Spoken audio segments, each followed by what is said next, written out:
Sup, my fellas. Don't forget to leave feedback, and enjoy the story.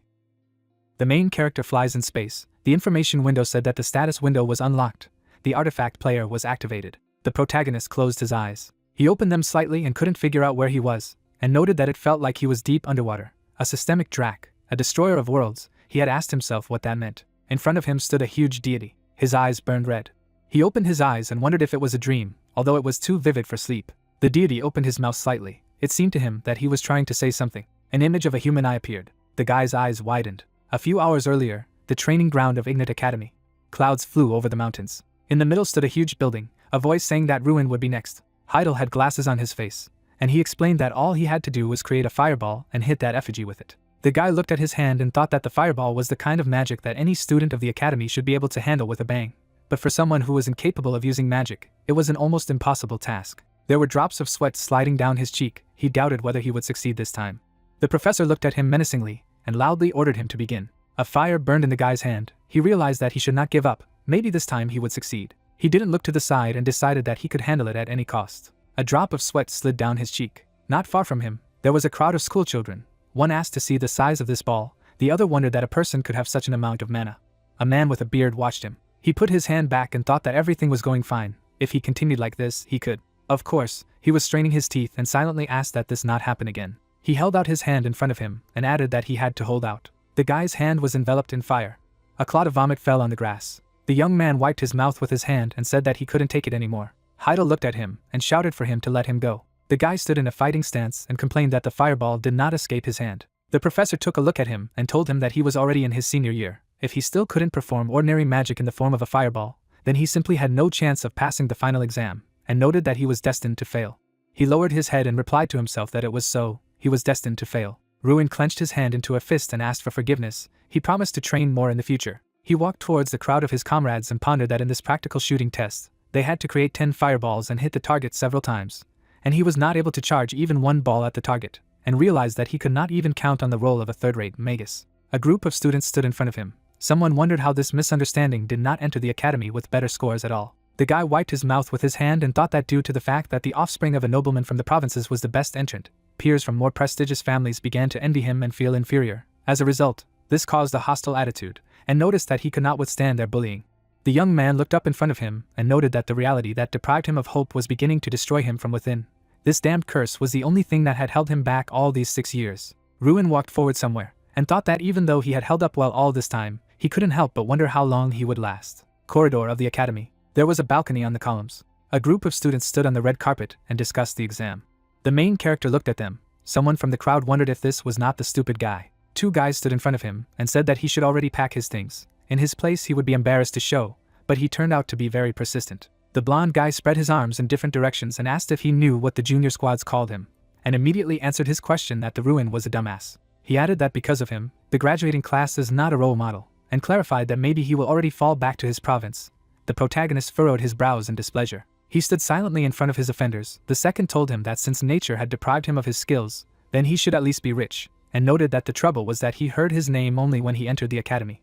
Ruin gritted his teeth in anger. The guy behind him remembered that his father had said that they were just idiots, acting arrogant, although they had nothing, so he immediately understood the level of his family. The guy abruptly jumped out of his seat. His fist struck his opponent's face. A guy with blonde hair collapsed to the floor from a strong blow from the main character. He looked at him and asked him to repeat what he had said about his father.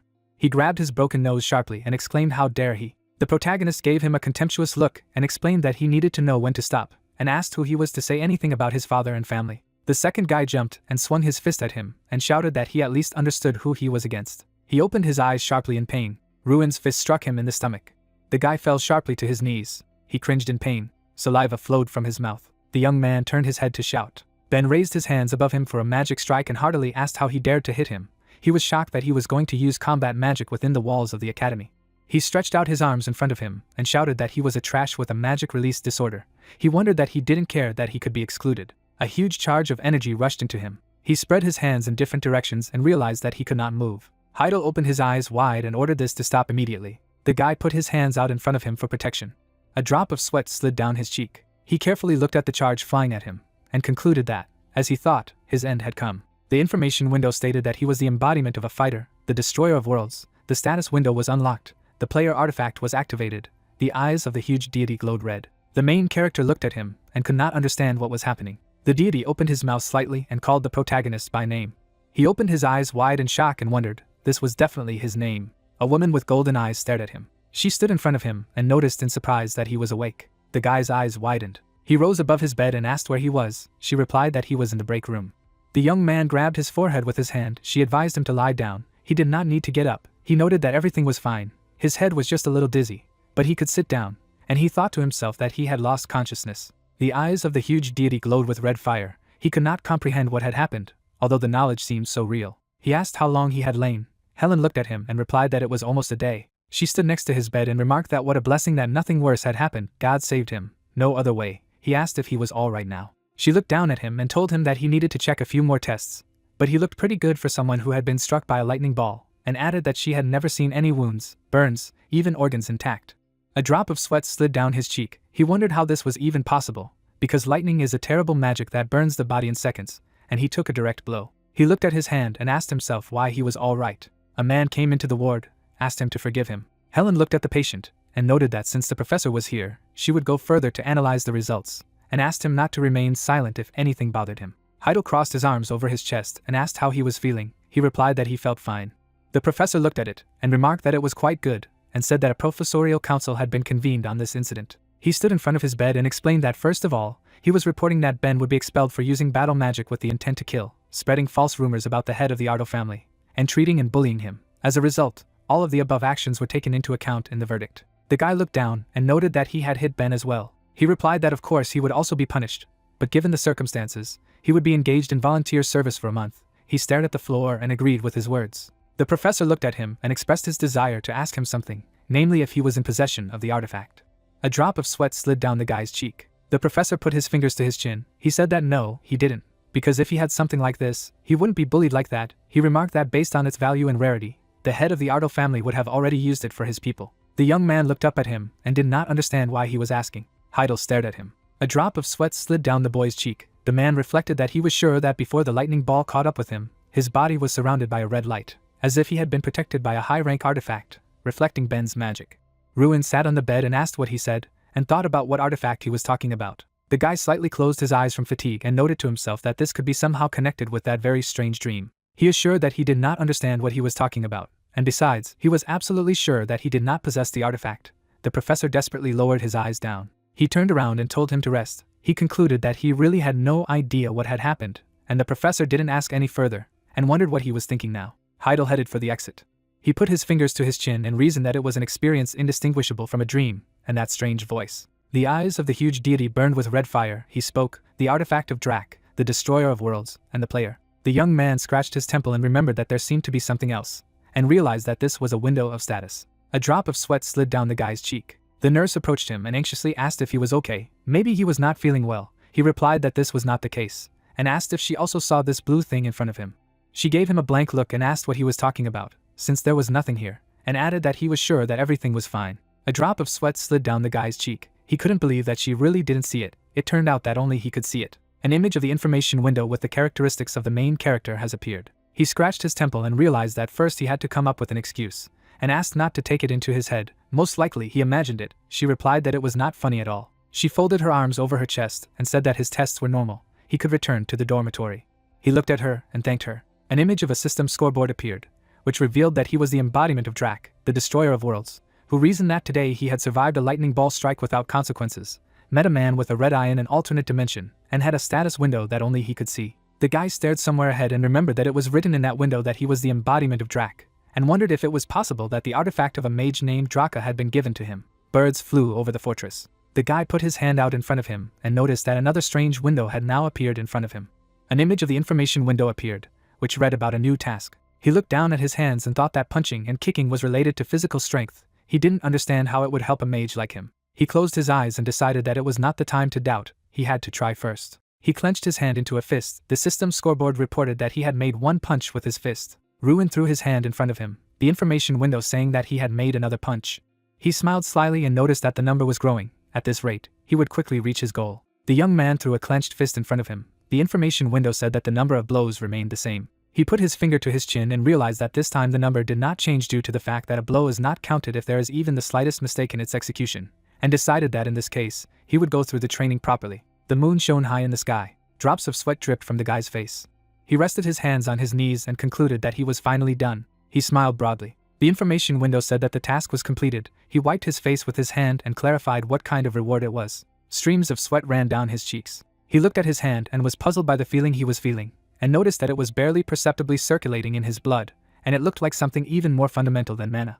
He clenched his hand into a fist and realized that he had become truly stronger. Ruin gritted his teeth with exertion. The veins on his arm were swollen. He opened his eyes wide and thought that the power that went into magic had become much more powerful. The speed, the air resistance, the destructive force, everything felt completely different. The young man looked at his hand and concluded that his foundational strength had increased, and thought that there was a second reward.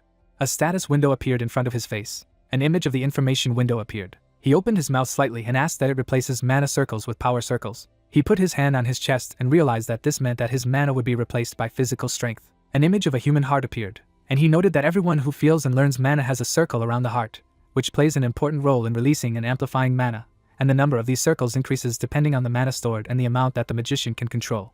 He closed his eyes and added that he had 4 circles of mana, more than usual for people his age, but due to his disorder, they were as good as 0. The guy's eyes widened. An image of a human heart appeared. He noticed that the circles of mana had indeed disappeared. In that case, the madly circulating force instead were circles of force. He opened his mouth slightly in surprise. Ruin looked at his right hand and reasoned that he had power circles instead of mana circles. Besides, he didn't know a single mage without mana circles, and if these new circles didn't become a full-fledged replacement, then what would happen to him? A drop of sweat slid down his cheek. He decided that he could forget about life as a mage. He looked forward and realized that it was too early to succumb to a decadent mood. He needed to test it first. A fire lit up in his hand. He looked at him and noticed that he appeared quickly, and didn't understand how this was possible. Drops of sweat slid down his cheek. He added that he was strong. A fire burned in his hand. He reflected that after seeing the size of his fireball, he realized that he had been given a unique chance. The guy stood in the middle of the field and reasoned that since magic has a basic principle of triggering, it takes an average of 10 seconds to release. He looked at his hand and noted that there was an opportunity to skip this stage and create a fireball at the expense of his inner strength. He clenched his hand into a fist and concluded that this was definitely the power of the artifact. He looked at the system window. An image of the information window appeared. He could not understand what the task was about. The veins on his right arm were swollen. He reasoned that it was possible that this Brack suffered from a similar disorder to him, and fought by filling his fists and legs with magic. A drop of sweat slid down his cheek, and he asked himself how he had come up with this method. The information window said that a new task appeared. He looked at it and asked about the task. An image of the system's scoreboard with the task appeared. The guy stood in front of the dummy and clarified that it was necessary to hit the target. He furrowed his brows and thought that he hadn't even thought about this method, but if he could become a magus with it, then he should definitely try. The young man hit the mannequin with his magic blow. It shattered into pieces. He smiled and noticed that it worked. The information window said that the task was completed. The main character shook his head. He collapsed to the ground. The protagonist lay down on the ground and concluded that he had finally done it. The task was completed. He stared at the sky and remembered that every failure was at the stage of détente, and he had finally overcome it. He lowered his head to the ground and wondered what he could think of such a method. Didn't care who this Draka was, but noticed that his body was getting heavier, so he couldn't figure it out right now. The guy was sleeping on the ground. Someone clarified that he fell asleep right there. Another remarked that it looked like he had been training until dawn, but in fact, he had fallen asleep right on the training ground. He opened his eyes slightly and did not understand why it was so noisy. He was surrounded by the rest of the students. He lazily stretched after sleep and asked why they were crowded. It was the first time they saw a man sleeping on the street. They followed him. Someone replied that in fact it was so, especially a nobleman who was ready to exchange the convenience of a pleasant dormitory for sleeping outside. He waved at them and said that he was just so exhausted that he fell asleep on the spot. The students looked after him. Someone wondered that he was not the only one who thought that the ruin had somehow changed. One of the students looked at the splinters from the mannequin and asked who left only the scraps of it. Parts of the mannequin lay on the ground. Someone suggested that it was ruin. Another replied that it could not be. Dormitory of the academy. Clouds flew over the huge complex of buildings. The blonde guy brushed his teeth by the window and clarified the state of affairs of the ruin. Jason looked at him and added that he had just returned. He raised his right hand with a toothbrush in it and wondered what had happened to him, since he usually does not leave the academy. He replied that he did not need to know, and explained to himself that this was the eldest son of the demon family, which was known for casting and mining metals. He treated him, a total outcast, at least not hostile. He put his hand on his shoulder and ironically asked if he was with a girl. He added that he was a psycho obsessed with alcohol and girls, which is why he constantly secretly left the territory of the academy. The young man threw his clothes at him. He exclaimed in displeasure that as soon as he was hit by lightning, he immediately pulled himself together. Let him tell in detail what he did last night. He said that he was actually in the bath, and did not understand what he was talking about. Rina was lying in the bathtub and noted that it was definitely better this way. He closed one eye and remembered that there was an additional task. It needed to be checked. An image of the system's scoreboard appeared. Drops of water flowed down the face of the main character. He noticed that the rewards remained the same, but the number of repetitions doubled. He sank into the water and thought that it would continue to double, and remarked that it would not be easy, as expected, but if it would help him become a mage. The young man was swimming in the bathtub. The main character threw his hand forward with a clenched fist and remembered to himself that a month had passed since then. A repetitive task could be done once a day, but in contrast to the constant reward, the required number of repetitions grew from day to day. He performed a kick attack and added that if he failed to complete a mission during the day, all progress was reset, so he didn't miss a day of training. Then he gritted his teeth from the strain. He leaned his hands on his knees and noticed that the only plus was that the requirement to complete the tasks did not rise above 3,000 repetitions, because otherwise, he could die in the process. The guy wiped the sweat from his face. He bent his right foot. An image of the information window with the results of the task appeared. He waved his leg and concluded that he had undergone these trainings every day over the past month, and had even gained a new skill. The young man smiled slightly. The system's scoreboard reported that he had obtained the body art skill. Spawned from an image with skill stats. Trees grew on the territory of the academy complex. One of the students turned to his neighbor and asked that he did not think that he had been behaving strangely lately. He agreed with his words and noted that he was dozing off in class, although he had not taken the class off the blackboard before. Ruin put his head down on the desk. He wondered that this was all he had noticed, since he had actually moved to the training ground, and was even coaching kicks. Another student asked them to give up on him, as if they had noticed something strange about him, and suggested that he was probably trying to compensate for his frustration somehow, even though it barely worked. A student in glasses was holding papers in his hands. The protagonist sat at the table and pondered that in this way he had completed the task over the past month, and looked for any clues about Drax's identity, but could not find any mages with that name in historical reports. The guy was standing on the stairs looking for a book. He opened the book and realized that there was nothing here either, and added that as for the world destroyer, the player, the status window, and quest, the nature of none of this could be understood even closely. He looked into the distance and did not understand who Draka was. An image of the status window appeared. The protagonist poked his finger at it and asked who the person was, what gave him this power. He turned his head to the side at someone's voice, which asked him to come here quickly. Jason approached him. He clarified what had happened. He asked if he had heard about it. A drop of sweat slid down the guy's face. He asked again what he was talking about. He said that it meant he did not know, so he stood quietly reading books. Then I calmly looked at him and asked if it was something serious. His companion stood in front of him and reported that the head of the Ardo family had come to the academy. His father was here. Ruin's eyes widened in surprise. He walked swiftly on the parquet. He put his hand out to the side. His father turned his head on him. He looked at him and exclaimed that there he was. In the corner of the room there was a vase with a plant. There was a clock on the table. The guy sat opposite his father and noted that he sent him here when he was 10, and 6 years had already passed, and asked how he had been doing all this time. He replied that it was fine, as always. Ruin was holding a wooden sword in his hands. He wanted to know how his sister lived. His father told him that she had grown up and was now a master of the art of wielding a sword, and always said that he wanted to protect his weak older brother. He put his hand on the back of her head and noticed that it was even somehow awkward. He noticed that she had always been distinguished by self-confidence. The young man lowered his eyes to the table. He looked at his father and said that he was fine. He put his hand on the table and clarified in what sense. He added that he was really fine. He was not mocked either physically or morally. The head of the family drank from a mug. He put it on the table and said that he had actually come to find out his desire to be expelled from the academy. He explained that if it was hard for him, the doors of the house were always open, and asked that he hadn't experienced a lot of hardship, and what he couldn't tell. Ruin stared at him silently. He replied that, to be honest, it was clear from the beginning why he had come after 6 years, but let him listen. He thought he had found a way out. His father was sitting across from him. The guy threw his hands around and added that therefore he offered to negotiate. He clarified what he was talking about. He explained that on the next practical test he must show a good result, but if he failed, then he would do as he wanted. He put his hands on the armrests and reflected that after promising him that he would get good results in the practical examination, his father realized his determination, and after their conversation, he returned to the estate. The teacher hit his palm with a pointer and asked for everyone's attention, otherwise he concluded that the long-awaited day of the exam had come. The students were sitting in a huge auditorium. The teacher said that a written exam for understanding magic was beginning, and let them mean that any violation would be punished by zeroing the result. Ruin was holding a pen in his hand. And I will explain to myself that the exam is divided into a written and practical part. The practical part, in turn, is divided into 4 more. The protagonist's hand was enveloped in fire. He added that they include aimed shooting, magic power measurement, real combat, and one-on-one combat. The blonde guy held out his hand in front of him. He noticed that as the owners of the magic release disorder, he had passed the written part perfectly throughout the entire period of study. But in the practical part, the first place was always taken by Mikkel from the authoritative Jerahil family. The protagonist wrote with a pen and decided that this time everything will be different, because this year he will definitely take first place. A drop of sweat slid down his cheek. As the students stood along the railing, Ruin realized that after completing the written part, and after a few days of preparation, it was time for the actual practical exam. He looked away.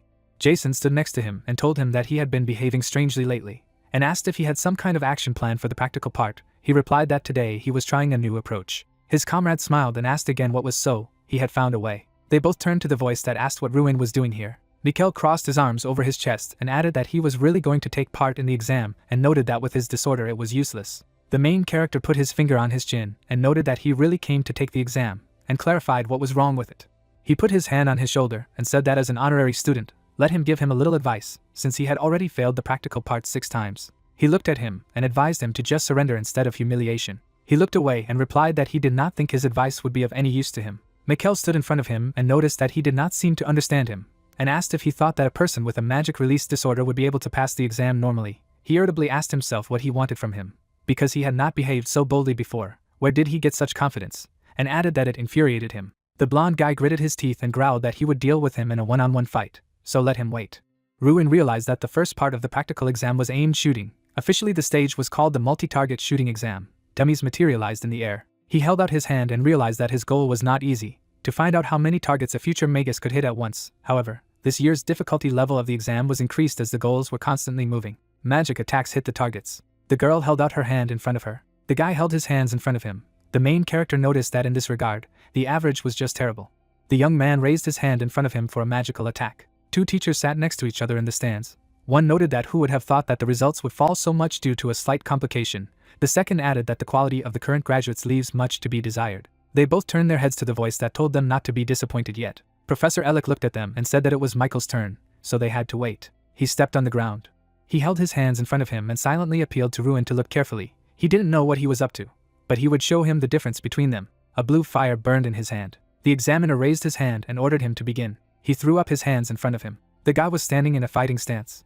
The students were standing at the railing. Someone exclaimed that what was to be expected from Mikhail. At once he was amazed only at the targets. The man folded his hands together and asked if he wasn't a worthy successor to the Jerry Hill family. He looked at the professors and added that they did not think about Mikhail becoming the pride of their academy, because he would surely become this year's representative at the big festival. The old man closed his eyes and asked him not to continue. Ignat opened his eyes and noticed that there was still enough time to assess the level of current graduates. Heidel looked at him and asked why they didn't just sit there a little longer. Since Ruin was next, Ruin clarified that he was referring to the ruin of Ardal, and noted that it was hard to believe that he was still attending the academy. But in that case, he should be commended for his perseverance. The guy was standing in front of the students. He rubbed his wrist and realized that this was a great opportunity to test his strength. The examiner raised his hand and ordered him to begin. A flame flared up in his hand. He raised his hands in front of him. Every single professor watched his triumph. Elec wondered what the ridiculously fast speed of summoning was. The students looked at him in shock. Mikhail turned to them and clarified that they didn't know that he had a magic release disorder, and said that even if he conjured 100 balls, they needed to hit at least one more target, and this bastard was basically incapable of anything. The protagonist abruptly jumped from his seat. He ran to his target with lightning speed, the information window saying that his time refraction skill had been activated, which added speed to his movements, and also, he had gone beyond the curve time. He then threw his fist to the side and remembered that he had recently gained a skill that helped him move abnormally fast for 30 seconds in any direction he wanted. He gritted his teeth and concluded that in other words, he was like a typhoon. Burning splinters flew in the air. Flames enveloped the protective dome. The ground cracked under the ruin's feet. The professors looked at him in shock. The students opened their mouths wide and in surprise. He raised his head forward and noticed that he had succeeded. Fragments of mannequins lay on the ground. The examiner held a notebook in his hand and reported that it had hit 27 targets. The crowd of schoolchildren looked at him in shock and discussed that he had summoned magic in his hands and hit the targets himself. And wasn't 27 targets the biggest result in the history of the academy? Besides, how was he able to move so fast? Ignat clapped his hands. He got up from his chair and exclaimed that it was incredible. Students threw their hands up and shouted that he was amazing. Mikhail gritted his teeth in anger and did not understand how it happened. The protagonist stood in the middle of the exam field and reasoned that the universal applause and recognition was something he had never received in these 6 years, and noted that the warmth was spreading in his chest. He always wanted to feel it. He looked up smugly. Elec raised his hand and clarified that he had hit the targets by using magic on his hands, meaning they meant that it had something to do with magic. Heidel looked at him and asked in response that if the distinguishing feature of magic was not its limitless possibilities, if everything went according to expectations, then it was no longer magic, but mathematics. Glasses were held on his nose. He held out his hand in front of him and tried to object. The head of the academy closed his eyes and stated that he had seen a miracle created by a disciple today, a flawless magical miracle, and added that he saw that the other professors had a different point of view. The rest of the teachers at the table sat silently on their chairs. The professor gritted his teeth in anger and thought to himself that because of the ruin, everything went to pieces. Who would have thought that everything would turn out like this? Rune was holding his comrade, who was shouting that the Archmage was in the building. A crowd of students surrounded him and asked him about his triumph in the exam. One student asked if he remembered him, since they had been in the same class for all 6 years. He looked at them out of the corner of his eye and realized that until yesterday he had been an outcast. But everything had changed literally overnight, so it was difficult to get used to the attention yet, and informed Jason that he would go ahead. He opened the doors and realized that he was like a bone in the throat for some people. A blonde guy stood at the window and said that here he is.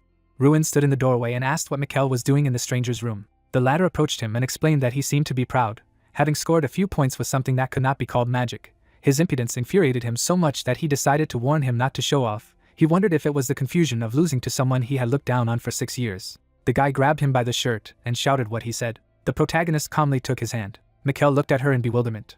He gritted his teeth and wondered where he got so much strength. He looked at him menacingly and explained that it was important for both of them to get out. If they were so eager to crush him, then let them do it honestly, in a one-on-one fight, as he had threatened. The young man let go of his hand. He looked at him angrily and asked him what he thought he was worthy of competing with him. He was the kind of person who had been failing for 6 years. The protagonist bared his teeth and replied that they just had to wait, then they would know. He disappeared behind the door and ordered him not to even think about failure until this stage. He walked down the corridor and thought that he was a cheeky guy. He would definitely fail at the current stage, not even reaching one-on-one fights. He put his hand in his pocket. The guy glanced at his palm and concluded that no matter what, this bastard was definitely a magician. Clouds flew in the sky. In the middle of the square there was a statue of an orc. Someone noted that he had seen this statue several times, but each time he never ceased to be amazed by it. The second stage of the practical exam, measurements of magical power, the treasure of the academy, a rare artifact, of which there are only a few on the entire continent, the ancient ogre King Ram.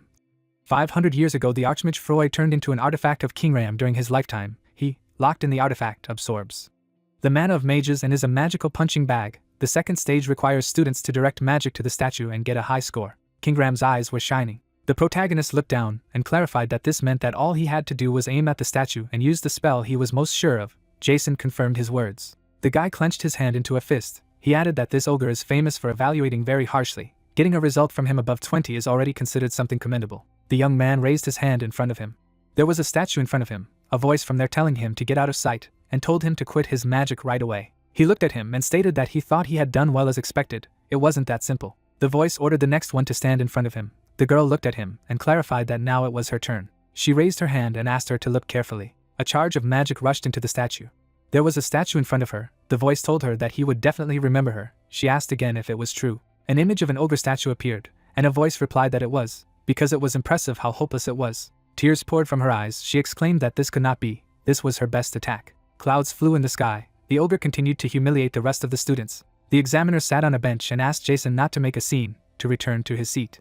Mikkel looked at the statue attentively. He threw up his hands in front of him. Magical attacks hit the statue. He stood in front of her, a voice from there saying that he was disappointed, and asked that he was by chance not George's son. He spread his hands to the sides and replied that he was his proud third son Mikkel.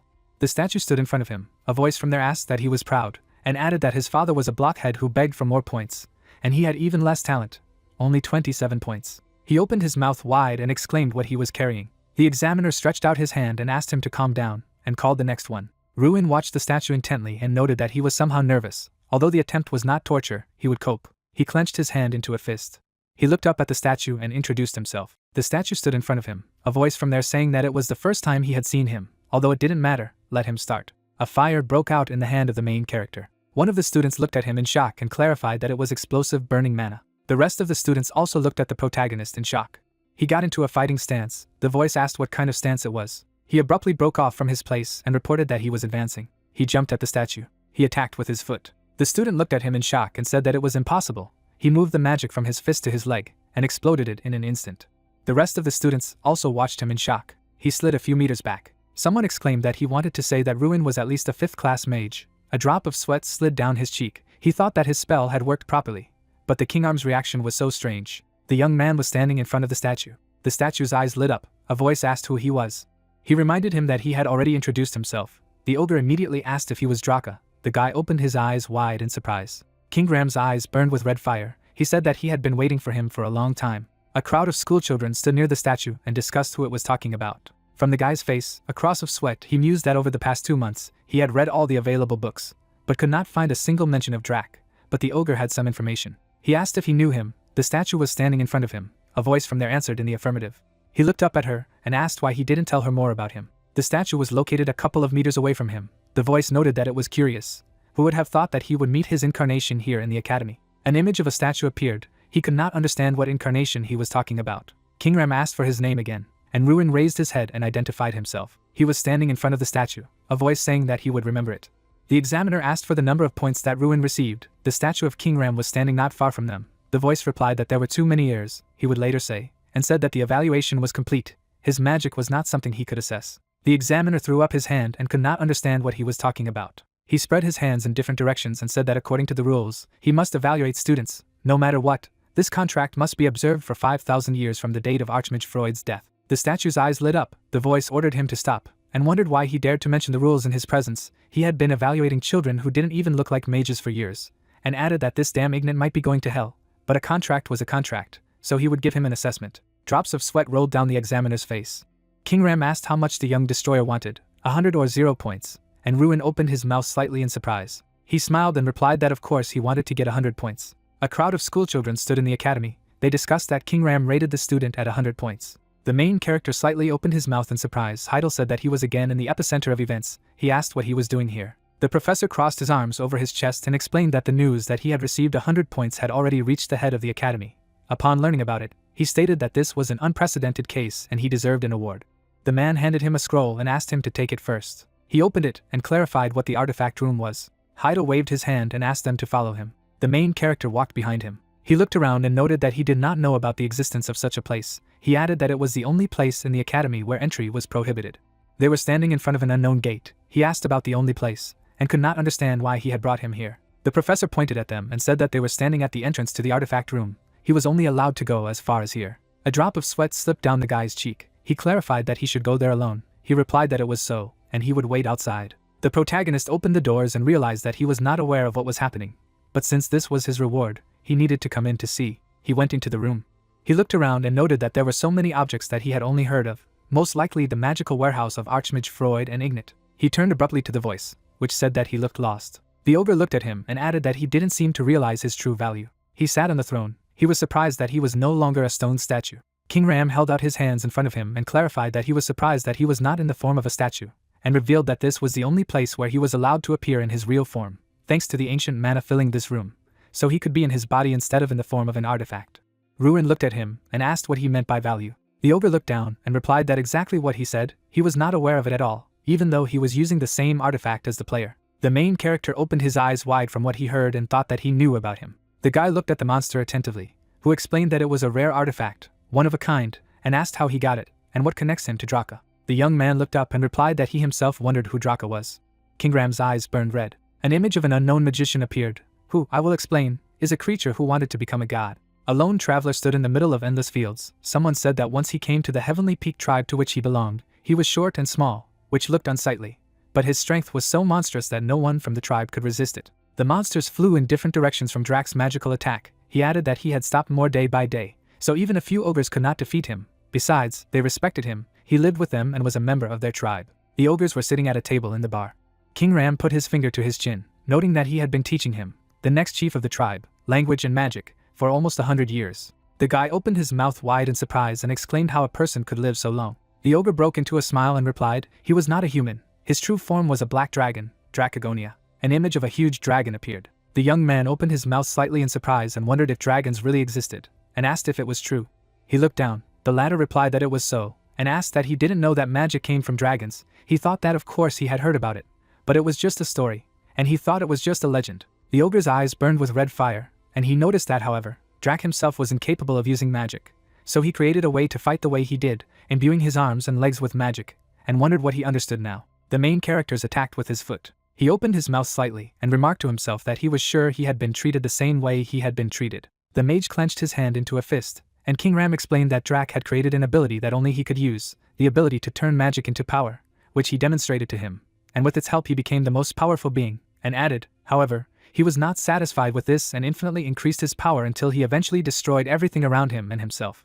The Brak spread his arms in different directions. A drop of sweat slipped down the guy's cheek. He asked himself again about the fact that he destroyed everything, and realized that this is why he is called the Destroyer of Worlds, and he cannot even imagine how strong he was to destroy the whole world. An image of the system window appeared. An image of the status window appeared. Kenosha put his finger to his chin and thought what this sudden reward was.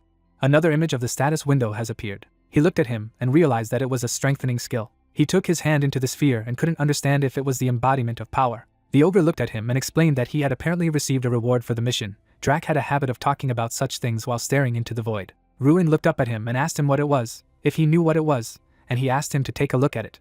He put his face to the object and stated that it was a country. Ruin Podium looked at him and asked if he knew anything about this object. He explained that it was not an object, but an embodiment. The main character held a sphere in his hands and asked himself about the incarnation. He looked up at King Ram, who revealed that he had always been by Draka's side, so he couldn't help but recognize him. Given his current condition, Drac must have sealed him in the spirit stone when he died. The warrior clenched his hand into a fist. He added that he was the embodiment of strength, and although he was called a spirit, he was different from ordinary spirits. Strenna had a vile temper, and asked Drac for infinite power every day. However, if his desire was granted, he also promised him unlimited powers. The protagonist looked at the monster and clarified that he wanted to say that the incarnation would be born from this stone, which replied in the affirmative and asked him not to worry about it, because apparently he would wake up soon. The sphere was covered with cracks. The guy looked at the creature in his hands. In his hands was a small bear. He sat on the palm of his hand and asked whom he called a bear. The guy noticed that he was also talking, and could not understand how the bear could talk. He gritted his teeth in anger. He held out his hand and ordered him to stop calling him that. Strand raised his hand forward and ordered the main character to stop calling him a bear, and the guy wondered why he didn't like it so much. Looking at the interlocutor, the brunette asked what a bear talks like in general. The latter scolded him for these words. Folding his paws at the waist, the interlocutor replied that how could he be compared with these animals, and that he was not a bear. The guy wondered who he was then. Folding his paws on his chest, the baby declared that he was an embodiment not related to form, but could be anything. Raising its muzzle up, the creature said that it would show its abilities. The brunette looked at his interlocutor. Strain tensed. Opening his mouth, the kid said that he did not understand where his ability had gone. The guy wondered what he was doing. Looking at the brunette, the kid suggested that maybe the problem was that he reincarnated with an empty stomach, and added that the guy should give him food. Ardo wondered why this bear was so rude. The brunette replied that there was no food here and he did not know what the interlocutor could eat. The creature frowned, and asked that they couldn't even feed him, and added that why the current owner was so weak. The main character clarified that he was the owner. Mishka went to bed, and said that he didn't care, let them wake him up when it was time to eat. The guy did not understand anything. The protagonist turned around, and King Ram began to say that thousands of years had passed, but the character of the baby was still the same. The guy raised his head, and the giant continued that looking at the hero, he remembered the good old days. The orc stood in front of the young man and the girl and said that they reminded him of the lands and Drac he had encountered in his homeland in the Sky Peak tribe, and added that Ardo was a young destroyer carrying the will of Drac, and asked what the protagonist would do next. Ardo turned to his interlocutor, and asked what exactly was going on. Lowering his gaze, the guy listened to the giant's answer that he was asking about strength, what makes a brunette stronger, and added that strength can guide both to the righteous path and devour him alive, and asked in another way what the guy would do when he became stronger. People communicate with each other, and the hero reflects that the protagonist's thirst to become stronger in order to protect loved ones from demons and elevate the surname Ardo. Clenching his hands into fists, Ardo ended his thoughts by saying that it was worth properly declaring the protagonist to those who won him. The brunette smiled and thought that it was enough for now, and continued that he had a lot to protect, so he wouldn't turn down this opportunity. Looking ahead, the guy replied that he lives of his own free will, for the sake of his family, his people and himself. The orc opened his mouth and said that it was not bad, he would wait for the future, and what he would bring. Ardo thought that although he had received a clue about Drac's identity from the giant, the routine had not changed at all, except for one thing. The protagonist wiped away the sweat, and told Strand to wake up, and clarified that maybe he was no longer going to eat. Saliva flowed from the bear's mouth. The kid climbed up Ardo, and he thought that the feeding of the country had increased. The hero's hands lit up with flames, and he thought that the bear was obsessed with food. The baby consumed the fire, and the brunette continued that he ate a lot. Fluffy swallowed the food. Sitting on his shoulder, Ruin said that he was much better. The hero noticed to himself that food is the power that the guy gets from tasks. That is, the country feeds on his power.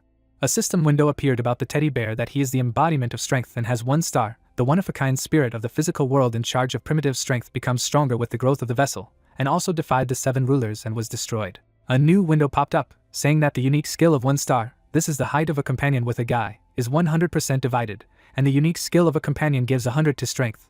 The blue-eyed man lowered his gaze and thought that the new skill of the kid accelerates his development. The sun shone on the courtyard. Ardo asked what he got plus 100 to strength for the teddy bear becoming stronger, and Ardo told him that it was, and there would be 200 when he got 2 stars, 300 when he got 3, and so on ad infinitum, and added that before being sealed, he had reached more than 31 stars. There was a man in a hood, and behind him was a beast, and the hero thought that 31 stars was as much as 3,100 strength, and continued that he did not even have 1,000 strength. but already felt very strong. Clenching his hand into a fist, the brunette wondered how Dratch had achieved this, and if there were any ways to build up his strength besides completing tasks. Raising his muzzle, the bear replied that that was why he was great, and added that if he wanted to know, then let the hero give him a glass of water. The hero looked angrily at the fluffy one, and said that he could not tell if he wanted to die of hunger. Strength said that he would say. The kid said that there are many options for how to become stronger. For example, to complete tasks of increased difficulty, the more difficult, the higher the reward. The knights attacked the monster. Fluffy continued that power is given for creating items or finding artifacts. The blacksmith works. Strand said that it was still possible to boil an ogre tendon and make an elixir out of it. The green liquid glowed.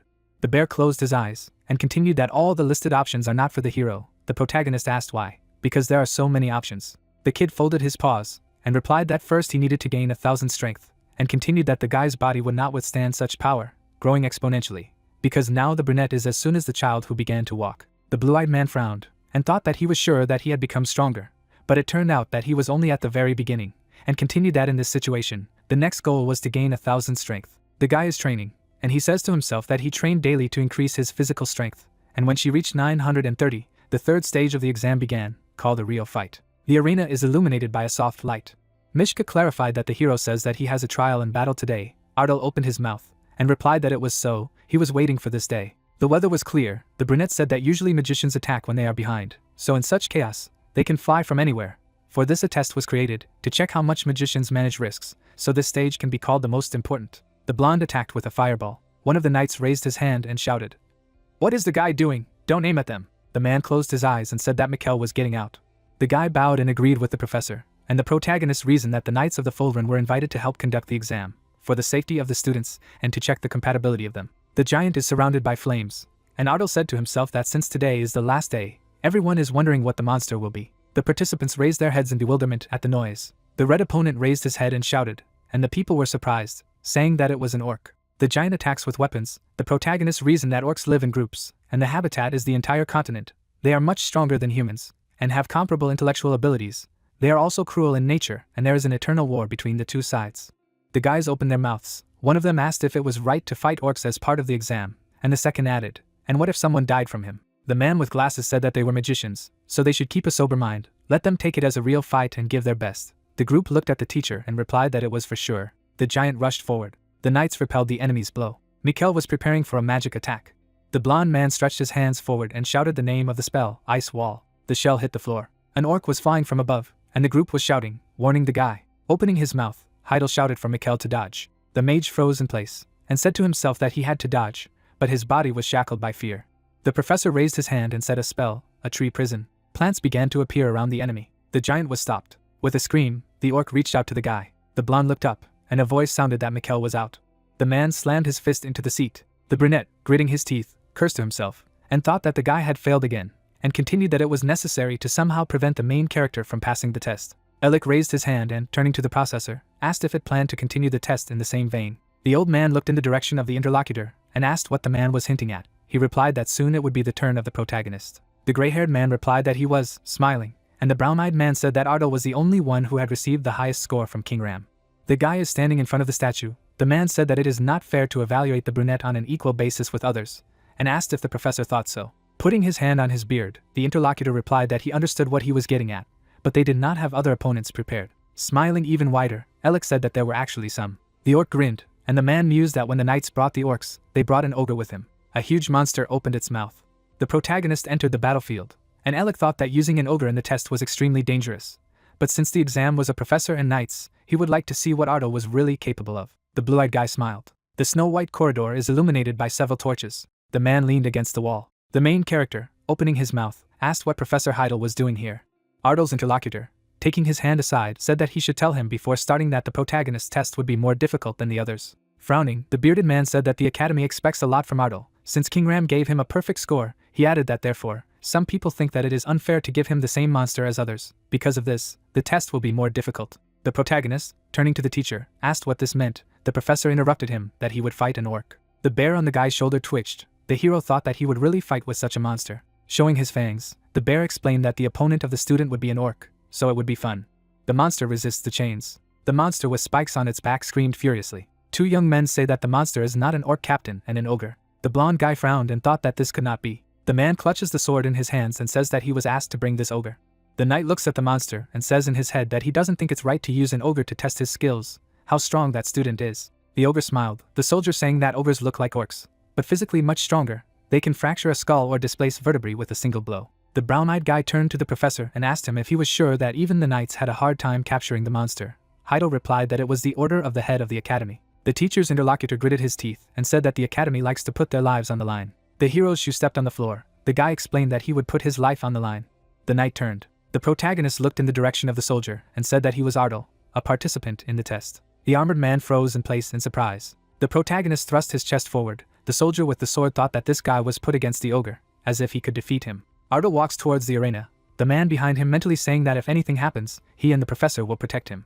He opened his mouth and asked where the young man was going. Turning to the knight, the dark-haired youth said that he was preparing for the test. The interlocutor replied that he should stand behind. The man looked at the hero, who replied that he would fight close. Ardal's eyes lit up. He said that his spells were different from the usual ones. The interlocutor, opening his mouth, said that the guy could not be protected if he was in front. He added that he was not an orc, he was not to be trifled with. The mage turned towards the soldier and said that he knew. The interlocutor asked why he was taking such a risk then. Ardal throws off his cloak. The hero goes to the monster and says that he is just decisive. The leader of the swordsmen frowned and thought that he did not feel fear at all. He added that the disciple was indeed different from the others. The professor approached the protagonist and said that he was preparing. The teacher clicks and says that the test is beginning. The monster breaks the shackles. The monster runs towards a crowd of armored soldiers. Ardal pulls forward. The brown-eyed swordsman, opening his mouth, shouts what the main character is doing, runs straight at the ogre. Fire wraps around the hand of the guy in the black shirt. The swordsman asks what he is up to. The ogre raises his hand to strike. The monster left a mark after a jerk on the floor. Flames explode in Ardal's palm as he uses the fireball skill. Two warriors clashed in battle. A group of swordsmen watches the fight between a man and a monster. They cover themselves with their shields and think that the mage used the spell in close combat. Professor Heidel raised his hand at the brightness of the incantation. The students leaned down. The old man is sitting on a chair. Rays of bright light from the flames break through the air of the amphitheater. Flashes of fire sparkle in the arena. Clouds of smoke rise onto the battlefield. The swordsmen mentally say that they hope that Ardal is not dead. The armored man raised his hand in front of him. The hero is standing on the battlefield. The soldier is behind, thinking that as a protagonist he is still standing. The professor smiled. The iron gauntlet pulled back the dark-haired boy's shoulder. He put his hand on the mage and said that he almost died. Ardal, opening his mouth, replied that he was apologizing. The brown-eyed soldier turned away. The interlocutor said that he would allow the swordsman to act in such a way.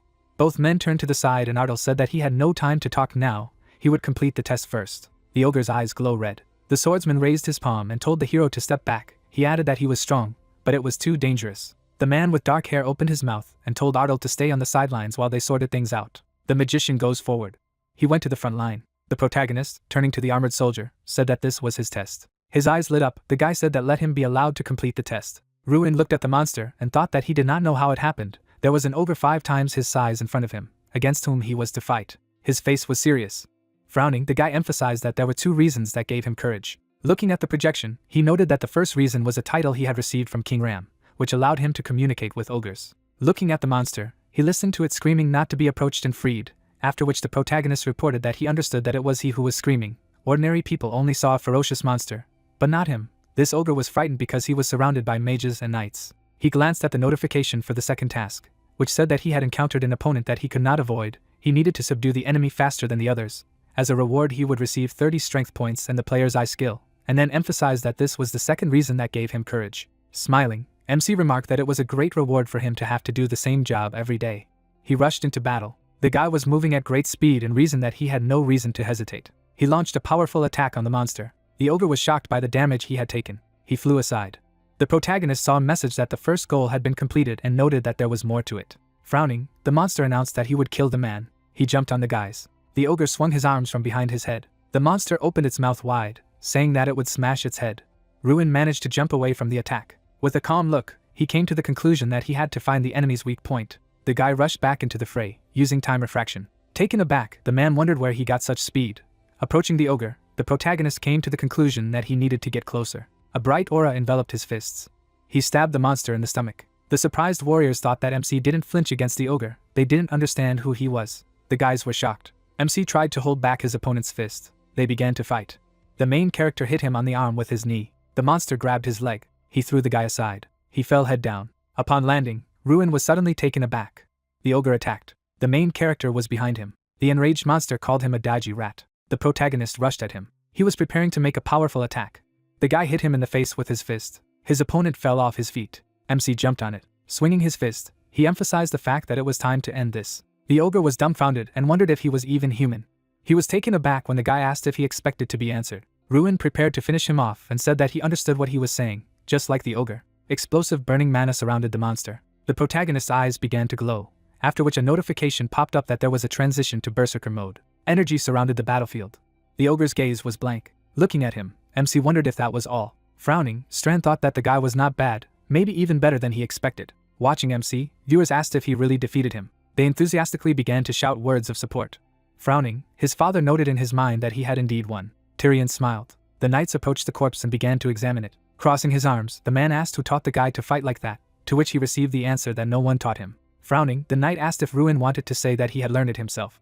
MC said with a serious look that it was. Glancing at the professor, he asked for the result of his test. The man lowered his gaze. Looking at the corpse, Heidel stressed that he didn't think the protagonist would be able to defeat it, but he didn't even give a chance to intervene. Looking at the student, he added that the guy had once again exceeded his expectations.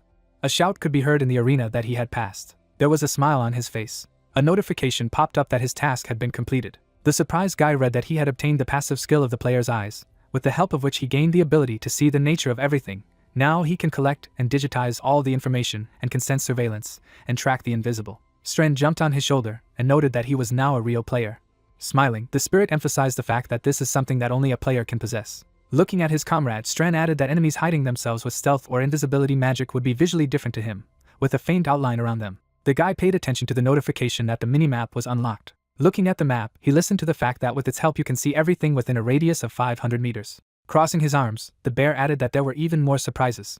He drew attention to the corpse and asked to take a look at the defeated ogre using the player's eye. Using a new ability, Ruin began to study the monster. A notice popped up that this is a spatula ogre that lives in the Storm Mountains, distinguished by protruding shoulder blades, smaller than ordinary ogres. In addition to a milder disposition, it is also weaker than other representatives. The protagonist noted with a satisfied look that this was impressive. Glancing at the professor, he saw a message that the information was not yet readable. He calmly noted that he could not see something. The information was limited, after which Strana said that he could not get information about people much stronger than him. He said with a satisfied look that as his strength grew, the amount of information available for viewing would also increase. Holding his chin, MC replied that everything was clear to him. Looking at the blue sky, he thought that after completing the test with a real fight, the rumors that he had defeated the ogre had spread throughout the academy. Jason sat on the bench and asked how it felt like everyone was talking about the ruin, to which he was told that he didn't know, it was still new to him. The girl approached him and asked for forgiveness. She asked with an embarrassed look if it was ruin. They surrounded him, holding gifts in their hands, and asked him to eat if he got hungry. They ran away from him. Looking at his friend, the protagonist asked if he wanted a treat. The dumbfounded guy shouted that this was terribly disrespectful to the girl who had overcome her embarrassment, and made him a snack. While researching Jason, MC wondered that by looking at him with the player's eye, he could see that he had high potential. Looking at him, Ruin noted that in the past few days, he had tested everyone in the academy and apart from him, only Mikkel had high potential. Frowning, he asked the interlocutor to try a little harder and then, he was sure that the guy would show a good result on the next test. Looking at the building, he said that he didn't like it, but only wanted to say that he had high potential, he had good skills, so all that remained was to regain confidence and work harder. Sitting next to him, he also asked not to waste all his time playing games, to which he received the answer that Jason agreed. In the next stage his goal would be to get into the top 10. Looking at the protagonist, he clarified if it was really MC, because sometimes it was hard to believe him. Holding out his hand, he stressed that he was just wondering if this was the ruin he had known and been in close contact with for 6 years. Looking at the sky, the protagonist thought that even he sometimes finds it difficult to believe, so he can understand his comrade. Jason imagined a bright aura spreading from the guy and said that lately there have been some rumors about him that he will push Mikkel out and become not only the best graduate, but also a representative of the academy. Getting up from the bench, the main character replied that he was not interested, after which he called to go inside. Following him, Jason said that he did not understand how it did not interest him, because this year is the year of a great festival. The protagonist imagined fireworks and told us that in the 5th month of each year, representatives of famous academies come together and determine the best among them by holding a magic festival. He imagined magicians and added that once every 8 years, an Olympiad was held, where participants competed for the title of the best magician. A great festival was called the intersection of these two events. The guy imagined a pile of gold and emphasized the fact that this is a national competition for the best students of the most famous academies. The winner of this festival and the academy he represents not only receive a huge cash prize, but can also acquire various privileges. People gathered in front of the ruler while Ruin said that therefore there was a limit on the number of participants. 1 student for individual competitions, 30 for group competitions. A total of 31 participants from the academy could compete, and the one who was chosen for individual competitions became a representative of the academy. People gathered in the canteen and discussed that they were interested in who would become a representative this year. Jason said with a satisfied look that of course, it would be Ruin. He was also the only mage who received 100 points from King Ram. Chewing on the food, the guy asked to remember all the times when Mikkel took part in the magic festival, after which he asked if they remembered his performances. Sighing, he listened to the fact that there was nothing to say about the group competitions, and in the individual competitions he was the last 4 times out of 5. Sitting opposite, the student added that because of him, they were dubbed the Academy of the Last Place, which is not able to perform adequately in either individual or group competitions. Looking at the other guys, they came to the conclusion that the only way to get rid of this stigma was to send Ruin. The protagonist replied with a serious look that the exam was not yet completed, after which he noted in his mind that it was too early to be sure and expect something. He imagined standing back to back with Mikkel and added that in the end, the participants of the Great Festival are chosen based on the results of the exam of the first semester and the recommendations of the professors. There is still a 4th stage ahead, a one-on-one fight against Mikkel. Frowning, MC noted that he therefore needed to focus on the next test. All he could think about was beating him. 4 days after the completion of the 3rd stage, sunlight enveloped the castle. Swinging his legs, the guy read that he had received 1,000 points of strength. Warming up, Strand said that he had been waiting for this day, after which he asked if they would now start raising the level. He crouched down to make a jump. The bear jumped up. He landed on the shoulder of the guy who was enveloped in an aura. Looking at his hands, Strander read that the difficulty of the repeatable task was doubled, the reward tripled. He threw his head down. Mana began to spread from him. Stunned, Ruin wondered if it was a flame. He was shocked. The professor was standing at the window. Frowning, he remembered how the protagonist had fought and noticed that it had earned him extra points in the end. He imagined the boys fighting and wondered if Mikkel could win against Ruin. MC stood in front of the defeated opponent, after which the man added that Michael's victory was unlikely. With an angry look, he thought that now not only his participation in the festival was under threat, but even the place of the best graduate, the Jerhill family, should be at the top of the academy. The professor with an enraged look stressed that it should be no matter what. Strand opened his eyes, after which the system said that he had advanced to the 2nd rank. Flames covered MC's hand, after which he received a notification that he had received 200 strength points as a reward. Examining the spirit, the guy assumed that he had grown up. Stretching out his hand, he wondered what had happened, because thanks to the bear, his strength quickly reached 1,200 points. Smirking, Strand noted that this was just the beginning. He was willing to bet that the difficulty of the tasks and rewards had also increased. A projection appeared in front of them, saying that he had reached the basic level of physical strength needed for battle. However, the training never came to an end. He had to keep moving forward. Touching his chin, Ruin said that he had already done an increased number of repetitions, so it would not be difficult. Looking at the spirit, he asked what kind of training in a real battle it was. Spreading his hands, the bear asked if the guy remembered their first meeting, when he said that he could become anyone. Flying in front of the owner, he emphasized the fact that he can now transform. But so far there are restrictions. As he inspected the training ground, he listened to the fact that Strand would be able to take human form when he reached rank 5, but that perfect transformation would be difficult anyway. Smiling, the spirit asked if the guy wanted him to show who he could turn into. It began to unwind quickly. A whirlwind surrounded him. The wind flow began to intensify. A scarecrow appeared before the ruin. Looking down, he stated that he had expected something different. After making an attack, the spirit asked not to look down on him, because MC doesn't even know how useful he was when Drac first started real training. Putting his hands on his hips, the guy asked if it turned out that Strand was playing the role of a dummy, to which he was told that, to be more precise, he was playing the role of an assistant in the passage of the task. The scarecrow with glowing eyes said that he needed to train with him every day in real combat. The spirit surrounded himself with an aura and said that since he was still weak, he was at the level of a third-class magus. Smirking, he added that when he regained his former power, then everything would be possible. He imagined various monsters and emphasized that if Ruin wanted, he could even turn into a demon or a dragon. MC thoughtfully offered to start training right away. Smiling, he noted that he wanted to train like a magus. Strand with glowing eyes agreed. A staff appeared in his hands. Flying in front of his master, he emphasized that even if his magic hits him, he will throw the maximum without causing damage. The protagonist smirked when he heard that he could attack the spirit as much as he could. Pulling out his staff, the bear announced that he was starting to attack. Ruin dodged the mana flow. He jumped up from the ground. As he approached his opponent, he wondered that Mikkel must be training now.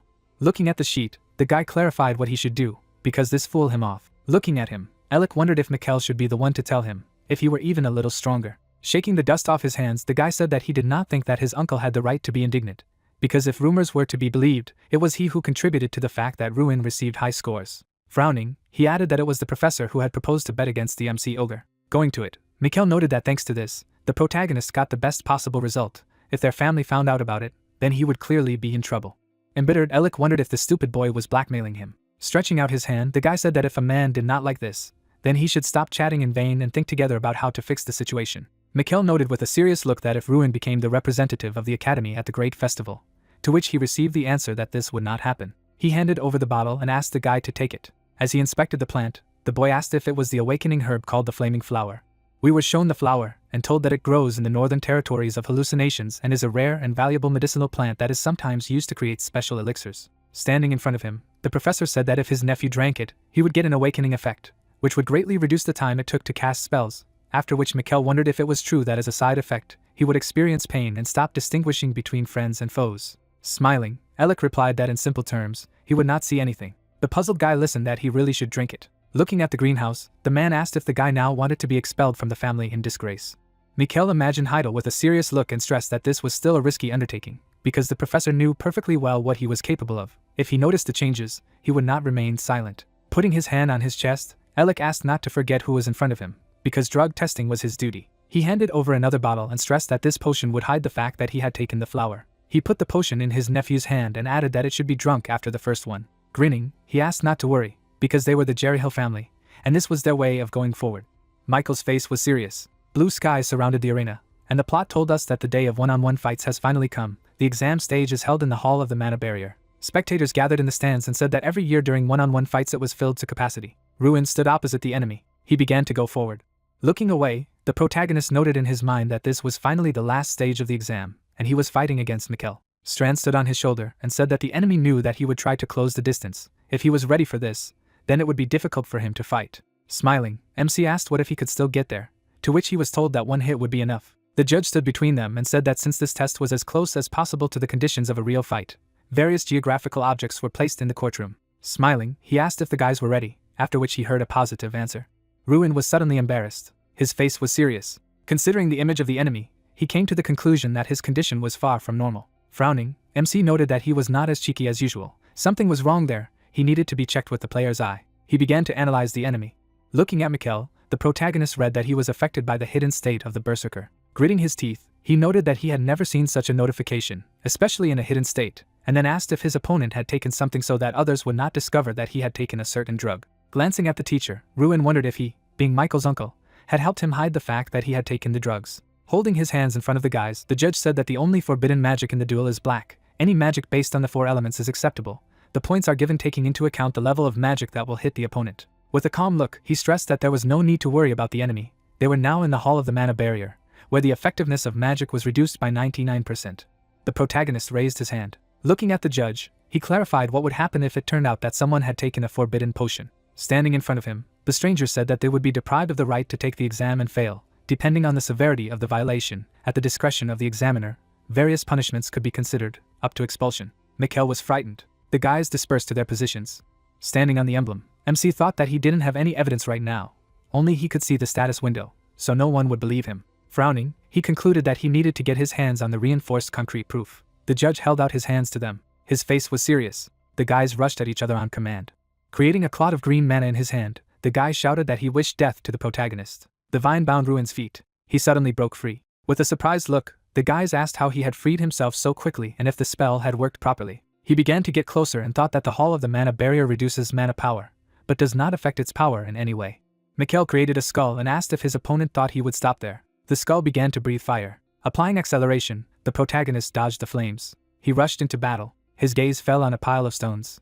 He began to hide behind cover. Peeking out from behind the rock, MC watched the enemy. Frowning, he thought that reducing the summoning time and increasing mana collection were the effects of Michael's potion. The guy shouted with a satisfied look for MC to stop hiding and come out. Studying it, Ruin thought that he was more excited than usual. Now he was sure that his opponent had drunk the awakening herb, the flaming flower.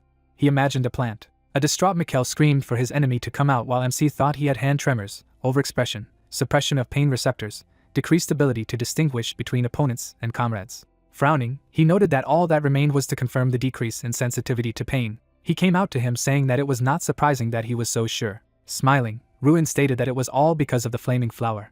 Mikkel was shocked by what he heard. Standing in a fighting stance, the protagonist asked him to get ready. He rushed into battle. The dumbfounded guy reasoned that the main character was too fast. He created an ice wall.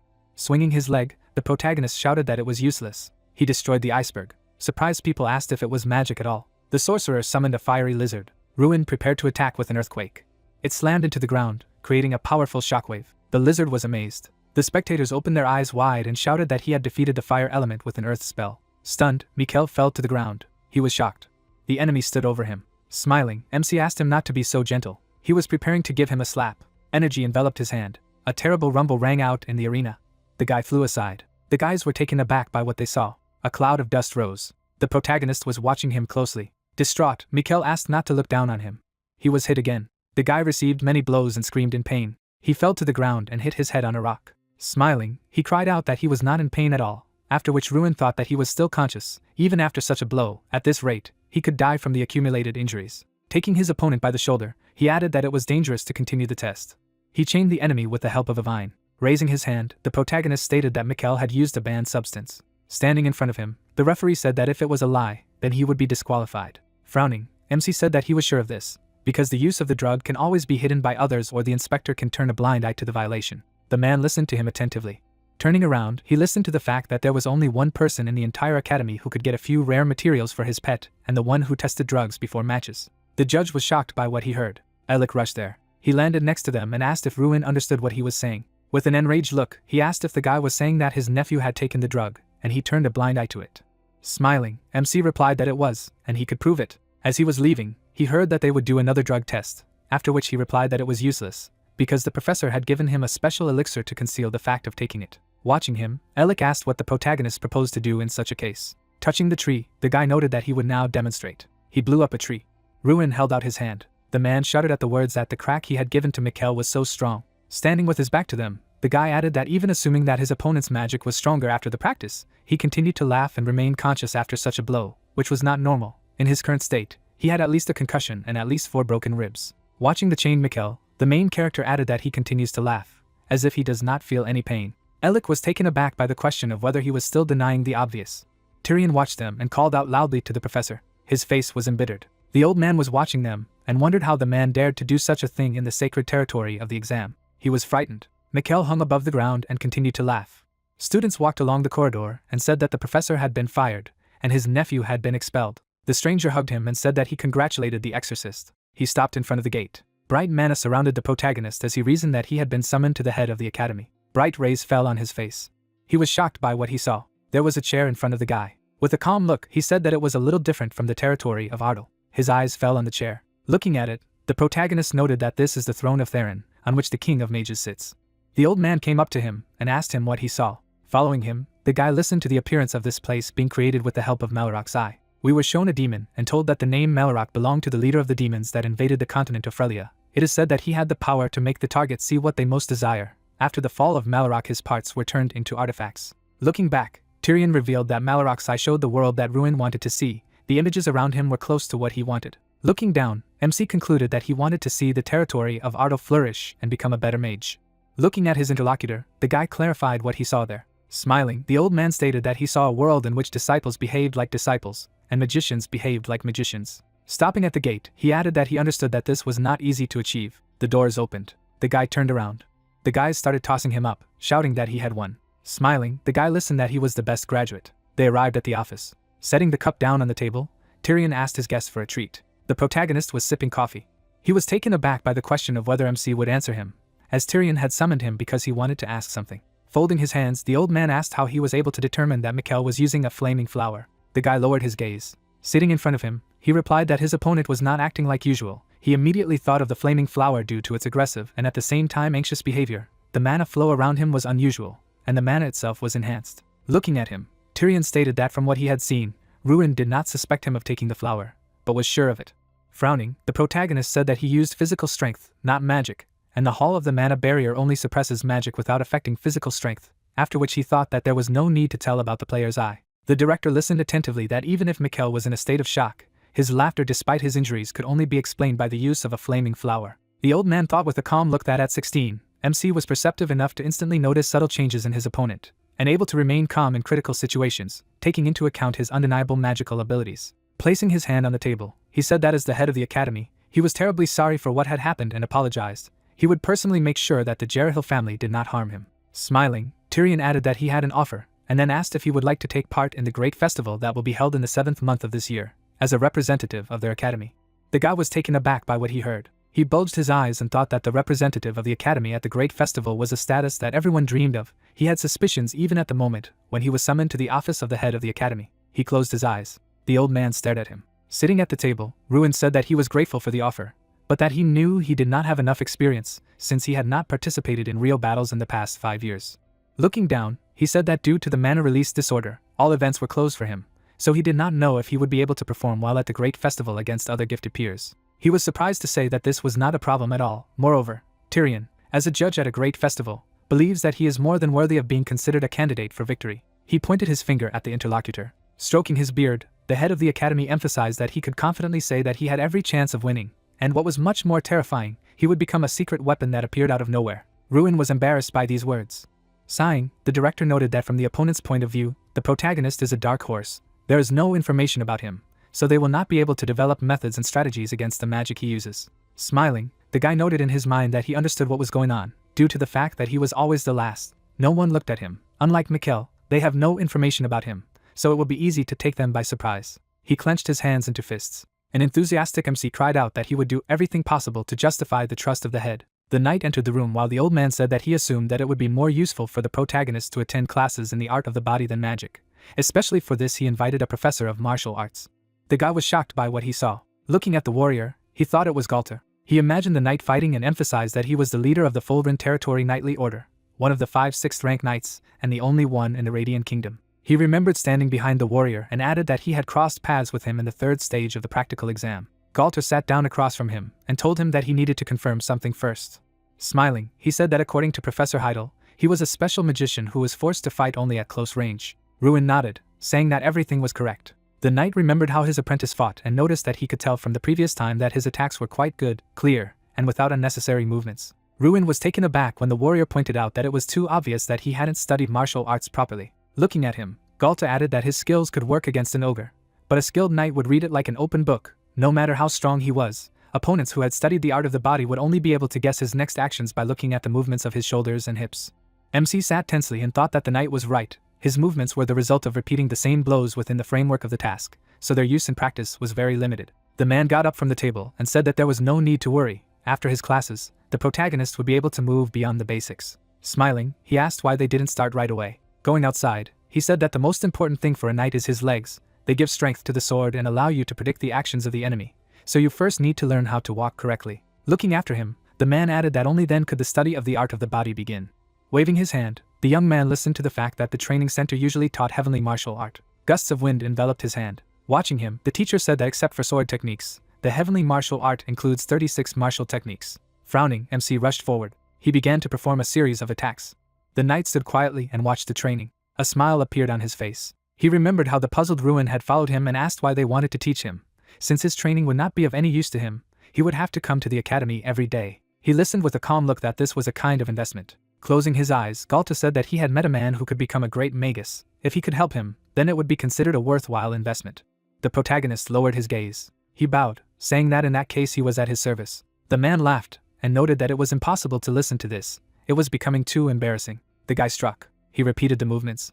The knight thought with a satisfied look that his student was doing well. He was not deprived of endurance. He remembered examining the corpse and wondered why the ogre had a broken jaw. Standing by the tree, Galta noted that he was a melee mage who was physically stronger than an ogre, an interesting young man. 3 weeks later, an aura enveloped the guy's body, after which a notification popped up that his skills had been enhanced. Now he could imbue every part of his body with magic. Glancing at the beast, he asked if the effect of mastering the heavenly martial art was incredible, to which he was told that it was. Thanks to this, Strand had advanced to the 3rd rank. Clenching his hand into a fist, MC reported that he felt tremendous strength. Sighing, the spirit noted that the guy was getting stronger surprisingly quickly. Drac had been gaining 2,000 strength points for more than a year, and another half a year after meeting him. The protagonist noticed the scream. Jason ran to him. He tried to catch his breath and asked if his friend had also seen that a list of participants in the Great Festival had been posted at the entrance to the academy.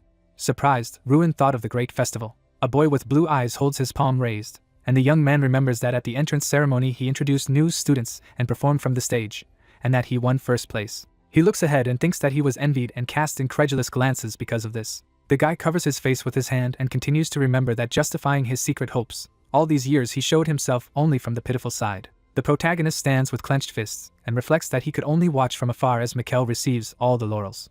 The young man runs forward rapidly. The guys are approaching the crowd of students. Ruin raised a clenched fist. He looked at the information board and thought with delight that he had become a representative. The guys look at the young man with admiration.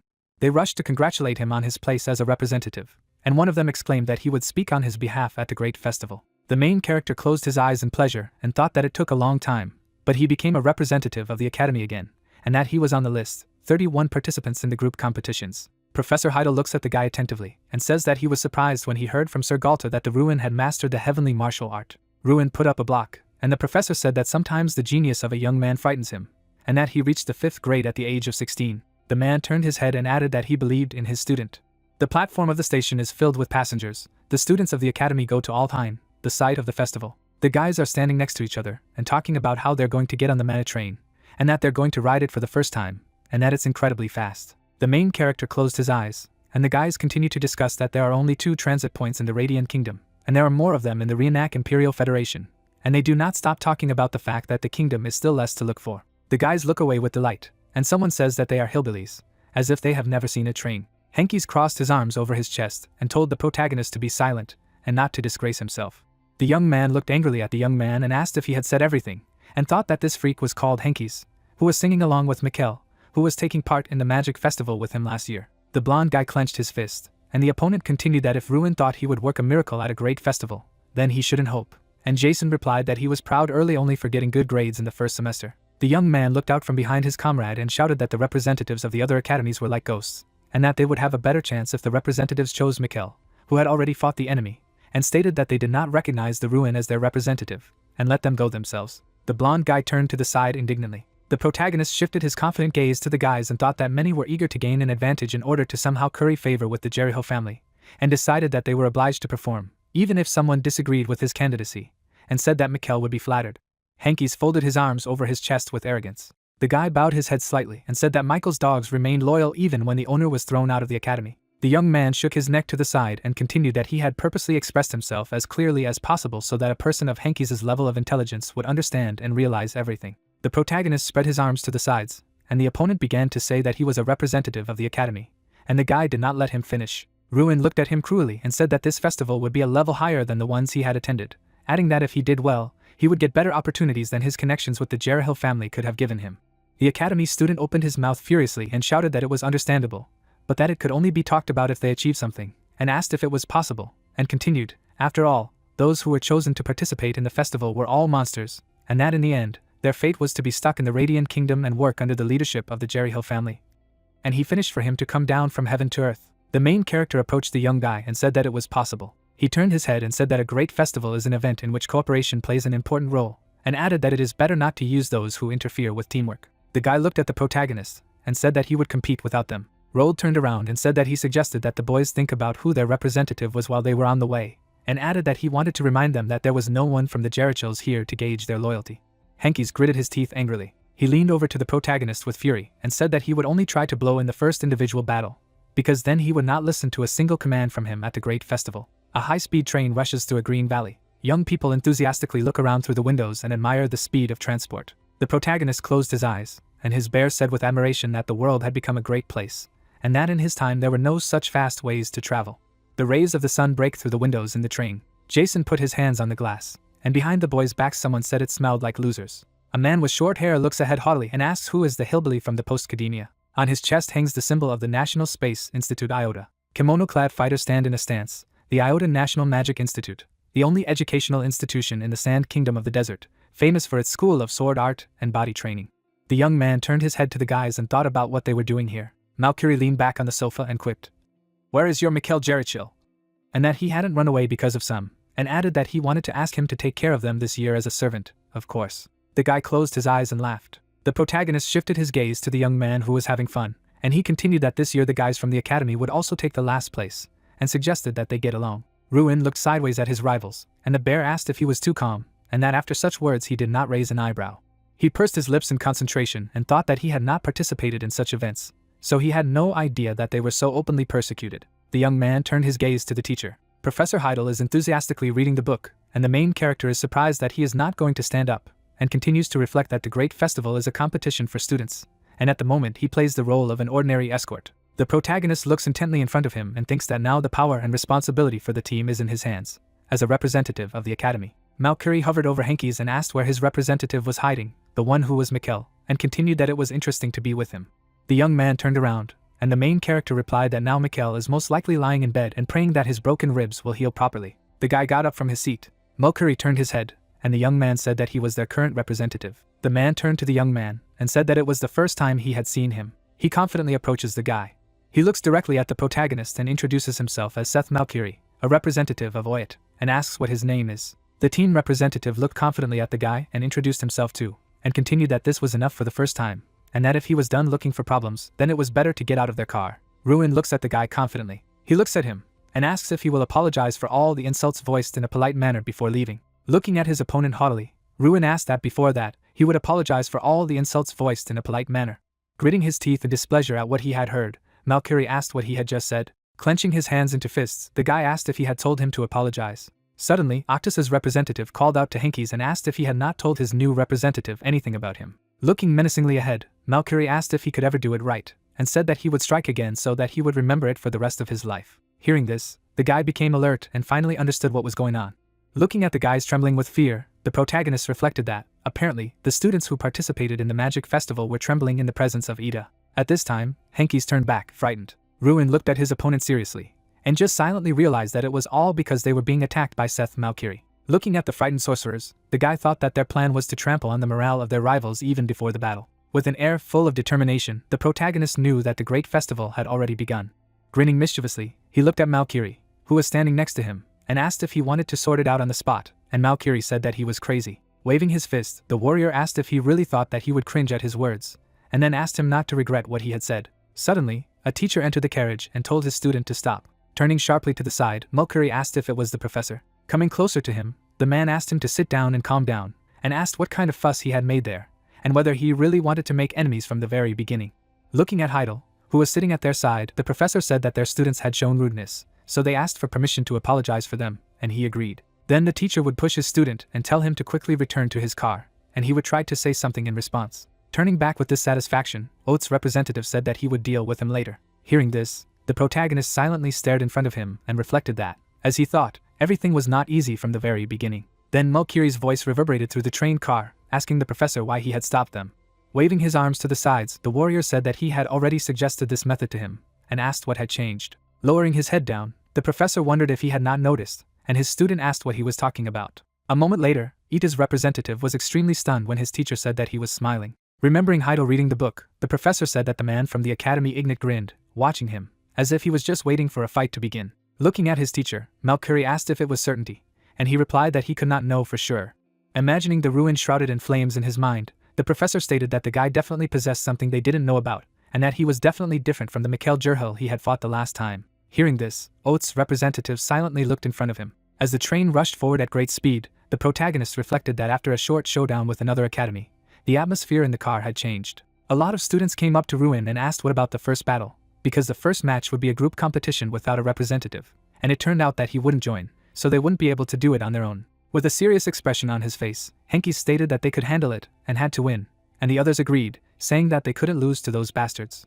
Looking away, the guy reflected that at a certain point, these guys, overwhelmed with envy and selfishness, began to unite. Suddenly, a student approached the protagonist, saying that he had acted too rashly, and these tough guys literally grew up in battles, and others agreed with this, because if a scuffle broke out, they would not think it would be enough. After a moment, all the students were dumbfounded when Ruin asked if they weren't angry. Spreading his hands to the sides, the guy stated that these freaks did not respect them and did not respect him, their representative, without hiding it at all, and asked what would happen if he did not answer. Looking out the window of the train car, the protagonist announced that they would only be happy and would begin to mock them even more. Throwing his hands aside, Ruin concluded that if he had remained silent, they would have fully justified the mocking nickname given to him, and asked if this was what they wanted. Then all the guys silently lowered their heads while the guy asked if they would continue to tolerate disrespect for themselves. Standing in the middle of the car, the protagonist stated that they had allowed themselves to be beaten by them, and therefore for those 5 years in a row they had been mixing them with mud. With a look full of seriousness, Ruin wondered what they would do, noting that he didn't think this was the time to fight for purely selfish reasons. Standing in front of him, the students said that they were thinking of putting Henkies on the goal in the airball match, and asked how he liked the idea, while the other doubted it. Folding his arms to his chest, the guy reflected that, apparently, Michael's followers had also decided to take his side, and he wanted them to keep the same mood until the very end. After a while, the train stopped in place, and the conductor announced that this was a stop, the Duchy of Alhain, and the professor said that they were there, and they needed to take their things and get off. Imagining a map of the area in his head, Ruin reflected that this was a state that was part of the Imperial Federation of Reenac, and only he was recognized as neutral in the Empire, so they had to put aside emotions on this land, even if they had been irreconcilable enemies for decades. Visualizing the warriors in armor, the guy reasoned that if there was bloodshed on the territory of Alhain, the Empire represented by the ruler of the continent would arrange a trial for the criminals and repay them for the atrocities committed. Remembering the signs denoting sorcerers and swordsmen, the protagonist realized that due to this state of affairs, large-scale international competitions, such as the Magic Festival for Mages and the Sword Grand Prix for Swordmasters, are held in Altain. Immediately afterward, the narrative shifts to the moment when the guys from the academy found themselves in a large square of the city, and someone admired the Reenac Empire, while his friend explained that it was not an empire, but an imperial federation under the control of the empire, which raised the question of the difference. Looking away in puzzlement, Jason noticed that everything was completely different there, and asked the Ruin for his impressions, explaining that he came from the territory of Demon, which was considered a fairly rich region, but could be compared to this place in communication. Looking in surprise in front of him, the young man thought that it was Althane. Looking at the men drinking on the street, the protagonist reasoned that this was to be expected from the capital of the kingdom. When he saw the girl sitting on a bench aside, he noticed that there was a breath of noble antiquity from everywhere, and the inhabitants were carelessly walking along the streets. Suddenly, Ruin noticed something off to the side, and thought that this sight made it clear that they had come from a very tiny place. In front of him, the guy saw a carriage drawn by horses, while the professor said that now they were heading to the place of their temporary stay, so they needed to get into the carriages. After a while, the carts were rapidly moving along the city street, and Heidel noticed that he was not hinting at anything at all. Reading his book, the man in glasses hoped that none of them would enter the participants from other educational institutions, even by mistake. Glancing sharply at the protagonist sitting in front, the professor of the academy concluded that nothing good would come out of the idea of unleashing a fight. After what had happened, Ruin was a little puzzled and asked why he said that while looking at him. Suddenly, the guy noticed that Stranov, sitting on his shoulder, asked him to look ahead. Looking at his companion in surprise, the protagonist asked what was there, and he asked him to look there again. A moment later, Ruin was extremely stunned when the bear said that a very interesting smell was coming from there. Then Strand jumped down sharply. Standing on his master's knee, the bear remembered what it was like. Imagining a majestic dragon in his head, Strana said that there was a relic of Drak. The narrative of the story is transferred the next day to the premises for the Ignite Academy with a brown roof. Sitting at the table, Jason asked Ruin if he was going on a date. At the same moment, the guy abruptly ran out of the house. The protagonist would quickly run down the street of the city and ask the country if he was sure, and the protagonist would explain that he would see everything on the minimap himself, and even for a power like him, this was unusual. Seeing the sign of the Touching Memories workshop on the building, the bear said that they were there. Immediately after that, the lever opened the front door. Entering the shop, the guy said that he believed that the object used by the Black Dragon himself would be in a more unusual place, but it was somehow too ordinary. Imagining different people with a pile of gold in their heads, the protagonist stated that they imagined that they would end up on the black market or a rich man's warehouse, and Strana explained that the relic of Dratch is useless for mages who do not use power-based magic, and for them that item will be ordinary garbage. A moment later, Ruin used the player's eye. At the same moment, a huge flow of energy erupted as if out of nowhere. The guy saw an unknown object that exuded dark red power. It was an invincibility ring, an exclusive unique artifact for the player, and the system announced that it was an artifact created by Draka, as well as his first failure, which allowed him to reset physical damage. Looking in front of him with dissatisfaction, the protagonist asked if it was really a failure, and the bear explained that there was some nuance. Imagining in his head various life cases with the rejection of loved ones, Strand said that it is not only about attacks, and resistance will arise even from the touch of a friend or the hug of a beloved. Sitting on the shoulder of his master, the bear said that the effect may not activate when it is really needed, and at the same time earn money for something ordinary, therefore a failure, but he definitely needs it. A moment later, out of nowhere, the system's notification window appeared, notifying him that his strength was increasing by 200 while being worn, and Ruin was remarking that this alone was worth wearing. Then the guy put this very ring on his finger. Clenching his hand into a fist, the protagonist reflected that it sat like a glove, as if it had been created specifically for him.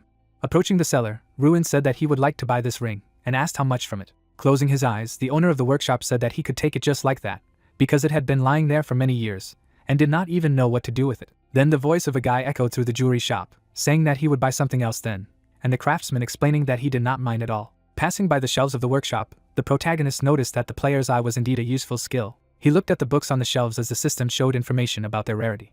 Suddenly, Ruin noticed something in front. In front of him was a book that exuded golden energy, and the system announced that these were quantum mechanisms of magic and a sword of high rarity. A moment later, the guy was extremely dumbfounded when the girl also wanted this book. Looking at her in surprise, the protagonist remembered who she was. Looking at the girl, the protagonist received an alert from the system that she was Irene Prius, a Class 5 mage with very high potential, and he himself thought that she was from Psycho Women's University. Imagining Theron Artemis unleashing his blue flames in his head, Ruin reasoned that he was the Dirty King, also known as the King of Mages and the King of the Border. Visualizing a huge number of sorcerers, including Irene, the guy thought that he had chosen 11 magicians who should represent the next generation, and she was one of them. Looking in front of him puzzled, the protagonist recalled that he had heard that she was a genius, close to reaching the 5th grade. At this time, Irene stared back at him menacingly, and Ruin mused that she was already a class 5 mage, and it turned out that the rumors even understated reality. Looking at the guy, the girl asked him to give the book, and he explained that he touched it first. Holding her hand on the protagonist's arm, Priya stated that he was from Ignite Academy, judging by the symbol on his uniform, and when she gave her name, she said that she was from Psycho Women's University, and he had found what he was looking for, and now he was looking for something else to buy, but her visit there was specifically for this book. Looking menacingly in front of him, Ruin heard the girl ask that if he didn't care, he could give her up to her, and he wondered what it meant she was eavesdropping, and it was because they were both participating in a great festival. With a look full of seriousness, the guy asked if she could say then why she needed this book, because such rarities are not just searched for. Hearing this, Irene was greatly puzzled and did not know what to answer. Looking away, the girl with white hair explained that this was part of her individual assignment, and she could not go into details, so she asked not to ask about it. Sighing heavily, the protagonist realized that it was unlikely to be from an educational institution, and assumed that perhaps it was an errand from the Dirty King. Spreading his hands to the sides, Ruin said that she could take it, because she said that it was important to her, and Prius expressed her gratitude to him. Then the guy again began to study the shelves of the workshop, wondering what he should buy then. At this time, Irene silently stared in front of her with gratitude in her eyes. Sometime later, the story's narratives moved to the Ignite Academy room, where someone was asking if he had really met Prius, when suddenly another student wondered what they were talking about. With admiring expressions on their faces, the students asked if she was as beautiful as they say, and where and under what circumstances he had crossed paths with her, and Ruin asked them to ask questions one by one. Sitting at the table, Jason noticed that he was jealous, because he dreamed of touching her hand at least once. Laughing at what he heard, Henkies remarked that they were all pathetic, and he had seen Irene at the great festival too, and even sat next to her, and his friend asked if he hadn't even talked to her. At this time, the protagonist was extremely puzzled and simply remained silent, while his friends argued, and one stated that he was not even near her. Putting his hands on the table, Henkies declared that in any case, that girl was strong, forever in 2nd place, and heard that she was terribly worried about the eternal loss of 1st place, Doom Prime, and Jason asked what kind of nonsense it was and how dare he talk about his Irene like that. Folding his arms to his chest, the student of the academy explained that this was not nonsense, and it was number 1 in the special school of battle mages, and therefore, he was the most universally recognized max among all his peers on the continent. At the same moment, Ruin was very surprised when his friend added that he also possessed a shining sword. With a snide grin, the guy thought that this was it, and now it was clear why Irene needed that book, and probably to defeat Doom Prime. Imagining the blade against the background of the magic circle in his head, Henkies told him that, however, it was not so cool to be a magical swordsman, because a magic sword did not give a pronounced growth of magic in comparison with other weapons, and it was also not so easy to become a skilled sword master. Spreading his hands to the sides, the academy student noticed that Doom Prime was different from the others, and the shining sword was an S-class artifact, and his sword proficiency was at least that of an average knight, if he was not mistaken. Propping his head on his hand, Jason asked if he had an artifact, good sword skills, and a talent for magic, and said that with such a genius he would have to die of envy, while his friend added that in addition there was a good and wealthy family and a beautiful appearance, and popularity among girls was simply off the charts. Hearing all this, he silently folded his hands together, and the blonde guy noticed that he did not even think that such people even existed. Visualizing the images of Irene and Doom, the protagonist thought about Prius, who mastered class 5 magic at the age of 16, and the magical swordsman Prime, who defeats her every year. With a thoughtful expression on his face, Ruin wondered that if he fought against this famous genius, he would be able to win. Thinking back to his encounter with Mulcahy on the train, the guy mused that he was definitely someone no one considered a threat.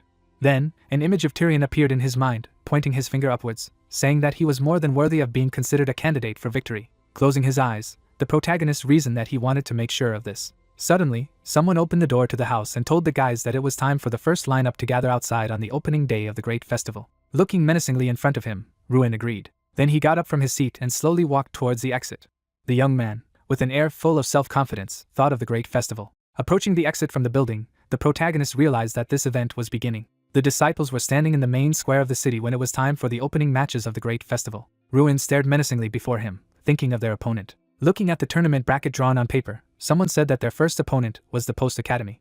Hearing this, the guy and his allies turned around while someone remarked that they would have an easy victory. With a snide grin on his face, Mulcahy said that they were so lucky to fall out first, and now there was no need to bother at the beginning, and the protagonist thought that this was the National Magic Institute of Ida. Looking seriously in front of him, Ruin remained silent and reasoned that this was their worst opponent. Standing in front of his opponents, the guy realized that these guys were famous for the dirty game. Looking at his frightened allies, who were asking why these terrible people were in the first place, the guy realized that many in their academy were traumatized from interacting with them. Pointing his hand at his classmates, Oath's representative said that they were so weak that they would not even allow them to warm up, and it would be the most boring fight in his life. The protagonist was standing in the middle of a huge number of students who were talking that they were still glad that they were lucky to face the post-academia, because it is like winning the lottery, when suddenly someone asked if they were behaving too rudely, to which he received the answer that they were already scared that they would not do anything anyway, because only such guys study with them. At the same moment, Ruin grinned mischievously, thinking that he would take the opportunity to show them. Suddenly, Mulcahy looked ahead as the protagonist said that he was waiting for them to come. Keeping his hands in his pockets, Ruin noticed that he could see that there were many other participants in the great festival besides them, and his opponent asked what he was getting at. Taking a step forward, the guy said that he wanted to introduce himself. Holding out his hand in front of him, the protagonist greeted everyone present and gave his name, saying that he was a representative of the so-called post-academia, which was discussed there. At this time, the students of Ida Academy were very dissatisfied, while Ruin added that he would not talk for a long time, but would ask for something. Directing his snide gaze forward, the guy asked to stop calling them by this name, because it was unpleasant. Hearing this, Mulcahy was greatly stunned. With a smile on his face, the protagonist noticed that he had been in the last places for so long that he was already tired of it, so now everything would change. Standing opposite his opponent, Ruin added that he wanted to try to get to the first place. At the same moment, the students of the Oat Academy were very dissatisfied and asked what else to call the last academy forever, and if he was joking, telling him not to show off and stop. Folding his arms to his chest, Mulcahy asked if he really thought it was some kind of local competition, and remarked that first place was no joke, and he was just no one to declare such a thing. At the same moment, Ruin remembered the image of Tyrion. With a snide grin, the guy declared that he was a secret weapon, and was not going to retreat anymore. Then the narrative of the story moves to a building made of white stone, where the voices of the guys who asked about the ruins of Ardal sounded. Sitting with the rest of the academy students, Mulcahy said that he had done a little investigation and found out that he had failed at everything before, when suddenly someone asked why such a person had become a representative. Spreading his hands to the sides, the guy with the tie explained that he wasn't quite sure, but at the beginning of the semester he had changed drastically and became a monster with amazing results. Throwing one leg over the other, the representative of the Ida Academy asked if he really had amazing results, and his classmate gave a positive answer and said that, apparently, this was the reason for his confidence. Hearing this, Mulcahy fell silent and remembered the professor's words that the guy definitely possessed something that they didn't know about. Sighing heavily, the representative of the Ida Academy asked what he was thinking about, and stated that they were only students of the post-academia. Rising from his seat and stretching, Mulcahy was about to teach those pompous suckers a lesson. Taking a sharp look to the side, he said that he would do it in the traditional way for their institute. Immediately after this, the narratives are transported to the Ignat Academy house with a brown roof. Discussing strategy with his classmates at the table, Ruin mused that tomorrow there would be a mana grenade throw, and it was a team competition in which everyone except the representative took part. Imagining images of students fighting against a golem in his head, the guy reasoned that the essence was to throw mana-filled grenades at the mithril monster, and the team that destroyed their opponent faster won. Looking at the protagonist, the student of the academy asked what he thinks, whether they will cope, because tomorrow he will not be with them. Looking ahead seriously, Ruin agreed that they lacked talented students compared to the Oath Institute. A moment later, all the guys were extremely dumbfounded when the guy said that he knew how they could win. With a confident expression on his face, the protagonist said that this was a group competition, and if they worked together, they could win. Looking in surprise in front of him, the student wondered when Ruin had stated that they needed to start banding together. Immediately after that, the guy imagined the course of the battle of his classmates in his head and said that the first group would heat the mana grenades, the second would move them, and the third team would directly attack the golem.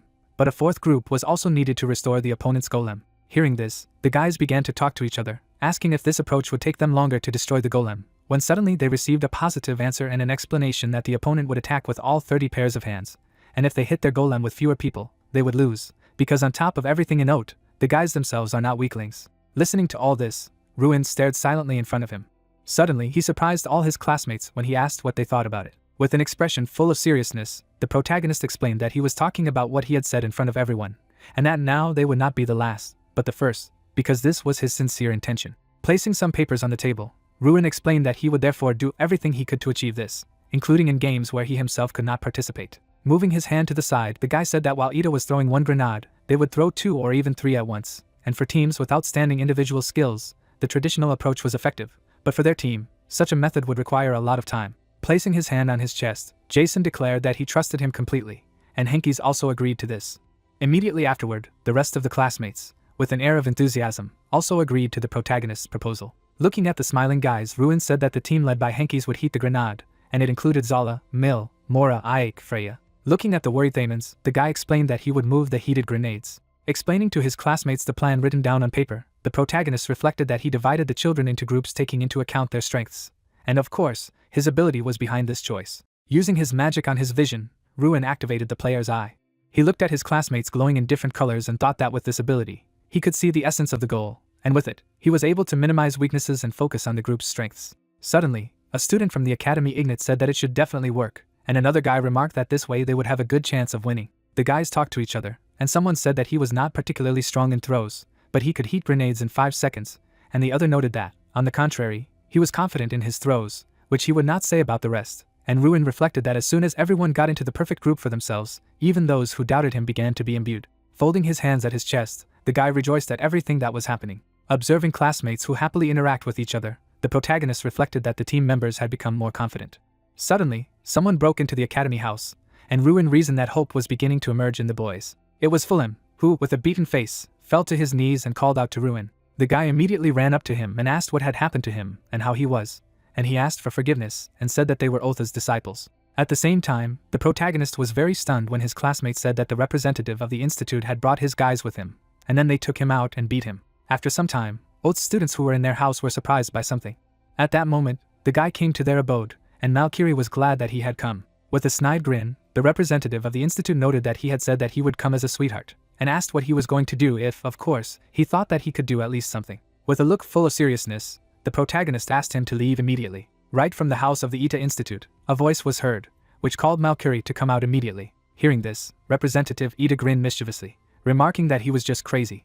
Standing in front of his opponent, Mulkuri asked on what basis he was behaving so impudently. Placing his hand on his opponent's shoulder, Ruin explained that he did not need this foundation. Then, with great force, he pressed down with his hand. At the same moment, Oates' representative bent over from the pressure. Looking dumbfounded in front of him, Malkuri was amazed by his strength. Immediately afterward, he swung his fist and called him an inappropriate word. With a deft movement, the guy managed to dodge to the side. He then counterattacked his opponent, as he screamed in pain. With a fierce look, the protagonist warned that if he touched them outside the arena again, he would end badly. Immediately afterward, Mulkuri writhed in pain as he lay on the floor, his allies asking what had happened and if he was okay. Oates' representative looked away in fright when he was hailed. He was looking at the Ruin standing in front of him, who was offering to make a bet. Then the story was transferred to the Ignite Academy house, where someone asked about a bet on a crack. Classmates surrounded the protagonist, asking that if they defeated the guys from Ida, Mulkuri would get a slap from him and the same one that Mikkel had incapacitated, and said that he would also apologize to everyone involved. Rejoicing after what they heard, the guys said that now they must win, and this is not a bad motivation, so they only need a victory.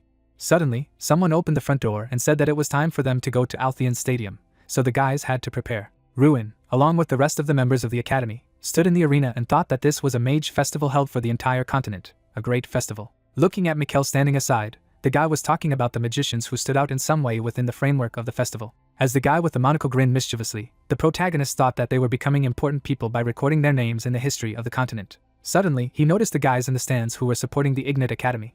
With a joyful expression on his face, Ruin knew that he had become part of a festival where legends were made. At the same moment, the host of the event shouted that the opening ceremony was over and all participants should return to their seats. Hearing this, the young man slowly walked forward. Suddenly, he saw someone in front of him. It was Malkiri who told him to be ready, because this time they would not let their guard down.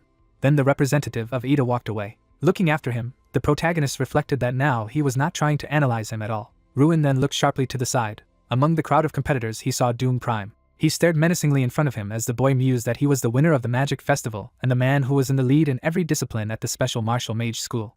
Watching him from the sidelines, the protagonist reasoned that if they won victory after victory, they would definitely meet him. Suddenly, Ruin looked away in surprise as someone suggested that he must be the kind of person who causes trouble everywhere he goes. At the same moment, Irene Prius appeared behind him. Looking at her acquaintance, the girl with white hair said that yesterday he caused real chaos. A moment later, the protagonist was greatly stunned when she added that he even went into open conflict by visiting the house of the Ida Institute. Looking at Irene as she passed by, Ruin asked how she knew about this, and she replied that Althane was a small town, and I was sure everyone already knew about it. Awkwardly scratching his head after what he heard, the guy said that he did not go into conflict at all, and just wanted to talk. Turning back, the white-haired girl explained that in any case, since he had allowed her to take the book she was looking for, he would advise him not to stand out. Suddenly, she was greatly surprised when the protagonist asked if she was suggesting that she should hide her true skills in the same way she did. Ruin then ran away from her, telling her that it was time for him to go, since they were in the first match.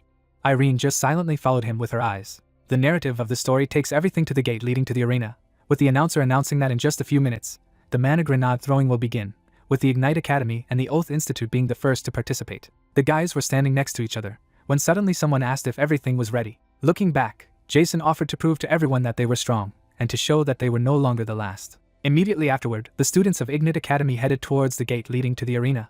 At this time, the people in the stands were very dumbfounded and asked what it was and what they were thinking, while Ruin mused that the first competition had finally begun, and the spectators were in disarray. Watching the course of the battle between the disciples and the golems, the young man reasoned that it was because the team competitions had previously been won by those who possessed outstanding people, and the division into groups within the same team was inherent in the competition of knights and had never been common in competitions for magicians. Doom and the others watched as someone asked if they were divided into groups of warmers and throwers, and was told that Ida would win anyway. The protagonist folded his arms to his chest while the people around him said that these were the ones who behaved as if they would be the first, and nothing else could be expected from the post-academia, because, most likely, they would be the last again, and asked what was not clear, that no one did this for no reason. Irene was also among the crowd of spectators. Looking in front of her, the girl with white hair asked how this was possible. At the same moment, the golem was under a strong attack, and someone was telling him to take a look at the monster of the Academy Ignith, because he had already lost his arm. Noticing this, Jason rushed forward along with the others, telling them to keep up the good work. The ruins to the side shouted to Henkes that he was doing well, and asked Blight and Ayak to help with the move, while Jason was ordered to aim at the golem's right arm. Moments later, the Academy monster Ignite took another huge damage, and the announcer announced that the right arm had been destroyed. Noticing this, someone gritted his teeth in displeasure. It was Mulkari, who stared menacingly before him and asked his allies what they were doing and why they were losing in the post-academia. Watching how the healers used their magic on the enemy monster, the host announced that they were not behaving as usual, and some of them were healing the golem, so it would not weaken in any way. Gritting his teeth again in displeasure, the representative of Oath pronounced the name of his opponent. Looking thoughtfully in front of her, Irene noticed that it was impressive. Watching the members of the Ignite Academy who were on the battlefield, the white-haired girl mused that the reason why they were defeating the institutes that obviously surpassed them in individual skills was solely due to strategy. Suddenly embarrassed, Prius reasoned that, however, this approach would only work if there was an accurate understanding of everyone's strengths. Remembering her meeting with Ruin in the workshop, Irene thought that he had easily found the book she had been looking for. Looking again at the members of the Academy who were using mana stones, the white-haired girl mused that he had also divided the guys into groups according to their skills. Looking at the commander of her classmates standing next to her, Prius wondered what kind of person he was and how it was that she hadn't seen him in any competition. At this moment, the mana stone was filled with energy. Throwing it forward with great force, Jason declared that it was all over now. A moment later, a projectile flew into the golem and destroyed it. Seeing this, Malkiri was extremely dumbfounded. Then he bit his lip in displeasure. At the same time, a huge stone monster fell to the ground. The members of the Ignite Academy began to rejoice, saying that they coped and won. Looking at the guys who were running swiftly forward, Ruin reflected that this was the first competition of the great festival, the throwing of a mana grenade, which was expected to end in a victory for the Oath Institute. The students of the Academy hugged the guy with joy, while he reasoned that it ended with the victory of the post-academia. Near the gate there were several students who asked if it was possible that the post-academia was no longer the last, and now Ida was in their place, so they should call them after the old, and the commentator announced that the competition for representatives would soon begin. Grab the flag. The students of Ignite Academy supported Ruin as he stepped forward, saying that he was the best, and the host said that the first match would be between Ruin Ardal, a representative of the Ignite Magic Academy, and Seth McKiri, a representative of the Eton National Magic Institute. At this time, the two opponents were facing each other. Strand grinned mischievously and asked his master if he was worried. With an expression full of calm, the protagonist explained that they were now 20 out of 32 educational institutions, and that it was perfect, and the bear asked what was perfect there. At this time, those in the stands were talking to each other, and Ruin explained that after the last victory, people were showing interest in them again. But this was not enough to remove the label hung on due to the failure of previous years. After activating his magic ring, the guy stated that he wanted an overwhelming victory. Standing in front of his opponent, the protagonist said that if they won an overwhelming victory against the Ida Institute, then the others would begin to look at them differently. With a snide grin, Strand noticed that everything became clear to him. The protagonist then looked sharply to the side. Looking at the sphere levitating in the air, Ruin said that they should show themselves to the Mage King. At this time, wizards were sitting inside her at a table around a magic ball. With the help of this artifact, they broadcast the fight between the guys in the arena. Dirty King Theron watched with interest. Looking at the old man sitting next to him, he said that he had previously considered Ruin Ardal as a candidate for the next generation, and Ardal Ruin was saying that he remembered him. Closing his eyes, the Dirty King explained that he had a habit of remembering talented guys, and this guy was born with such great talent that he was able to instinctively learn magic at a young age. Looking seriously in front of him, Theron noticed that he was a little disappointed when he found out that he had a mana release disorder. Tyrion sat in his seat, asking if he hadn't thought he was a useless child. Hearing this, the Dirt King smirked. Looking at the magic orb, Theron stated that since this student, who was incapable of conjuring properly, had been chosen as a representative of the academy, there was a reason for that, since he did not think that he had anything in reserve as he had before, and asked if this meant that he would overcome his curse. After his words, the old man only nodded his head. At this time, the Ruin stared menacingly in front of him as Tyrion said that they should just watch, and then they would see for themselves. Stranna, sitting on his shoulder, asked what he was going to do, and whether it was binding or freezing magic, he needed to get close to him, and if he could call for a protector. Stretching his hands, the guy explained that they were not very smart, and so they weren't, and his companion asked what his plan was in this case, to which he received the answer that he was the same as always. Hitting his fist in the palm of his hand, the protagonist stated that he would fight him head-on. At this time, the referee, with his mouth wide open, said that the match was beginning. When he announced the start, Ruin rushed towards the enemy with great speed. Valkyrie, noticing this, collected a sphere of lightning, saying that she would repay him for what had happened earlier. He then released a magical knight forward, summoning a battle protector. At the same time, a warrior appeared in front of the guy, which greatly stunned him. Looking menacingly in front of him, the protagonist used the refraction of time. Then, with deft movements, he managed to bypass the knight. After that, Ruin rushed forward with great speed. A moment later, he was behind his opponent. Seeing this, the representative of the Ita Institute abruptly turned back. He stabbed the protagonist, who blocked him with his hand. Holding his opponent's fist, Ruin noticed that he knew it. Trembling with indignation, Valkyrie asked if he wasn't going to let him go. A moment later, the representative of the Ita Institute looked away in fright as the guy told him that this was not the right time to chat with him. At the same moment, the knight he had summoned was heading towards him at great speed. Looking at him in fright, Valkyrie told the dumb defender to stop. Suddenly, the warrior was very close to his teacher. Looking down in fright, the representative of the institute realized that he could not move. Continuing to hold his fist with my hand, he offered to try to leave himself. After all that had happened, Valkyrie was extremely frightened. At the same moment, memories of how the guy had pinned him to the ground last time arose in his mind, and he mused that that power was real, and it wasn't because he let his guard down.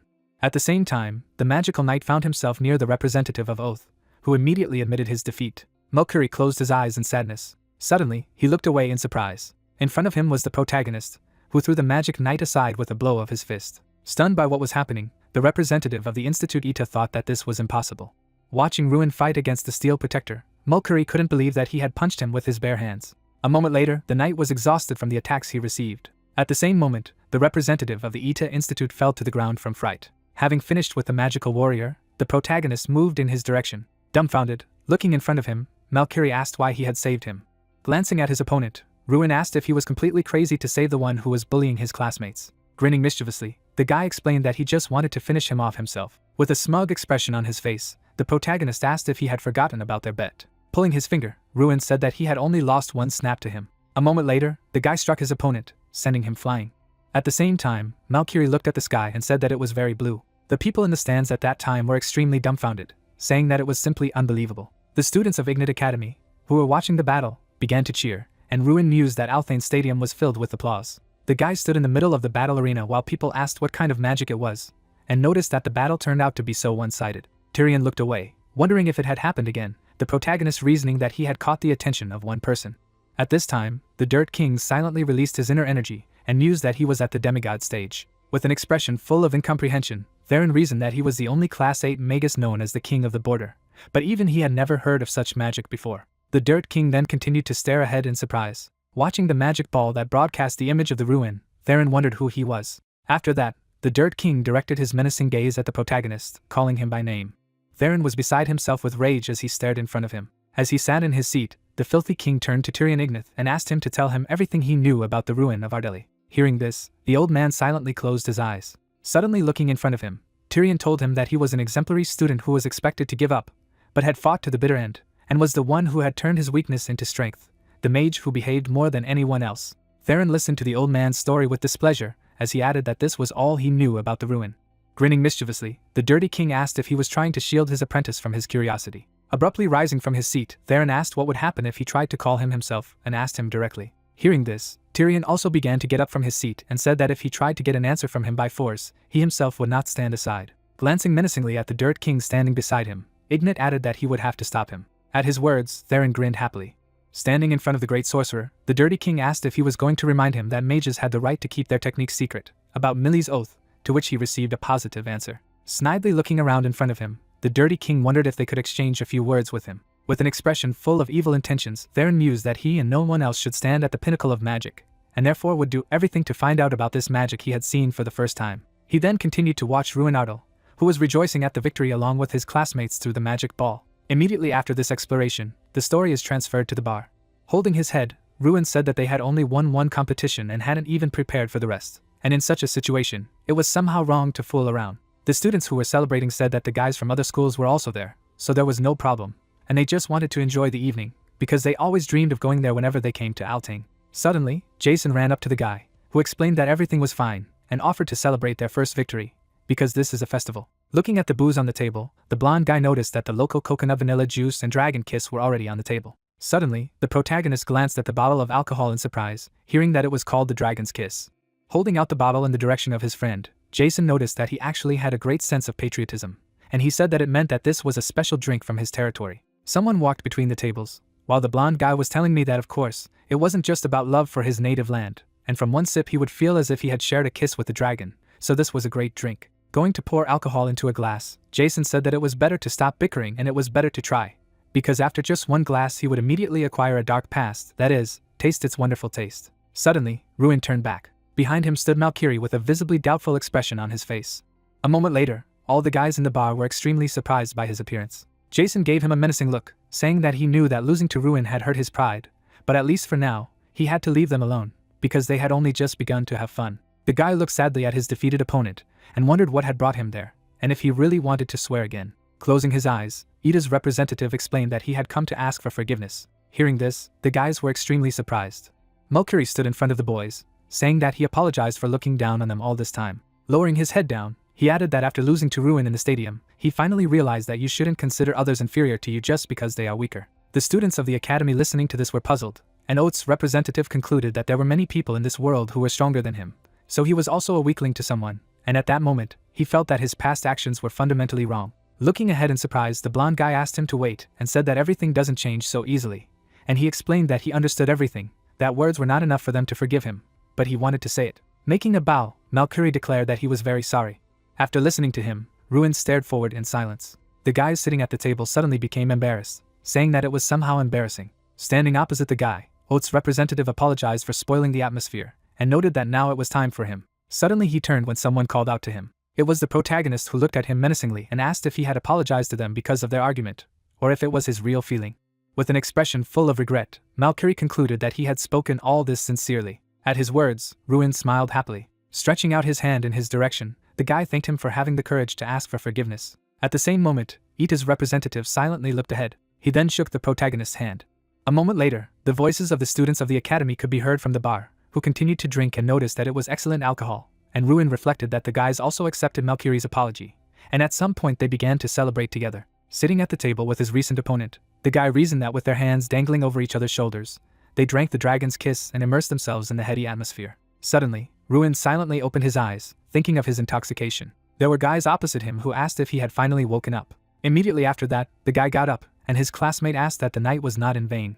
Henkes leaned over a little and asked him if he remembered what he had done yesterday, and noticed that he didn't know he liked to drink so much while the others were tearing their stomachs with laughter. When they remembered how Malkiri and the protagonist cried, saying that life in the academy was so hard, and said that he almost cried all over his eyes, at the same time shouting that he was grateful that at least now they believed in him. Continuing to laugh, his classmates explained that they could not even think that the seemingly perfect Ruin had such a side, and he only silently got angry. Then the narration of the story is transferred to the moment when the guy was walking down the corridor, calling his friends freaks. Because he had just come to his senses, they immediately began to laugh at him, and did not understand why he was doing all this. Remembering Jason, who offered him alcohol, Ruin said that the drink was right, which made him overly emotional, and therefore in the future he should avoid it at all costs. Suddenly, the guy stopped in place when someone called out to him. It was Malkiri, who, raising his hand up, asked if he had slept well. At the same moment, memories arose in the protagonist's head of how they called each other brothers together under the influence of alcohol, and asked for forgiveness. Suddenly blushing with embarrassment, Ruin wondered if he didn't even know what embarrassment was, and Oates' representative said that they would meet again later. Then the guy continued to walk forward along the corridor. Suddenly, Professor Heidel appeared behind him and called out to him. Coming closer to him, the man in glasses said that he was always haunted by problems, and he asked if he also knew about his dark past. Looking in surprise in front of him, the protagonist heard the professor explain that he was on a different matter, because someone wanted to see him, and he asked who might need it. Standing in front of his student, Hayden stated that the head of the academy seemed alarmed, saying that he was a dangerous person under the guise of treachery, and Ruin wondered who he was. A moment later, the guy was extremely stunned when he was told that it was Dirty King Theron. Imagining the man's sad look in his head, Heidel added that he wanted to meet him. Standing in front of his student, the professor told him to be careful, because Theron is full of secrets. Looking at the real Ruin from the front, he added that people who hide their true nature, like the Dirt King, are very dangerous. When the guy silently lowered his gaze down, the man with glasses apologized that he could only say that. Then, the voice of the protagonist reverberated through the corridor of the academy, saying that everything was fine and would keep it in mind, and the professor was explaining that the exact time would be said after the end of today's competition. Ruin's classmates were very surprised and asked about the dirty King Theron, who was watching them. Folding his arms to his chest, the guy explained that now they had more reasons to win, so they needed to discuss the plan. Suddenly, the guys were very surprised when the protagonist stated that the code name of the operation was Defend If You Can, and asked what that meant. Pointing at himself, Ruin said that he was going to run directly to the gate. Imagining a magic arrow flying through the air in his head, the guy thought that arrow ball is a game in which a living arrow acts as a projectile, constantly flying across the field.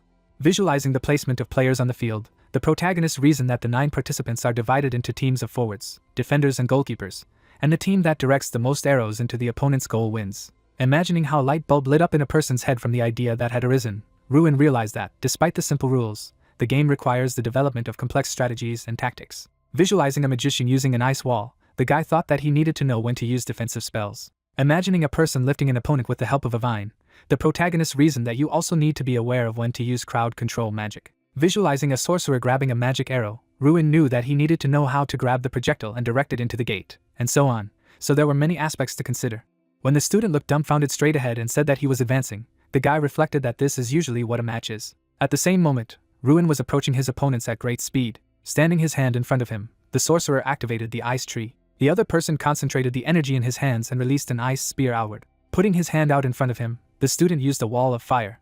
Suddenly, the protagonist found himself above his opponents, which greatly frightened them. Meanwhile, Mulcahy, who was in the stands, was shouting at Ruin of Fortune and cheering for Ignite Academy. His classmates next to him were very surprised and asked what was wrong with him, because yesterday he was almost hysterical about losing the Eternal Last Academy, and probably completely crazy because of losing Ruin Ardell, and it sounds plausible. Looking at them with displeasure after what he had heard, Oates' representative asked what they were talking about, and if they were saying that he was crazy, explaining that real men become friends after an exchange of blows. Looking away from the puzzled side, the man did not understand what kind of exchange he was talking about, because only one side was beating, and Mulcahy asked what he said, to which he received the answer that nothing had happened and he had heard. Turning away from him, the sorcerer whispered to his friend that these representatives were each better than the other. Looking menacingly in front of him, Oates' representative mused that after their match with Ruin Ardell, he was convinced of something. Imagining a guy using fire magic in his head, Mulcahy reasoned that he was definitely a mage of the next generation. Then he visualized images of himself and Irene Prius from Psycho Women's University, standing as if in a fog. After that, the representative of Oath remembered Dalian Malkin of the Holy Magic School of the god Freelia, who held his hands in front of him.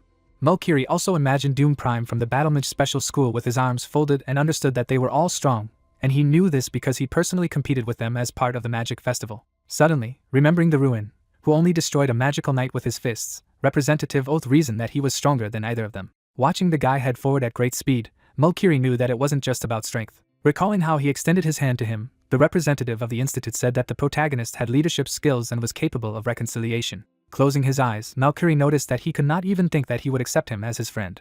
Suddenly, the representative of the institute turned back when his classmate called out to the captain and said that they were next, asking if they should discuss strategy, and he agreed. At this time, the unknown person opened his mouth wide, saying that it was necessary to stop the Ruin of Ardell. At the same time, sorcerers released their magic, saying that they were doing their best. At this time, the Ruin was moving forward at a tremendous speed, dodging the lightning magic. Then the guy dodged the flames, continuing to run forward.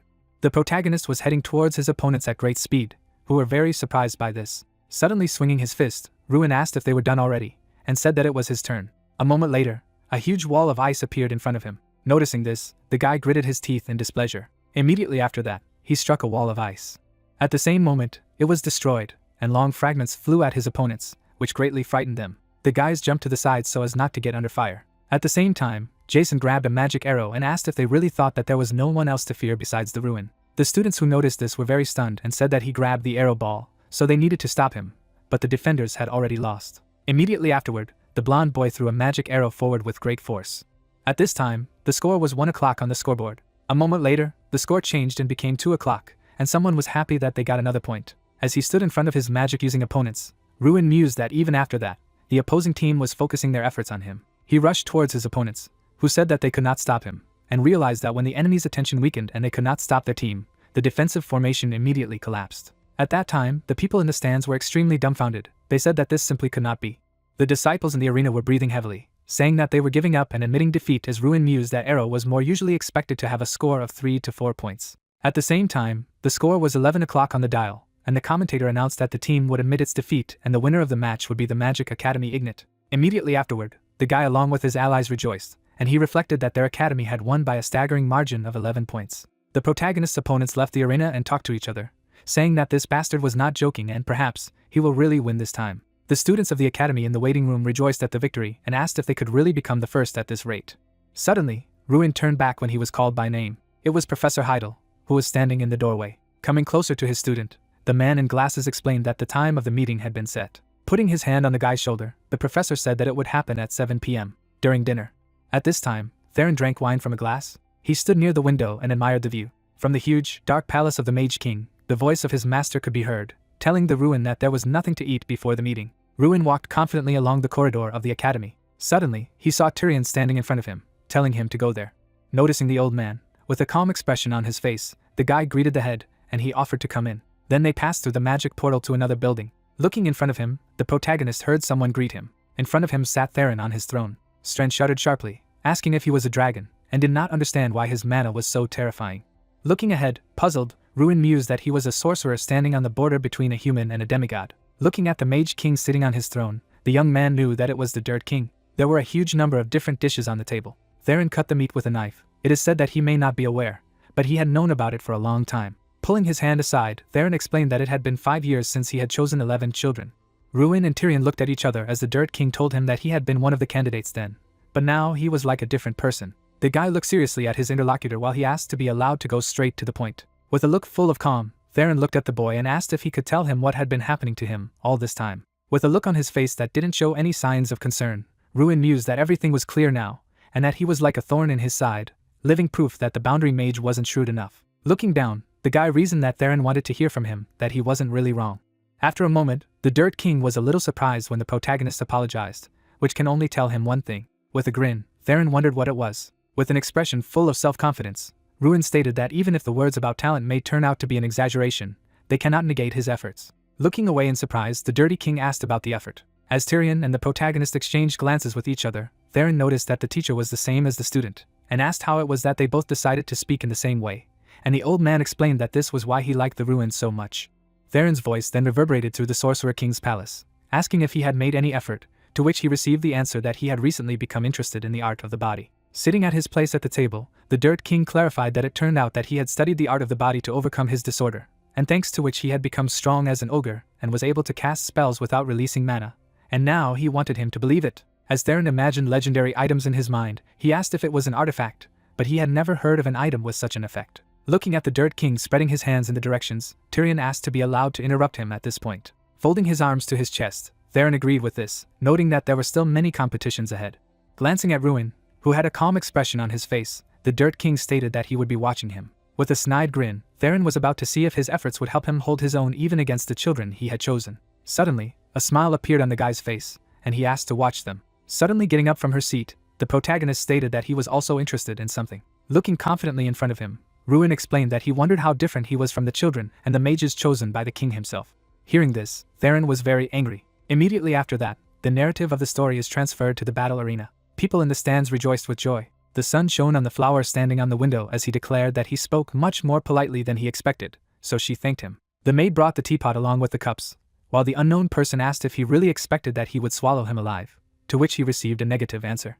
Theron sat at the table with Tyrion, explaining that there was no need to worry, because he was always happy to welcome talented mages, just curiosity did not give him peace. The old man looked in front of him and noticed that this was true, asking if he had been able to satisfy him. As he brought the cup of tea to his mouth, the Dirty King remarked that he had not been told what they were hiding, but something had put the matter on the back burner. Suddenly, Theron grinned, asking if he hadn't heard this impudent scoundrel decide to warn him, and Ignat explained that he was still very young, so there was no need to be so strict with him. Remembering how the Ruin had spoken confidently in his direction, the Dirt King had said that the rascal had no fear of him at all, and most of the others would have begged and crawled at their feet. Closing his eyes, the strongest sorcerer noticed that he was a rather entertaining young man. Suddenly looking out of the window, Theron concluded that he wished that the one he was nurturing would also become at least a little interesting. At this time, the people in the stands of the battle arena rejoiced with joy. Doom stepped forward to the sound of the crowd calling out to him. Looking down with displeasure, Prime thought that this was just pointless support, because something else was important to him. Suddenly he was very surprised when someone burst into his room. After that, his classmate began to tell the circumstances of the case in the captain's ear. Hearing this, Doom looked at him menacingly and asked if he was sure, and he explained that he had seen it himself. Remembering seeing Ruin and Tyrion walking down the hallway, the student said that Ardal, a representative of the same academy, had visited the magic tower. At the same time, Prime clenched his hand into a fist of displeasure as he thought of the dirty king. He was full of rage and couldn't believe that his master was dating someone other than him. Imagining in his head how the protagonist ran towards his opponents in a recent competition, Doom reflected that he had seen some matches with his participation, and this man put everyone on their ears, so it is rumored that it is difficult to counter him due to the unique magic. Visualizing Ruin unleashing his fiery energy, Prime reasoned that he hadn't paid attention to him because, despite all his hardships and battles, he didn't see him as his rival. As he walked down the hallway to his classmates, Doom realized that he could only arouse curiosity because of his unusual approach to witchcraft. At the same moment, an image of Theron communicating with Ruin appeared in his mind. At the same time, his allies abruptly turned back when they heard an unknown crash. They looked at Prime, who slammed his fist against the wall, and asked what was wrong with him and what had happened. Immediately afterward, Doom gritted his teeth in displeasure and thought that he could not forgive him, because he was the only one worthy of the recognition of the King of Mages. The test story is transferred to the magic door. As he walked inside, Ruin saw someone in front. In front of him was a man unknown to him. Seeing Doom Prime staring menacingly in front of him, the guy immediately knew who he was. Gritting his teeth in displeasure, Doom asked what he had talked about with the dirty king. Hearing this, the protagonist was a little puzzled and wondered if he was waiting for him there just for this question. Clenching his hands into fists, Prime asked him to simply answer, which surprised Ruin even more. Looking seriously in front of him, the guy asked if he really had to answer him. Drawing his blade from its sheath after hearing this, Doom said that he owed him nothing. Releasing his inner energy, Prime explained that he just had to hear the answer. Standing in a fighting stance, the protagonist thought that a murderous aura was emanating from him. Enveloping his fists in the energy of the flames, Ruin asked if he was challenging him, and explained that they were now at the tournament. Looking menacingly in front of him, Doom said that if there was no other way, he would have to. At the same moment, the guy looked menacingly in front of him. A moment later, his opponent unleashed his inner energy. Prime stared furiously straight ahead. Everything around was illuminated with blue energy. The protagonist stood in a fighting stance and realized that he was definitely strong, because he did not see a single weakness. Looking in front of him, Ruin was puzzled, remarking that he wasn't even lingering, and was he really going to draw his sword outside the competition ground? At the same time, Doom began to draw his blade from its scabbard. Suddenly, the guys were very surprised when they were stopped. In front of them in the middle of the corridor stood Irene Prius. A girl with white hair approached the guys, saying that it was interesting that they were all in the same place, and asked if there was any meeting planned. Spreading his hands to the sides, the protagonist explained that nothing was planned, but he was already thinking about how to introduce himself, and Irene asked without her. Immediately afterward, Prime walked away in displeasure. With a sigh of relief, Ruin asked if he always behaved as he pleased. Smiling, the girl with white hair said that this situation is an exception to the rule, and usually you can't get a word out of it, which greatly surprised the guy. Imagining in her head how Doom worships the Wizard King, Prius reveals that he loses his temper in situations involving the Lord and wants him to recognize him and set him apart from everyone else. Looking at her thoughtful acquaintance, Irene said that it should be noted that such individual meetings were not at all characteristic of the Dirty King, and he noticed that it turned out that Prime might think that he had received special attention from the king. After his words, the girl with white hair suddenly smiled, which surprised the protagonist. Looking in front of her, the Prius asked that when he was 1v1 with him, he seriously planned to fight, and Ruin replied that of course not, and he didn't want to be disqualified. Waving his hands, the guy explained that, most likely, Doom Prime did not want to fight for real and probably only intended to scare him. Irene leaned towards him and asked if it had worked. Imagining the image of Doom Prime with his arms folded to his chest, the protagonist said that he was like a wall that could not be broken through by a conventional attack. Looking at his hand, Ruin noticed that this was not all. Looking at his girlfriend, the guy said that he did not think that he would lose, and no matter how thick the wall was, in a few blows it would go. Hearing this, the white-haired girl laughed, remarking that he was indeed a strange guy, and the protagonist said that she could see that he himself was quite strong. As Doom walked down the hallway, the Prius remarked that he had to be careful anyway, because Prime knew no mercy. Doom stared menacingly in front of him, and Irene added that what had happened today would keep an eye on him. Immediately after this narration, the story moves to the dormitory of Ignite Academy with a brown roof. Lying on his arm, Jason noticed that it was a complete disappointment. Placing his hand on his shoulder, Ruin said that everything was fine, because everyone was working hard. Throwing up his hands to the sides, Henkies agreed with this and said that they had managed to take 4th place in the team competition without Ruin's help, and in fact it was akin to a miracle. Looking at his friend, the academy student noticed that it was sad that their winning streak had been interrupted, but they showed everyone that they were no longer trailing at the bottom of the list. Suddenly, their classmate came into the house with bags and asked who wanted a coconut vanilla drink, and Henkies asked what Ruin's plans were, because it was soon time for an individual duel. Taking the drink in his hand, the guy explained that, of course, he planned to win. Opening a can of soda, the protagonist stated that he had to stay at the top, and reflected that at the moment he was aiming for first place in the ranking of individual competitions. Ruin then imagined Irene Prius's magic releasing magic in his head. After that, the guy remembered the image of a snidely grinning Chkurka. At the same time, the protagonist visualized Alien Malkin using his magic. He also thought of Doom Prime's blade-wielding blade, and thought that he was standing shoulder to shoulder with the leaders of the competition, and therefore, if nothing significant happened, the next game was especially important. Imagining a huge flying island in his head, Ruin reasoned that this battle for survival, namely a battle royale between representatives of 32 schools, starting from the top of a man-made island, and the first place winner would receive 32 points, and the last 1 point. Visualizing people on the podium, the guy thought that points would be awarded for the quality of performance, so changes in the rating were inevitable. Strongly against his classmates, Henke stated that he believed he would prove himself well, and asked if he should prepare like everyone else, which surprised the protagonist. Looking at Ruin sitting next to him, Jason said that in the sense that other representatives were already forming alliances, and he was very surprised. Imagining a huge crowd belittling a lonely, the guy reflected that in order to survive the upcoming battle, it is allowed to create alliances, and dividing everyone into allies and opponents, as well as forming a strong group, is considered an effective tactic. From the window of the house, an academy student could be seen sitting at a table with friends, explaining that everyone would move in groups, and he would not be able to fight them alone. Looking at Ruin, who was silently holding his head, Henke's asked what about those who had supported them during Arrow Ball. Imagining the image of Irene with flowing hair in his head, the guy thought that, of course, she was the first person who came to mind. Lowering his head down, the protagonist reasoned that there was no guarantee that she would unite with him, and even if she did, she needed someone else. At the same moment, Malcury burst into the dormitory of the academy, who offered to unite. Smiling broadly, Ruin remembered that there was also him. Running out of the house, Ida's representative said that he might not even think of throwing him in the midst of the competition, and he noted that it was not for him to talk about it. Smiling happily, the guy reflected that his friend was sincere, and he could trust him as a member of the team. Running away from his new ally, the protagonist said that they needed to team up with another person as soon as possible, so he had to keep up. He asked him to stop, asking who else he had in mind. The guys were standing in front of a huge crowd of people who said that it was a great pity, and maybe they should try again, although she was not at their level, because I heard that she had refused everyone who proposed forming an alliance, so no one understood if she wanted to team up with anyone at all. Looking dumbfounded in front of him, Malcury could not believe what was happening. He saw the flag fluttering in the wind. The representative of the Ita Institute looked at the protagonist standing near the door and asked if he was really trying to invite Irene Prius, who was one of the strongest candidates for victory, and if he knew her, to which he received a positive answer. Spreading his hands to the sides, Malcury asked if they were close and that he would be on the same team with Irene herself, and Ruin asked him to calm down, because they hadn't even asked yet. Putting his hand on his chest, the representative of the Institute Ita noticed that she seemed to refuse everyone who offered, and asked what would happen if she refused them, and the guy replied that there was no need to think about bad things in advance, and wondered why he behaved as if they had come to confess their feelings to her. Suddenly, the protagonist glanced to the side when he heard Irene's voice, saying that she was waiting for him. A girl with white hair was standing near the Ruin, leaning against the wall. Prius smiled broadly and suggested that they begin their meeting with a discussion of the plan. The guys put maps of a huge island on the table and studied it. Glancing sharply to the side, Ruin asked if she was saying that the largest alliance included 14 people. Imagining in her head Dalian Malkin from the Holy Magic School of Frelia, who uses healing magic, Irene said that the group had gathered around him, and he was a genius who was always in the top 5 contenders for victory. Looking at her new ally, the white-haired girl explained that he mainly used light magic and light magic. Thinking about what he had heard, Malcury said that they would not take him in numbers, so, as expected, his group would be the most nerve-wracking. Suddenly, the guys were very surprised when the guy said that this was not the only problem at all. Visualizing the image of Doom Prime releasing his inner energy, the protagonist stated that he would also be a problem. Hearing this, his allies were extremely dumbfounded.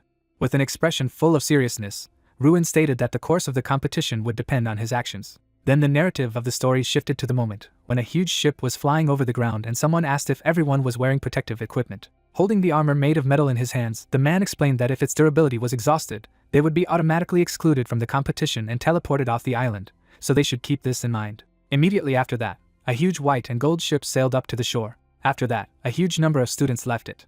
Malcury trembled with emotion and said that they had not yet begun, and he was already very nervous. Looking out for an island in the distance, a representative of the Ida Institute asked if they needed to survive for 72 hours, to which he received a positive answer. At this time, all the guys on the island looked at Doom in fright. Looking menacingly ahead, Ruin noticed that Prime had been expected to go it alone, and Irene had said that he was right, but no one looked down on him. Then the voice of a guy reverberated around the area, suggesting that they go get a boat and go to the island, and the girl with white hair agreed with him, while Malcury asked him to wait for him.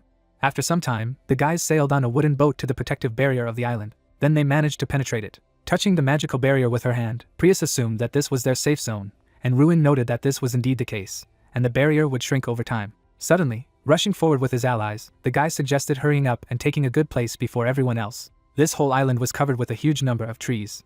Malcury held on to his stomach, which was rumbling with hunger. The representative of the Ita Institute sat on a tree branch and asked Ruin that he did not want to go against the leader, but whether it was worth buying some food at the entrance, because there were very appetizing snacks. With her arms folded to her chest, Irene wondered if he had agreed that the traps had to be set first, and Malcury asked why this ostentatious aloofness was the point, since they were all a team. Suddenly, the guys noticed something behind them. A huge explosion occurred in the forest at the same moment. Looking puzzled in front of him, the representative of the Ita Institute asked if a battle was already going on somewhere. With a snide grin as he watched, Ruin explained that it was their turn, much to the surprise of his ally, and added that he had mentioned that they didn't have to bother buying food because he would have the opportunity to eat his fill. Looking at a small group of sorcerers walking on the ground, the guy stated that their victim was already there. The guys slowly walked through the forest on the island. The apprentice looked at the sorcerer in front of him, puzzled, and asked if they should have taken care of the food later, since it was so inconvenient to walk with such a weight, and the sorcerer asked him to be patient for a while, because there were not many places where food and water could be obtained. Suddenly, out of nowhere, a beam of blue energy appeared. He instantly hit one of the magi, knocking him down. Noticing this, the other guys became alert, saying that it was an ambush. As he collected a huge sphere of blue energy in his hands, Mulcahy said that he had been waiting very much for them to appear. A moment later, the representative of the Ita Institute released his internal energy using the Iron Sphere skill. At the same moment, Irene folded her hands together. She then created a huge magic sphere above her head. Puzzled by what was happening, Ruin mused that this was Class 5 ice magic. At the same time, the white-haired girl channeled her energy forward using the blizzard skill. Looking away in puzzlement, Mulcahy said that nothing less could be expected from her, and she had summoned such high-level magic without even breaking a sweat. Suddenly, the representative of the Ita Institute noticed that an attack was approaching him from behind. At this time, a group of sorcerers were using their magic, when suddenly someone said that there were 3 of them, and among them Irene Prius. Continuing to defend themselves from the attack of their opponents, a small detachment received an order to try to block and push them through. Looking menacingly before him, Ruin mused that their opponents were definitely strong mages, and after all, they were representatives of the schools. Immediately after that, he jumped to the ground, reasoning that now it was his turn, making his move. At the same time, a student of the School of Magic looked to the side and asked what the sound was. In front of him, he saw a bush stir suddenly. Putting his hand out in front of him, the sorcerer released his inner energy and asked how dare he. At the same moment, a magical attack headed towards the protagonist. With his menacing gaze forward, Ruin used time refraction. Then, his opponent was extremely frightened when his own attack swept past him. Then, the sphere of magic energy flew through all of his allies and exploded. The guy swung his leg to strike. With a deft movement of his foot, he managed to neutralize one of the opponents. Noticing this, the other sorcerer sent the magical vines forward using the binding tree skill. After the incident, the protagonist soared into the air over his opponents and summoned his flames. Seeing this, the sorcerers began to scatter to the sides, and one of them noticed that it was explosive incendiary mana, so they had to dodge. Suddenly, ice spikes appeared in front of the magic school student. Mulcahy opened his mouth wide and yelled at Ruin to put an end to their efforts. At the same moment, the guy was rapidly approaching the leader of a small squad of sorcerers. Immediately after that, a huge magical explosion occurred in the forest. After taking a huge amount of damage, the student of the magic school was lying unconscious on the ground. A moment later, his body was enveloped in yellow energy. The protagonist stood nearby and watched what was happening. Suddenly, he turned back, and the other guys who saw this were very frightened. Standing in front of the members of the small sorcerer squad, Ruin noticed that there were now 3 of them against 4. Hearing this, the student of the magic school gritted his teeth in displeasure. Kneading his fist, the guy asked that they had bought them enough food. There was food in front of them. Someone noticed that there was even meat here. Mulcahy picked up an apple, saying that this amount of food would last them for about 3 days. They brought so much that the main character agreed to when he heard that they would enjoy the food for him. The man was frightened when an explosion occurred behind him. The guys turned around to look at what had happened as the master clarified if Dalian's group was heading in the wrong direction, and whoever the attackers were, they were not lacking the courage to go up against a group of more than 10 people. Irene crossed her arms, declaring that this was Doom Prime, and there were not many mages with this level of mana. Mulcahy was tense when he remembered that for a year, they did not cross paths. He became much stronger, even goosebumps. The young man imagined Doom Prime brandishing a sword, thought that he was really strong. The door opened ajar. There was no one in the bedroom. The girl stepped into the house, noticing that there was no sign that the others had reached here before. The guy was standing by the bed, offering to rest a little, at the same time to have a snack. The man in anticipation announced that he would introduce them to the taste of iota steak. The girl silently looked away when behind her back the guys discussed that the smell could give them away, so she needed to refrain from meat for now. The hero turned his gaze to the side after being asked how he found out. He pondered, looking ahead, when the girl noticed that everything he had predicted was happening. On the paper, there is a map of the mountains in the middle of the forest. When she spoke of the central settlement as the only place on the island where a large group of people could find shelter, and Dalian Malkin would surely head there. The guy was focused when he added that Doom Prime would also go there. Irene spread her arms to her sides, saying that he would go there alone, even knowing that he would face the largest team. Didn't she ask if it was too risky? Ruin looked at her, replying that he would appear there because it was the best way to win alone, getting a question about how. The lady was surprised to hear about the kill points. Doom put his sword on his shoulder as the young man clarified that he would receive points for each opponent eliminated, and that way of thinking was quite in the spirit of a warrior. The hero closed his eyes, adding that he was just thinking about what he would do in his place. A bead of sweat appeared on his cheek as he thought. Besides, Doom had no choice but to take the risk of somehow attracting the attention of the Dirty King. Irene touched his chin, deducing that Ruin was a suspicious guy. The sun was setting behind the forest, casting rays on the house. The young man offered to make a duty schedule, and the girl volunteered first. There was a full moon in the sky. The main character opened one eye when he was asked to please wake up. The girl was standing by the bed, notifying that they had a guest. The guy went to the window, pulling back the curtains. Behind the bushes nearby, the silhouette of a man could be seen. The two were standing by the window as Ruin clarified if she had checked how many there were. The lady replied that there was only one, and she had also cancelled the light magic so that they wouldn't be detected because she didn't think he was aware of their presence. The young man looked out of the window, stating that he was coming here. The man was fast asleep on the bed when the hero said that he needed to wake him up, and he would stand to guard the entrance just in case. An unknown person was standing near the house. He quickly approached the door. The guy sat behind the wall waiting. The stranger's cloak fluttered in the wind. Ruin was ready, and thought that this is one person, and this is possible. The door began to open. Someone walked into the house without noticing the main character. The guy grabbed him by the hood abruptly. The young man, with a wave of his hand, pushed him in front of him. He attacked him, covering his mouth with his hand. Irene thrust her hands forward, conjuring the light. The guys looked at the detainee, finding out who it was. Ruin removed his hand from his face when Malcury asked that it was the representative of Column Academy, Callus. The guest was lying on the floor, apologizing that he wasn't going to break in. He was just looking for a place to rest, and if he knew they were inside, he wouldn't come in. The main character looked at him, asking if he was alone, to which he received a positive answer. The man carefully pulled back the curtain when the guy was clarifying where the members of his team were, because it seemed to him that there were 6 of them. The guys lowered their heads, looking at him when he announced the Duma. The scoundrel clenched his teeth as he turned, announcing that Doom had eliminated them. There were people standing on the path in the forest. The guest began his story by saying that at the beginning of the trial, they boldly moved forward, since their alliance was quite numerous. They were going to ambush Makin's group and earn themselves kill points. The young people opened their mouths in surprise. The guy was talking about how this bastard had appeared then. He was targeting them, the group that had separated to look for food. The girl was surprised, asking what he wanted to say. Doom eliminated the group of 6 people on his own. Callus objected that not exactly, because he eliminated only one, because the guys went on the defensive, and the real trouble came later. The team put out their hands, starting to conjure. The young man said that they desperately defended themselves, but did not survive. Only 2, including him, were able to survive and escape. The beaten warriors continued to walk as he clarified that this was not the end. Callus stared at the incumbent as he was wrapped in energy, remembering that Doom had reappeared in front of them just then. The young man lay on the floor, gritting his teeth, told that at first he himself unleashed a fight with them. Then, when the battle gained momentum, he hid and waited for it to end, and then followed them, who managed to escape not without injuries. The main character was focused when he thought about the fact that he analyzed the situation and acted in a way that was beneficial to him, and this is quite wise. Doom knows how to benefit. The guest, lying on the floor, raised his head, telling the guys that in this connection he would like to ask, and rather impudently on his part, but could they accept him into their team? Malcury touched his chin and said that despite his fatigue, he thought like a strategist. The girl's face changed, asking again, after the young man refused the guy. The hero sat on Callus, clarifying how he was able to escape. Ruin narrowed his eyes, saying that if they were talking about Doom, he would never leave him alone, even if he was wounded. The man stretched out a finger forward, agreeing that it was. The hero restrained the guest on the floor, assuming that there were 3 possible options. Either he was lying, or Doom had deliberately spared him, and now he was hiding somewhere, watching the situation. The guy opened his eyes wide as he began to scan. He looked at the young man, receiving information that identification was impossible. The young man swung his fist, realizing that he was not Callus after all. The owl jumped down from the tree, spreading its wings. A headless body was lying on the floor when one of the guys suggested that it was a puppet. The 2 looked at the guy who said that he needed to hurry up. He looked out the window, saying that he had to leave right now.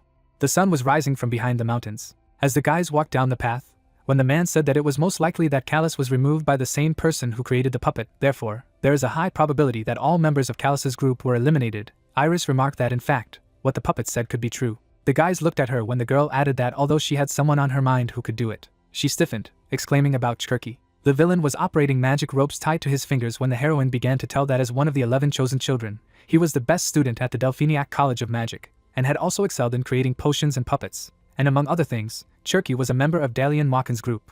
Ruin clutched his chin, realizing that they were surrounded by enemies on all sides. The guys were standing on the path when the hero assumed that Cherky had discovered them with the help of a puppet, and he was sure that after that the other teams would also hunt them. The dome was blocking off part of the forest when the young man added that, however, the western part would soon become inaccessible due to the narrowing of the barrier, and he was asked if he had any ideas. The guy raised his hand, holding something in it, replied that there is a saying from the waters of the ocean of Mazaroth, you need to use pirates to fight pirates. Ruin turned around, stating that they had to catch opponents with the help of opponents. In the middle of the forest there was a house. Someone asked Cherka if he had found out their location. The scoundrel put his hand on his face, noting that they were hiding in the western part of the island like rats. He was almost able to outwit them, but, unfortunately, at the very last moment he was brought out into the open. Malkin was perplexed, asking about how his puppet was exposed. The young man smiled broadly, answering that he did not know, and he even doubted, suddenly slammed with all his strength, and that's it. The guy touched his chin after being asked what he was going to do. The protagonists were shown shrouded in magic when he thought that all three were problematic opponents. Malkin frowned, stating that they would capture them, directing all their combat power. The rays of the sun passed through the branches of the trees. The guys walked one after another along the forest path. Malkin turned around, noting that they would soon be at the western base. In front of them, a huge blow of energy was struck. Cherky closed his eyes, saying that it looked like a battle had unfolded. How noisily they were fighting. The scoundrel noted that in this case, so should Ruin. The guys rushed forward, saying that it was time to score points. Malkin watched the guys from afar in the thick of energy. The main character stepped back, shouting to turn around, because this is an ambush. The scoundrel drew his magic weapon, shouting for the holy arrow. He opened his eyes wide, asking that this wasn't Ruin. A powerful beam of magic struck the forest. The young people were sitting in a tree when the girl spoke of Malkin's holy magic, and everything is going according to plan. Mokuri ate an apple, noting that all the creatures ran as soon as they heard their fireworks, and they were not even there. The lady asked what they should do next. Ruin rose to his feet, stating that he needed to go there and collect all the kill points. The scoundrel turned back in panic. The guy was flying with an attack from the back of the opponents. Smoke rose higher as Malkin looked back. The guys stood behind the enemy, exclaiming that the Ruin had appeared. Irene looked at the team, explaining that Dalian's group had thinned out. Apparently the story about Doom was true. The man noticed that they were still outnumbered. The guys were looking to the side when three people appeared in front of them. Mokuri frowned, asking if this was a temporary alliance, adding that the attempt was not torture. The scoundrel and his henchmen stood opposite, exclaiming that even if united, there were only 6 of them, and there was no need to hide, but to advance. A stream of energy swept over the man's shoulder. The guy was on fire, laughing. Malkin and company stood in front of the flames. The scoundrel opened his eyes wide as the ground cracked beneath his feet. The heroes turned their attention downwards, saying that this power. The hero opened his eyes wide, thinking about the Duma. The man abruptly shifted to the side, using magic. The young man watched the clash of opponents from the sidelines. Mokuri was tense, asking that this bastard was showing by these actions that while they were on their side, Irene noticed that there seemed to be a replenishment in their temporary alliance. Ruin looked away, thinking that he wanted to get rid of Malkin's group first, since all the survivors were here. Perhaps they would soon know the outcome of the match. Cherky put his palms forward, wondering why he was attacking them. It was Doom and everyone needed to run to the base. The scoundrel was displeased, ordering not to run away because they had to unite and fight back.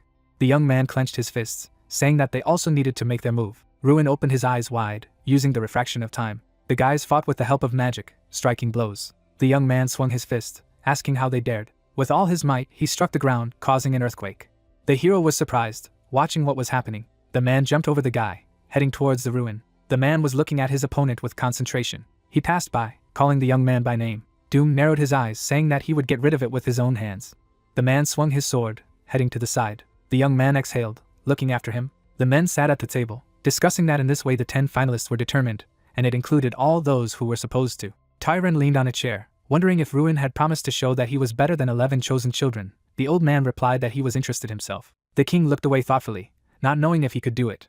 In his mind, Doom brandished his sword as he wondered if he could defeat the rascal. The bright sun illuminated the house in the forest. The guy was waving his arms, training. Ruin clenched his fists as he practiced his movements. It was said that they had settled in Base B, located near the center of the island. Malkin and Cherky stood back to back, and Doom looked menacingly to the side, when the young man revealed that as a result of the last battle, only Dalian and Cherky remained from the largest alliance. A group of survivors, who temporarily became their allies, disappeared along with the villain.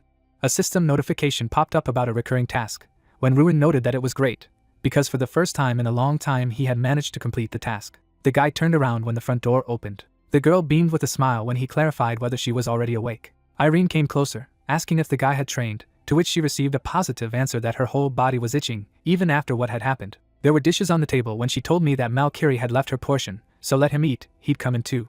The lady bit off a piece of meat. She was very surprised, exclaiming. Ruin walked into the kitchen, noting that it was delicious, and the man surprisingly turned out to be a good cook. The hero was approaching the table when Irene said that she had gone to bed without saying anything. Apologizing, he replied that it was not worth it, because she was probably tired after duty. The guy poured hot tea into a mug.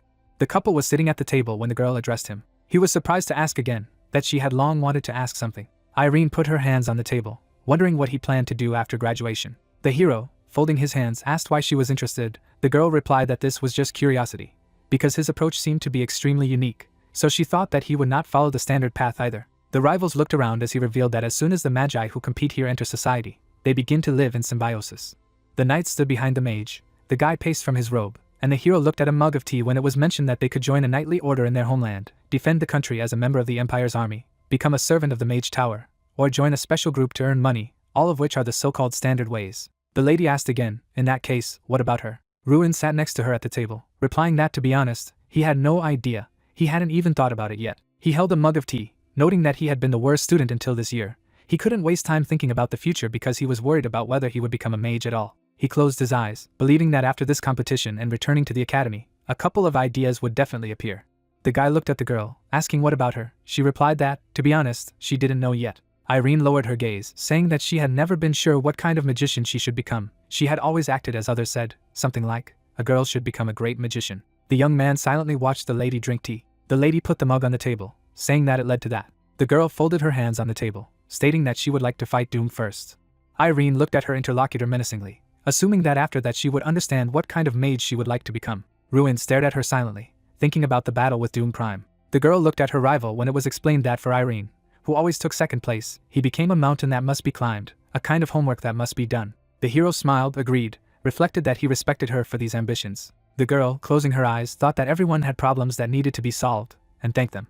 The full moon hung in the sky. The guys were standing at the window, talking about the fact that the barrier was narrowing faster and faster, and they thought that they should leave this place within an hour. Mercury looked at the map to the boy, noting that in this case, the only safe place for the night would be Base A in the central settlement. Irene replied that assuming Malkin and Cherky were hiding there, then taking over the village would not be a bad idea. Ruin looked at the map, adding that he must not forget that Doom might be waiting for them there. The man looked out the window, saying that after all, wait for others to join the battle. Once, the girl explained that then they would be in danger of the barrier, if there were still options. Mercury put his hands behind his head, asking if they could pounce on them themselves. Ruin listened carefully to the guys that it was not worth attracting attention. Now everything was on guard. Irene turned when the hero suggested one thought. He spread his arms to the sides, saying that there weren't many people left. At this stage, climbing even one rank would earn him a lot of points, and as the lady had said, everyone would tread carefully. The guys watched attentively, listening to the fact that, moreover, since they had already attracted the attention of their opponents by making a fuss this morning, there was a high probability that most would not react to every rustle. The young man looked at his friends, explaining that this was their chance to get Doom. The villain was sitting on a chair, holding a sword in his hand, when the main character said that Malkin and Cherky had lost their team members today. The remaining survivors, the weakest of all, would hide, but Doom would definitely show up, because he was confident in his abilities. Ruin looked away, adding that if left unattended, he would be in trouble. Irene clenched her fists, wondering where to find him. The guy put his hand on his chest, asking him to leave it to him, and he would bring him into them. A trail of energy writhed into the distance. The guy quickly ran, Strand wondering how he was going to find the Doom. Looking at the minimap, he replied that they could figure out how many people were inside the base. The hero ran along the path, saying that if there are 3 of them, then they are survivors. If there are 2, then Malkin and Cherky and Doom will obviously be there. A red dot was marked on the map and exclamations about what he had found. The guy was standing in front of the house. He came closer to the door. The hero was furious, urging Doom to come out alive. The door shattered as someone attacked it. The young man watched from the side as someone came out. The scoundrel looked at the young man in anger. The guy was calm, asking if he had slept well, and they needed to go somewhere. The man stared silently to the side. Mercury raised his hands, asking if Doom had captured him, and Ruin replied that he had brought him here. The man was shocked, clarifying why he had brought him. He was supposed to secretly track him down and set up an ambush. The main character closed his eyes, answering that he had not planned anything like this. He turned, addressing his opponent. The guy put his hand in his pocket, informing him that his opponent would not be him, but Miss Irene. The man was dumbfounded, not understanding what was happening here. The scoundrel exhaled silently. He crossed his arms, noting that he did not think that she was his rival. Heard the answer that perhaps this one was so. Doom looked in her direction, saying that if she was eliminated now, the Dirty King would be disappointed. She should hold out a little longer to rank up. The opponent swallowed his tongue when she replied that no, that was not her goal in this competition. The girl was growing an energy ball, saying that defeating it was her goal. Ruin closed his eyes, exhaling, thinking about how that girl was strong, but always in second place. I heard that she was terribly worried about always losing to the first place, the Doom. He imagined her looking away, Realizing that this was part of his individual task, he could not go into details, and there was no need to ask him about it. Irene stared in front of her, as she thought that she would then know what kind of mage she wanted to become. The hero silently watched the girl cast spells. She held the energy ball in her hands with a menacing look. The lady gave off her energy, calling for a snowstorm. Doom shielded himself with his sword from the bright glow. Blue magic spread around after the explosion. Irene stared at her opponent. A red flash went sharply to the sides. The ground around cracked, pillars of light coming out of the cracks. The scoundrel lowered his sword, remaining on a piece of earth. His eyes lit up with a bright red color. The girl closed one eye, trying to resist his attack. The two guys were standing to the side as the man asked Ruin if it was normal for them to just stand by and watch. The guy closed his eyes in tension and was silent. Doom gritted his teeth as he attacked. A powerful beam of energy headed towards his opponent. The lady opened her mouth in surprise, realizing that she would not be able to dodge. Suddenly, the protagonist stood in front of Irene, protecting her from the flow of flames. The girl was stunned as she called out to the young man, who told her that he had promised to let her fight him, but they had not agreed that he would eliminate her. The guy turned back, adding that he could not lose a precious comrade for the sake of victory. Enraged, Ruin stared ahead, shouting at Doom to allow him to fight. The scoundrel lowered his head, asking if he was alone or with that small fish. Malcury was angry, calling him a son of a bitch. The main character came closer, explaining that of course, it is somehow not cool for him to go 2-against-1. The boy looked at his friends behind him, talking about what he had learned from Sir Galta how to fight against an enemy with a sword. A knight was shown with a sword in his hands, and his leg. The hero quoted in his head that the most important thing for a knight is his legs. They give strength to the sword, and allow you to predict the actions of the enemy. Ruin clenched his hands into fists, wondering what if he kept a close eye on Doom's legs. The enemy rushed sharply into the attack. He saw the impact of his foot on the ground. The guy opened his eyes wide, realizing that he needed to act now. The young man crouched, dodging the sweeping blow of Doom's sword. The hero smiled, thinking that it was wonderful. His face lit up with energy, after which he was surprised. The scoundrel raised his hand upwards, spraying a huge stream of magic upwards. Drops of blood fell to the ground. Ruin clutched his hand when he heard that his opponent was not a knight, but a mage. He clenched his teeth in pain as Doom talked about how people thought swordsmen couldn't do much because they weren't quite mages and not quite knights. The man held out his sword in front of him, stating that they only thought so because they hadn't met a real swordsman. The ground heaved as the enemy rushed to attack the wounded hero. The young man dodged over and over again, from sweeping sword blows. After another attack, the villain offered to try to respond to this. The hero clenched his teeth with tension, realizing that he had not yet faced such an opponent. He remembered his previous battle with the ball in his hands, chasing away the thoughts in his head that all the times before, during battles with mages, he had attacked in the moment of their weakness, when they summoned their spells. The enemy was attacking, Ruin reasoning that Doom Prime would neutralize this flaw with his sword. The young man put his leg forward, getting ready. A cut on his arm was shown, and it was said that it was called a radiant mark. The opponent slowly approached the guy, explaining that his wound would ache from every movement, and at some point he, like Irene, would not be able to lift a finger. Doom frowned, suggesting that he should put an end to this now. A ray of lilac magic appeared from the ground. The opponent developed large black wings as he held the magic orb in his hands. Friends were stunned to realize what it was. The hero opened his eyes wide, thinking that this was 5th grade natural magic. The energy flared up, blowing chunks of earth and feathers around. He used Kitten's wings. The light was rapidly spreading in all directions. Mulcahy flew back screaming as she caught the ground. Doom thrust his hands forward, sending out powerful energy.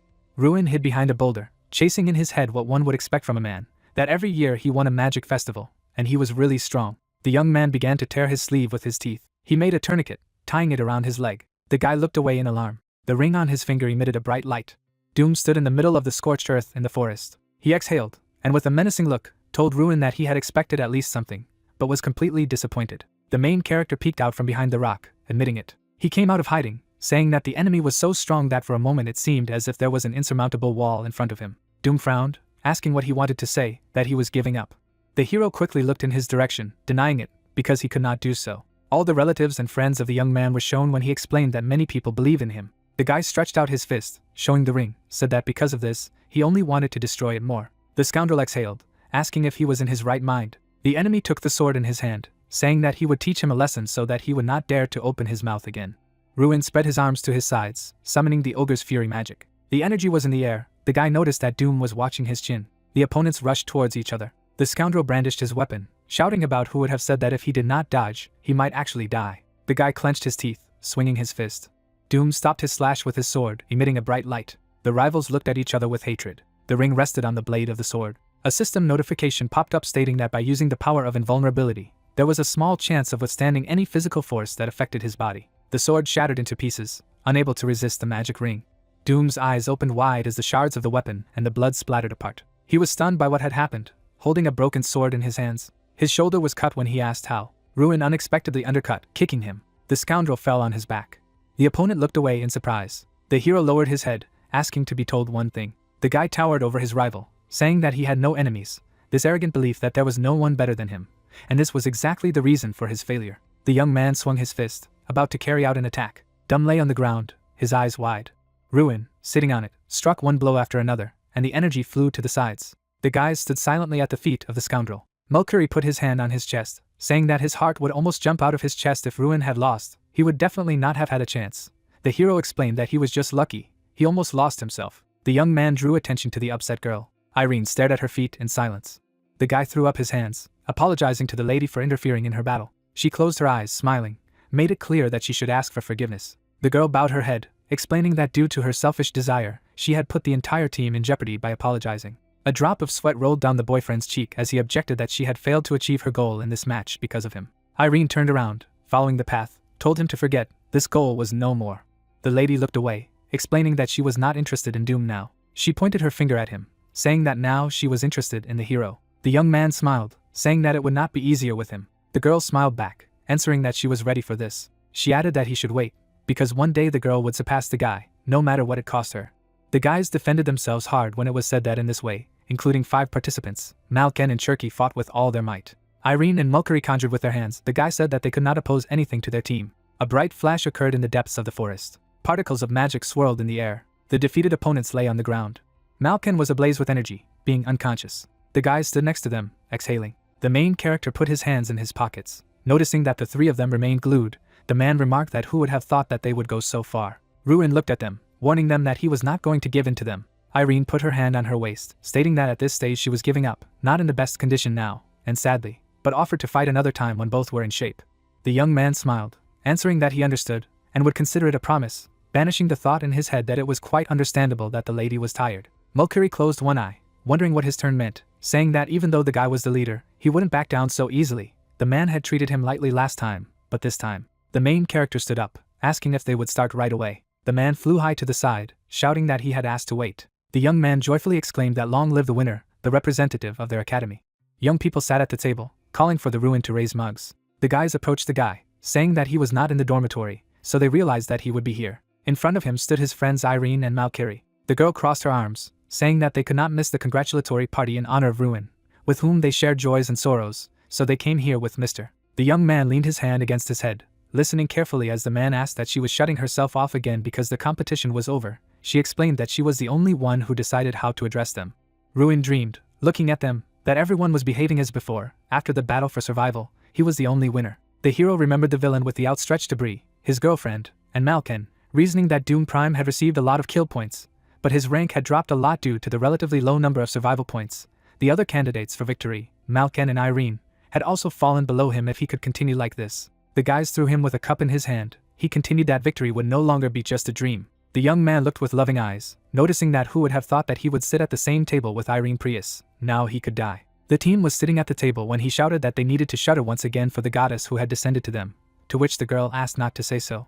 She closed her eyes, smiling. The hero watched her with a smile. The sign of the establishment was shown on the street, when there was an exclamation that they should have a drink. The man was standing at the locker when they were discussing the need to be quieter behind his back.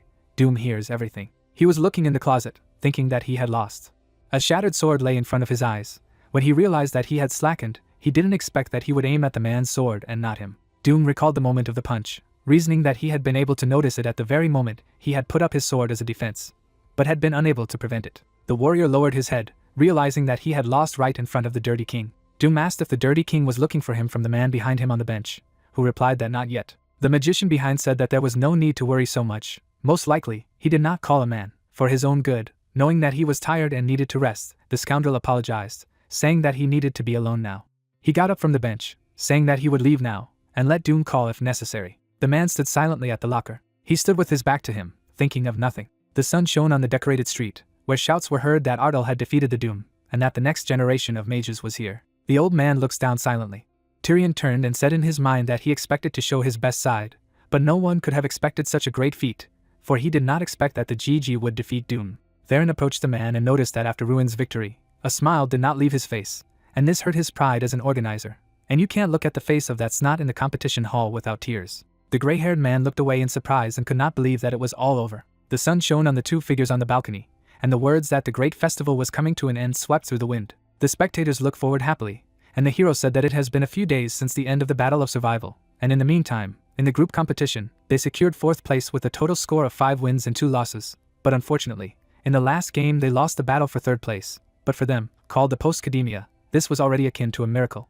Someone is walking, and the protagonist added that they only have the final individual match left. The squad stands pathetically in the middle of the arena, and Ardal explained that this match is a triathlon. An image of students surrounded by magic appeared, and the hero revealed that it was an obstacle course on the outskirts of the city, divided into 3 categories, namely athletics, martial arts, and swimming, and since it was a battle between magicians, it was possible to walk the path by riding a summoned beast, or to traverse time and space by teleportation. The guy approached the protagonist and asked how he was feeling now. The crowd looks at the arena in anticipation, and Mulcuri notices that everyone is shouting Ardal's name, and then asks what it feels like to be the center of attention of this competition.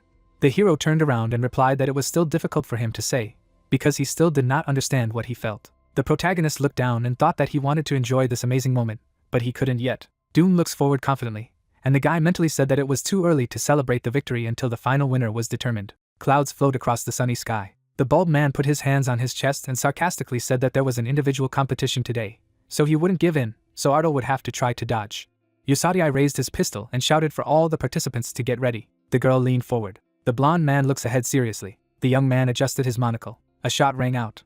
The participants rushed forward, and someone shouted that he was calling for a combat defender, and the second participant said that he was going invisible. The audience looks at the departing contenders. The man turned around in surprise and told you all to take a look there. The hero is standing near the column, and someone shouted that the protagonist is not leaving. The guy smiled mysteriously. Dust rises from running people. Students rush forward in different ways. A crowd of goblins appeared in front of the participants, and the girl assumed that they must have been tired by this time. The guy flies and suggests that the 3 of them form an alliance, to which the blonde replied that Malkin likes to team up with someone. The horse gallops on the ground. The guy swung. Doom destroyed a squad of monsters with the help of flames. The tired girl runs forward and says that the other side intends to act in their own way, and the young man says that he has known him for 6 years. But Doom is so difficult to be friends with, so he has decided that everyone will be for himself. Fear played on the strings of the goblin's subconscious, whose green eyes reflected the apprentice. Doom killed his opponent with a merciless blow. The guy looked away excitedly and tried to understand why he was still gone. The brunette dealt with another monster and assumed that the hero ran very far, but then realized that this could not be. Irene and Malkin combined their attacks, and Doom added that he was in front of everyone from the start, with only the 2 of them nearby. The bearded man turned and realized that he was still behind. An unexpected question about the location of the protagonist took the girl by surprise, who turned around in surprise and asked to repeat. The guy took the blade out of the goblin's body and asked why Ardal wasn't here yet, to which the blonde replied that she didn't know and agreed that it was really strange. An image of monsters appeared, and the girl added that they had been ahead of everyone for a long time, and no one, including the hero, showed up. The sweaty Malkin looked down and said that it was right, because enough time had passed to catch up with them, but no one had done it. The temporary squad looked back in surprise. A dark silhouette appeared in a cloud of dust. Someone stopped abruptly. The protagonist stands in front of his comrades and says that he has finally caught up with them. Doom looked ahead in exasperation. Irene turned and wanted to know what about the rest of the participants. Ardal smiled and pathetically replied that they were no longer there. Some time ago, Tola looked at each other and tried to understand why the hero was standing and doing nothing. The protagonist put his hand on his head and thought about how he had been waiting for this day ever since he had decided to participate in the great festival. And as someone who had been training endurance for more than half a year, he was more than confident in this match. The guy runs away from the projectile and realizes that he is a melee mage. He will find himself in an extremely disadvantageous position, opening his back to the opponents following him. Ardal leaned over and said in his mind that he needed a strategy. The hero, overwhelmed with determination, looked ahead. The protagonist abruptly rushed from his place and realized that he needed to eliminate everyone, one by one. The disciples looked back in horror. The guy is rapidly reducing the number of participants and added that after the 24th he stopped counting. The young man runs away from defeated opponents. The bald man turned in surprise. Mulcuri looks at the hero in horror and tries to understand when he managed to catch up with him. The protagonist smiled sweetly and asked if he understood what was about to happen. The guy tilted his head dramatically and enthusiastically realized that their endless battle had begun again. The young man swung and asked for forgiveness. Ardal sent his friend on a flight. The bald man disappeared into the sky, and only his cry echoed around him. The girl raised her hand in fear and clarified that he had eliminated everyone else. The hero turned around and replied that this was only partially true, because they could try to enter the race again. Ardal smiled maniacally and said that at the moment, there were no other participants except them. Doom gritted his teeth in irritation and turned to the hero. The guy turned around and seriously stated that this time everything would be different. The participants look at the protagonist. Smoke rises from someone's swift footsteps, and Doom said that he would like to point a sword at the guy right now, but several people are still chasing them. Blue energy began to envelop the bearded man. The guy mounted his horse. Doom turned and said that they would see each other ahead. The rider began to rapidly move away from the group. Malkin turned and suggested in exasperation that he was going to force his way forward. The guy approaches the castle and shouts that there is a trap area. The hero silently watches this scene. An image of chains and spikes has appeared. A trap area, once this lock stuffed with traps, served to protect treasures. But now that all the valuables have been captured, the traps that exist serve as obstacles in the competition. It is a dangerous place where you can get mortal wounds if you recklessly rush forward. A girl and a boy have formed a blue field, so the safe and recommended way to pass is to neutralize traps in advance. So this zone becomes an ideal testing ground for magical knowledge and skills to cope with crisis situations. The hero knocked on the wall and noticed that the neutralization took too long. The protagonist looked up, and Strand suggested that he wanted to destroy the wall, to which the young man replied that it was Drax's method. The sun illuminates the structure, and the assistant said that he still couldn't break through such a dense wall, to which Ardo replied that he knew it. The hero turned around and explained that these were the ruins of an abandoned castle, and the bear realized that he was targeting dilapidated areas, to which he received a positive response. The protagonist stands in front of a wall projection and reveals that he studied the castle walls with the player's eye. The guy looked sharply to the side. The young man turned to the system window, which reported that this area of the herd was prone to destruction. Ardo swung for a shot. The cracks began to diverge from the hero's strong blow. The students looked hopelessly at the protagonist, and Malkin could not believe what this guy was doing, and the girl said pointedly that this was to be expected from a young man. The blonde man turned around and said that he understood that they were close to him, but that was too much. The girl raised her finger and shouted for him to look there. The wall began to crumble. A piece of the wall fell off in front of Ardo. The comrades stood in complete shock, and the blonde man shouted that this was madness, and this could not happen at all. Malkin hesitantly approached the rift and shyly asked the hero if he could also use this path. The protagonist turned around and confidently replied that he was not. The guy rushed to the GG and asked him to wait. A huge boulder blocked the passage, and the young man called Ardo greedy. The hero runs forward, and the bear said that it is impressive that he was able to break through such a strong wall with only 2,400 strength, and the protagonist noticed that only he and Doom remained. The guy caught up with his opponent. The assistant raised his head and said that the young man had come out of the castle. An arrow sticks out of Doom's shoulder, and the hero noticed that he was in a hurry, because he even received an arrow in the shoulder. The protagonist rushed forward and realized that he wanted to defeat him so much. The horse began to disappear, and the guy noticed that the spirit time had expired. Ardo runs and shouts that Doma will never be overtaken in the run. The bearded man began to draw his blade. The student tried to hit the hero. A hand grabbed the young man. The protagonist flies down with his opponent and invites him to go through the last stage together. The guys fall down. The splashes flew in different directions. The guy abruptly emerged from under the water. The young man began to row fast and thought that it had worked perfectly, because he would be at a disadvantage if Doom used magic to descend the cliff, which meant that now he needed to swim fast. The ice is rapidly approaching Ardo. A confident student accumulates magic. The hero turned around and shouted to him that there were people floating here, and he was freezing the river for some damn reason. The ice shackled the protagonist.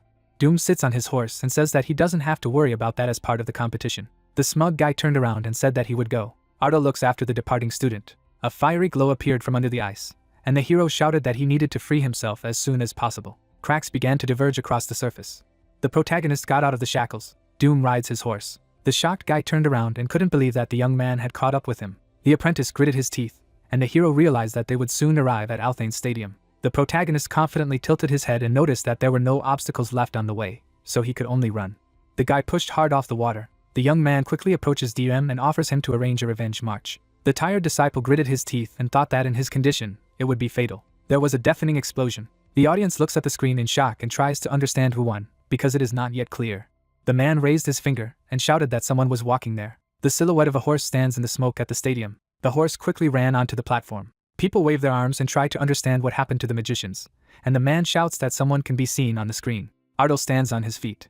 The hero bent down and assumed that he had overdone it when passing through the trap zone, because Doom's movements were somehow clumsy. The protagonist smiled and repeated the guy's words that you shouldn't think about this as part of the competition. The apprentice gritted his teeth in pain. Ardo turned. The hero began to distance himself from Doom and said that he would go. The sun illuminates the banners. The students stand on a pedestal, and the protagonist said that he won 2 awards in the battle for survival and triathlon, won the individual competitions and eventually took first place. The guy looks ahead enthusiastically and summed up that this is how the great festival ended for him. The crowd cheers and chants his name, and calls him the next generation of mages, not a failure. An image of a sad Ardal appeared, for whom these words felt as if he had to go through the suffering of 6 years locked in a dark cave of isolation. The hero goes and realizes that he has done a great job. The protagonist stands against the background of happy comrades. The guy smiled and thinks that these cheers were a reward for his hard work. The young man raised his hands and thanked everyone, and then realized that he did not want to lose this support. The carts passed by the gate, and someone noticed that there were so many of them. The blonde man tilted his head and assumed that they were all chosen nobles, to which his friend added that not all of them had been invited. A bored Ardal is sitting at the table, and the guy explained that they are here to see him. The hero closed one eye and said that he was bored, and he also wanted to return to the academy as soon as possible. The harsh words slammed into the protagonist's head like an arrow, who turned abruptly when a woman's voice noticed that this was strange. Satisfied Irene stands in a white dress, and the guy turned to her fascinated. The girl sat down at the table, and the young man tried to understand what she meant by strange, to which she replied that people did not try to talk to him. The hero smiled contentedly and assumed that he appeared in their eyes as a smug person, since he came to the banquet dressed unenthusiastically. The blonde woman tilted her head and said that his theory had a place. The protagonist sat in shock when Irene added that this was not the only reason. The high-ranking people look askance at Ardal, and the girl said that most of the nobles have come here to meet him. But even though he looks smug, it turns out that no one has even tried to communicate with him.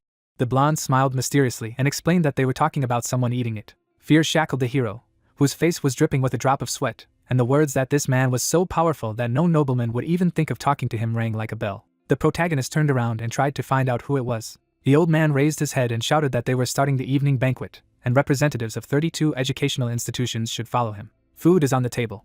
Steam emanated from freshly cooked meats, and dinner with the dirty king abounded in dishes as if it had been prepared for the emperor's meal. Fear filled the room, and someone said that he would like to avoid it. In fact, under the guise of dinner, a debriefing of the past competition was hidden. This meal is also known as a banquet under the guillotine among those who showed themselves poorly. The hero silently looks at the two empty chairs. The protagonist turned around and thought that only the dirty king would be present, but 2 places of honor were allocated. The old man raised his hand and said that they were coming.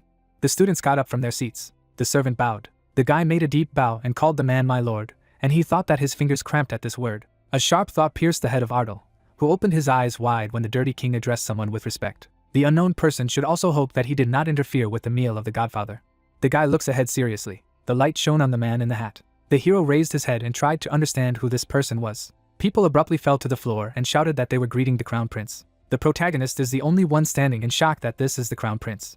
Everyone is sitting at the table. The young man looks awkwardly to the side. 2 people, from excitement, bumped their elbows. Ardal silently looks at the table. The man closed his eyes and noticed that none of the chosen 11 had been able to defeat the hero even once, and then suggested that the skill gap was huge. The young man tensed with sorrow when the king said that he was disappointed, and he was even embarrassed to call them his children. A desperate Doom closed his eyes and whispered that he would not dare to show his bad side again. The king stood up and haughtily said that the second place was nothing more than an illusion created by incompetent people, and the only thing that this great festival proved was that the old saying that a dragon can emerge from a small stream is true. The hero looks at the floor and realizes that he is uncomfortable, because this banquet seems to have been organized in order to slap 11 selected children, and use it as an excuse. The protagonist looked at the stranger and added that the dirty king is not the only one who makes him sit on a needle, because there is a person who has been burning a hole in him with a glance for a long time. Reenact smiles slyly. The image of the prince appeared, even having the disadvantageous position of the third son. Using a bright mind and outstanding political sense, he successfully threw his brothers to the edge of the empire, thereby becoming the sole crown prince. The hero sits opposite the guy and realizes that this is a person who has the art of speech and combat skills close to perfection. The words that someone staked him out crashed into the head of the protagonist, who seriously looked away and suggested that the crown prince was that powerful man. The man turned around and kindly asked Ardal how he felt after winning the great festival. The hero looks down dejectedly. The protagonist turned around and replied that he felt uncomfortable. The young man clenched his fist and added that he was satisfied with the results of the competition, but he was uncomfortable with the fact that his victory was being used as an excuse to belittle the efforts of the other participants and irritate them. A deathly silence hung in the air. The shocked participants in the process sat silently at the table. The man looked up silently. The king tilted his head and repeated the hero's words that he did not want his success to be used to annoy others, and then stated that this feeling of inferiority is the best food for growth, and then added that the protagonist should know about it. The boy turned around and replied that he saw it as an attempt to stir up hostility towards him, and that it was necessary to compare pointing out weaknesses and increasing the desire to become better with the radiance of hostility based on feelings of inferiority. The blonde man sits silently, and Ardal summed up that in this case, these will be completely different approaches. The hero raised his head and said that he did not come from some small stream, because his homeland, Ardal, is a small, but beautiful country. Determination overwhelmed the protagonist, who looked straight and confidently said that the academy in which he studied should not be belittled, calling it a small stream. The madman twisted his face in displeasure. The king looks angrily at the hero. A slight smile appeared on the prince's face. Reenact began to laugh very loudly. The protagonist looked sullenly ahead. The guy turned around and fervently said that he was still the headache that also dared to snap at the godfather, and the man reminded him that he had told him that he was an interesting guy. The man in the hat wiped the tears from his face and said that he was going to tear his stomach, because he was so funny that tears flowed, and then tried to find out where he came from. The participants look at each other in shock, and someone suggested that it seemed to him that he appeared from a small stream. But he said that he came from the small but beautiful country of Ardal, and someone wanted to visit there. The girl breathed a sigh of relief. Irene elbowed the hero and asked if he was going to throw something like this again, to which she received a hesitant no. The protagonist looks at the man who said that it was a great triumphant speech, but since he has already heard such an idealistic story from the Clava of his academy, Tyrion, it will not change his thoughts. The king sits at the table and adds that the guy's words sounded fresher than his, so he is looking forward to what the future will bring him. People are silently watching this conversation, and the voice said that for today he announces the end of the banquet. The prince turned and asked to wait a minute. The man in the hat stood up and mysteriously asked Ardal to have a cup of tea with him. The guy's face was distorted into a crazy smile, who then added that he did not accept refusal. People sit opposite each other. The hero bent down and tried to understand what the crown prince wanted to tell him that he had brought him here, because he was clearly not going to congratulate him on his victory in the great festival. The protagonist looked up as he was addressed. Reenact bowed his head and told him to work for him, and he would not accept the refusal in this case either. The prince raised his hand and said that he gave him a month to complete all the pressing matters, and then he would arrange for his transfer to a special school for battle mages and prepare a place to live. The man looked slyly at the worried hero and added that he would have to think about naturalization, because it was not appropriate for the crown prince's closest ally to be a foreigner, to which the protagonist tried to understand what kind of naturalization it was. The guy straightened up and tried to understand why all this was necessary, because the empire has countless great magicians, for example, the same Doom. The prince closed his eyes and indifferently noted that in the end the kid lost. Agitated, Ardal stares silently at the floor, and Reenact asks, as soon as his tongue turns to offer him to take the loser.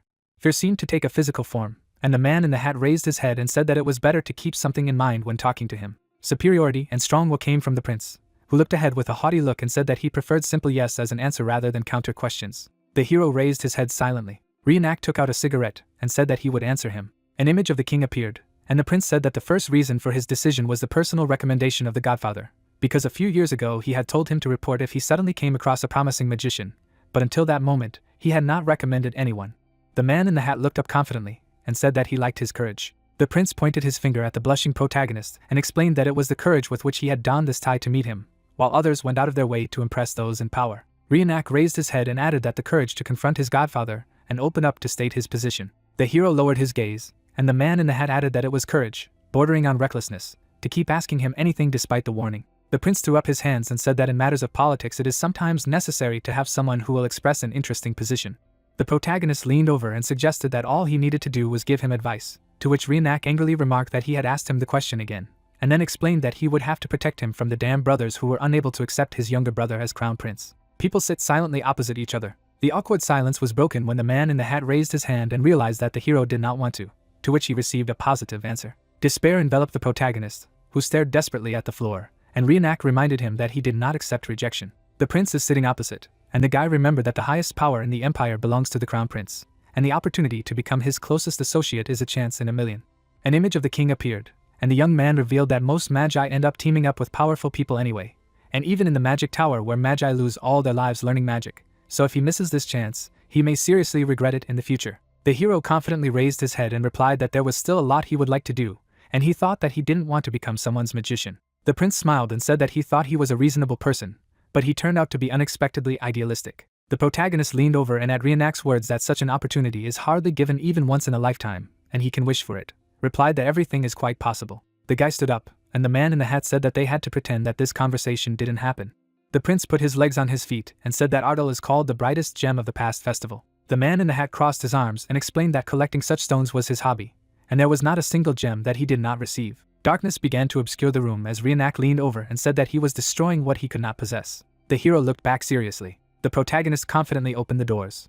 The guy stands thoughtfully near the column. The young man closed his eyes and thought that the crown prince's last words were definitely a threat, and then tried to understand if he had made the right decision. The comrades waved their hands and called the hero. The protagonist approached his friends, who assumed that he went on a date behind their backs, to which he replied that this was not even close, and he himself remembered that he still wanted to be a warlock who firmly defended his identity. The chandelier hangs on the luxurious ceiling, and the prince said that he was curious about what kind of person he was, since he was honored with his recommendation, and as it turned out, he really was an outstanding guy, in many ways.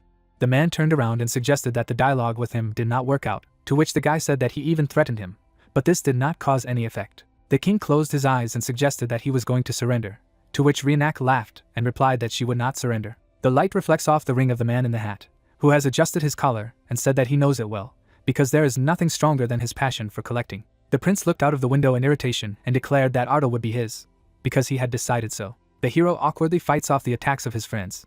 The protagonist trains against the backdrop of the sunset. The guy took a tired step to the side and, having familiarized himself with the system, said that he had done everything today. The young man fell on the grass, and the assistant noticed that his body was getting better day by day. Ardal turned around and replied seriously that he didn't want to hear it from another man, to which the bear told him that he was a woman. The shocked hero abruptly stood up and asked why she was a woman, to which she replied that she was born this way, and the protagonist could not believe that incarnations have a gender. The irritated bear raised his head and wanted to know why they suddenly couldn't have a gender, because he hadn't even asked her about it. An image appeared of the comrades taking a bath, and the guy recalled that they sat together in the bathroom, and Strana replied that there was nothing to look at. The evil hero approached the humble bear and realized that since she said so, she had already seen everything. The protagonist smiled slyly. The guy got up and asked him to forget it, and he would go in the meantime. The young man threw his hands behind his back and said that from now on she was forbidden to joke about it, and his partner tried to assure him that she did not see anything. The locomotive is standing at the station. Friends hug, and the blonde man asked the hero to take care of himself. Smoke poured out of the chimney. The protagonist watches the departing train. The man approached the guy and said that it was time for them to go too. People are sitting on a bench, and the young man said that after his friends went home, he, as the winner of the great festival, first needed to visit the Revidine to complete the points of the schedule. An image of a man appeared who asked to be called a street cat, and the hero added that a person who introduced himself as a street cat went with him as an escort. A green glow envelopes the man, and the system reports that nothing is known about him, and the protagonist realizes that he is a high-level mage whose characteristics could not be seen even with the player's eye. The guy turned around and thought that therefore, he was at least on the same level as the professor of the academy, which meant that he had never been able to learn anything other than the fact that he was a little less than 30 years old. The man looked at the paper and asked to be allowed to briefly describe the further plan of action, where first they need to go to the palace for congratulations. The street cat looked sharply to the side when the hero interrupted him and, apologizing, said that it was not necessary to talk to him on a first-name basis. The magician turned to the protagonist and replied that he was only 16 years old, that it did not cause him any inconvenience. The guy looked down and thought that he was incredibly scrupulous and businesslike. The man looked at the protagonist and continued that he would go to the magic tower where the artifact would choose him, and the young man wanted to know what he would choose.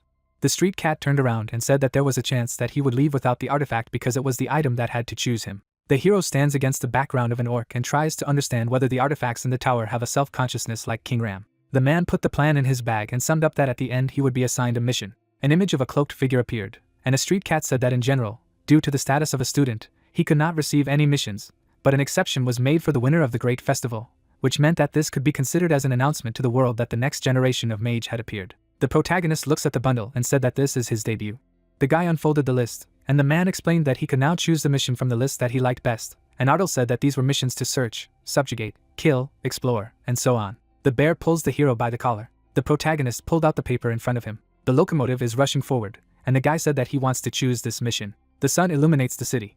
People are standing in front of the doors, and the man said that this is the palace of Payan, which is the residence of the crown prince, and should pass, because everyone is waiting for him there. The street cat bowed deeply and added that he would be waiting for him here, to which the young man couldn't believe that he wouldn't go with him. The door began to open in front of Ardal. Rionek looks at the frightened hero with satisfaction. The prince put his hands on his belt and greeted the protagonist to his empire.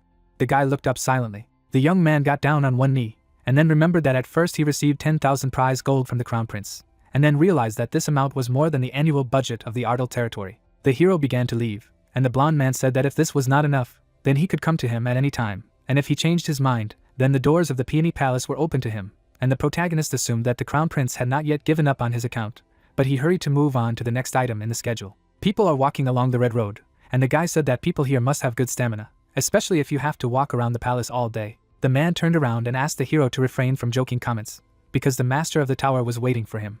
The protagonist lowered his head sadly and realized that he had no sense of humor. The street cat stopped and assumed that he had finally decided to take that mission. The young man looked out the sunny window and replied positively. People approached the door, and the man noticed that he preferred the most difficult task, to which the hero replied that it looked interesting, and then the escort wanted to know what the master of the tower would say on this. The door opened. The protagonist entered a dark office. The man smiled and greeted the guy. Hot tea is on the table, and the king remembered that he had chosen a search mission. The blonde man took a sip from his cup and remarked that the mission of submission would be easier. Thien turned around and added that he would have gone with the Imperial Army Guards and simply destroyed a couple of bandit groups that had appeared near Ceciliano, and in doing so, would have earned his reputation as a hero. The protagonist sat silently when the man noticed that he preferred to go there, to the lifeless wasteland, and he thought that he could not be told that there was nothing there. The guy is holding a piece of paper, and the assistant offered to choose a heavenly mountain as the first mission, and the young man tried to find out what it was. The hero stands against the background of orc, and the bear explained that this is King Ram's homeland. Strana raised her head sharply. An image of a dragon appeared, and the assistant said that this was the place where Draka had lived for 100 years. A celestial mountain is seen against the blue sky, and Ardo mentions to himself that it is a remote area located in the north of the Radiant Kingdom, where there are rumors of ogres. The red brutes are standing nearby. The hero says to himself that they don't live there now. The grey orc smiles. The protagonist adds that in addition to the living artifact that is in the academy, the rest of the species died in the Great War. A demon with a sword stands on a mountain of corpses. The skull lies on the ground. The protagonist mentally notes that this place has become a lifeless desert after the ogres disappeared, then adds that there is a reason why the search missions in that area have the highest level of difficulty. A grey mountain with snow appears. The guy mentally adds that it's all about the barrier. 3 wizards stand over the flasks on the table. The young man says to himself that this shield cannot be dispelled by any spell, then adds that not a single mage has been able to solve this mystery. Ardal sits in a chair and says to himself that this mission is to find out the essence of the barrier. Theron asks why the hero is interested in the wasteland. The protagonist looks at the mage at the table, who says that he may be interested in the hypothesis that the wrath of the ogre god turned the place into a sanctuary. The hero frowns at the thought that others have no reason to go there. A huge dragon stands in the middle of the clearing against the backdrop of the mountains. The guy notes to himself that the destroyer of the Dracagonia worlds has lived in those lands for 100 years, then adds that this alone is enough. The white-haired man looks thoughtfully at the young man, who in his mind claims that there is no need to say this, and states aloud that the reason is that this mission has the highest level of difficulty, to which his interlocutor asks why, then recommends choosing another task. A chain with a lock hanging against the background of the mountains. Theron claims that the high difficulty is not due to the high activity around, but to a riddle that no one has been able to solve. The dark-haired man smiles and replies that if a 16-year-old magician can reveal it, then it will be an even more impressive achievement. The mage closes his eyes with a smirk and adds that he could be the first winner of a great festival in the world to fail a mission, to which Ardal argues that the achievement is too early to rule out.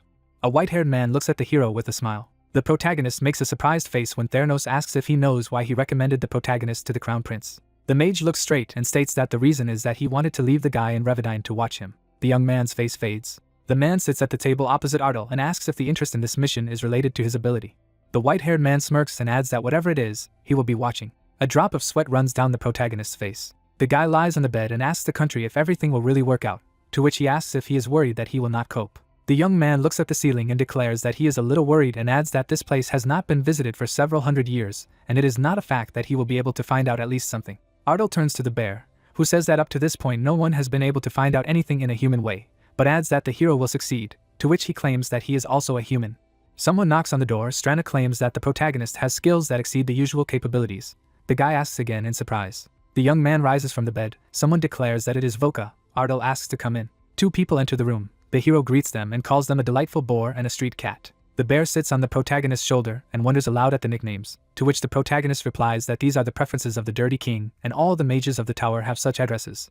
The assistant asks when they ended up on the farm. The overweight guest raises his hand with a smile and asks if it's time for them.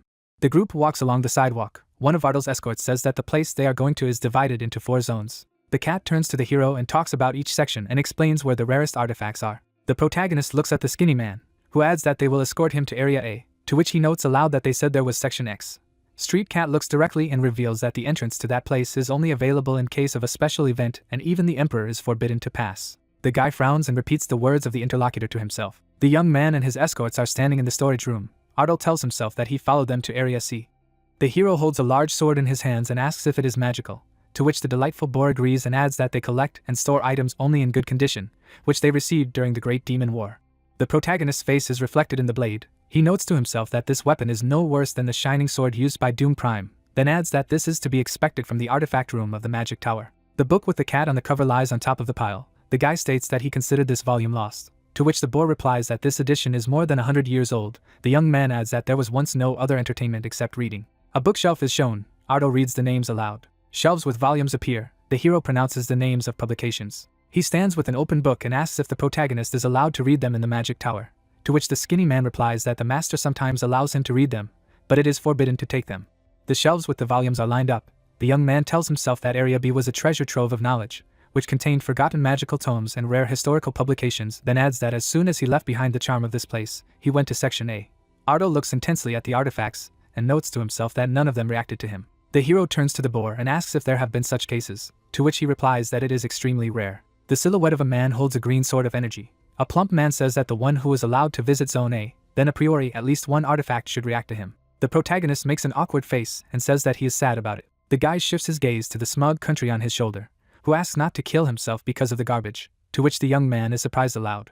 The blade lies in a chest of gold. The bear says that although for most people the items here are considered treasures, but the truly valuable things are not here. Ardal's assistant points to the door. The monster's head hangs over a closed passage. The hero is surprised to note that this is Area X. The hero sighs in disappointment. Strand adds that there must be at least one artifact created by the dragon, which never smelled its scales. The protagonist leans over to the chest and states that they can't get there anyway and suggests that they focus on the available artifacts. He looks at the green glow in surprise. Two escorts look at the light in shock. The door radiates radiance. An overweight person spreads his arms to the sides and shouts that this is a special event. The door opens. The boar adds that this is the first time in 56 years. Theron frowns and asks if Cunnin's tooth really reacted to Ardal. The skinny guy bows and agrees. The white-haired man lowers his eyes, mentally wondering if this means that the hero is talented enough to be the next to take the throne. The door to Zone X is shown. The mage notes to himself that behind it there are 3 artifacts that differ in a different level of power. Aldal's golden staff, Morsha's armor, and Cunnin's tooth appear, and the white-haired man notes to himself that all 3 items have a single ability that allows their wielders to stand on top. A magical artifact in a person's hand emits light. Theron tells himself that the staff of Aldal belonged to the first mage of the human race. This item can infinitely increase the power of its owner, and is also a symbol of the king of magicians. A white-haired man holds an ancient artifact and tells himself that 56 years ago, this staff chose him as its owner, then adds that before that, everyone who was chosen by this thing held the highest position in the tower. The silhouette of the man wears armor. Theron mentally notes that Morsha's armor provides absolute protection against any attack, then adds that this artifact chooses its owner once in a century, and each of them becomes a legendary knight. Cunnin's tooth is shown. The white-haired man mentally tells that this is the most mysterious object, which has not chosen anyone for himself for several hundred years. The mage sits thoughtfully at the table, thinking that this artifact was chosen by Ardal today, then wonders if the kid has really mastered the power of the throne. A skinny man stands in front of the king of magicians, who asks him if the hero really raised this tooth with great ease, to which he agrees. Theron furrows his brows in front of 6 men with the tooth. He tells himself that this artifact is so heavy that it takes at least 5 people to move it, then states that this item definitely cannot be lifted alone. The mage king opens his mouth in surprise when he says to himself that the protagonist seems to have the power of an ogre. Ardal raises a tooth with a smile. The white-haired man talks to himself about incredible physical strength. An artifact is shown against the background of rocks. Theron notes to himself that the hero has chosen a search in the area of the Sky Mountain as a mission. Then he talks to himself about the tooth of the first ogre chief. The white-haired man silently looks down at the table. He looks at the street cat and orders everyone to be summoned. The mage king sits across from the guy and reveals that he means the Scream Mages. A sign with the inscription is shown. Ardal tells himself that he decided to go west to get to the Sky Mountain. He is told that the time period for completing the mission is 1 month. The street cat gives the hero a pouch and tickets for the mana train. He adds that he also gives him permission and an ID, to which he thanks the man. A skinny man looks at the protagonist. The guy looks at the escort and asks if he wants to say something else. The street cat stands in front of the surprised young man and replies that this is both true and no. The escort looks straight ahead. Ardal tries to ask what he means, to which Ardal states that as a magic tower mage, he is not allowed to have an opinion. The hero opens his eyes in surprise at the man's words that he has something to say as an elder. The interlocutors stand in front of each other in the corridor. The street cat says that the tower is incredibly kind to mages who bow at its feet, but until luck is cold-blooded to those who do not obey, then adds that the protagonist must understand who he is referring to, after which he asks to be careful. A skinny man makes a piercing look and claims that you need to question everything. The young man frowns tensely. The ancient castle of Tesherin is revealed. Ardal tells himself that it is the closest city to the Heavenly Mountain, which was created to protect against the invasion of the ogres, then adds that it is also known as the Shield of the Continent. Several armored warriors make furious faces surrounded by a golden aura. The hero mentally declares that for this reason, this city is surrounded by walls that are no worse than the capital's, and also has a strong army with an iron will. The protagonist stands in the middle of an empty street with the words that this is written in the books. He looks straight and notes out loud that this city is quite deserted. Strana on the shoulder adds that this place has lost its purpose. A building with the symbol of a mug of beer appears. The young man reveals that Tesherin was built to contain the ogres, but the threat disappeared by itself. The 3 people are having a merry drink. The bear notes aloud that it is still day, and those soldiers are already drunk, to which Ardal clatters and states that they talked about how everyone in this place fought bravely against monsters. A muscular man stands behind the hero and demands that he give up everything he has. The protagonist puts his hand on his shoulder.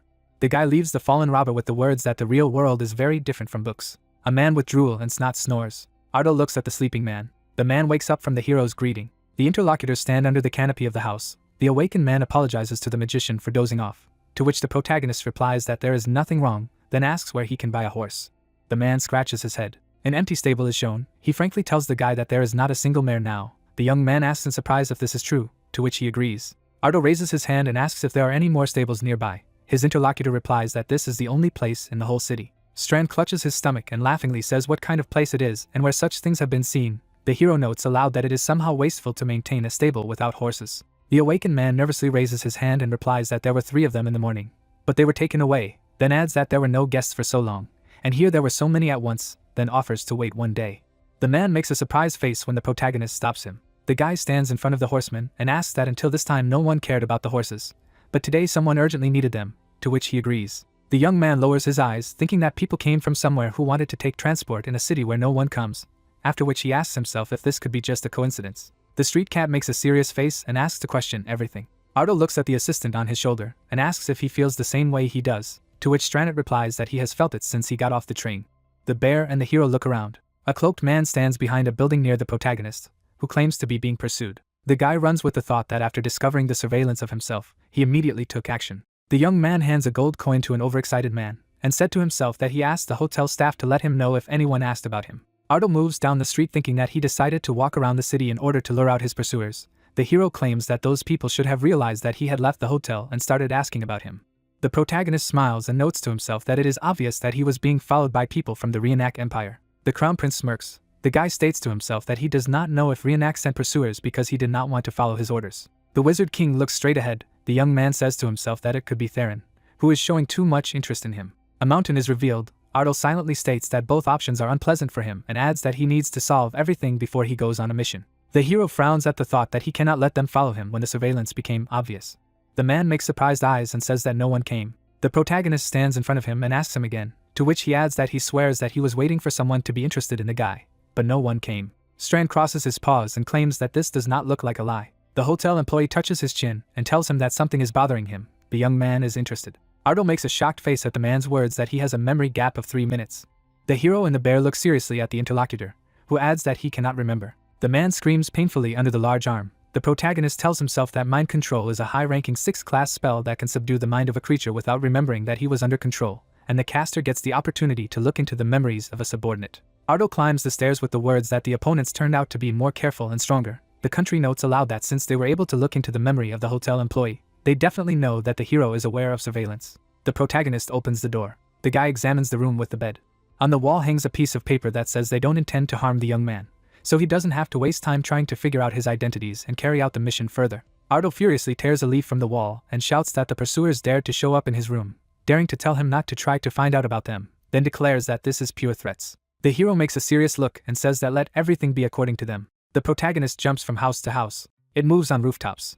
The guy lands on the ground. The young man speeds up. Straney asks what he plans to do, to which he replies that he wants to find them. A hologram is shown, and Ardo asks to open the map. He looks back as he runs and suggests that his pursuers should not lag behind. The hero speeds up and says that he is in first place in the triathlon. A skull is depicted on the neck of a person. Someone wonders if they need to follow the protagonist. The man in the raincoat laughs and says that their youngest really wants to play with them, then adds that it is difficult to refuse. The 2 strangers disappear, and the hooded man orders them to follow Ardo, to which they agree. 2 silhouettes chase the hero. 3 people in raincoats land on the ground. They go straight. One of them says that the protagonist's trail ends. The man in front looks around and replies that this is not the case, and the guy is just waiting for them. An unknown man in a hood walks past the boxes. The young man jumps out onto the Trinity. One of them says his name in surprise. Ardo punches the pursuer. He swings at the second one. A man puts a barrier in front of the hero. The protagonist hits the face of an unknown person through the defense. The man falls in front of the guy's feet. He looks at the remaining unknown in the cloak. The man laughs and says that he was curious about what kind of man the young man was, but adds that he turned out to be a monster. Ardo frowns and asks who they are. The unknown person looks away with a laugh and replies that he sent the head of the tower, who wanted them to become observers of a younger comrade, to which the hero states that this is real surveillance. The man in the raincoat tears the paper and says that there is no difference, then adds that he was pleased to see the protagonist's abilities anyway. The unknown disappears with the words that they will meet again. A skull is drawn on the neck of the defeated man. The guy notes aloud that this is a vicious magician. Strana asks again. The young man stands over the 2 bodies and says that this is a group that is shrouded in mystery, who are doing dirty work in the magic tower. A skull in blue fire is shown. Ardo tells himself that this is a secret organization, information about which is only that they have such a name and tattoo. A lot of people in black cloaks are standing next to each other. The hero mentally adds that it is not known for certain who is the leader and in what of the targets. The bear smiles and asks what the protagonist thinks after the confrontation with them. The guy looks at the assistant and replies that the feelings are twofold and adds that they are weaker than the representatives of the great festival, to which Strana says that they were never convinced of the abilities of one of them, to which the young man replies that this is true. The man in the cloak stretches out his hand towards the man with a smile. Ardal says that this unknown person used mind control, which means that he is not an easy opponent. The bear adds that this pursuer will continue to be close at a distance. Strand looks at the hero and asks what the plan is, what he is grunting about. The protagonist looks up and replies that he will first make this person appear in front of him. The horse runs. The guy says to himself that the next day he deliberately went to the heavenly mountain. The young man rides against the background of the rocks, thinking that the path was an endless land devoid of life, but he added that he vividly felt that he was arriving at his destination. Ardal puts his hand on his chest. He looks at his solar plexus with tension and says that his circle of force will not calm down in any way. The guy raises his head to the light. He stands in front of a dark barrier with the words that this is the celestial mountain. Strainy notes that this is her inside. Black energy shimmers. The young man asks the assistant if Draka really lived here, to which he agrees. Ardal leans against the wall, saying that it is not even a building, then wonders how he can get inside. The bear climbs on the hero's hair, who asks what is an inhuman mindset that will help him pass through the obstacle, to which he replies that it is so. Strainy sits on the protagonist's head and declares that if he were human, he would definitely try to destroy the barrier. The guy looks up with the words that this is the first thing that came to his mind, to which the assistant notes that he cannot do this, because this barrier cannot be destroyed by human means. The young man looks up in surprise at the country, who offers to act like an ogre. The bear jumps off the top of April's head, who says thoughtfully that he could call the ogres to open the door as friends. The assistant crosses his paws and declares that they have finally come to something. The hero looks at him in surprise and asks if all the games of the heavenly mountain have died. Strand smiles and replies that this is the opinion of the people. The protagonist turns to the barrier in shock. The assistant squints his eyes and reminds the guy that his ability is not there to confirm or warn. The couple stands in front of the black energy. The bear adds that it is there to destroy. The young man puts his palm on the defense. He looks at the barrier and says that he knows they are pretending they don't exist, then adds that he brought the tooth of their leader. Ardal touches the protection and asks them to open the door if they hear. He frowns silently. A glow appears around the hero's palm. A purple light covers the protagonist. He squints his eyes. The guy opens his eyelids in shock. Stones are shown in the distance. Someone is surprised that the young man has passed. The pursuer runs out from behind the shelter with the words that no one has mastered the solution of this mission before this little one. He knocks on the barrier and says that it has closed again. Ardal's fist flies towards the man. The of the vicious magicians flies off from the blow. The hero frowns and shouts that his opponent has been caught and will not run away this time. The protagonist knocks on the ground and causes an earthquake. The pursuer falls along with the stones. The guy sends vines at the enemy and shouts about the binding tree. The young man stands over the prisoner. The man with the tattoo looks at him furiously and tries to say something, to which Ardal says that he decided he could get it at this moment. The hero lowers his eyes and tells how the man fell into a trap and offers to end the game of catch-up. A silhouette flies over the protagonist's head. The ogre flies at the prisoner. A club and blood appears. The guy raises his eyebrows in shock. Green Brute looks back at him. The monster looks at the young man and demands that he answer who he is. Strand whispers to the nervous audience that they have the mindset of a beast. The protagonist walked behind the ogre and thought that luckily he managed to pass through the barrier of the heavenly mountain. And as soon as it happened, it seemed to him that he was in another world. Other ogres were walking across the field, discussing what a man was doing here. He did not smell of a man, he smelled like them. The servant of the main character sat on his shoulder and asked him to be on the alert, because human morality is unknown to them. An ogre stood in front of him, who reasoned that so far, as it seemed to him, he had done nothing because of Kunhin's tooth, but it was not known when they would want to take his life. His eyes burned red. Clouds flew over the mountain. He said that they were in place. This was a celestial peak. Ruin stood near the dwarves and clarified that there was another one. He turned his head to the side. He looked at the huge ogre and realized that it wasn't the peak, but him.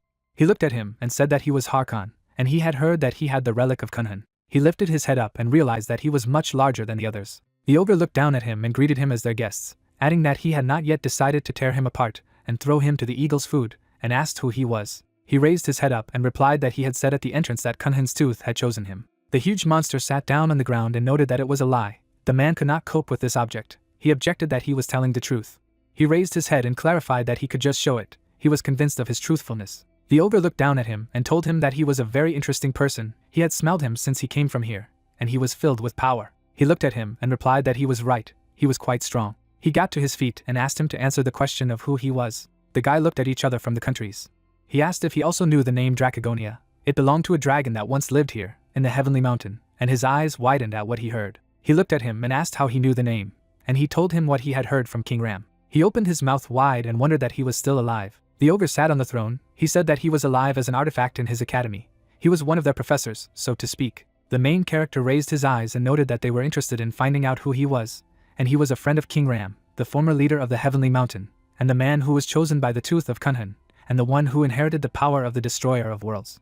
Not far from him stood a surprised ogre. Harkon's eyes widened in surprise. The guy was standing in front of them. The ogre looked at him in surprise. He clarified that even knowing all this, they still intend to send him to be eaten by eagles. He smiled and replied that no, they would receive him with all cordiality. A drop of sweat slid down his cheek. He stood in the middle of the arena and remembered that they had said something about hospitality. Strand crossed her arms over her chest and told them that they were being initiated when they came here. If he wanted to be treated as an equal, he had to prove that he was worthy of it. She looked at him and added that it was proven through arm wrestling. In front of him stood a huge ogre. He closed his eyes and introduced himself as Amarash, and clarified that he was the person they were greeting. Ruin bared his teeth in bewilderment, and thought that they meant to say that his opponent was this giant. Something was wrong here. They both took up an arm wrestling stand. Almost a guy slipped a drop of sweat. He asked that if he lost, he would not be sent to feed. She replied that she did not even know. The ogre loomed over him.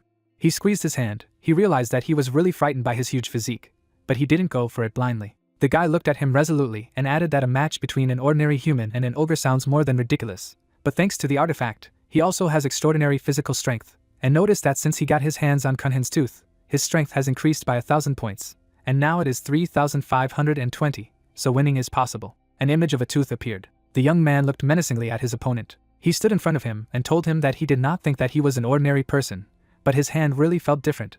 But he was Amarash, even if his opponent was a man, but he would not let him down.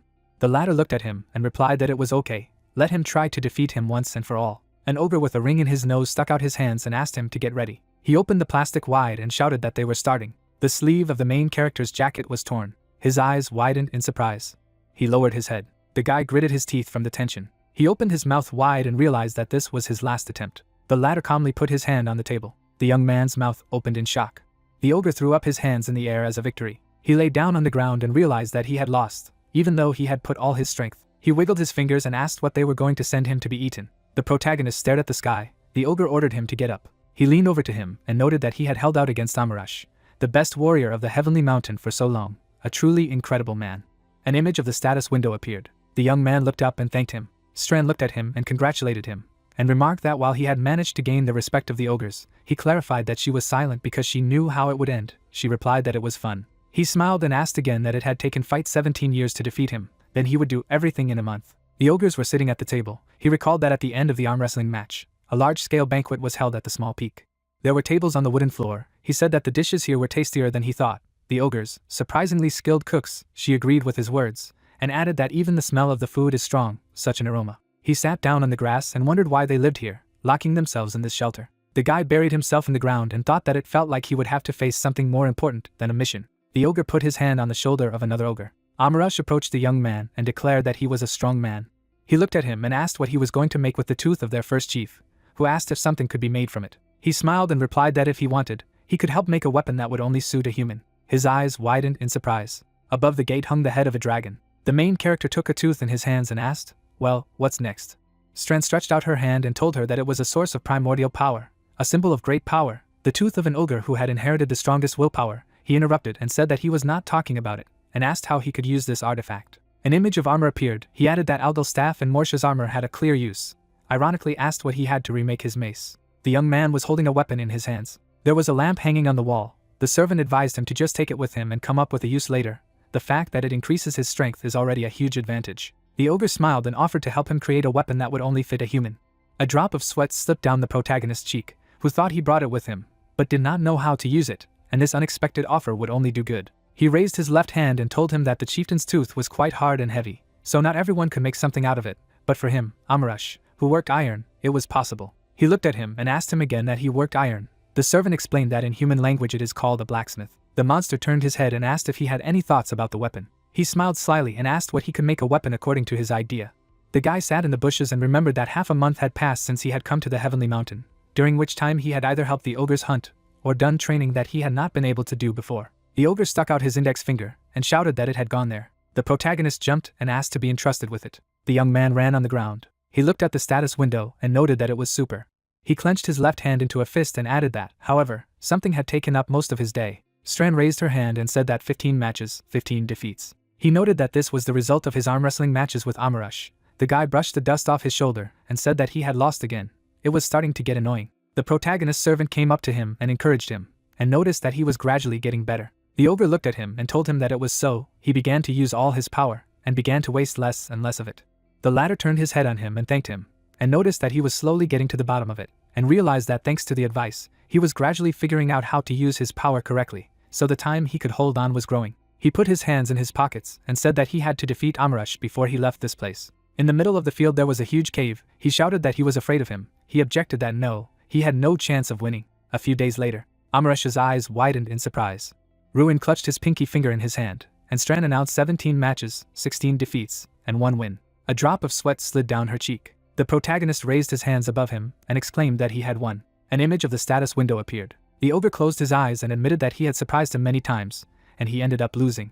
The one who put his hand on his wrist and noticed that he called him by name for the first time. Amarush went to the side and said that he was now ready. He asked him again, and asked if he had done it. The ogre turned his head on him and told him to go. He looked at him and told him that he had finished them a long time ago. He was just waiting for the right moment to hand them over. He wondered why he couldn't give the weapon as soon as it was ready. He looked down and replied that he had been waiting for the day when he would defeat him, and until that moment he was not going to give it up, and after all, the will of the chief was an important matter for them. The guy opened his mouth and realized that he had almost been robbed in broad daylight. The ogre handed him the weapon. An image of gloves appeared. A status window with the characteristics of the item appeared in front of the main character. He glanced at his hand and realized that the glove-shaped artifact created by dividing Kunhin's tooth into 10 pieces and attaching them to the gloves was the perfect weapon shaped for a magus like him. Strand and Amarush looked at him and asked how he was doing. He added that he had deliberately adjusted the uniform perfectly to him. The ogre furrowed his brows and noted to himself that this was unbelievable. He felt much stronger with the 2,000 points of strength, and asked the ogre to summon all the warriors of the Heavenly Mountain. The crowd was standing in the middle of the field. They were discussing that a strong man wanted to arm wrestle with them. He said that he would defeat 100 ogres alone, and maybe he defeated Amarush, but this was a blow to pride. They stood with their bare feet on the ground and added that they would still organize such an event, but of course, they would gladly participate. The ogres stood next to each other.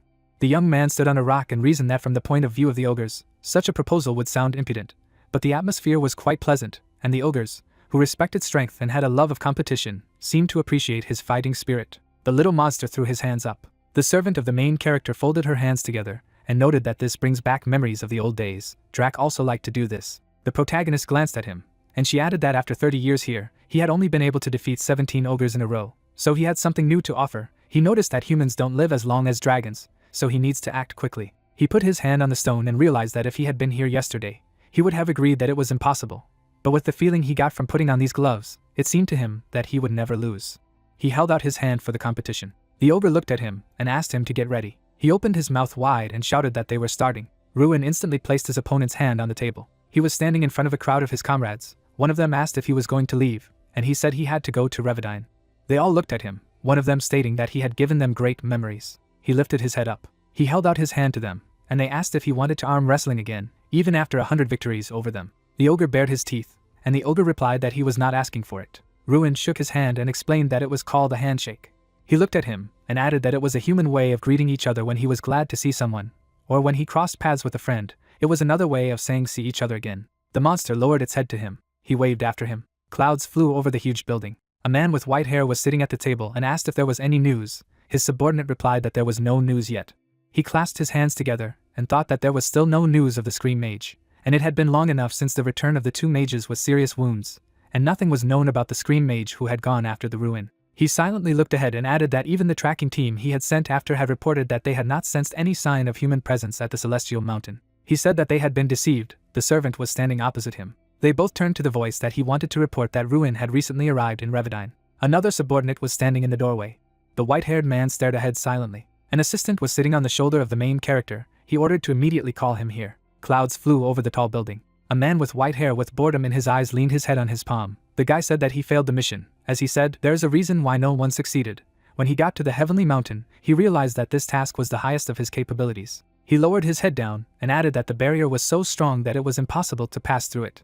He noticed that he was not such a skillful liar. The young man raised his head at him in shock. He looked at him and asked him to be honest with him. After all, he was the magus that Kunhan's Tooth had chosen, and the mission he had chosen concerned the search for the homeland of the ogres. He opened his mouth slightly and asked if it was too convenient a coincidence. Sweat appeared on the face of the main character. He asked what he was watching him. He looked at him, and replied that he was just afraid that he would become a magus opposing the tower.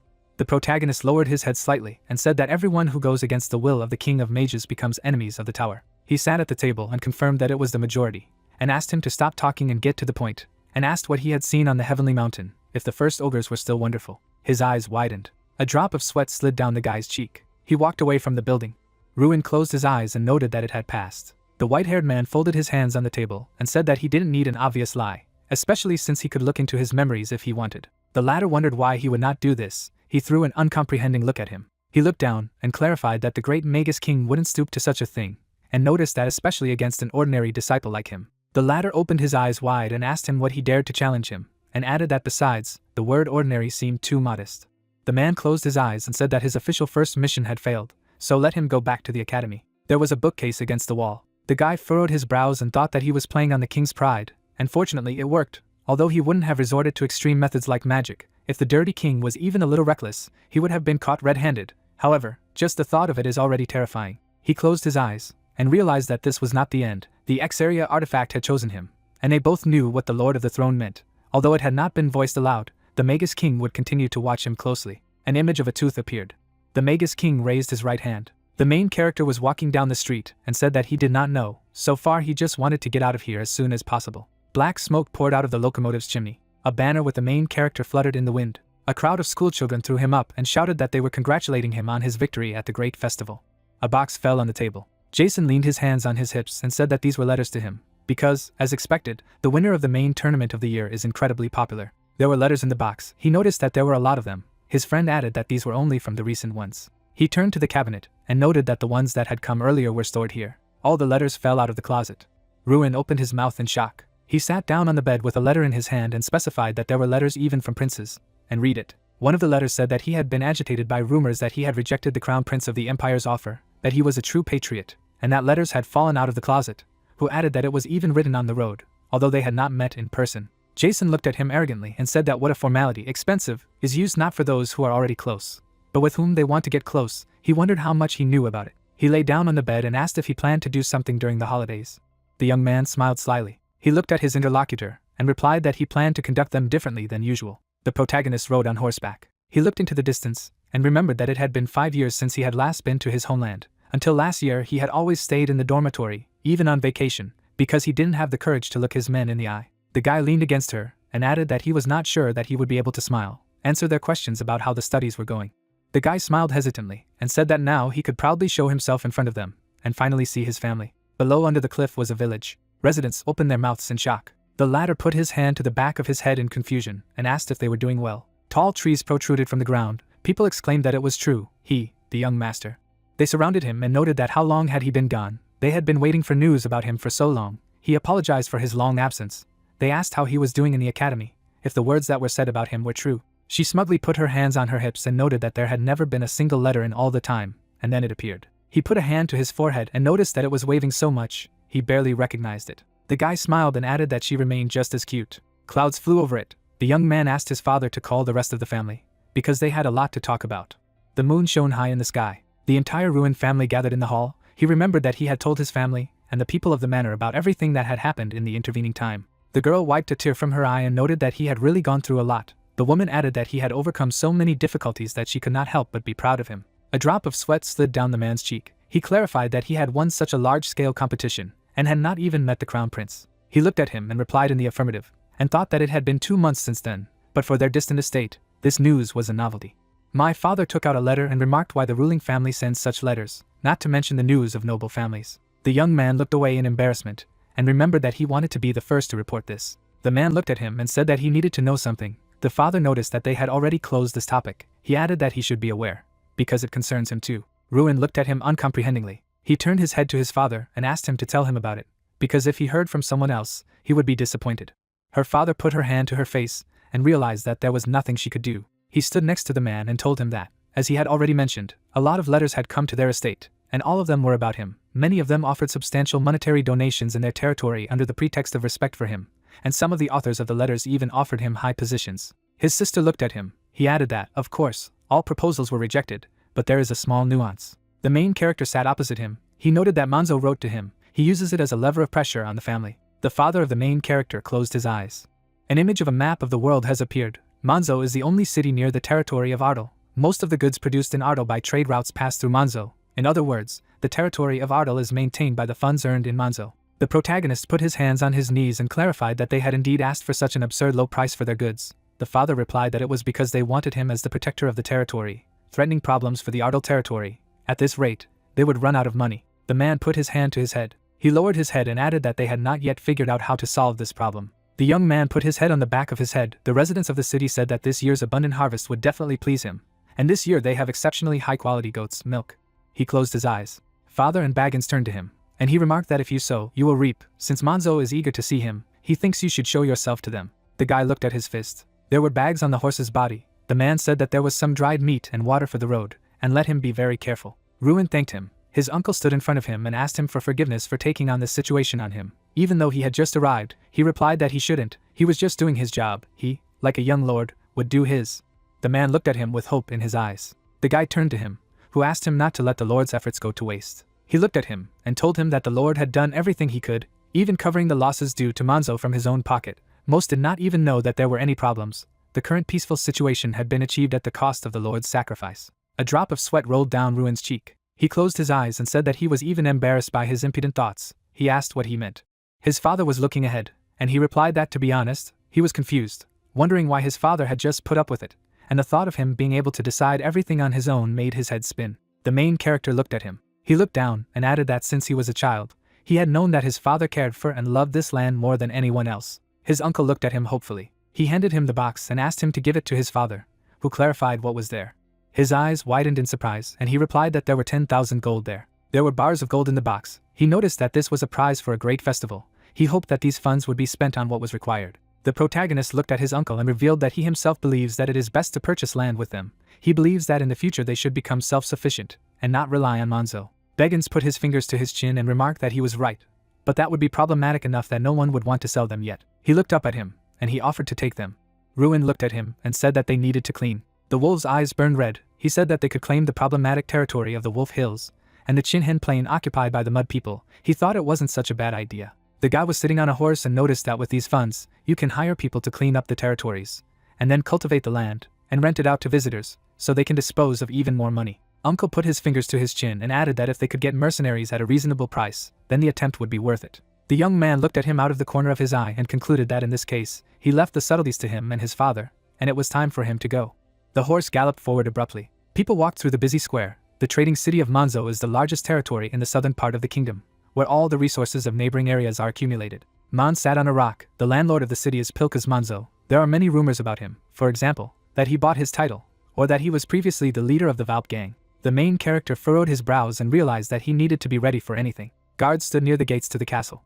The guy was sitting on his horse and stated that he was the young master of the Ardo family, and asked where the lord was. The guard gave him an uncomprehending look. Ruin furrowed his brows in displeasure. The guards stood next to each other. One did not understand why they were always making a fuss, how it was worth something to go the wrong way. The other looked at him and asked if he would be courteous. The young man closed his eyes and thought that he faced such an attitude every time, and how many times his father had already been here. The guard said that he should come in and look for him himself. Although since it was Ardo, he would still be chased away. The guy got off his horse. He went to the gate and replied that this time the circumstances were different. The protagonist closed his eyes and realized that he was not here as a student, but as a son of the Ardo family, and thought, if he accepted such rudeness as the norm, then what opinion would people have for their territories? He swung his fist, and the guard asked what he was up to. A drop of sweat slid down his cheek, and he said that they needed to be taught reverence. One of the guards flew away. Manzo went to the main character and asked who they had. He raised his hand and noticed that this was a hero who had won a great festival, a magus of the next generation. He clarified that it was Manzo. He bowed and replied affirmatively and added that someone of his status had made such a journey to their humble city. He was so embarrassed that he could not raise his head. The guy sharply replied that even if he didn't pick it up, he looked up at him in surprise. He bared his teeth and said that since he was so embarrassed that he had to be surprised, let him continue to stand like this, with his head down. Manzo furrowed his brows in displeasure. He grinned slightly. The man with the beard put on his hat and said that it was true that he was quite straightforward, in which case, despite the awkwardness he felt, he would still straighten up. He replied that he wanted to, but would note that he needed to retrain his guards. He stood in front of him and clarified what they had made a mistake about. The young man turned around and explained that they treated his family like some kind of rootless goblins, so he had to issue a warning to them. Guards lay on the ground. Manzo gritted his teeth in anger. Her main character looked at him and sarcastically asked if he minded. The latter looked at him and asked him not to hesitate to treat them the same way he treated his subordinates, and wondered how he dared to touch his people. The guy rubbed his fist. He kicked the guard to the side with all his strength. He slipped a few meters on the tile. The young man clapped his hands and remarked that this was enough, and that man also needed lessons in good manners. He looked at the lord and asked that he was no longer going to keep him outside. Manzo's eyes widened, and Manzo asked to invite him to his place. The wolf opened its mouth wide. Manzo smiled broadly and asked if it wasn't beautiful, and said that he collected these works of art as a hobby. Ruin looked at him and noticed that just looking at them made him uncomfortable. The Lord sat on the chair and replied that he understood him, because everyone has their own tastes. The guy looked at him from under his brow and realized that collecting such things and calling them beautiful is clearly an unpleasant hobby, and noted that he obviously did it in order to intimidate him. An ogre's torso protruded from the wall. The maid was pouring tea into a mug, and he told me that it was a rather rare kind of tea from the south, called parimi. Let him taste it. He crossed his arms over his chest and refused it. He clarified that he did not like tea, maybe treat him to a soft drink. Strand closed her eyes and asked what he was doing for a fool. The young man took the mug in his hand and asked that he really did not understand why he refused. He poured the tea on the table. A frowning Manzo sat across from him. Tea was dripping from the edge of the table. The man smiled broadly. He held the mug of tea to his face and remarked that he seemed to believe that he could have poisoned the tea. However, he did not intend to become his enemy. He wished to become a good friend. Ruin looked at him and retorted that the friends were threatening each other. He sneered slyly and objected that this was absurd. What kind of threats could there be? He simply made an offer with the best of intentions. The main character gritted his teeth out of inner anger and asked again about the proposal, and clarified that this is how he calls the vile trick to bring Ardal to decline. He sat opposite his interlocutor and said that he was not interested in such a proposal. He put a mug of tea on the table and replied that it was rather sad, and since he refused to be his friend, the cost of goods from Ardal would remain the same. He bared his teeth and added that the level was terribly cheap. The young man looked at him menacingly and suggested that he return the prices to their original level. The Lord crossed his arms over his chest. He put his hand on his leg and asked him to listen, and said that he was only a hillbilly who knew nothing, and asked what he thought he could simply disregard the offer. He got up from his chair and noted that the one who should be falling to his knees was him now, not him. The guards moved towards their room. Manzo smiled broadly and remembered that it was said that the students of the magic school could not use magic during the holidays, so he would teach him obedience. The knights entered the room. Ruin raised his fist and realized that he hadn't planned to let it go. The man in the hat pointed his finger at him and ordered them to kill him. He would make a scarecrow out of his corpse for the gallery. Strand sat on his shoulder. He asked that he wanted to make a trophy out of him, and exclaimed that he was crazier than he could have imagined. She added that he was still a fruit. Manzo crossed his arms over his chest, thinking that it was right that he did not expect a fruitful conversation. He was just a pompous pig trapped in wealth. The guard pointed a spear at him. He put his fingers together. The guy looked at him and asked him to catch a crack. The armored guard flew in the opposite direction. All the other opponents also rushed at him. The young man grabbed his forearm and asked him to listen to what he had to say, the status windows informing him that a unique skill had been activated, and that the spirit of Kunhan would appear above his head. He twisted his face and exclaimed what kind of smoke he had done. The information board said that the affected area increased to the length of Kunhan's arm. The protagonist's hair rose up. The ogre spirit materialized in the fire. He said that his life was in danger even during the holidays, and he could use magic. The Lord raised his head in shock. The guards stood around him. One of them twisted his face and stated that if they stayed, they would die. The status window reported that some opponents, stunned by Kunhan's aura, were consumed with the deepest terror. They rushed in different directions. The protagonist clenched his hand into a fist and noted that escaping would not help them. He looked ahead in front of him. The roof of the building exploded. Residents of the city rushed in different directions. Manzo stretched out his hand and exclaimed that this was his collection, which he had collected all his life, and his portrait for 2,000 gold pieces. The guy asked that he still had time to worry about his collection. He desperately spread his hands in different directions. Ruin approached him from behind him and told him that it was time to take care of himself. Flames enveloped the entire room. The protagonist rested his hands on his hips and ordered him to bring the cost of goods from Ardal to normal, and to compensate tenfold for the losses incurred through his fault, and added that this was his offer, and asked if he would accept it. He fell to his knees and asked how much money it was. He grabbed him by the collar and ordered him to carry everything quickly. The guy rode a horse and noted that it was almost over, and asked how much his father would be surprised when he told him that he had solved the problem. He rode his horse down the avenue and recalled that in this way he sorted out the sales problem, and headed back to Ardal. His eyes widened at the voice he heard. A girl with white hair stood in front of him. He remembered that a rather unexpected guest was waiting for him. The girl folded her hands together. He clarified that it was Lady Irene. About 2 months ago, the guests were standing in the banquet hall. Ruin put his hands on the back of his head and said that he was sick of all this. At first it was interesting, but now he only wanted to return home. Irene approached him from behind and clarified that he was talking about the small and beautiful Ardal region. She leaned her hands on her hips and remarked that she was glad that the banquet ended without incident. She was really afraid that something terrible would happen because of someone who asked her for forgiveness, but he could not do anything. The guy looked down and added that they not only belittled the students, but also spoke ill of his name. The girl looked at him and asked if it was really so beautiful. He raised his hand to his chest and replied that of course this place was beautiful. It brought peace. She should visit it someday. She replied that he should not deny it later. He put his hand on the back of his head and promised that he would not. The young man looked at her embarrassedly and realized that he didn't think he would actually come. His father wiped tears from his eyes. His sister looked at him menacingly and asked if he wanted to explain himself. He did not understand what had come over her. She sat opposite him and began to question him meticulously. On the wall hung a landscape of the forest. The guy clarified that the ruin really volunteered to show the area to Lady Irene. He replied that when he offered to do it to him, she immediately volunteered. Her father was sitting at the table and asked if it wasn't cute, because she didn't want to lose her brother, whom she hadn't seen for 6 years. He opened his mouth and clarified that she was really not his girlfriend. He could be honest with him. He replied negatively. The father sadly noted that it was sad. The guy was sitting on a chair and did not understand why this news disappointed him. He turned his head back, and his father suggested that he put aside his personal matters and discuss something else. Baggins came into the room with a box. He placed it on the table. Her father held out her ruin and said that he could not accept this money. The latter looked at him in bewilderment and asked him again. The man replied that it was his money, Ardles, who was sitting opposite him, and asked if he was not one of the Ardles. Father, close your eyes, and told me that it was. No one would deny that he was the heart of this territory. But didn't he have other things to do outside of it? The main character looked at him silently. He put his head down, thinking that he knew it was because he was worried about him, and he knew that he was a profoundly righteous and moral man, and he respected those qualities.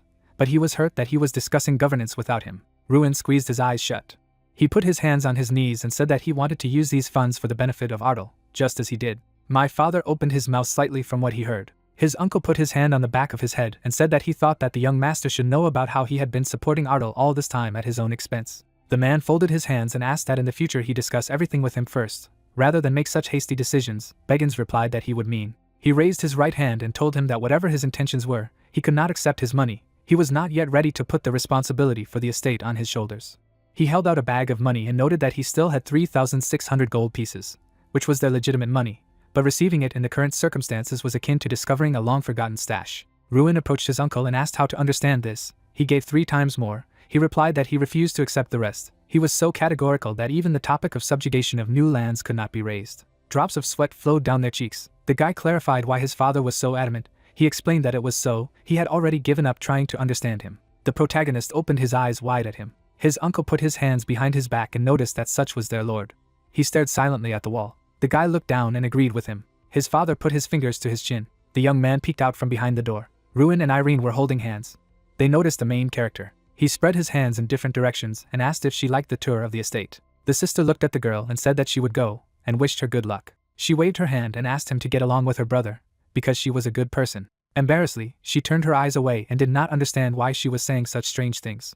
Ruin looked at her with embarrassment in his eyes and invited her to take a walk. The girl put her hands together and said that she was a very nice girl. She would like to have the same younger sister. He was glad that they got along. She turned her head on him and clarified that he was definitely not bothered by anything, and noted that he seemed to be deep in his thoughts. He asked why it was so noticeable. He stood in front of her and explained that as the heir to the family, he would like to do something for his territory, but nothing came to mind. The guy looked down and thought that if you count the cash prize for the great festival, and the money he received from Manzo, it would be 40,000 gold coins, and his father said that he could use them as he wished. The girl closed her eyes and noticed that he couldn't stop thinking about his region, despite the fact that she had come this way here. A drop of sweat slid down his cheek. He raised his hands to the sides and realized that he hadn't really talked to her about anything, and asked how she got to Ardle. Because they are quite remote territory, she must have gone through a lot. The girl put her hands behind her back and told him that it didn't take long to get there. She had made it from Revedine in 2 days, who thought it was just a modest question to make amends, but the answer was the solution he was looking for. The girl pointed her finger to the very top, and explained that if you overcome this mountain range, then Ardle is a stone's throw away. Southern mountains. Far away from them, there were mountains. He reflected that despite the fact that they were part of the territory of Ardle, the harsh terrain made the process of cultivating those lands impossible, and the reason why these territories were empty was the local monsters. The wolf's eyes burned red. An image of a map of the world appeared. He added that given the proximity of 8 Lake, their geographical importance was high, and thought what if they took advantage of the neighborhood and made a trade route through the southern mountains. The red arrow pointed to the city. He put his fingers to his chin and realized that by establishing connections with places of the same importance as Manzo, they would be able to establish themselves as independent territory. He looked into the distance and didn't understand why he hadn't thought about it before. It would be of great help to their region. The guy grabbed the girl's hands and thanked her for finding a solution. She looked at him embarrassedly. He waved his hand to her and noted that they would see each other again. The young man ran away from her. She closed her eyes and noticed that he was a rather entertaining person. A drop of sweat slipped down my father's cheek, and he replied that it was impossible. Ruin looked at him dumbfounded and asked him to explain. He sat across from him at the table and told him that he had already tried, but all 8 of 8 Lake's merchant guilds refused, and 8 Lake asked why they refused. A drop of sweat slid down the guy's cheek. He explained that from their point of view, Ardle would not make a profit. His uncle held out his hand in front of him and told him that even my lord knew that this was a great opportunity for their estate. He put his hands on his knees and resolutely declared that many things had already changed. They were small but evolving, and he reflected that just because the merchant guilds had failed once did not mean that one should discard an opportunity that could bring so much hope. He pointed his finger at himself and asked that who knows, maybe the offer from the winner of the great festival will be met differently. His father looked at him in shock. He exhaled and said that it was so. After all, he had solved the issue with the Lord, and asked what were the reasons to stop him. He sat opposite him and gave the go-ahead for him to go. The guy opened the door. Irene went to him and asked him that he was going to 8 Lick, and noted that he was now in the same boat with her. He looked at her dumbfounded and clarified that she wanted to say that she had crossed the border of Ardal without permission. A bead of sweat slid down his cheek. He noticed that crossing the border through the abandoned lands alone, and asked if she had always been so brave, if she hadn't thought how dangerous it could be. She folded her arms over her chest and replied that she did not think that this was comparable to his actions. She closed her eyes and reminded him that at one time he broke into someone else's dormitory, and without taking into account any risks, he used non-standard methods in competitions. Moreover, he won at every stage. Ruin stared at her. She looked at him and asked if she were to compare it with him, whether her act would seem like a petty prank. The guy breathed a sigh of relief. He put it next to her and said that he planned to go further. She said that she would follow him. She had already become an illegal migrant, so the rest would be easier. Together they climbed up to the top. He recalled that in this way they went straight to 8 Lake, deciding to cross the southern mountains, and thereby reconnoitering the situation. A sphere of magic materialized in the girl's hand. He added that due to the too uneven terrain, even with a compass, it was problematic to navigate. It was decided to find the right place with the help of search magic tuned to humanoid creatures. He opened his mouth in surprise and thought that there was a rule against students using magic during the holidays, and Irene had already broken it when she arrived in Ardal.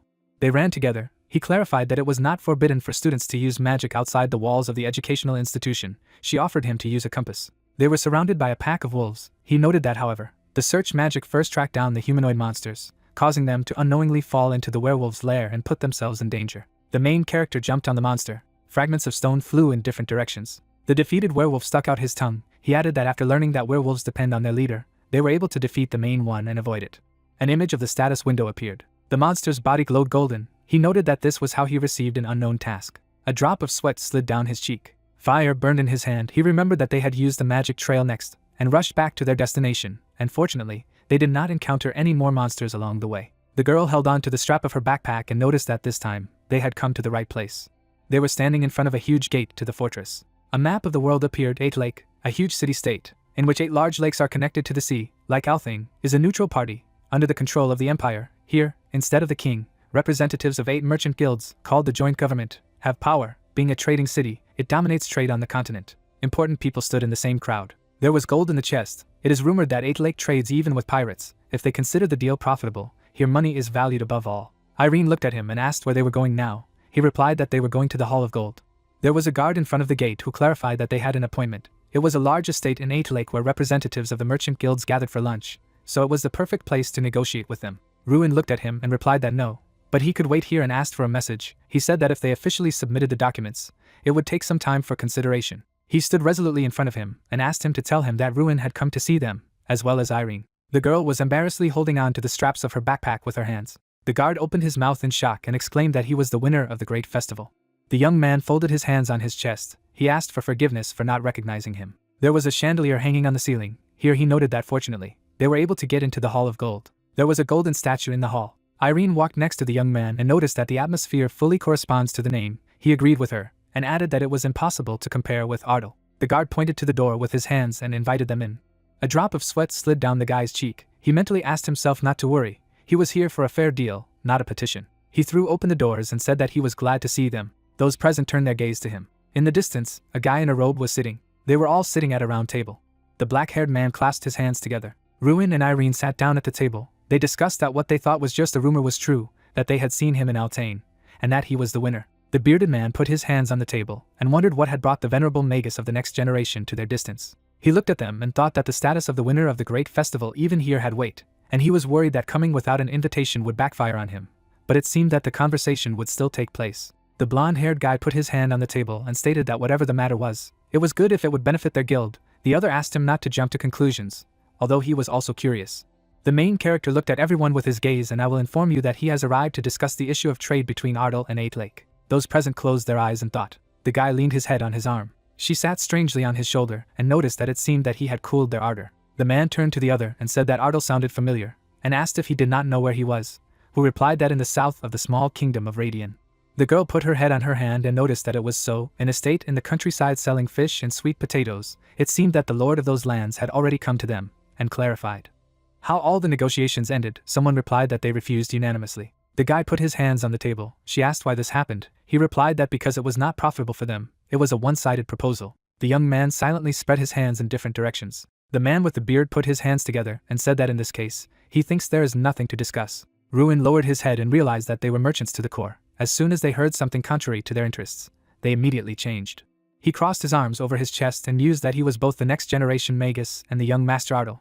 But in their eyes, he was only the future Lord Ardal, a poor young gentleman from the countryside trying to steal their money. His hand reached for the gold coins. The guy looked at them and realized that their dualistic approach was terribly obvious, and clarified that they had made the same decision. He opened his bag and said that it was sad to see such a reaction before he had even had a chance to voice his proposal. Coins fell on the table. He noted that there were 30,000 gold coins. The man with the beard opened his mouth slightly in surprise. The guy not in the robe looked at the money in shock. The red-haired guy opened his mouth wide in surprise. The main character looked at them and asked that they were now more motivated to continue the conversation. The end of the first season. An image of the world map of 8 Lake appeared, a huge city-state in which 8 large lakes are connected to the sea. Instead of the king, representatives of 8 trade guilds, called the joint government, have power. A group of important people stood next to each other. The red arrow pointed to the city in the arena and recalled that he had come here to establish trade relations with Ardal. Having overcome the southern mountains, he had to face a number of problems along the way, but in case of successful negotiations, it would be worth it. The werewolves surrounded Irene and Ruin. The young man looked at them and asked that now they were more motivated to continue the conversation. He was sitting at the table and said that he had purchased weapons from the city in favor of Ardal, worth 30,000 gold pieces, and in return they would give him permission to trade in their products. The guy clarified that he was preparing for war, and noted that otherwise, he saw no reason to acquire so many weapons. The young man looked at them and noticed that their reaction was surprising. After all, 30,000 gold coins is a 3-year budget for such a rural area. This amount is equivalent to the annual budget of a medium-sized city. Spending only on weapons like this could cause shock. In the middle of the forest stood a village. Manzo bared his teeth. The guard ran away. The knights rushed to attack. They flew in different directions. He added that after what happened in Manzo territory, he realized something. Power naturally attracts wealth, which in turn generates peace. The protagonist furrowed his brows and realized that since he needed a weapon to gain power, then he would invest his funds here. He looked at his interlocutors and noted that he knew that each of the representatives specialized in something different, and clarified who was responsible for the weapons. A short girl was sitting at the table. Someone replied that these were the affairs of the first representative: weapons, iron ore, representatives of flora and fauna, even ships. Their family provided an extensive list of goods.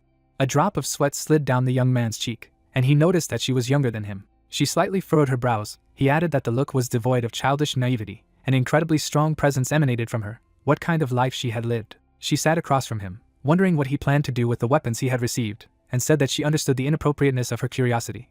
But as a supplier, she couldn't help but feel uneasy. He explained that first of all, he planned to organize a large-scale monster hunt near Ardal territory, and getting the weapons was only the first step. He looked at her resolutely, and added that they planned to build a trade route connecting Ardal and 8 Lake, and it would run through the southern mountains. Everyone looked at the main character. The man with the beard stuck out the index finger of his right hand and asked him to refrain from mentioning those mountains. Irene looked around and noticed that the tension had risen, and asked what had happened. He agreed with her that he wasn't quite sure either. The girl clenched her hand into a fist. The guy realized that he did not know what had happened, but he saw the reason. He looked at her carefully and noticed that she had turned very pale. She looked at him menacingly and asked him again that they were planning to cross the southern mountains, and stated that it was impossible due to the demon living there. He slightly opened his mouth from what he heard and thought that it could not be. He leaned against the table and said that last night, he had personally crossed that mountain range, which had accused him of lying. He pulled back the hem of his jacket and said he hadn't gotten something. He held out a tuft of fur and clarified that it didn't happen to belong to the said demon. The status window said that it was the mane of a silver werewolf. The girl jumped abruptly from her seat. The information board said that the task was completed. As a reward, he received the respect of the Waltrace family. He looked at her menacingly and realized that it was true. Tears poured from her eyes. She grabbed her face with her hands and noted that he was finally dead. 3 days later, the representative walked next to the main character and apologized for waiting. He noted that there was nothing to worry about. He understood everything perfectly. She looked ahead and told me that she would never have thought that she would be in these mountains again. Of course, the heaviness in her heart did not go away, but now she was of a different kind. The man fell to the ground. She added that the monster that took his father's life was no longer there, and it was all his merit. The young man looked at her and asked her to stop praising him, because he just got in his way. She lifted her head up and explained that if they could build a road through the southern city, and be able to trade with the Sand Kingdom of Ada through Ardal, they would no longer have to waste money and time using a detour through the central region. She raised her left hand and added that they, the Waltrace family, would actively contribute to the construction. Ruin slightly opened his mouth from hearing and reflected that he thought that they would start establishing trade relations by buying weapons, and the issue of the trade route would be resolved much later. He even assumed that the construction would be carried out exclusively at his expense. However, if the Wall Trace family helped, then it would be incredible luck. He spread his hands in different directions and clarified that she wanted to say that she accepted his offer. She said that, of course, all products produced in Ardal would be purchased at a price higher than the market price. A drop of sweat slipped down the guy's cheek. He asked to himself, above the market rate, these are incredibly generous conditions. The girl looked at him and told him that the merchants would do anything for profit, but that they were no strangers to the human. She, Cicely Wall Trace, promised to express gratitude and trust worthy of a benefactor. The young man closed his eyes with satisfaction. They shook hands. He noted that he was looking forward to working together, and noted that the deal between Ardal and 8 Lake was successfully concluded. They walked next to each other. The girl was glad that everything ended well. He agreed with her, and added that now he could deliver good news to the residents of the territory and her father. He held on to the strap of the backpack and said that representative showed herself to be a more than worthy person. Despite her young age and the loss of her father, Irene noticed that he did not look like himself. Amazing sentimentality. He suggested that it was easy to feel sympathy for someone who was in a similar situation with you. A drop of sweat slipped down the girl's face. He turned to her and told her that no matter what, let her wait for a change. If she had to visit Ardal again, she would not recognize him. She exhaled and said that he truly loved his homeland. She would like to feel the same. He put his hand on the back of his head and asked if everyone missed home and appreciated him. She replied that it was definitely not about her. He asked if she would call him to her one day. The girl held on to the straps of the backpack and said that who knows. He looked at her out of the corner of his eye and wondered if she didn't seem to want to talk about it. But he was sure that he would visit the Prius one day. The rays of the sun illuminated the village. Father opened his mouth and exclaimed that the prices were higher than market prices. His uncle looked at him in shock and asked that they had even taken the initiative to open such a path. A drop of sweat slid down her sister's cheek, and she was surprised that they lived in separate rooms. Her brother covered her mouth with his hand. He sat at the table and replied that it was so. Cicely Wall Trace had given her word. Begin sat opposite him and said that the most impressive thing was that the cold-blooded representative of the Wall Trace family promised to provide direct assistance in the supply of weapons. He noted that this was true, but the preparation of such volumes took time. She mentioned that it would take 3 months to transport. The guy looked at his father and added that work on the construction of the trade route would begin this month. He was glad that the trade route directly with the Empire would enrich their territory. He lowered his head and admitted that he had grown up to such serious matters. His father thanked him for growing up to be such a wonderful person. The guy smiled slightly and clarified that if this was the case, would he entrust him with another case? He looked at him in surprise and asked which one. The young man put his hand on the table and explained that it was about the survival of the people of the Ardal territory and avenging their mother. He lowered his head down. The father looked at his son with pain in his eyes. An image of mud people appeared. Everyone present at the table looked at the main character. The buildings were shrouded in fire. Ruin recalled that on the day he turned 6, a birthday that was supposed to be remembered for something good, turned into the worst nightmare. He added that the mud people who took over the Jinhung Plains broke into the village. Many people lost their lives. And the saddest thing is that his mother was one of them. Monsters overtook people. The woman hugged her child. On the wall hung a portrait of the protagonist's mother, who noted that now he could no longer remember her face if he did not look at the portrait. The girl put her hand to her face. He added that many people died that day. There were no fewer seriously injured. Then for the first time he promised himself that he would become stronger. The little boy clenched his hand into a fist. Tears poured from his eyes. Ruin promised that as the young master of Ardal, he would not allow such a thing to happen again on his land. A group of people were training with spears. Men clutched spears in their hands. The guy recalled that after the order to exterminate, the inhabitants began to practice spear strikes every day. The man in the bandage opened his mouth wide. Irene walked beside him and noticed that the atmosphere in the village had changed. He replied that he was glad of it. They were all trying so hard. She looked to the side and said that this technique was quite unusual and asked who was teaching it. The man in the red suit put his hands behind his back. He explained that he was a local warlord. In the past he had even received the nickname Flash and fought on the front lines for the kingdom. He was the greatest Sir Ardal, Bolvar Peyton. The man smiled with his eyes closed. The young man averted his eyes to the side and reasoned that if it wasn't for him, the invasion of the mud people would have caused much more damage to them. The way he cut 5 monsters at once with one blow is still fresh in his memory. He looked ahead and added that he used a fishing rod more often than a spear now. She asked about Bolvar. Not far from them, he stood and noted, "This is Mr. Ruin." He walked up to them. The guy said that they hadn't seen each other for a long time, and said that he planned to greet him when the training was over. He replied that it was okay, they were almost done. The old man took his hands and noted that well, he had arranged it. First he had won a great festival, now he was hunting.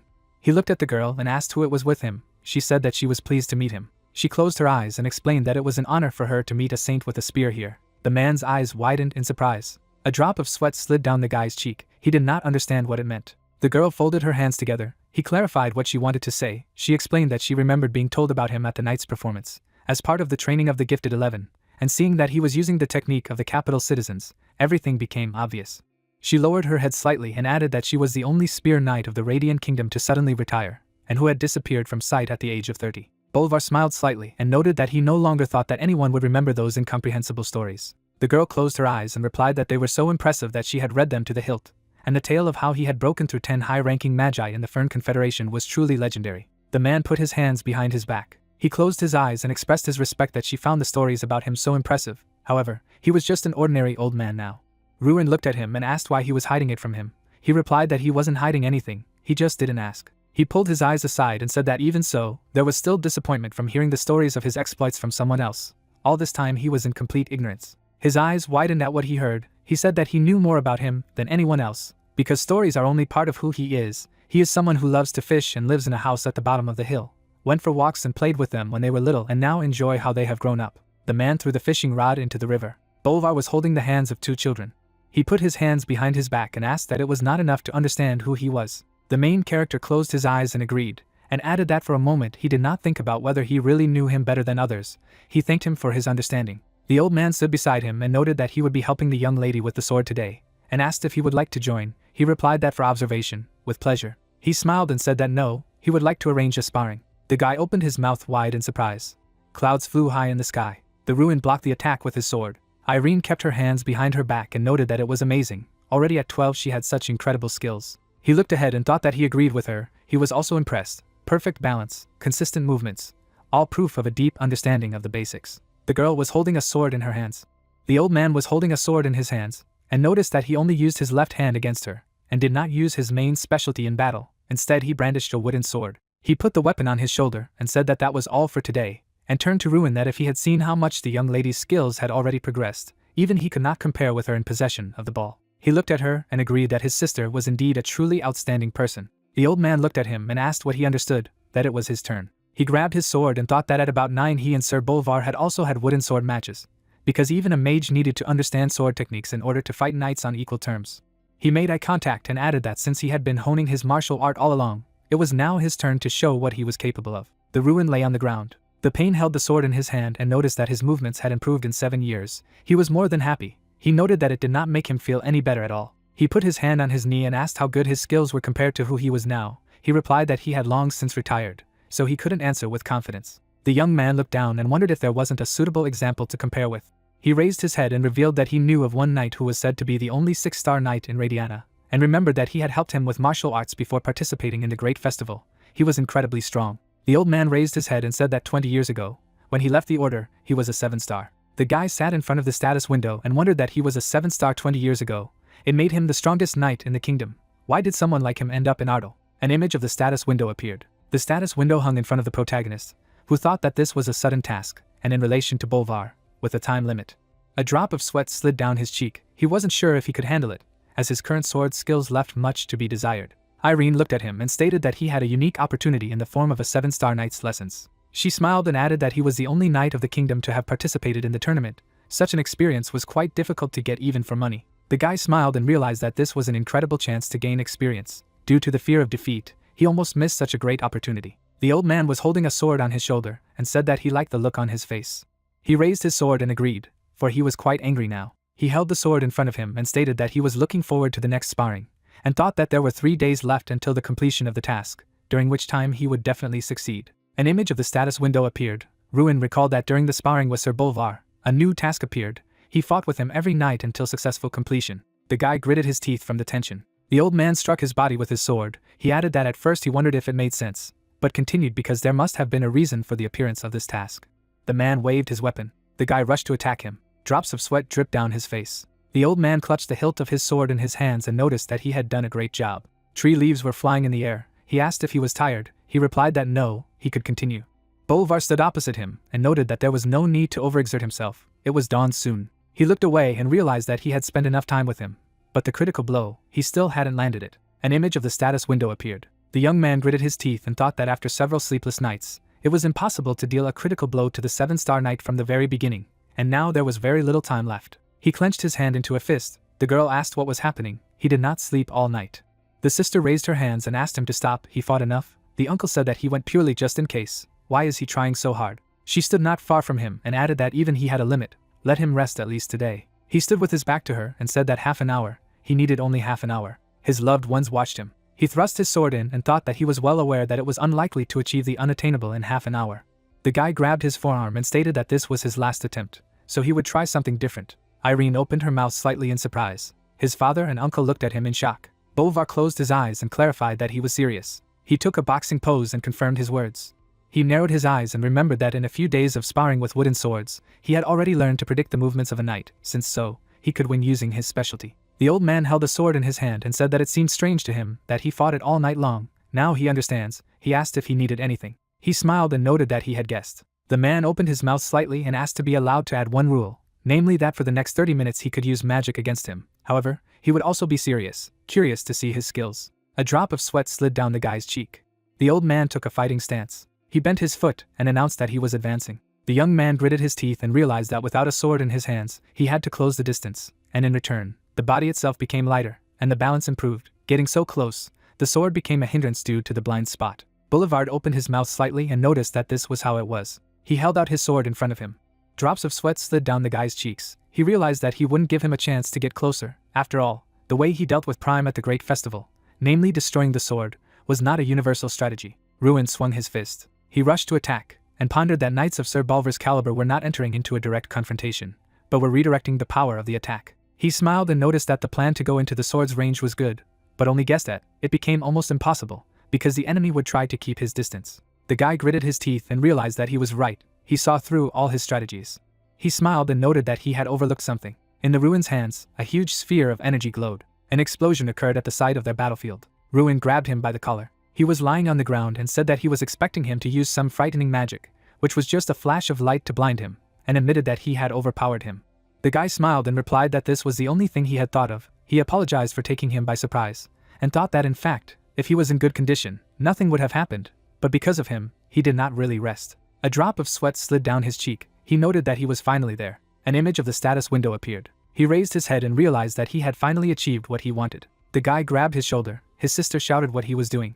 She put her hands on her hips and added that even if it was sparring, how could you throw Sir Bolivar to the ground? He had asked them not to swear, and since their sparring was over, he would like to wash. The young man held out his hand and remarked how much time he had taken from him, but he had learned a great deal. Who got on his feet and added that it was also a pleasant experience for him. The father walked beside his son and noticed that it seemed that his vacation was already ending. He replied that yes, he would leave soon, since he would have to spend 10 days on the road to the academy. They walked next to each other. He realized that the short vacation had come to an end. It was time to leave his native land. Workers were carrying materials. The guy looked at them and explained that these workers were sent by the Waltrace family. Since they are building a base in Ardal, they need a lot of manpower. He spread his hands in different directions and added that although they would be using these pads to deliver weapons, they would also be used to exterminate monsters. Moreover, the workers would visit restaurants and hotels, so all this would be of great benefit. The guy lowered his head down and expressed a desire to say something. He picked up the box and said that there were 12,000 gold coins here. He would use them to develop Ardal. Drops of sweat slid down his father's cheek. He closed his eyes and added that he would keep 400 gold coins, so let him not worry, he would not refuse again. The latter looked at him and noticed that he was so ashamed, as if he alone remained in debt. He thanked him and hugged his son. He recalled that he said goodbye to everyone and set off with Irene, and when it was time to disperse, he was about to say goodbye. He asked again what she was saying. Trees grew in the ground. She stood not far from him and said that he heard everything correctly. She closed her eyes and promised to help him in the destruction after graduation from the academy. As she said, she would follow him until she overcame. He realized that she had not forgotten. She was a very unusual person, so they parted, promising to meet again. The girl flew away with the help of magic. The guy rode a horse and added that after spending a week on the way to the academy, he had crossed the border and entered the eastern region. Unlike the southern one, there were much more people here. The guy was sitting on a horse in the middle of the square. The young man grabbed the other by the collar and asked him to repeat what he had said. Ruin gritted his teeth angrily and couldn't understand what was going on. An unknown person held the guy by the shirt, telling him to repeat what he said. Opening his mouth, the brunette asked to let his sister go. Raising his head, the brown-eyed man declared that he was also a knight, and if he was not released, he would not just leave it. The crowd looked in the direction of the struggle, and the attacker asked if the people heard what he said, and asked the guy what he would do with him. The collector stood up and said that everything happened because the guy's family did not pay money, and added that they should also live. Clenching his hand into a fist, the brunette said that he would now take everything that the brown-eyed man's father owed, even if it meant selling his sister. Hans's face changed. Getting up from his seat, the debtor asked what he thought he would allow this to happen. Opening his mouth, the opponent said that it was ridiculous. The collector hit the guy with his fist, and asked what he took him for. The brunette kicked his opponent, and said that he also claimed that he was a knight, and added that maybe the standards in the Folden were so low, and the guy's sister shouted her brother's name. The man lifted Hans by the hair, and told the brown-eyed man to repeat what he had said. The guy said that they should only try to sell his sister. The debtor looked up and replied that he would actually kill the offender. Mishka asked what he didn't think. This was happening in broad daylight. The protagonist frowned. The guy was kicked, and the hero reasoned that he looked like a knight of the neighboring territory.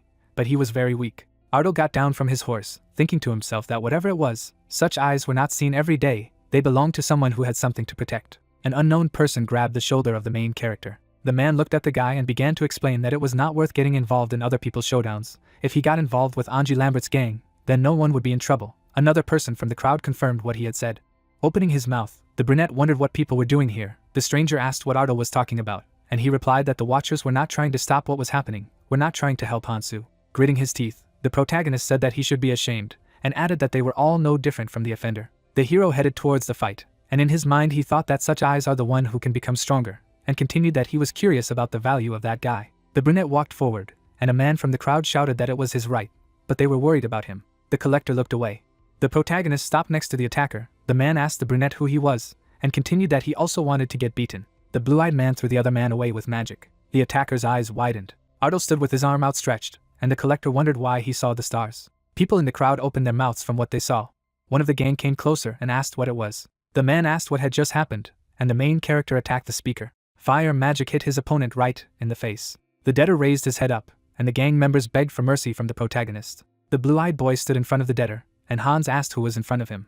Standing with his back to the interlocutor, he replied that he was Ardo. The brunette turned around and added that was his name. The house was lit by moonlight, and the hero reasoned that the guy introduced himself as Hans and invited him to his place. His story turned out to be typical. Brother and sister are head over heels in debt because of their father's drunkard, and added that the guy with the sword just wanted to protect his sister from being sold into slavery. Opening his mouth, the main character asked what kind of gang Angie Lambert was and what kind of place it was, and continued that the name was stupid, and the actions were disgusting. The guy replied that although it sounds like this, they are extremely cruel. Frowning, the brown-eyed man explained that if someone infuriated them, they tied him to a tree and killed him, and the leader personally killed 4 of them, so no one touched them.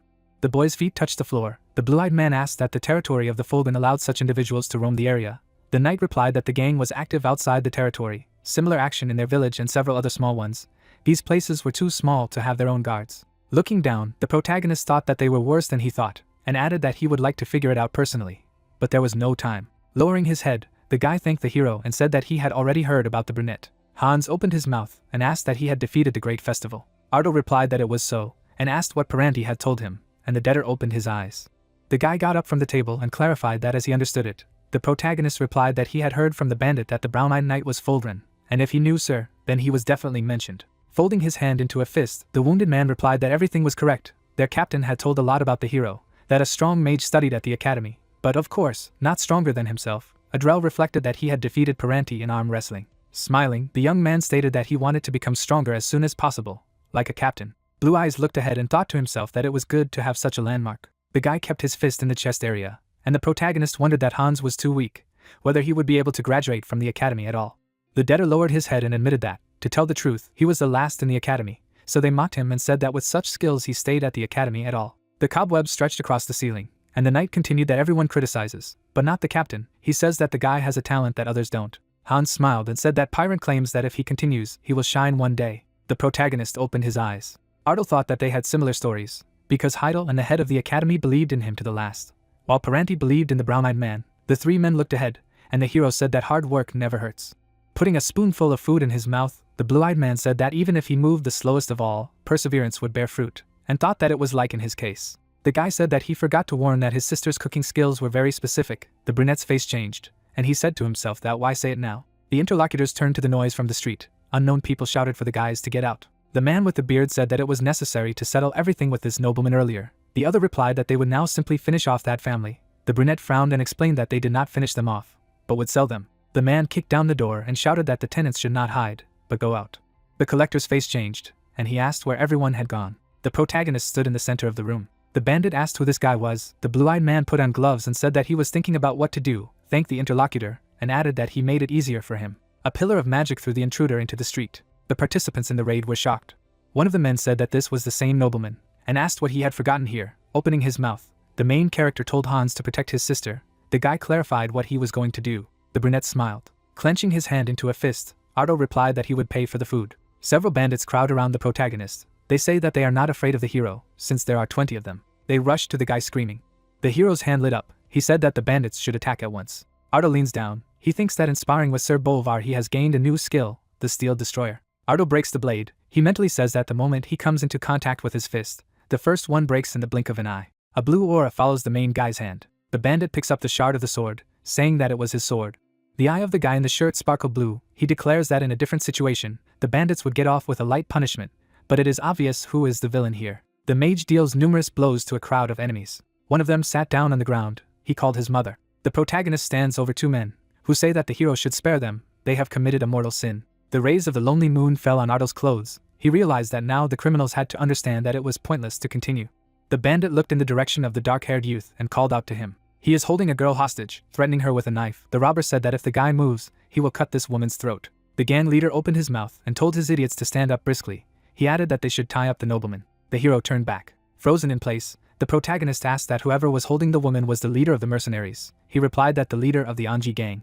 The leader of the group of villains, grinning at Ardo, told him to kneel. A drop of sweat slid down the dark-haired boy's face. He wondered what had happened to Hans. A man in a shirt crawls over his sister and calls for his sister. The hero mentally says that Hans suffered trying to protect his sister. The protagonist stomped his foot. He thought that there was no choice. He would have to decide everything on his own. Showing his grin, the mercenary leader shouted that the magus should not approach or else he would kill the girl. The hostage resists the bandit's grip. The leader of the bandits put a knife to the girl's face and told everyone to stand still. If the protagonist moves, he will immediately cut the hostage on the neck. The student of the academy gritted his teeth and mentally said that the educational institution does not teach how to act in such a situation. He clenched his fist and realized that there was no time for creating illusion magic. Blue streaks appeared in the air. Hans launched a sword attack on the mercenary leader. He turned. A blue aura enveloped the eyes of the white-shirt man. The rest of the robbers retreated. Hans goes to meet them. His blade was engulfed in blue magic. The swordsman said that if the rest of the bandits did not want to be in the place of their boss, then they should get out of here. They run away. The girl runs up to her savior. Hans's pupils shrank as he said that he had killed a man. The protagonist put his hand on the man's shoulder and said that everything was fine. It was a necessity. The hero's interlocutor turned around. He congratulated Hans. The man was indignant. The knight glows with a light blue aura. The mage explains that this glow is called the Perito sword. Hans strikes with a glowing blade. The hero opened his mouth and explained that he had seen the girl's savior glow with blue fire, which meant that the knight had reached rank 4. The long-haired fighter in the white shirt looked to the right. He noticed that he had reached the 4th rank after all. A cool evening wind blows through the guy's hair. He says that the emission of blue intangible energy, the aura, means that the person has reached the 4th stage, the highest stage. Of course, he is still not able to freely control the aura. Hans could. The hero added that he was not mistaken about it. A lonely wooden house stands in the forest at night. Ardo says that at least no one will molest his sister. A young man on a horse rode away from the forest. He said that in this way the problem was solved. As soon as morning came, he went to the academy. The rays of the sun fall on the head of the academy student. He says that he has returned home. People are standing outside the building. He thinks that before leaving Ardo, he wanted the holidays to never end. But when he returned to the academy, he realized something. He was really bored. Students stomped to the doors of the academy. The blonde guy folded his hand behind his head and asked his friend what he was doing during the holidays, who thought to tell him. Ardo recalls the picture of his adventures during the holidays. He stands with his hands folded and thinks that these are not memories that can be discussed so easily. Ardo replied that he was just practicing, to which Jason, walking down the hallway, reveals how it was possible to train and be so strong. They stomp in the academy building and talk about vacations. Jason, raising his palm, said that the art of the sword was taught in the 2nd semester as part of the lessons related to knights. Why run ahead of the locomotive? The professor approached the students and turned to Ardo. Heido frowned and said that he had finally found the protagonist. The professor turned around. His interlocutor asked what brought his teacher here. Ardo looked out of the window. A crowd of knights solemnly lined up near the carriage. The flag fluttered in the wind. Heidel said that there were swordsmen lined up in the square and an emblem with a golden nectary on the flags. The hero looks out the window and declares that he will be back soon. The guy is standing on the porch. He thinks that he and the guest exchanged letters, but he did not expect that their arrival would happen so soon. Ardo looks at the carpet. Someone gets out of the carriage. 2 princes got out of the carriage. Radzina, opening his mouth, said that his brother would not even think of interfering with the main character, Krosteradian, the first prince. Foster looked to the side and said that his brother should not hope, because he would be talking to Ardo, Fosteradian.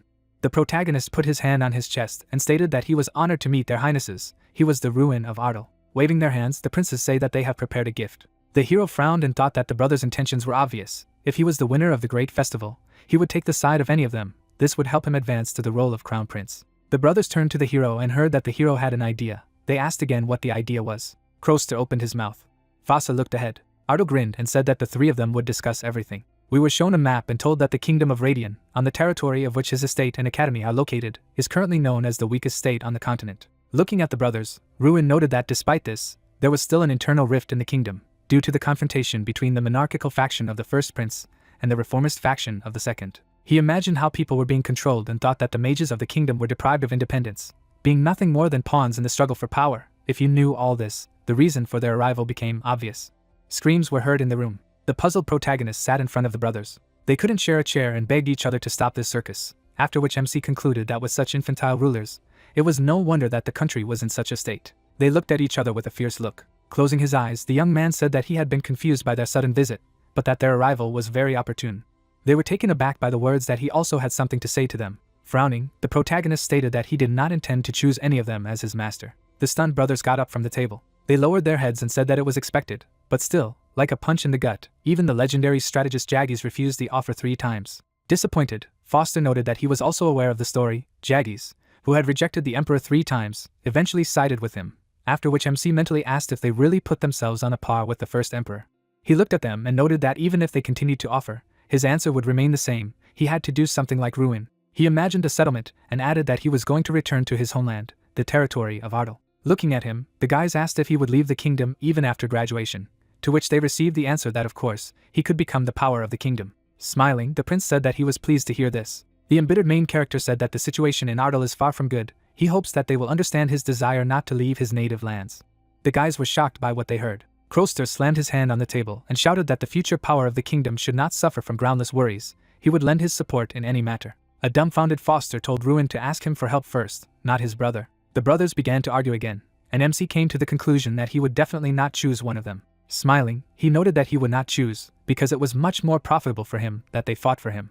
Standing in the hallway, the guys said that they would send him a wonderful gift on the occasion of his graduation. Looking at them, the protagonist replied that he was not against gifts, but asked them to take care of what they discussed. He remembered sitting in front of them and reasoning that fortunately the princes were satisfied that he would not take sides, and while they decided to leave him alone, he further confirmed his loyalty by assuring him that he did not intend to leave the kingdom. Smiling, he added that it was not without benefits for himself. First of all, he asked for approval of the plans that the Ardal territory is currently considering. He imagined monsters and emphasized the fact that he also requested military support for the duration of the cleanup. Everything is going like clockwork. This is the power of power. The guys pointed their hands at the protagonist and said that the Duke of Ruins is the future and treasure of the kingdom, so they appoint him as the protector of the royal family. They must show the respect he deserves. The guy introduced the warrior and said that the protector was the closest person to the royal family, appointed to protect it. No one in the entire kingdom dared to look down on him, although the title was given to him unofficially, since the princes themselves approved it. Only formalities remained before the official status. The princes waved at him, and MC noted that whatever it was, he was glad that everything was resolved without any problems. The guys surrounded him and said that the guy was just incredible. He had already been assigned to the role of protector of the royal family. Frowning, Jason shouted for everyone to step aside, as they were preventing them from getting into the classroom. Enthusiastic students reported that it would become noisy again, because before that, the role of protector had always been occupied by members of the Jerry Hill family. Mikkel walked in their direction. With an enraged look, he asked if they were talking about him. Everyone paid attention to him. The enraged guy said that he was from the Jerry Hill family. No matter what they were doing now, they would still be under him after graduation. Frowning, Ruin thought of his family. He remembered how he had defeated Mikkel and noted that after he had used the forbidden potion as part of the exam in the first semester, his expulsion had been considered, but he had managed to avoid the worst outcome by getting off with a 1-month suspension. He imagined the coat of arms and added that all thanks to his family's influence, the mages of this kingdom were actually under the control of the Jerry Hill family. Taking a step forward, MC assumed that the princes had a completely different opinion. Frowning, he noted that they had not seen each other for a long time. Mikkel gritted his teeth. Ruin was taken aback by the question of whether he thought he had won. Leaving there, the guy said that they would see who would laugh last. Jason touched the protagonist's shoulder and said that he was just jealous. It shouldn't be taken to heart if MC saw his face when he won the great festival, and the words of the princes left their mark. The guy with a serious look emphasized the fact that this is certainly not what you should pay attention to. Looking after him, he added that at the moment Michael's reputation was spoiled, which directly affected the honor of his family. Most likely, he was up to something. After all, we are talking about the cruel Jerry Hill family. Standing in the corridor, the guys discussed that now there is a special lecture from the graduates, which they will go to. Standing in front of the doors, Ruin asked if the graduates had come to the academy to give lessons. Opening the doors, the protagonist told us that in the end, the ominous premonition, as always, justified itself. He was shocked by what he saw. The disciples paid attention to him. A drop of sweat ran down his face. The stranger looked at him and wondered why everyone was suddenly tense. Smiling, he asked if this was the same Ruin. MC's face was serious. Looking at the graduate, he asked in his mind if it was Chokil. He imagined how the warrior was training and said that the second semester of the graduating class was focused on practice. As previously said, there would also be classes related to knights, in connection with which graduates came to the academy to share the current situation among mages in a lecture wrapper. The guy held the book in front of him. Sitting at the table, the protagonist noted that his premonition was again not unfounded, given that the invited graduate at their lectures was Michael's older brother, Chakil. The guy said that today he would tell them about the relationship between the magicians of the Jericho family and the court magicians. Smirking, he added that as far as they knew, among the 14 court magi, 11 were from the Jericho family. Looking at the guys, he asked to be allowed to share the knowledge that needs to be assimilated. Nothing in this world can be declared one's own, it even concerns him. So they, the weaker, all the more need to hold on to each other. Ruin listened with a serious look that from now on, it would be better for them to focus on accepting reality. The students looked at each other as Chakil stated that just because they glorified their representative of the ruin didn't mean their lives would turn out the same way. The guy asked with a satisfied look what the protagonist thought about this.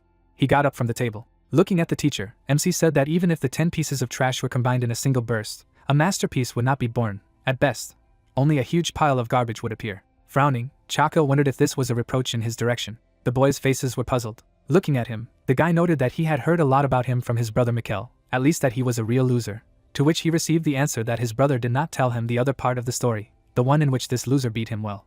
The irritated guy called the interlocutor impudent. They looked at each other, and the plot told us that at that moment they both realized that the rivalry between the Ruin and the Jericho family would not come to naught so easily. Sunlight enveloped the room, and we were told that with the arrival of Chakil, the atmosphere at the academy began to change rapidly. He stood among the students, and we were told that as soon as it was announced that anyone could join the Jericho family if they wished, some of the astonished students with bad grades fell under the influence of Chakil. His rhetoric, which was unique, realistic and honest, turned out to be quite effective. Frowning, the guy said that the graduate said that if they worked for Jericho, they could also succeed. The stranger looked at him and asked if he really thought that he cared about him and if he had no pride at all, because he would never work under the guidance of Mikkel, who did not disdain deceptive schemes and manipulations, after which the plot reported that in the end the academy was divided into 2 camps, supporting Jericho and Ardo. As he walked down the hallway, MC noted that along with the Jericho's pathetic attempts to humiliate him and his growing anger in response to their childhood provocations, the atmosphere at the academy was inevitably heating up, but the opportunity to put this family in its place was not long in coming. A cup of tea was on the table. Tyrion sat across from him. Smiling, he asked if they could discuss pressing issues since the protagonist was a representative of the students, and then asked how the situation in the academy was now. Closing his eyes, Ruin reported that everything was as usual, except for one element causing problems. Putting the cup on the saucer, the old man said that he thought he understood what he was talking about. He calmly noted that he wasn't happy with this family either, but there was nothing he could do. Every mage in the kingdom was connected to them in one way or another, and the academy was no exception. Glancing out the window, the headmaster added that unlike last year, this year they had only given them courses that didn't affect the final score, and even so, they were making a fuss both inside and outside the academy. MC asked with a serious look what Chakil was like. Closing his eyes, the old man said that he was incredibly popular due to his appearance and hanging tongue, got along well with those around him and did not find fault with academic results. At the age of 23, he became the youngest head mage of the kingdom. He imagined how the serpent wrapped around the guy and said that behind this facade there was a huge snake. He had a huge craving for power and was extremely ambitious.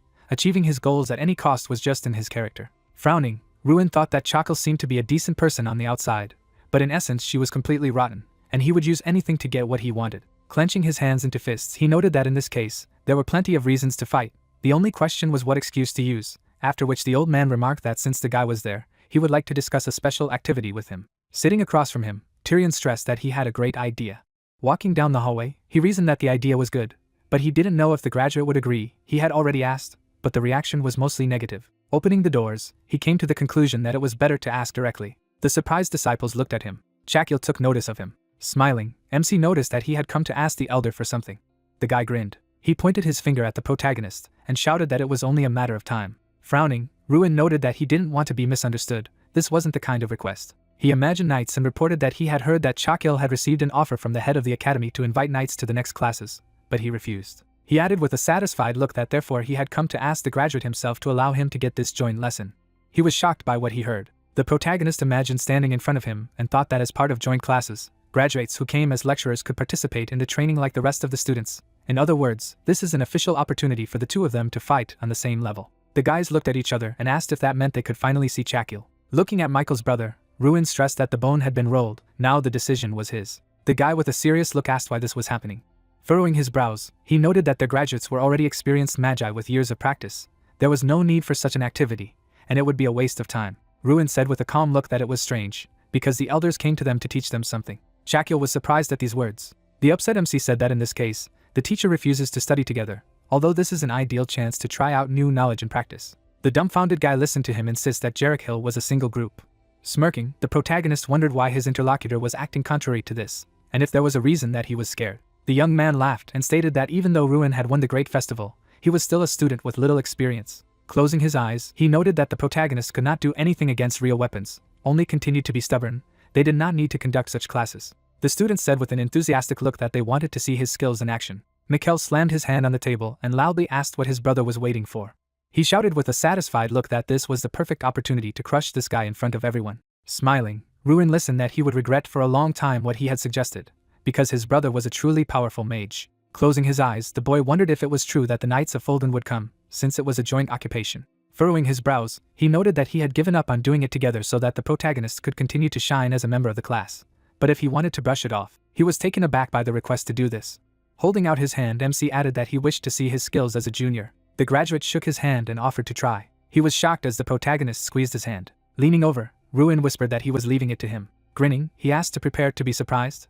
Sunlight enveloped the academy, and we were transported 3 days later, to the day the Knights of Fulden arrived. The rays of the sun fell on the flowers. Folding his hands, Tyrion announced that on this day the students and graduates would have to unite. This offer he was refused. Smiling, he added that if Ruin asked for it, then the elder would not be able to refuse. Smiling, MC thought that the head was quite cunning. He had come up with a plan that the old man would have to take part in.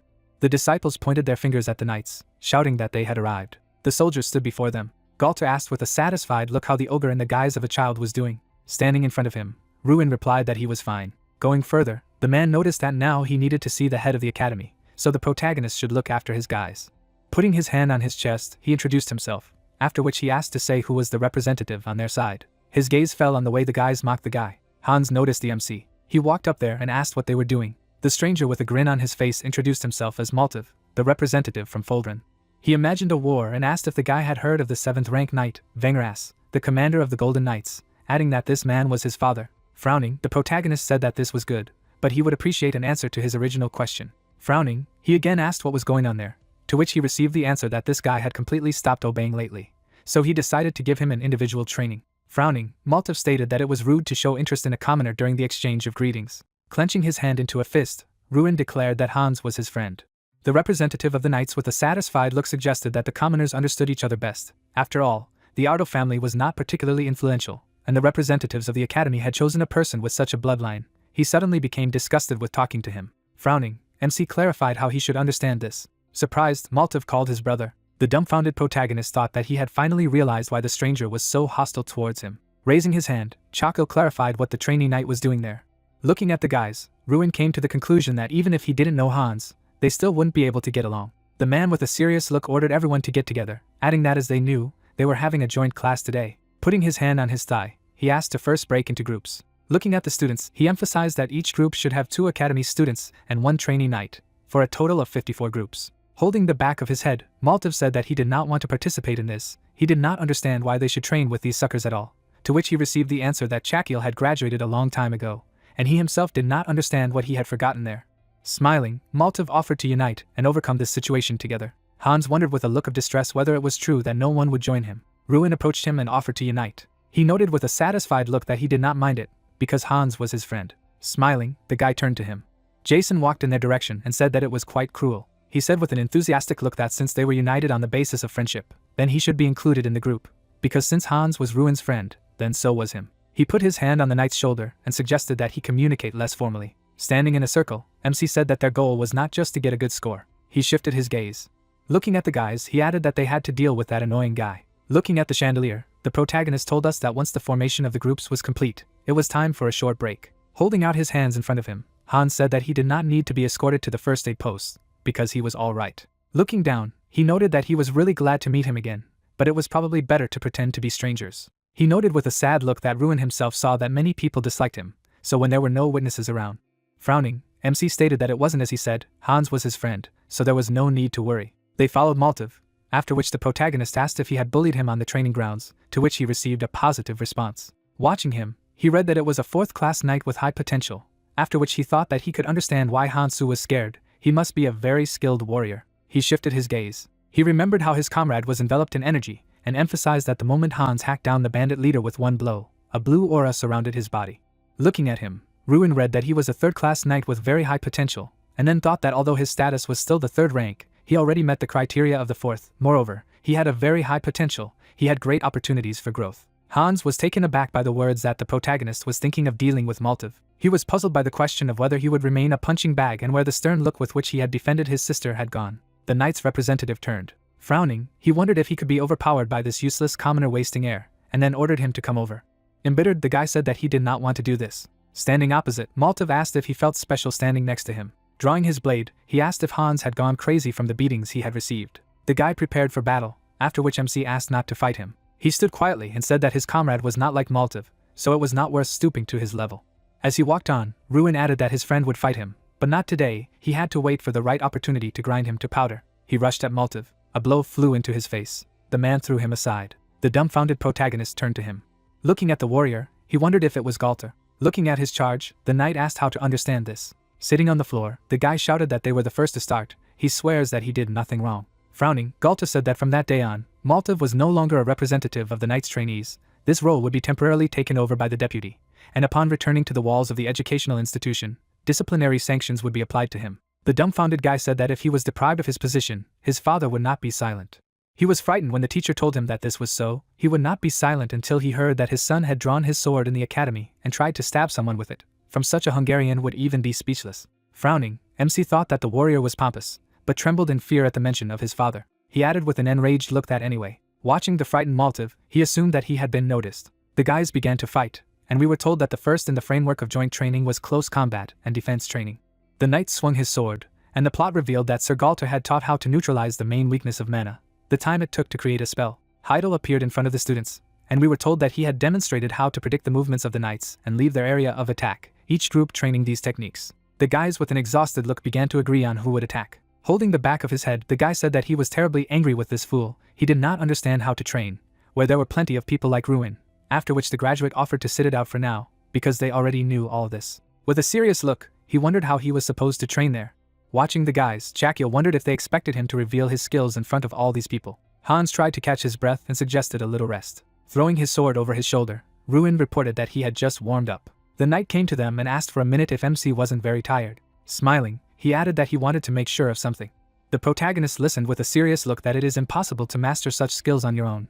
This can only be achieved by training with a very good mentor. He imagined the old man and noted that Sir Galter was more attentive than he looked. Standing opposite, the man said that he wanted to ask for a favor. Drawing his blade, he noted that he wanted to conduct a duel. Smiling, the guy clarified in his thoughts what kind of sudden request it was.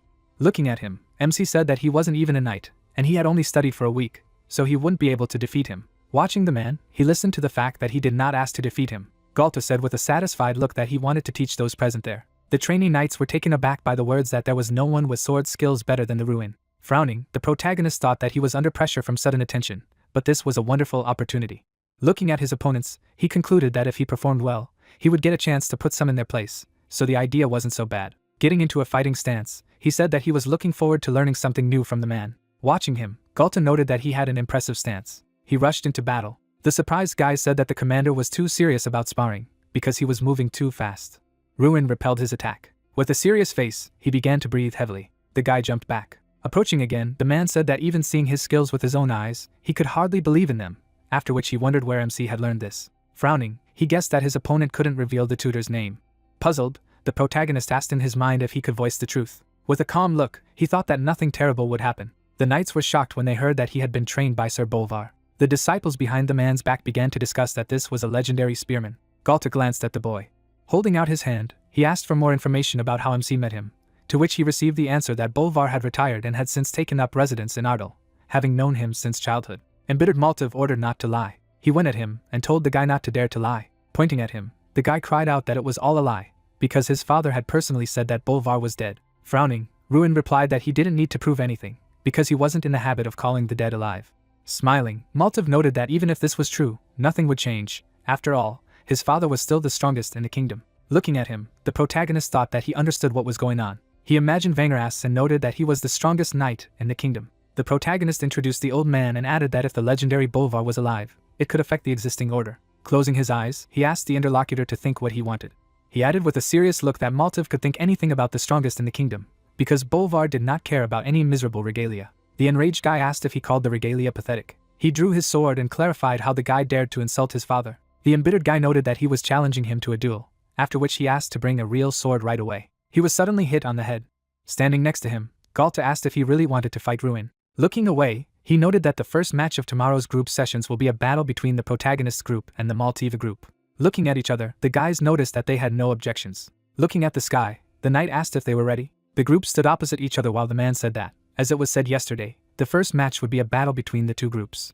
Chakil turned to MC. Smiling, he asked if the guy had prepared well. With a satisfied look, he offered to just try hard in this match. He approached the ruin with lightning speed. Jumping back, the main character wondered what that speed was and what was going on.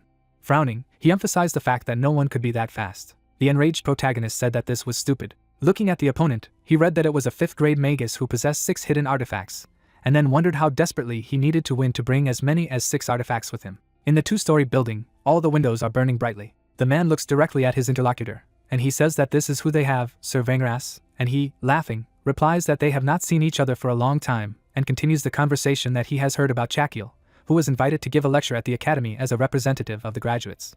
George spread his arms to his sides and asked if the head of the academy, Tyrion Ignat, had invited him, and asked how Maltiv was doing. Wengra clenched his fists and said that yes, although he was a troubled guy. So he was sent to Sir Galter to teach him discipline, and the interlocutor added that he should be at the academy now. George closed his eyes and explained the situation that he was actually there because of the representative of the academy, while the opponent clarified that by representative of the academy, George meant the ruin of Ardal, and added that the rumors about him were so loud that even he remembered his name. The man shifted his thoughtful gaze to the interlocutor, and thought that he would win the festival and even attracted the attention of the Empire. Vengras opened his mouth and said that an upstart from the provinces should not fight his way like this.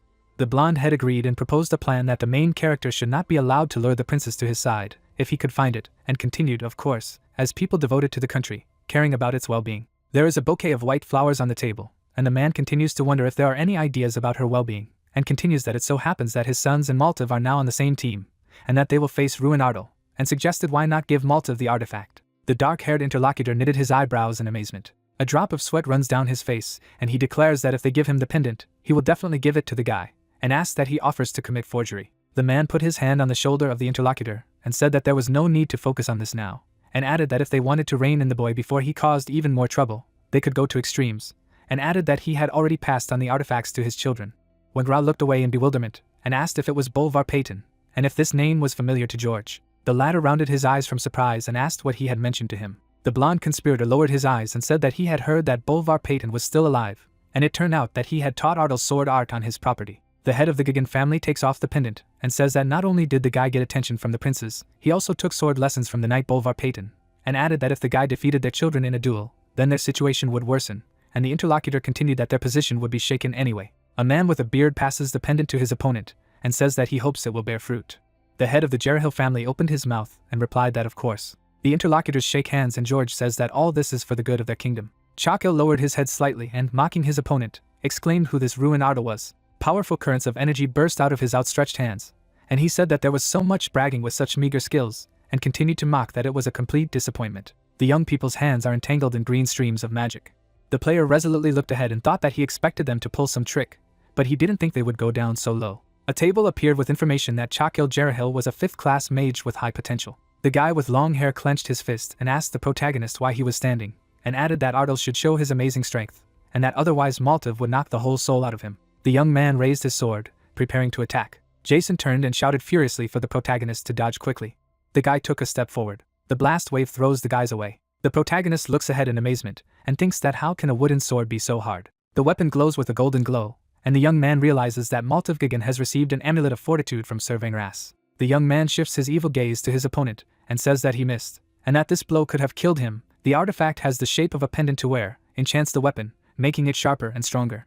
The young man stands in a stance, and the opponent says that this time Ardal will go to the forefathers. The young man shifts his angry gaze to the young man and thinks that he will be as strong as steel, and decides that in this case, he will use the skill of the Steel Destroyer. No matter what is made of steel armor, helmet, sword, spear will be destroyed in one blow. The protagonist deals a crushing blow to the enemy. Maltiv opens his eyes in amazement, and furiously says how he did it. Chako clenches his fists furiously.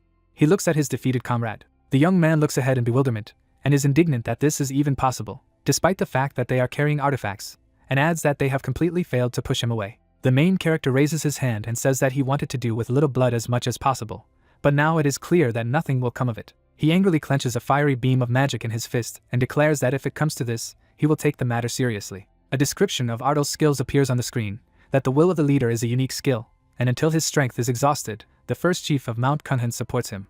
Professor Heidel looked ahead in amazement, and the guy said, "What the hell?" Chakil looked up in amazement, and exclaimed that this could not be. A powerful monster looms over the guy, and he shouts that everyone should run to save themselves, that there is an ogre there. The young man backs away with horror on his face. He looks at the enemy in a panic, and he tells them to finish in the sense that even 6 artifacts are not enough for them to cope with him. Ardal stretches out his hand. A guy with long hair clenches his teeth with fury. His artifacts fell to the ground. He went downstairs, and the guys around him asked in disbelief that the elder Chakil used artifacts, and that it was real, and against the younger one. The young man indignantly asked how long he would hold out, and that the Jericho would not sit idly by. The protagonist turned an angry look at him and asked that the Jerihils would not allow him to live in peace, and that first Mikkel, then the eldest son Chakil, and who was next, and suggested that George Jerichil himself could be. In desperation, the young man rushed at his opponent and shouted what he had just said, and was indignant at how he dared to pronounce this name. Ardal hit his opponent in the head with a torrent of golden mana. He turned his aggressive gaze to the young man and said that he should make a lot of noise, and that he should lie down for now. The protagonist looked at Strana, and he asked if he was sure of this. The guy asked what about what. A huge fiery monster towers over the main character, and the nurse wonders if it is really normal to show him in front of everyone, and asks him to look at the head of the academy, that he is in complete shock. Tyrion stares at his student. The young man straightened his shoulders and said that he couldn't hide it forever, and the assistant agreed. He looked intently to the side. In front of him, the enemy lies on the ground.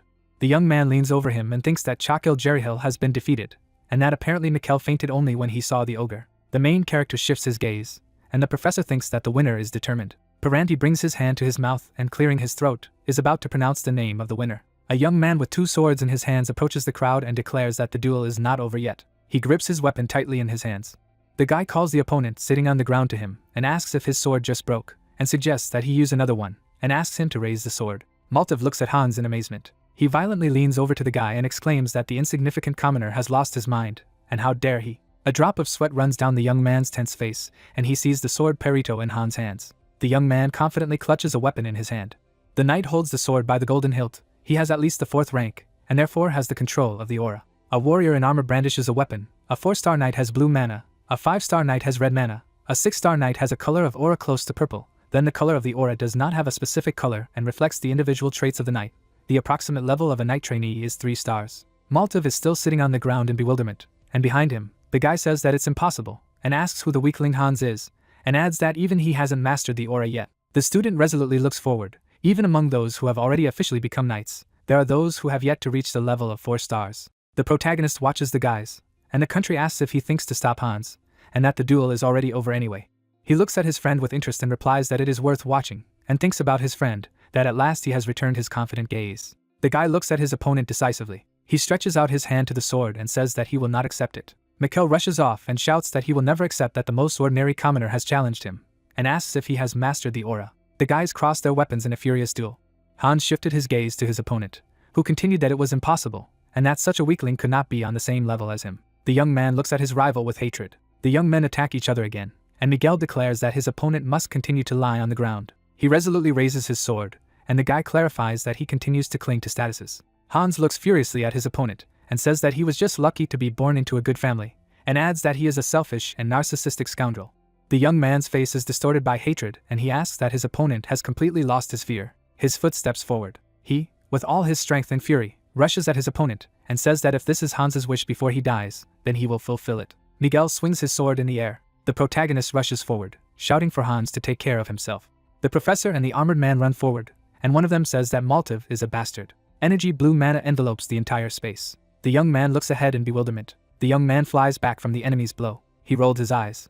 The young man resolutely looks at the defeated enemy. The guys bend over their comrade and demand that he pull himself together, and realize that he is unconscious. The winner straightened his shoulders, and the boys asked what it had just been, and that it had happened too quickly, that they hadn't even seen it, and went on to say that Hans had beaten Maltiv. Ardal approaches his comrade and asks if he is all right. He looks at his friend anxiously, and tells him to look at the sword. The guy turns his head and asks again about the sword. The weapon in his hand is enveloped in a red aura. The majestic palace shimmers with golden colors in the moonlight. Ardal walks down the corridor with the head of the academy, who says that he hoped and did not think at all that he would defeat the graduate. Tyrion looks at the apprentice, who asks him what he was hoping for. The protagonist looked at the Archmage resolutely and said that it was the Archmage who invited Chakil Jerihil to the academy, and asked that the Archmage did not initially assume such an outcome, and the man said that it seemed that his plan was revealed. With paintings hanging on the walls of the academy, Tyrion continues to say that he wanted to take the chance to temper the Jerahil family a bit, adding that he had instead poured wood into a burning desire for revenge. In the banquet hall, the men stand next to each other and talk, and the gray-haired mentor tells the guy that the rumors of the duel have already reached the capital, and that since the eldest son Jerahil was defeated, the nobles are already discussing whether this could be a sign of the fall of the family. The man turned his head to the audience, and the head of the academy continued to tell Ardal that George Jericho would do everything to restore the honor of the family, which meant that he could soon be in danger. The teacher put his hands behind his back and continued to say that he, as the head of the academy, could not allow any of his students to get hurt, and that there was a solution, so they came here to the stairs leading to the basement of the academy. The teacher and the student look at the stairs leading down. The protagonist shifts his questioning gaze to the Archmage, who says that a few days ago King Ram woke up from a long sleep, and the first thing he said was that he could smell his kin. The guy resolutely looks forward, clenching his fists. The men stand in front of the steps, and the teacher says that they only have to go down, and adds that King Ram is waiting for a gift. The main character confidently stands in front of the entrance, and asks why the teacher is not interested in the ogre that suddenly appeared behind his back, and adds that there is no such magic in this world, and asks again that the teacher is not interested in it at all. The Archmage shifts his calm gaze to his interlocutor and replies that it doesn't matter if he appears in front of him with an ogre on his back or a goblin on his shoulders, he remains the same Ruin Ardal whom he trusts, and that this is the only thing that matters to him. The protagonist turned a respectful glance to Tyrion and thanked him for his trust. The young man stands in front of a closed door with magical symbols, and the teacher tells him to come down, and that King Ram longs to meet him. The guy resolutely opens the door. He steps confidently around the room. The player looks at the interlocutor, and he greets him that he has not seen the young destroyer for a long time, and he agrees that it has been a long time. A powerful monster sits on a throne. King Ram, sitting on the throne, turns to the main character, says that he still can't believe it, because he smells the smell of his family living on the heavenly mountain from the guy, and continues that he even smells his father Munkin, and asks what the young man could tell what happened. The protagonist, smiling, replied that, of course, he would tell everything. Ardal stands in the middle of the hall, and tells the interlocutor what happened on the heavenly mountain, and how he created the artifact with the help of the Tooth of Cunhan. The ogre leader, laughing, states that the guy held an arm wrestling with 100 ogres. The protagonist raises his hand, and explains that he not only played, but also won every match, and King Ram concludes that it is similar to him, and, apparently, his relatives were not having fun. The ogre covers his face with his hand and says that he thought he would remain trapped in this artifact forever, but he is glad that he heard about his homeland again. The ogre leader's pupils narrowed, and he thanked his companion, adding that Ardal was his blessing. A dark-haired guy looks at the screen and reads a notification that informs him that the achievement has been unlocked.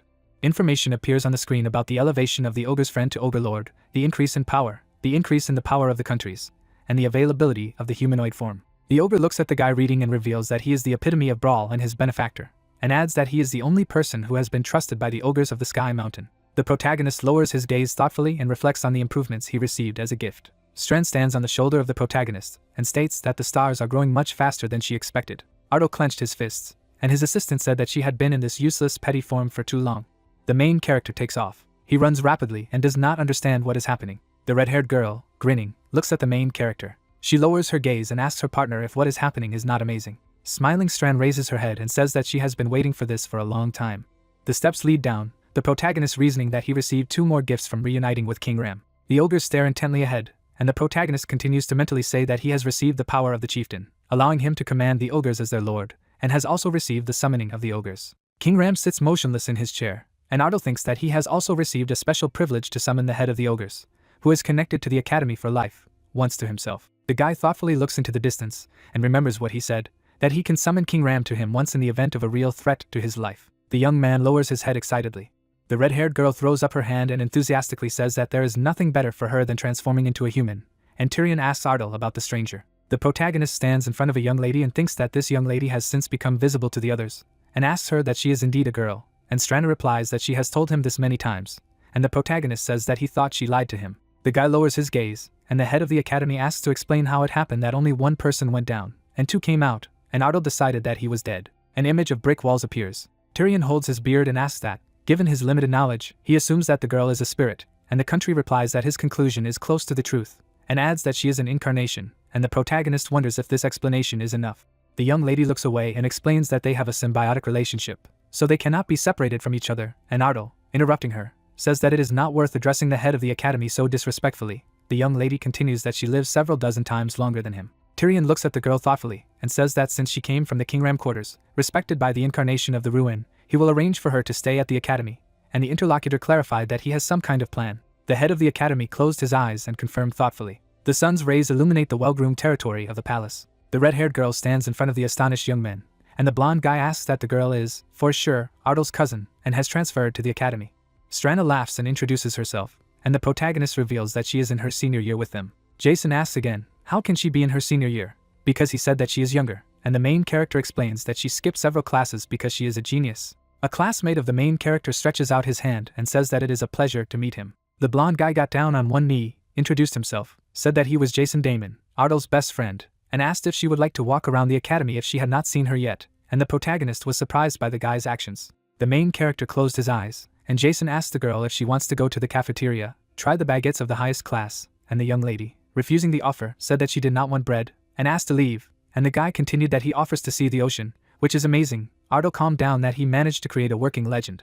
The main character puts his hand in his pocket. Hans closes his eyes, and the protagonist asks what today, after all, is the day of his departure, and the guy with brown hair tells him that he came to say goodbye. The protagonist stands in front of his comrade and, expressing regret, says that it is sad to part again, and adds that he will visit Fulden someday, and Hans replies that he will wait, because he is always welcome. The young man pulls his hand aside and asks if he can come to Ardal when he graduates, and the main character replies that he can come to visit whenever he wishes. The protagonist's companion holds a sword in his hands, and says that he wants to come not to visit, but to become a knight of Ardal. The young man looks at the interlocutor in surprise and asks if he is serious. Hans smiles and explains his intentions that he wants to do something meaningful, such as protect Ardal, under his command, and concludes by asking if his comrade in arms gives him his consent. The main character raises his head and, agreeing, thanks his friend. Jason approaches the guys and addresses them, saying that they are again deciding something without him. The blonde young man hangs on the protagonist and enthusiastically pronounces that he also wants to go to Ardal, and is ready to do any work to be near the lady of the countries. Ardal turns his head in surprise and says that he does not remember giving permission. The guys laugh, and Jason says that he was not ready to hear such a joke. The main character thought that his friends would move to Ardal after graduation, which is great. A text appeared on the screen, which reports that Ardal's future is becoming more and more exciting. Birds fly over the capital of Radian. The man with the mustache opened his mouth wide and shouted that it was all over, and indignantly asked Vengars if he knew how much money he had invested, but still Maltiv was defeated by some rookie knight. He shrugs his shoulders and continues to say that it was the same as with Jerahil, the eldest son who was defeated by Ardal. The family coat of arms of the Jerahil family appears, and a man with brown hair narrates that this family maintained its status as the House of Magic, while at the same time Vengraskagan was addressed as the strongest knight in the kingdom. Men's hands rush up, and the young man continues that this status has been preserved thanks to the support of the nobility. The man with the mustache raises his head and says that Vengras is at the top until their sons become the head. The man with the beard turns his head and says that they should change sides. The mountain rises above the city, and the narrator continues to state that they need to join Ardal as soon as possible. The head of the Jerahil clan enters the room, and the man says that the current head of the Ardal family does not accept money, and his interlocutor indignantly says that everyone likes money and Jerahil is an example of this. George clarifies who they are talking about. A man with blonde hair holds his hands behind his back and indignantly asks what they were going to join whom. A man in a light-colored suit shifts his gaze to the person who enters and makes excuses that they made a slip of the tongue and suspected that they were being listened to, and the head of the family retorts that this cannot be a slip of the tongue, and if he did not come in, they would have been talking nonsense all night. George narrowed his eyes and spoke harshly that the Jerahil family had been in charge since the founding of Radian, and added that history does not tolerate lies and therefore their experiences cannot be brought to life. The man with the mustache folded his hands in front of him, and the second man said that they would take this into account. The blonde man gritted his teeth viciously and thought that he wanted to use Ardal as a stepping stone for Chakil and Mikkel, but he was able to trample their honor in the mud. He looks angrily into the distance, and mentally says that for this he will kill him, no matter what it costs him. A steam locomotive was running along the rails. Ruin noted that another important lesson of the second semester was related to visiting the capital. As part of the lesson, they would not visit the magic tower and the royal palace, where they could see new magic, learn something from active magicians. The young man clenched his hand into a fist and exclaimed that they would be able to enter the magic tower. Meeting the court magician sounds amazing. The young man closed his eyes and thought that, of course, the purpose of this activity was wonderful, but the head of the family, Jerahil, must have held a huge grudge against him. Strana clarified that it turned out that they would finally be able to meet him face to face. An image of George Jerichel appeared. The main character noted that now a visit to the capital is like a visit to the enemy's lair, where you will have to face the court magicians.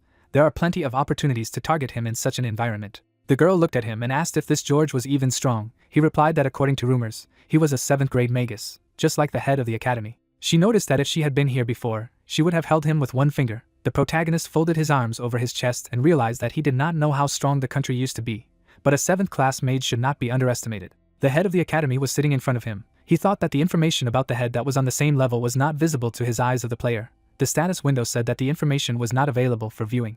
He furrowed his brows and decided that he could not let his guard down in the capital. The speakers broadcast that the next stop was Radian. Clouds flew over the mountains. Schoolchildren walked along the platform of the station and admired the capital. Ruin raised his head and remarked that indeed a capital was a capital, and noted to himself that of course it was only a brilliant grandeur, which was unworthy of such a small kingdom. The man approached the company of the main character and turned to the head that they had not seen each other for a long time. Then I looked at him and clarified that I had forced him to appear here in person. George held his hands behind his back. A crowd of subordinates stood behind him. He wondered if this was a rude question, and said that when young talents arrived in the capital, who would one day lead the kingdom forward, he, as the protector of the country, should at least greet them. He came closer and added that this was not the only reason today. He wanted to look at how the children had grown up to understand how they were able to overcome his sons. The protagonist looked at him contemptuously. The latter stared at him and noted that he had become Ruin. Jericho knitted his brows. The protagonist looked at him in disgust and noted that he felt like a snake was wrapping around his body. But something was wrong here, because as far as he knew, he was a grade 7 magus. But the status window told him that he was a grade 6 magus. The blonde magus stood in front of him. He couldn't understand how he was able to fool everyone. He opened his eyes wide and suggested that maybe it was all about the artifacts. George had rings on his fingers. He smiled and noted that he was a father and a son. Jericho opened his mouth slightly and asked what was funny about it. He closed his eyes and replied that it was nothing, and said that he would go. The mage grabbed his hand and asked him where he was going. He hadn't finished the conversation yet. He pulled him closer and repeated his question, what was funny? The head of the academy looked at him menacingly and told him to stop. He was still a student. The latter gave him a contemptuous look and told him not to say anything. Perhaps he had power in the academy, but here in the capital, the care of the students lay with him. The old man stood in front of him and retorted that if it was somehow meant to justify threatening an innocent disciple, then he couldn't accept it, and in that case, he had to immediately return to the academy along with all the students. He opened his mouth and asked again that they were coming back, and said that it was true, their noble head of the academy had always been like this. He looked at his interlocutor out of the corner of his eye and clarified what they thought. He didn't know that it was his idea to make a mockery of his son, in front of the entire educational institution, luring him to an open lesson, and they were still upset that he was appointed as the defender and not him. What a pathetic jealousy. The head of the academy stood not far from him and shouted his name. Streams of energy burst out from under the feet of the head of the academy. The students covered their faces with their hands and did not understand what kind of wind it was. George grinned and asked what he wanted to do as he wished. The young man looked up at him and remarked that it was simply entertaining. He added that he was talking about his reason for laughing. It was interesting. After all, he had never seen someone wear so many rings before. The magician held his hand. He noted that Mikkel and Chakil, his elders, also love accessories. Apparently this is a common feature of the rich. A drop of sweat slipped down Jerry Hill's cheek. He stood in front of him and stated that there was no specific reason. It just so happened that they were wearing a lot of jewelry. George looked at him out of the corner of his eye and added that anyway, let the head leave his powers here. From now on he would conduct all the field trips. Ignat stood silently in front of him. He turned around and said that he had to go now. A group of schoolchildren stood in the square. The protagonist recalled that the trip to the capital was far from usual. George, who announced that he would be responsible for the entire schedule, disappeared without a trace as soon as they arrived at the palace. Instead, the tour was given to them by the senior magician. But despite the low information content of the tour, the atmosphere was not the worst. The man put his hand out to the side. Strana kept her hands in her pockets, and was surprised that it was a magical tower. Ruin was walking beside her. She asked him how he felt it too, and he said yes, he noticed it right away. The man looked at them out of the corner of his eye. He realized that they did not even hide that they were staring at them. The moon shone high in the sky. The protagonist leaned against the window frame and asked Strana to look there. A man in a robe was standing in the street. A man with a mustache was standing in the middle of the street. She clarified that it was not the same person who had been watching them earlier.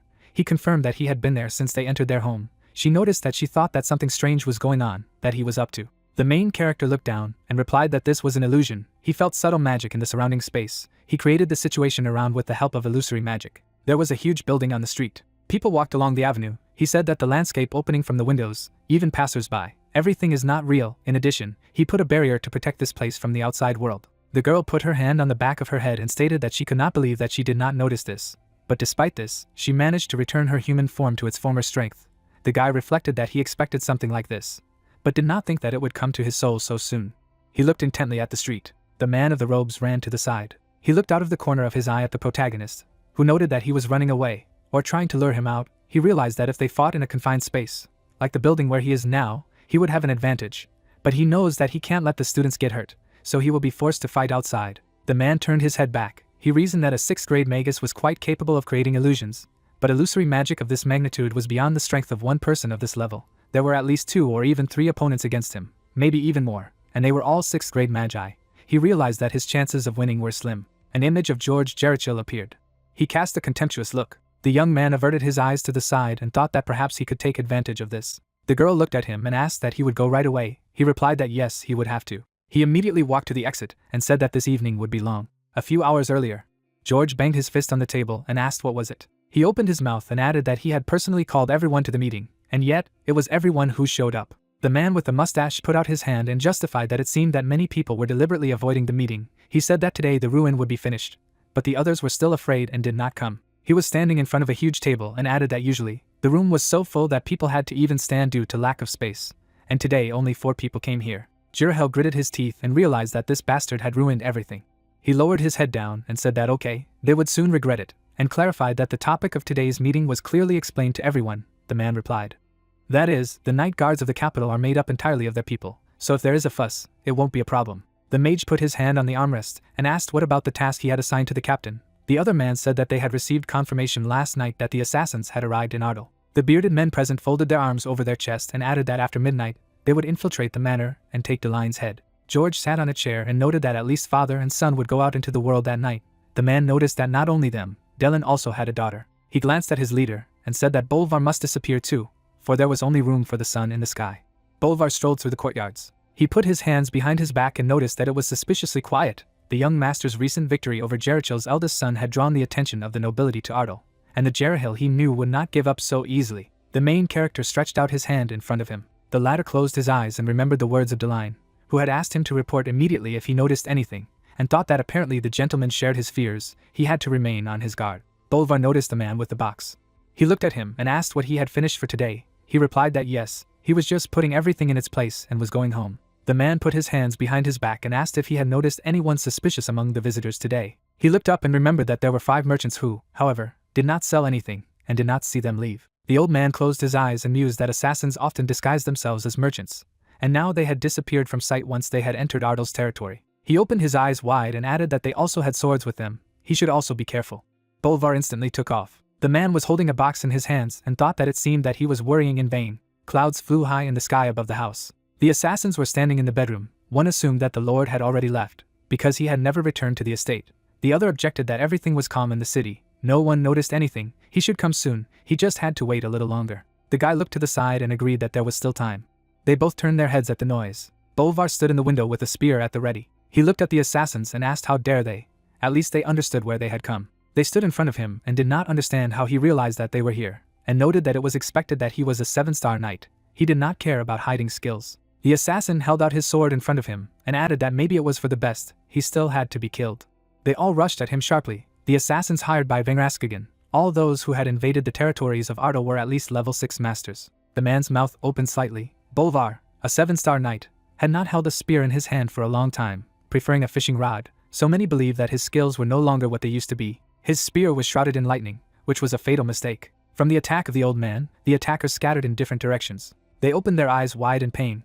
One of them hit the wall hard. A drop of sweat slid down his cheek. He wondered that he was a 7-star man. In what place? They had already dealt with more than a dozen knights of the 7th level empire. The old man approached him and asked if he knew why he had stopped honing his spear techniques. His eyes widened in shock. He couldn't believe that he was an 8-star knight. Bolvar held a spear in his left hand and explained that no matter how much he tried to cultivate, the limit of what could be achieved in terms of technique had already been reached. The assassin swung his sword at him. The spear pierced through him. The corpses of the murderers lay in the room. One of them opened his eyes wide and exclaimed that Vengeras was a lying creature. How dare he lie to them about the purpose of the mission? They wouldn't take on anything like that, not even a 5-fold increase in the amount. Bolvar looked at him and noticed that Vengraskigan was the customer. He grabbed the attacker by the neck with lightning speed. He looked at him menacingly and ordered him to return and tell him never to set foot on Ardal territory again. Lights were on in the windows of the houses. Ruin collided with a man in robes. The latter looked at him and asked him that he had come out to him of his own free will. The guy was standing next to Strana, who added that he saw that he did not come alone. Probably decided to go to the other world with a companion. This is wonderful. The guy calmly stood in front of him and asked him not to worry, because he was not going to die. Hired killers in robes surrounded him. He noticed that he was not going to, and added, if only the world worked the way they wanted. But alas, this is not so. The young man looked to the side and thought that there were about 7 of them, and they had prepared. He stretched out his hand and told him that he would give him advice as someone who had lived longer than him, namely, that the best way to prolong life was not to be seen. The guy put his hands out in front of him. Magic stretched out his arms in his direction, and he added that only the end awaited him now. An explosion occurred in the middle of the street. The man smiled slyly and noted that he had quietly accepted his death. A beautiful sight. He had brought such a fate upon himself, so let him not blame anyone. Drops of sweat rolled down his cheek.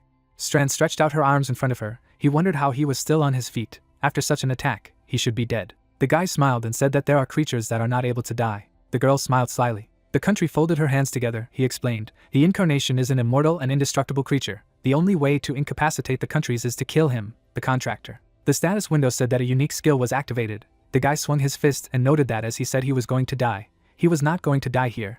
The ogre's morale raised his fist forward. The guy looked ahead and realized that at this pace he could win without overworking. His eyes widened in surprise. The man grabbed his leg and remarked that, to be honest, he hadn't expected him to be so serious. However, no matter how strong he was, he would see how he survived it. Sweat rolled down the man's cheeks.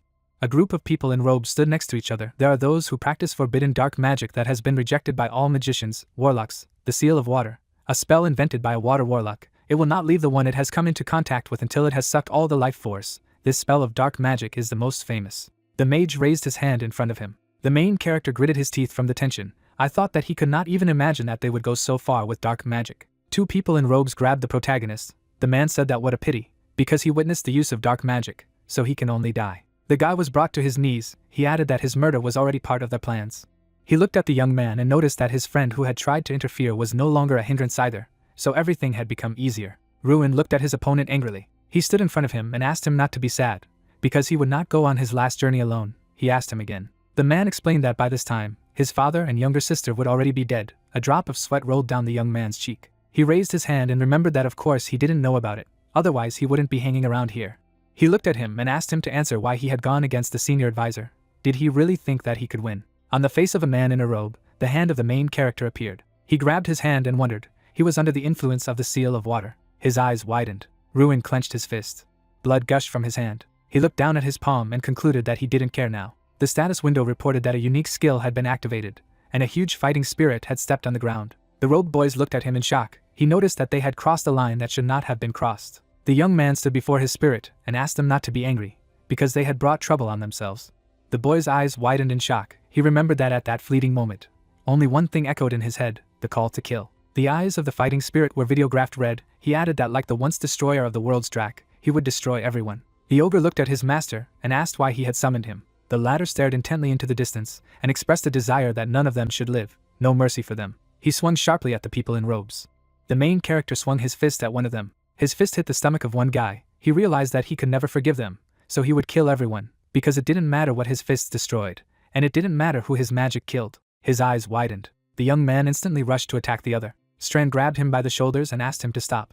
She stood in front of him and added that this was enough. One of them looked at him and asked him that he had always been a psycho. How was he different from them? Level opened your eyes wide and asked to let him in. He'll finish off that bastard. She stood in front of him and did not understand why he always behaved like this.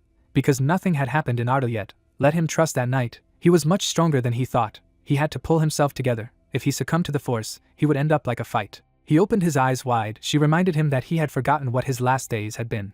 The dragon opened its mouth wide. Strana explained that he had gone mad with unlimited power, and in the end destroyed the world, so he was called the Destroyer of Worlds. She lowered her head and declared that he was not a Draka if he met his fate. He looked at her and interrupted, apologizing for her worries. He turned his gaze to one of the attackers and ordered him to tell everything he knew, and asked what was happening in Ardal, who replied that he would regret what he had heard. Blood was flowing from his mouth. He wondered if he knew about the Menden group, which included the best assassins, at least the 6th rank, 5 of whom had already arrived in Ardal. The spear pierced the robed youth, who noticed that by this point, his family was probably already dead. George stood in front of the main character and noted that he had come to see if everything was all right here, and there was such chaos here. He looked at them and said that they were pathetic idiots. The best people in Jericho couldn't handle an ordinary upstart. Ruin stood next to the girl and exclaimed how he dared to encroach on his family. His eyes widened in pain.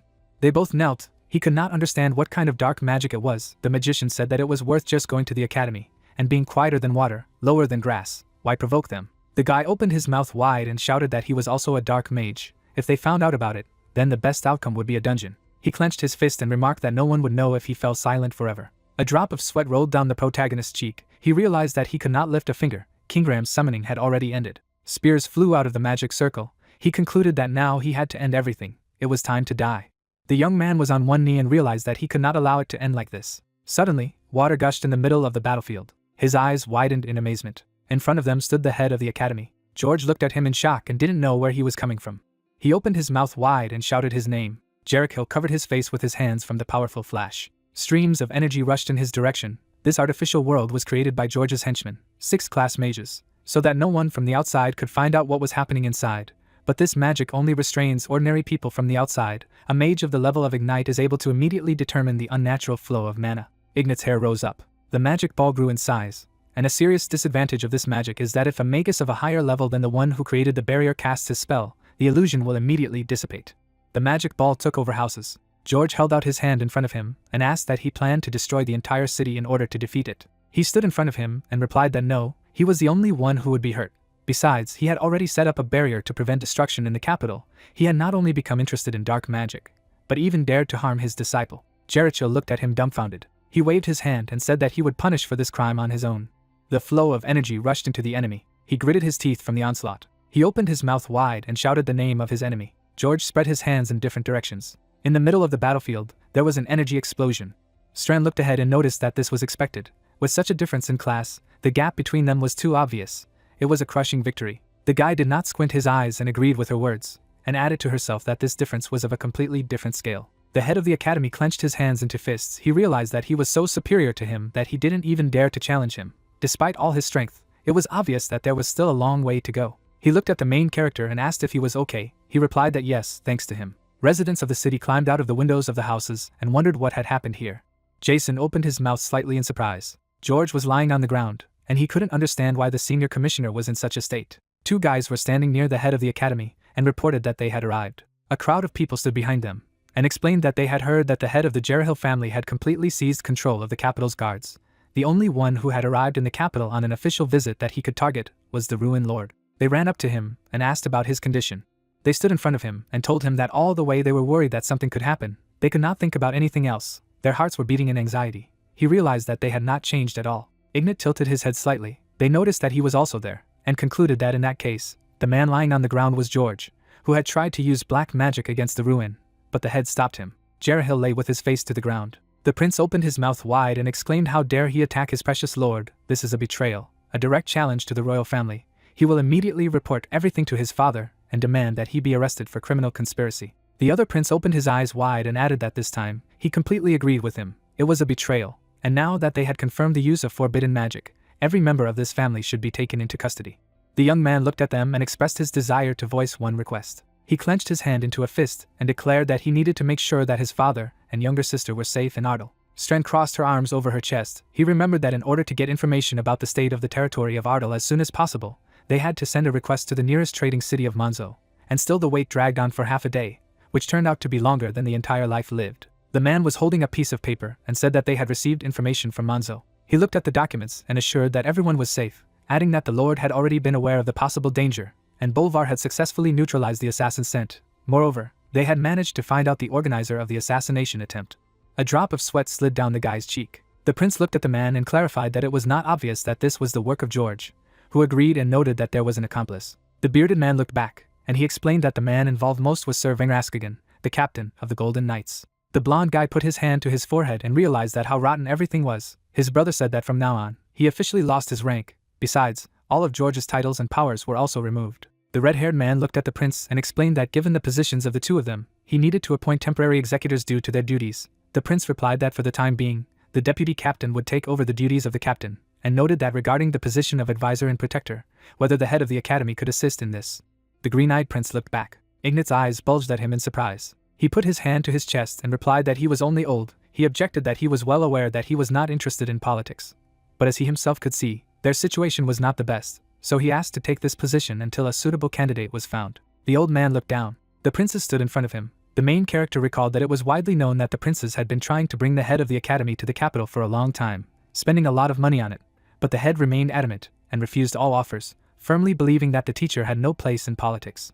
The head of the academy held out his hand in front of him as a gesture of refusal. His eyes widened at the voices he heard. Students stood behind him and encouraged him, and noted that this position was perfect for him. He looked at them in complete disbelief. He stood in front of them and concluded that if this was the desire of his disciples, then he should obey, but only until another candidate was found.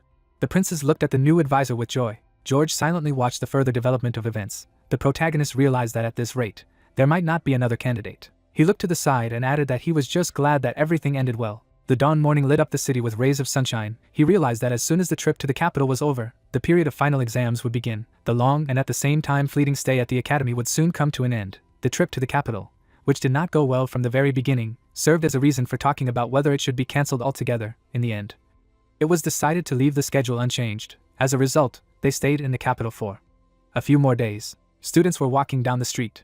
The two guys looked at each other and discussed recent events with Mikkel. The protagonist looked at them and noted that rumors had spread that Mikkel had dropped out of the academy, and his father had been placed in an underground dungeon, and that his family's mages had fled in all directions, so the outcome was obvious. George sat in the cell. The main character looked at the people discussing something and concluded that the name Jericho disappeared without a trace. The flag was shrouded in flames. An image of another flag appeared, the fall of the Jericho family, the triumph of the Ardo family. Banners with similar words began to spread throughout the capital. Soon, the news was discussed not only among the nobles, but throughout the kingdom. The moonlight illuminated the castle. A voice from there said that he could not be here. He had to leave the place. Two men were holding a guy who swore they wouldn't even have time to blink. The guard asked for his apology. But this man tries to break through by force. The guy broke free from their grip. He fell to his knees in front of the prince, and revealed that he was Chakil, the eldest son of the Jericho family, and it was an honor for him to meet the crown prince. Reenact put his hands behind his back. A drop of sweat slipped down the guy's cheek. He explained that he understands that his behavior may seem disrespectful. He asks to understand that he did not mean anything like this. He opened his mouth slightly and interrupted his speech. He looked at him and asked why he had come. He replied that he had come to seek refuge in the empire. With him, also his younger relatives and the mages of his house, a total of more than 40 people seeking refuge. The crown prince clarified why. The young man looked down and said that they would like to serve his highness and contribute to the future glory of the empire. He looked at him menacingly and replied that it was tiring. After all, they were just looking for a place to eat. A chandelier hung on the ceiling. He clarified what crime he had committed, because his Jericho family, once the most powerful family, was now fleeing and seeking refuge in his empire. He held his hands behind his back and asked whether the royal family had turned their backs on them for such a trivial reason, in the form of an assassination attempt, or whether an attempt had been made on a member of the royal family. The crown prince stood in front of him and added that no matter how small the Radiant Kingdom was, providing shelter for them who had committed a crime would be an act against justice. In fact, refusing to help would even better affect his reputation. Chakil's eyes widened at what he heard, and he concluded that he saw no reason to grant asylum. He turned back and asked him to come back. He would not comply with his request, but he would not arrest him either. The latter looked at him out of the corner of his eye. He was on his knees and explained that they had made an attempt on Ruin's life. He clarified that he was looking at the same one, and replied that it was so. The crown prince approached him and asked for more details. He smiled and offered him a cup of tea. The castle was covered with snow. The protagonist recalled that despite a series of events, there were no serious incidents after the trip to the capital. 3 months have passed since then. The new year has come. The inhabitants of the city walked along the snow-covered streets. He added that like snow that had fallen in winter, a huge number of nobles had accumulated in the academy, and the reason for this was simple: the final exam. A ball of lightning was forming in the hands of the young man. The guy put out his hand in front of him for a magical attack. The students smiled slyly. The graduates of the academy demonstrate their skills in front of the audience, which gives the mages the opportunity to get work from the nobles. Ruin and Jason were sitting on the bench. He realized that today was the exam day. He looked into the distance and realized that graduation was just around the corner. This exam was the end of their studies within the walls of the academy. The 6 years spent here seemed both long and fleeting. The blonde guy leaned his hand on the back of the bench. He added that this time was finally coming to an end. He looked at his comrade and asked if he was worried. He replied that he was not and asked if he had prepared well. He closed his eyes and replied why should he bother, he would go to Ardo for him anyway. The latter reminded him that he had not yet given a clear answer. He raised his hand and exclaimed that he was serious. The protagonist opened his sister's voice wide. She stood not far from him and asked how he was doing. He realized that although he knew that nothing had happened to her, it becomes much easier when you see it with your own eyes. He went up to her, asked her that they had all come for him, and added that nothing else had happened since that day. He lowered his eyes and apologized that he had put them in danger because of him. His father looked at him and replied that it was okay, let it not be a burden on him. In fact, he was proud that he did not follow their demands. He turned to Bolvar and thanked them both, who noted that he was only doing his duty. The girl was standing to his right and asked who this lady was. She pointed to the countries. She clarified that he had already got a new girlfriend. While Irene was not looking, the one who put out his hands and justified himself that she was just a friend and realized in his mind that the excuse about his cousin would not work with his family. His eyes widened at the voice he heard, and he noted to himself that fortunately, it wasn't just his family who had come to see him. His companion stood in front of him, who added to himself that Hans had also arrived, having completed his training and become a full knight. A guy with a short haircut raised his hand and asked how he was doing. He noticed that the people with whom he had become friends at the festival had also arrived. A drop of sweat rolled down the man's cheek. The prince's 2 brothers raised their hands in the air and informed Ruin that they had arrived. A drop of sweat slipped down his cheek. he realized that his most powerful connections had come to his exam. They exclaimed that he could imagine how many difficulties he had to overcome to find him. The student put his hand to his mouth and shouted that the exam was about to begin, so all graduates were asked to enter the arena. The main character looked at all his friends and noted that they would see each other again. His sister raised her hands in front of her and asked him to do his best. They were all rooting for him. He looked at them out of the corner of his eye and concluded that in the final exam, since everyone supported him, he would give his best. The guy threw a questioning glance to the side. He opened his eyes wide and couldn't understand what was happening. Two men were standing in front of him. He thought that he had definitely never met those two, but it felt like he had seen them. The young man turned to the countries and asked if they seemed suspicious to her, who replied that he knew them.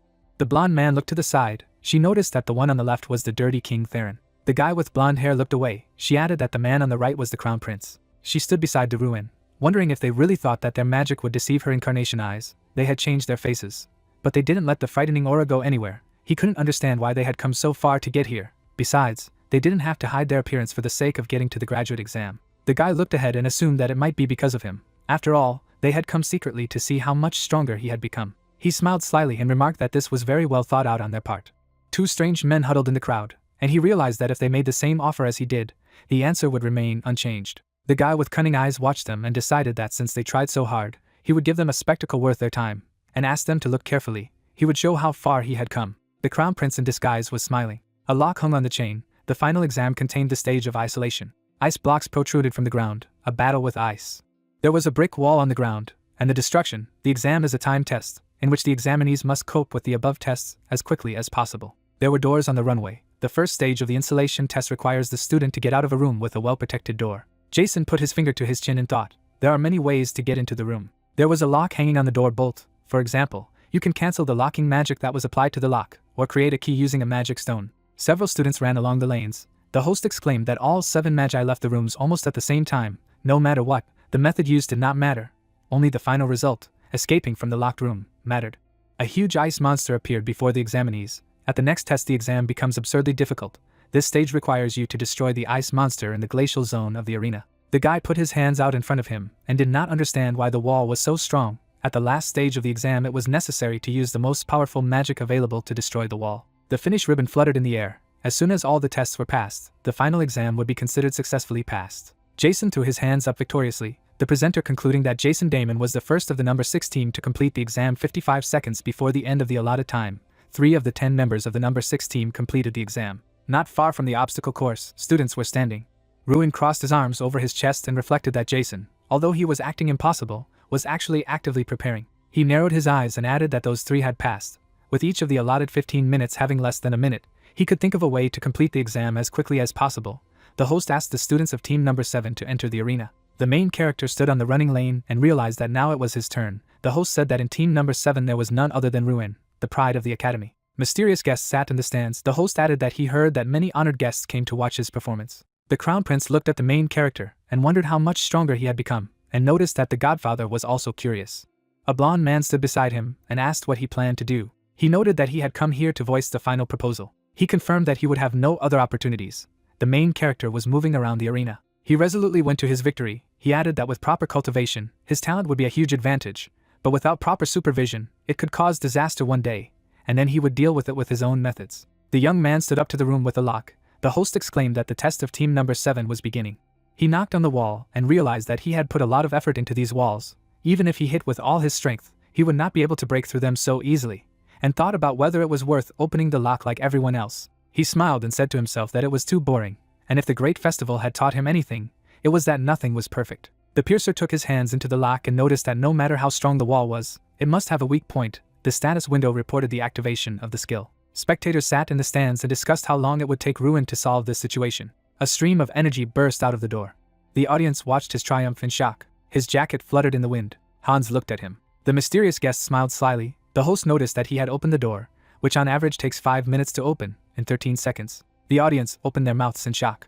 The guy didn't look forward. In this final exam, the already famous name was once again immortalized in history. The winner would always be Ruin. The audience sat in the stands. The host announced that Ruin would complete the first stage of the exam in 13 seconds. Now he could only guess how quickly he would pass the next tests. The white-haired man watched the exam and thought that from the moment Kunhan's tooth reacted to it, he knew that this young man was unusual, but his height was still incomprehensible. The guy ran past the ice monsters. The host noticed that he was passing the second test in a very interesting way. He ran through the ice zone with a fireball. Given its size, the ice monsters did not dare to even approach. Ruins held a huge fireball in his hand.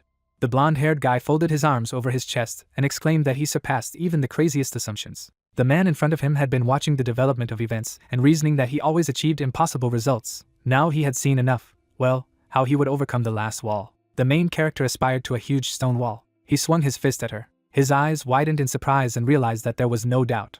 The young man gritted his teeth in exertion, a formless, invisible magic that tears apart everything in its path with sound waves that are too fast to perceive. Fragments of the wall flew in different directions. The protagonist smiled. The man thought that this spell was only available to those who had reached at least the 6th grade. Could it be that he had reached that level? The finished ribbon fluttered in the wind. The audience opened their mouths in shock. The host stated that Ruin from Team 7 was casting a 6th grade spell, and successfully completed the training, passing the exam in a little less than 3 minutes, namely 2 minutes and 57 seconds. The young man wiped the sweat from his face with his hand. The white-haired man opened his mouth slightly, and thought that 6th grade was a level that many magi wouldn't find themselves at in their entire lifetime. And yet Ruin had reached it at 16. The guy smiled broadly. He decided that this would not work. Before he became even stronger, and became a threat to his position, he had to crush him, no matter what. The princes threw up their hands in the air and shouted that long live Ruin, their future kingdom. His comrades sat in the stands and sincerely rejoiced at his victory. He stood in the middle of the arena and realized that right now, each of them was congratulating him, because in the past, it was difficult to even imagine who would have thought that he would graduate with such a triumph. Behind the main character, students stood and discussed him. Jason put his hand on his neck and exclaimed, when he managed to become a 6th grade magus, he couldn't believe that his friend was already a high-level magus. He added that he certainly knows how to surprise, but for him to reach such a high level so quickly, it's hard to think. Several students ran up to the Ruin. His comrade stuck out the index finger of his right hand and said that on such a day something was simply necessary. He smiled and added that of course it was a party. 2 mugs of beer bumped against each other. The crowd of people raised their mugs up. The main character was standing away from everyone. Someone shouted that since they were now adults, they would drink until they lost their pulse. He smiled and realized that he was starting to get into it, because the graduation was tomorrow, and since this was probably the last time they got together, everyone probably wanted to get the most out of the meeting. The drunken country hugged her master and asked for another bottle. He realized that incarnations can also get drunk. The head of the academy went to meet him and asked what he was enjoying the party. He stood in front of him and thanked him for coming, and thanks to them he could enjoy this evening. He noticed that the graduation was already on the horizon, so let him have as much fun as he could. He closed his eyes and remembered that since tomorrow was going to be a busy day, he wanted to say something right now, namely that he thanked him for everything, and the professor too. They stood in front of him. The head expressed his gratitude for his gratitude. Besides, soon it would be difficult for them to see him, even if they wanted to. There was a window in the wall. Heidel offered to invite Ruin as a lecturer for the next graduating class. He agreed. The head of the academy noted that he promised. The professor is a witness to this. Let him not pretend to know later. The young man walked along the snow-covered streets. He grabbed his forehead with his hand and realized that it seemed that he had gone too far with the beer, because his head was already heavy. A man approached him and asked for forgiveness and clarified that he was Ruin. The disguised crown prince put his hand to his chest and revealed that he was Reika, a merchant running a small trading company in the east. If possible, he would like to take up some of his time. The latter looked at him and allowed him to speak, and gave him his real name. The latter looked at him dumbfounded. The white-haired man put his hands behind his back and wondered how he knew it. He looked at him and asked him to answer honestly. Then he closed his eyes and explained that even though they hid their faces, but not their presence, his eyes reminded him of the prince he had met, so he decided to take a chance. The white-haired man stared at him silently. He assumed that he was the king of mages, and he was glad to meet him again. Ruin stood with his hands down, then clarified that he recognized him by his eyes alone, which was impressive. The crown prince held out his hand and said that he wanted to propose one last time. There would be no other chance. Let him follow him to the empire. He smiled and added that refusal was not accepted. He closed his eyes and replied that he still refused. He stood in front of him and asked if he had heard his words. He warned that he was destroying what he could not get. He remarked that he was really capable of such a thing, but he did not think that he would do so. The man furrowed his brows and did not understand where such confidence came from. The young man explained, because the crown prince he knew would never stoop to sneaking under someone else's identity and ordering the murder of an ordinary disciple. The latter looked at him in shock. He opened his mouth slightly and asked that he called himself an ordinary disciple. Ruin looked at him and replied who else, since the graduation ceremony would not take place until tomorrow. He smiled slyly and noted that he did not know whether it was courage or intuition. He turned around and said that he would not retreat today, but let him be prepared for the fact that the next time they met, they would already be enemies. The main character looked after him with contempt. 2 men walked away from him. Cheerful Jason ran up to Ruin with a mug of beer in his hand and asked that he would not drink anymore. He had to be at the party. Everything was not the same without him. He turned his head on him and told him that he was already coming, and realized that at that moment, he had no idea that this alcoholic party would overtake him with a calamity that he could not have imagined. The main character resolutely poured beer into himself. His cheeks were red from the alcohol. The next day, the dawn morning lit up the snow-capped mountains. Wine dripped from the table. The main character grabbed his head and noted that he had a headache. He took his head off his face. Someone noticed that he was awake. Irene stood opposite him and asked if he was better. Jason was lying on the floor in a blackout. He realized that he shouldn't have drunk so much. But it just happened, she noted. After all, he looks better than the rest, that's good. She put her hand to her mouth and asked him if he didn't remember it. He opened his mouth wide. The girl picked up the bottle and explained that it was a dragon's kiss that Jason had secretly mixed into the beer he was about to drink, after which he jumped up abruptly and announced that they would all go to the artel. The main character, his comrades danced in an embrace. He cursed his friend to himself. She clarified that she should also go. He looked at her slightly shocked and asked where exactly. She coquettishly tucked a strand of hair behind her ear, and I replied that in Artel, she had already been there. A nice place. And as she said, she needed to get stronger to defeat him as soon as possible. The guy sat silently at the table in shock. He closed his eyes and said that it was an honor for him. He would be happy to see her at any time. His cheeks flushed with embarrassment, and he realized that they were really talking about it. But anyone with a brain would understand that the reason Irene wanted to go to Artel was not because she wanted to defeat him. The girl smiled shyly. A few hours later, there was a chandelier hanging on the ceiling. The head of the academy said that dear graduates of the Magic Academy. He was sure that they had gone through a lot, studying within their walls. He held on to the lectern with his hands and added that he hoped that all the experience he had gained would be useful to them, and looked forward to the day when they would all become great magicians. He stood on the stage and concluded that he was giving the floor to the representative of the students, namely Graduate Ruin. The main character was coming to him on stage. So I put my hand on his shoulder and asked him not to be nervous, just to speak from the heart. A drop of sweat slipped down his cheek and he realized that no matter how brave he was always nervous. At the very thought of being in the center of everyone's attention, his nerves were so cocked that the prepared speech flew out of his head. The students watched him from the stands. The guy stood at the lectern and realized that everything would be fine. Even if he forgot all the written words, he would not forget what he wanted to convey. The guy opened his mouth slightly and began his speech. As they know, he won the great festival. This result he achieved in just a year. But the path to this victory was not easy. He had been suffering from a condition called mana release disorder for 5 years. His comrades watched him. Tears flowed from his eyes. He remembered how, being a mage unable to release mana, he could only lament. But the only thing worse than that was the attitude of people towards him. Many wondered why he stayed in the academy at all, why he refused to give up to the last. The guy was dining alone at the table. He opened his mouth slightly and explained that the truth was that he just didn't want to give up, because for him, magic was everything. It was the only way he could protect himself, his family, and his friends. Young Ruin furrowed his brows. The main character swung his fist to attack. Drops of sweat slid down Michael's cheeks. The protagonist, a sign of victory, raised his hands above him. His opponent delivered to the ground, who added that that's why he held out to the last, because no matter who wins, he will just see how it turns out, and if any of them desperately hope to see the result of their efforts, then he will sincerely tell them to go forward. The guy happily raised his hands in front of him.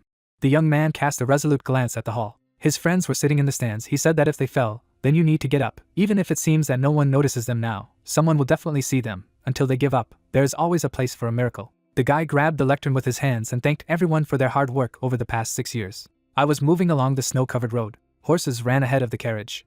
The sister was sitting across from her brother and noticed that he had made a great speech that everyone seemed to like. He was amazing as always. She looked out the window and clarified that his friends would immediately go to Artel, and all 4 of them. In the next carriage sat his friends. The main character pointed his finger at Seth and asked to be his companion. A drop of sweat slipped down his cheek and he replied that somehow it happened. Behind the carriages on horseback were the rest of the people. He remembered that immediately after graduation, they had decided to go to Artel. Frankly, he had acted as their employer. In addition to them, they would be joined by 3,000 more soldiers. The princes had promised to provide support for the subjugation of the southern territories, but he had never thought that they would send so many people. The princes stood in front of the main character. Ruin looked at him and asked him if he intended to stay in Artel as soon as the conquest of the territories was completed. He smiled and replied that he did not plan to travel yet. He thought about traveling a little, but he had not yet built an exact route, so for now he should focus on conquests. A short break. Snowflakes were flying in the air. Strand and Ruin were standing near the map. She asked that they would immediately start preparing for battle. He answered in the affirmative and intended to start by examining the area. She asked if he had any strategy. He noticed that he had a couple of ideas. He looked at the soldiers and added that they needed to prepare well. The protagonist stood not far from one soldier and asked where they were going. He replied that they believed that he already knew, since the question concerns his friend. One of their knights arranges a duel with a knight trainee. He opened his eyes wide and could not believe what he had heard.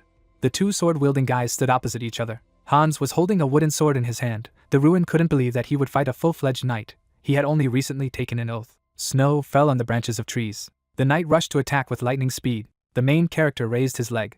He put his hand to his jacket and noticed that it had already begun. A crowd of other knights watched the duel. The protagonist stood in front of them and asked why they were sparring at all. They replied that there was no particular reason, they just got bored when they cleaned up after lunch, and since there was an interested young man, they decided on that. Hans fought with the knight. Boulevard looked at his hands behind his back and added that he would not dare miss such an entertaining sight. A drop of sweat slid down the guy's cheek. The knights stood in a row. He mused that since all the knights here were recognized by Boulevard, their reaction would surely be just as entertaining. The old man put his hands behind his back. The young man asked how he liked sparring. He noted that they were both quite skilled guys, and asked that the young knight was his friend. He replied that it was. His name was Hans. The guy was clutching the handle of the ball in his left hand. The guy looked at Boulevard, who noticed that he was obviously being squeezed a little, but it was impressive that he held up so well against the golden knight. The knight clutched the hilt of his sword in his right hand, and he said that he had overheard at dinner that he was considered the elite in the kingdom. The guy held the sword in front of him. He waved it abruptly. It added that of course, this kid still had a long way to go to reach the same level. Ruin furrowed his brows and realized that, as expected, he had seen his talent. He approached Boulevard. The guy was standing in front of him and asked if he could take him as an apprentice. Hans held the sword in front of him, and Hans realized that if he taught him even one move, it would benefit him, Hansu, and the entire territory of Ardal. He closed his eyes and noted that it did not depend on him. First he needed to ask if the young man wanted it. The protagonist's eyes widened in surprise. Someone smiled and added that unlike how he had taught him how to wield the sword, he was much harsher on knights. The old man closed one eye. The crowd of knights watched Hans and were perplexed by Balver's approach to training. The young man was pulling a huge load on his back. The mentor looked at him and asked if it was hard for him. He exclaimed. He ordered him to go faster. He clearly voiced to be ready. The knights looked at him in bewilderment. A drop of sweat slipped down Ruin's cheek. He thought, as he said, he would be cruel, but to do so, he already felt sorry for Hans. The guy happily raised his hands in front of him and rejoiced at the possible training with Boulevard. The young man warned him that it would be difficult for him. He replied that he was sure he would definitely succeed. The main character closed his eyes and justified himself for giving him a chance. He turned his head to the voice that called him. The man looked at Boulevard and asked for his name. The old man looked away. The knight exchanged glances with the other and did not understand why he was silent, since there were rumors that he had killed 5 assassins alone. Hans rested his hands on his knees and reported that all 10 copies had been transferred successfully. Drops of sweat ran down his cheeks. Boulevard in the midst of a crowd of knights. Someone could not understand whether he had heard, and what name he had just heard. The carriages moved along the snow-covered road. The sister sat next to her brother, and could not understand whether Boulevard was really so revered among the knights. A crowd of knights ran after the carriage. Someone exclaimed that it was the first time he had vomited while he was breathing. The old man crossed his arms over his chest. The guy asked how much this method would help. It looked very primitive. The guy gritted his teeth from the tension. He replied that he was one of the best, because with the wrong body position, you can get chronic diseases. The young man looked at him and did not understand why he forced them to do such training. He smiled and said that there would be nothing to do on the way to Ardal anyway. He just wanted to temper his students. Ruin and his sister stared at him in silence. Later, someone's feet were standing on the snow. The protagonist looked ahead and concluded that they had finally arrived at the Jinhung Plain. Strand stood next to her master on the edge of a cliff. Snow fell evenly on the mountains. He thought that it was located south of the southern mountains. Once this territory was also part of Ardal, but as soon as it was captured by the Mud People, they also became the rulers of this land. Because of their monstrous rate of reproduction, the plain seems crimson from afar, so these lands are also called the Crimson Plain. The rest are still waiting in Ardal. And they were the first to arrive from the countries for reconnaissance. An image of a map appeared with a dot marked. Below them were the Mud People. Ruin got down on one knee. She noticed that there must be tens of thousands of them here. She stood on the rock and clarified what their plan was. Snow fell on the monsters. She offered to break directly through the canyon by the sea. It is narrow, so it should work. He replied that this was absolutely not the case. They would attack from the cliffs. The girl looked at him and noted that as for putting Boulevard on the front line, he could lead troops and crush everything in his path. He looked into the distance and replied that it was not an option. There were too many enemies, and the core of the Mud People was in the head, and it could not be destroyed by normal attacks. They stood next to each other. She remarked that even for him it would be a problem to deal with them one by one. He added that now he was beginning to understand why all the past conquests had failed, since there were no passages that could accommodate a huge army. Strand asked what to do then. He looked at her. He raised his head and stated that they would find a way to cope. The next day, the knight said that there was only one way, namely a breakthrough in the forehead. He put his hand on the map. Moro looked at the group of people in front of him and asked that if they were in doubt, then how would they be able to win? So facing them head-on would be the best option. The father of the protagonist stretched out his hand and replied that these words were not devoid of truth, but such a plan was accompanied by huge losses. The man leaned his hand on the table and remarked that if they had not planned to attack the enemy with a group of 300 people before they had received the support of the capital, he confirmed his words. He added that they were willing to fight even with so many people. So why are they delaying the decision now that they have much more forces at their disposal? The man looked at him and said that it wasn't a matter of numbers at all. After all, to get rid of the Mud People, they would have to go through a narrow canyon, and these bastards would not allow them to cross this path calmly. Whether 300 or 3,000, there is no difference. An image of mud people appeared. The ruin's father put his hand in his pocket and concluded that in this way they did not need to cross the canyon.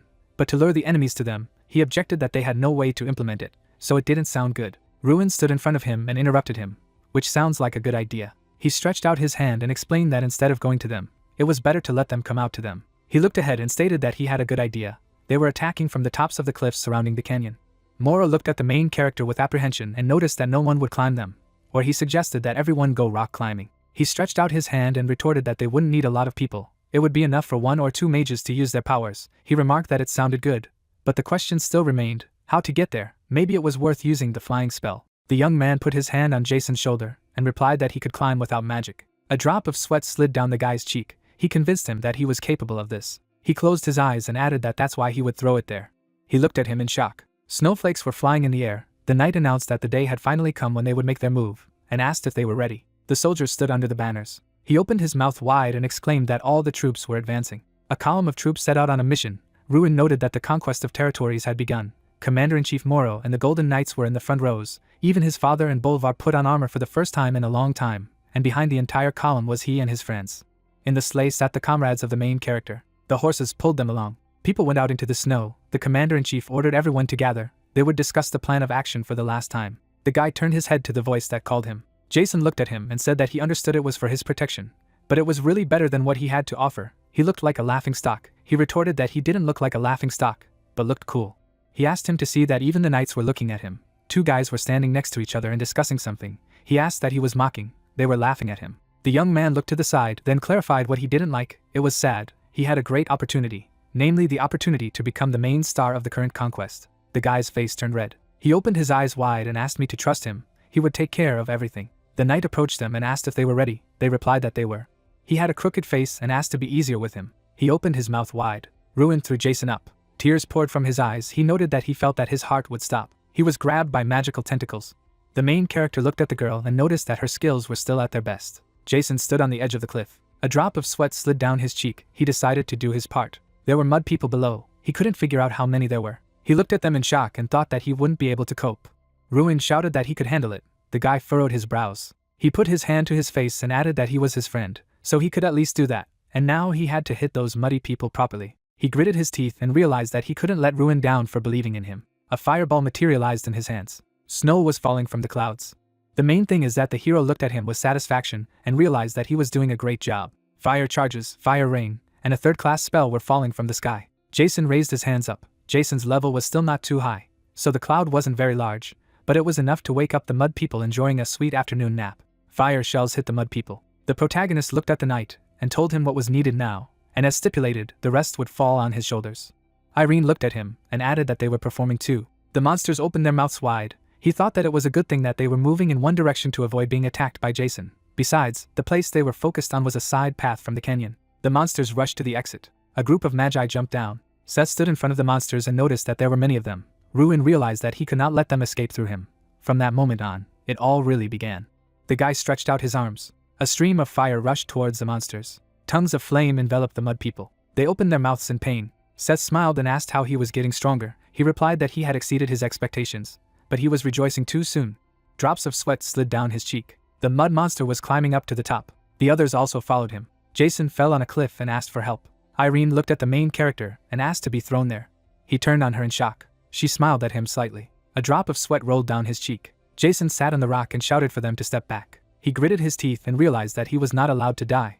Tears flowed from his eyes. He exclaimed that he did not want to die a virgin. He had not even had a relationship yet. Irene flew towards him. She stretched out her hand and noted that he had never had a girlfriend. A huge flow of energy burst out of her finger. She stood behind him and asked if he was okay, and noticed that she had learned something about him, and he thanked her for her help. She looked ahead and realized that they were acting exactly as Ruin had said. Mud monsters were climbing the mountain. She explained that there are no trails here. It is problematic for them to escape from behind the rocks, so they run towards the canyon. A drop of sweat rolled down Jason's cheek. Irene stated that from now on, everything would depend on the people from the capital, a group of troops standing near the canyon. The soldiers held shields. A drop of sweat rolled down the cheek of one of them. Monsters appeared around the corner. They rushed sharply to attack the soldiers. The soldier stood behind his commander and asked what they would do. He ordered not to retreat, because they did not want to disgrace the kingdom of Radian. Besides, he was sure that the mages would support from the rear. Their task was to hold out as long as possible. The man raised his sword.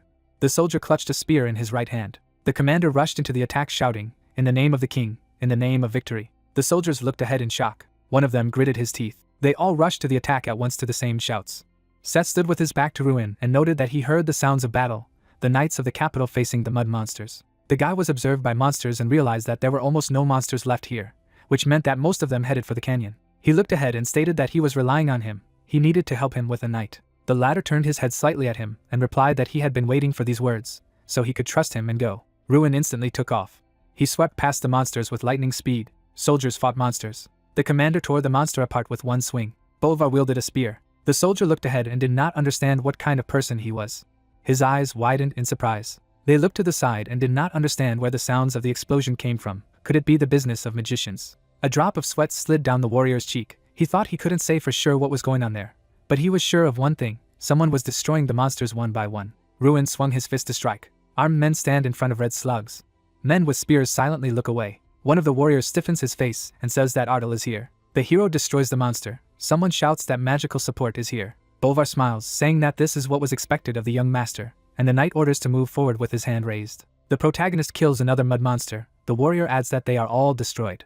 The guy frowns, thinking that these creatures, unlike him, may not remember. The village is burning. The young man says to himself that his land was destroyed 10 years ago. The villagers flee from the monster. Ardal thinks that they attacked his people. Maria's painting hangs on the wall. The hero tells himself that his mother died because of these monsters. He frowns.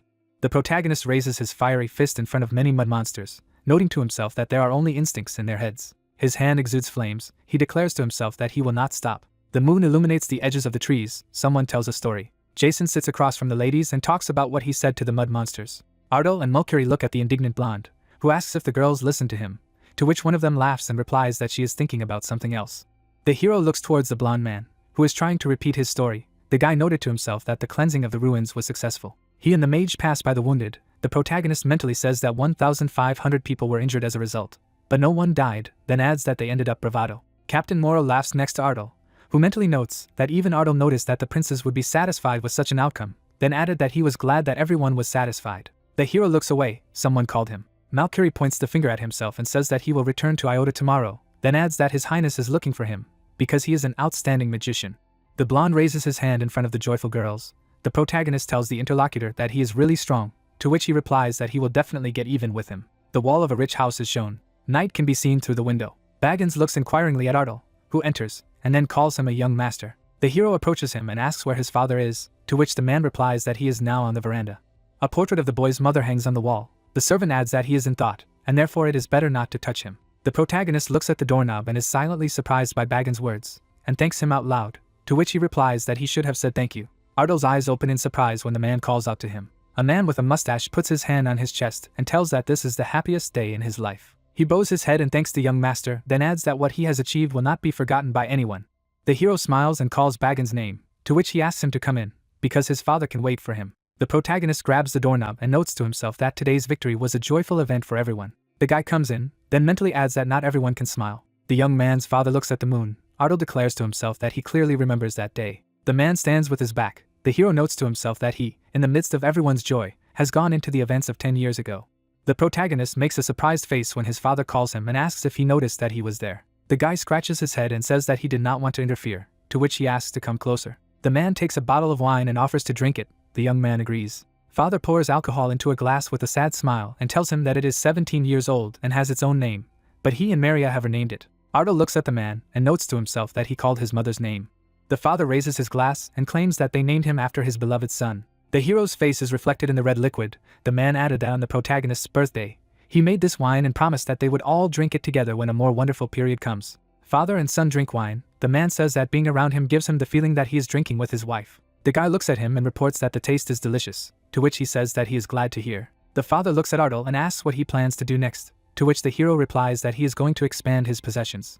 The hero looks shocked at the blue tablet in front of him. He notes to himself that a window has suddenly appeared. A drop of sweat runs down the protagonist's face. He asks himself what it is, adding to himself that it was a message that left him confused. The bear appears on Ardal's shoulder and declares that something has happened to King Ram. Strand furrows his brows and adds that he knows that today was supposed to be a good day, but added that they urgently need to get into the academy. The hero strains his face. The assistant hurries him. A system message is shown that they need to defeat the threat and save King Ram. The protagonist is mentally surprised, then inwardly wonders what happened to the ogre. The son looks at his father and offers forgiveness for having to leave. Ardo frowns. The man asks why there is such urgency. The man with the stubble opens his mouth and says that since he is so serious, there must be a reason. The hero jumps off the balcony. At the signal of his father, the protagonist flies to the ground with a mental question about why the task appeared. The wind blows the guy's hair. The magician forms a ball of lightning in front of the ogre. The young man asks himself what is going on in the academy. King Ram sits on his knee near the throne and his severed arm and declares that it suddenly burst in and attacked him. Buhai makes an angry face and reveals that he has heard rumors about him at the academy. Theron is standing in a cloak and with a zipper computer in his hand. Olgo called him a dirty king.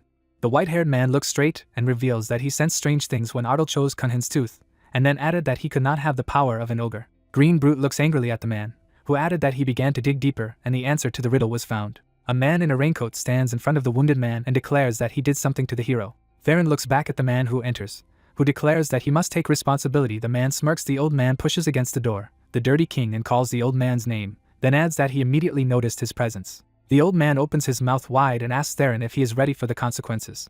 The man smiles in front of Ardal and the red silhouette, and reveals that at this rate, the hero will become a threat to his position, then adds that if all the key elements of his development are erased, then the protagonist will not become a problem, and then destroy him. The guy enters the throne room and shouts King Ram's name. Ardal and Strana, in the girl's uniform, make surprised faces. The young man wonders aloud at the dirty king and the head of the academy, then asks what is happening. Theron smiles and laughs, then declares that he won't have to look for him himself. The white-haired man takes a step. A bloody aura appears around him. He wonders how Ardal could have realized that something was wrong and rushed here. The body of the dirty king turned red. He adds that it doesn't matter anymore, because he will die anyway. The head of the academy forms a green seal in front of him and asks the hero to leave as soon as possible, to which he tried to say something. The old man turns around and asks to listen to him, because the enemy is not someone the protagonist can handle. Tyrion flies into the wall. The guy looks at the head excitedly and calls him. The dirty king swings fire and declares that the young man will soon go to the other world. The ogre opens his mouth wide and shouts to the young destroyer. The stands with objects shine. Artifacts emit light. A white-haired man is struck by a bright ray. Theron's face is covered with cracks. He calls King Ram names. Shards of the man's face fly into a bright beam. He loudly asks how he dares. Ardal falls. He frowns and inwardly asks what is going on here and what the dirty king wanted to do. The hero looks in surprise at the ogre, who makes painful sounds. King Ram looks at his hand. The protagonist asks if he is okay, to which he replies that even with sacrificing all the artifacts of the underground level, he was only able to banish Theron. Green Brute sits near the throne and apologizes to the guy for putting him in danger, to which he asks not to say so, because he could not do anything. The young man turns to the head and asks if he is okay, to which he assures that everything is fine with him. The old man looks at Ardal and says that he felt Theron's energy only because he was there, but the hero was on his lands and could not notice him. The protagonist turns to the ogre, who asks the same question. A drop of sweat runs down the guy's face. He says that it will be difficult to believe in his words, but asks to listen. The ceiling of the throne room is shown. The chapter talks about an artifact called the Player, and the embodiment of the Drac Mage, which gave Ardal the strength of the ogres, then adds that everything fell into place. The hero apologizes for not saying it earlier, to which he states that everything is fine and now he sees the whole picture. The old man looks straight and says that it is unlikely that the King of Mages could have known about all this, but added that he could not stand aside when he noticed the rapid growth of the protagonist, and was worried that the guy would take his place. The young man stiffens his face with the thought that the dirty king is now really aiming at him, then adds that he still has room to grow to defeat the man. Ardal's eyes open in surprise at the system's message that the mission is complete, and that he can destroy King Ram's oath as a reward, as well as that this can lead to the acquisition of the great power. The ogre is kneeling before the mage. Hundreds of years ago, as a result of losing to the predecessor of the head of the academy, he was tied to the artifact for lifelong service. The protagonist looks at the green brute and asks what it means to destroy the oath, to which he wonders how the guy knows this in the first place. The ogre looks at the young man and reveals that this means that he has returned to his original form and been able to leave this place. The throne is revealed. The ogre asks if Ardali's artifact can do this, to which Ardal agrees and adds that this is a reward for what happened.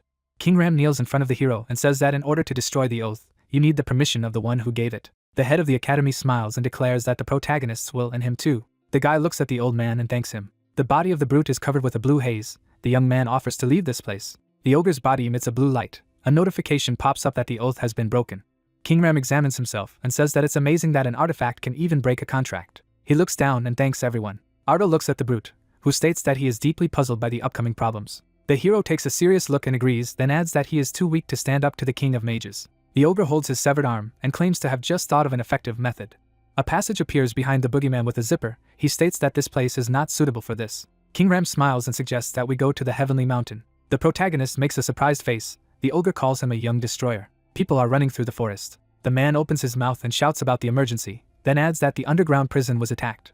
Many people in dark cloaks stand near the breached wall. The soldiers loudly discussed the attacking mages and who escaped. George furrows his brows as one of the jailers reports that he was the one who escaped. The blonde looks at the hooded unknown man and declares that it is a great honor that this person rescued him. The crown prince smirks and replies that it's not about sympathy. Reenact looks out from under his cloak and declares that this is nothing more than entertainment for him. The ogre people communicated with each other. The main character called the names of two giants. They turned around. As the protagonist and Strana walked through the village, one of the ogres shouted that it was the great warrior, and he returned to the heavenly mountain and King Ram behind them. The two giants opened their mouths in shock. The head held his severed arm, and Amarash said that the brunette had finally returned. The ogre smiled, replying that he had returned to his homeland. Looking ahead, the gray-haired man said that since the two great warriors had come together, it was a great reason to have a feast. The interlocutors stood opposite each other, and the brunette asked what was wrong with the leader's arm. He explained that he would tell later, because it was a long story. The wounded man turned to the old man and apologized, saying that he needed help, opening his mouth. Harkon replied that let the giant speak, they would listen to him, so that he did not say. The ogre said that the request was for an elixir of ogre tendons, and Amaresh's eyes widened.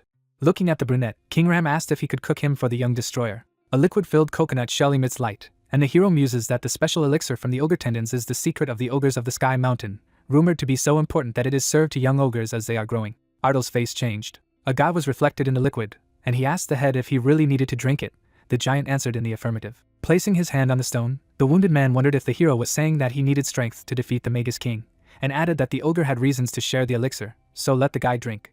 The protagonist took the cup with his hands, thinking that since the interlocutor insists that there are reasons for this, the blue-eyed man brought the liquid to his mouth, saying to himself that it was not. The hero's eyes opened. Ardal put the elixir back, sticking out his tongue. The brunette thought it was disgusting.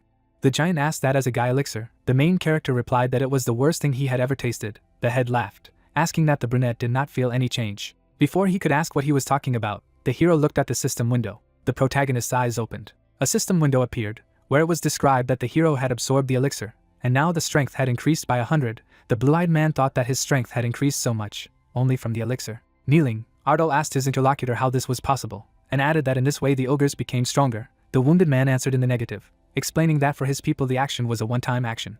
Opening his mouth, the guy asked that in this case, if he took more, then his strength would grow. The green giant smiled. Looking ahead, King Ram asked his interlocutor why he thought Drach had been here for 100 years, and he himself replied that it was because of the elixir. Putting his hands on the table, the brunette asked what if he drank everything he had. The ogre replied that this was the last portion, and the new one needed ingredients, a drop of sweat dripping down the hero's face. The wounded man said that the hero should not worry about this. The blue-eyed man looked away. 4 ogres stood with sacks, and the leader said that when he told the great warrior that he needed help, everyone worked to gather the ingredients, heart tree fruit, muscle grass, spray morning glory, and more, and all the inhabitants wanted to personally bring everything the young destroyer needed. The guy opened his mouth, and thought to himself that everyone went to great lengths for him. Turning to the interlocutor, King Ram said that one ingredient was missing. It was the tendons of the ogre. They were difficult to get, which was understandable. The protagonist asked what they should do. The giant replied that the heroes should not worry, because the king of magicians had already helped with these, and took the severed hand. The blue-eyed man asked what he was talking about. The head stretched out his hand forward, saying that let them use it. The hand would be enough for dozens of elixirs. Frowning, the guy said that this was wrong. Opening his mouth, King Ram said that the hero should not refuse, and added that this was his gratitude for being released from his oath. The brunette thanked for his generosity. The interlocutor let go of his hand and said that too much elixir would put a strain on the body, and added that the fight had taken 100 years. No one knew how long a warrior would need. The wounded man looked ahead. Ardal opened his mouth, asking what he should do to fight the king of mages, who perceives the hero as an enemy. The giant stood up and said that there was no need to worry about that either. Turning around, the man said that he had a plan. Clouds floated across the sky, and the wounded man reasoned that when the mage king was banished, the ogre asked if the protagonist remembered that the power of the artifacts was involved. The head lit his hand with flames, continuing to say that among the artifacts was magic related to time, and the right to use it should not have disappeared yet. King Ram attacked with magic in front of him, saying that the people were using it. From the action of magic, a cave opened. The hero stood in front of the entrance, and the ogre said that he used magic to slow down time inside the cave, and added that from now on, time passed more slowly inside than outside. Looking down, the head asked if the protagonist was ready, adding that he would have to spend a lot of time. Taking his hand on the briefcase, the young man replied that he was ready, saying that he was ready for such a turn. Approaching the cave, the blue-eyed man said that it was time for him to go. The brunette asked that the giant was sure. After all, it would take so long for Ardal. King Ram replied that it would be hard, and explained that an hour outside is equal to 10 years inside. The interlocutors walked back to the village. Strana said that even if the guy did not get old, it was still cruel, adding that he was an incarnation, so he did not care, and the hero was human. The interlocutor explained that the young man should cope without problems, and said that for now it was better to go do other things. Ardal's voice was heard, saying that where King Ram was going, the giant stopped. Everyone froze. The protagonist stood in front of the cave. The villagers asked in surprise that the destroyer had already drunk everything. The brunette opened his mouth. The guy exhaled. One of the ogres asked how much time he spent in grief. The hero replied that he did not know. After a week he stopped counting. The young man turned away and said that now he could do what he wanted. The wounded man asked what the brunette was talking about. Ardal is lying on the floor. The blue-eyed man stands on his elbows. The protagonist looked ahead. Turning around, the young man said that every day he was there, he promised that if he got out, he would do something. The brunette raised a burning fist. The main character said that there would be no stone left of the cave, and attacked the mountain. Those watching were shocked. The warrior said that it was much better. A system window appeared, saying that the strength index had reached 20,000. The brunette looked back, saying that he would destroy the dirty king. The castle was shown at sunset, when the man said that he would like to thank his highness once again. Reenact sat on the throne, answering that, as he had said, he shouldn't, he just needed a man to deal with the ruin. George and the boy looked at each other as he asked where the king of mages was. Wasn't he usually with him? The prince said that he didn't know himself. He left without saying a word. Reenact frowned as he introduced Theron, reasoning that let his godfather leave like this without warning an answer for it. The man was on one knee, listening to questions about what he could deal with the main character, and whether there was a plan, replied that of course he was. He closed his eyes, wondering if the Empire was not mistaken. There would be a sword Grand Prix soon. The prince replied that yes, an event of the level of a great festival for magicians. George looked down, noting that he was absolutely right, and that he had heard that Ruin's little sister would be taking part in it from Ardal's territory. The girl held out her sword in front of her, as he added that since the young man cherished his sister very much, he would definitely attend the tournament. Reenact leaned on his arm, listening to the fact that there he and the warlocks would ambush him and eliminate him. They would have managed last time if Tyrion hadn't intervened, but this time everything would work out. The guy replied that he would believe this time. He looked at the man menacingly, saying that he should not disappoint him. Grand Prix of the Sword. The robed boy was waving his arms, and the knight was holding a sword in front of him, as it was said that just as there was a great festival for magicians, there was a sword Grand Prix for swordsmen. Warriors crossed weapons in battle. It was said that like a similar tournament for magicians, the Grand Prix of the Sword is designed to inspire knights from all over the continent to self-improvement. The girl entered the arena with a sword in her hands. The plot told that during the qualifying competitions held in each region, the Ruin was chosen as the representative of Ardal. She looked ahead, saying that it was exciting. The man tucked his hands behind his back, assuming that something had happened to Ruin, not thinking that he would be able to attend the tournament. His sister thought that it would be great if his brother could come. After all, he promised to support her. Suddenly, someone shouted from the side that the girl would cope. Irene was in the stands, supporting the hero's sister, said that they were all rooting for her, and she was obliged to win. The Ruin silently turned around as the audience recognized the cheerleader as Irene, marveling at her connections. The girl smiled, thanking everyone. The warrior raised her sword, knowing that she would definitely win. The referee raised his hand, warning the opponents to get ready. He waved his hand, announcing the start of the competition.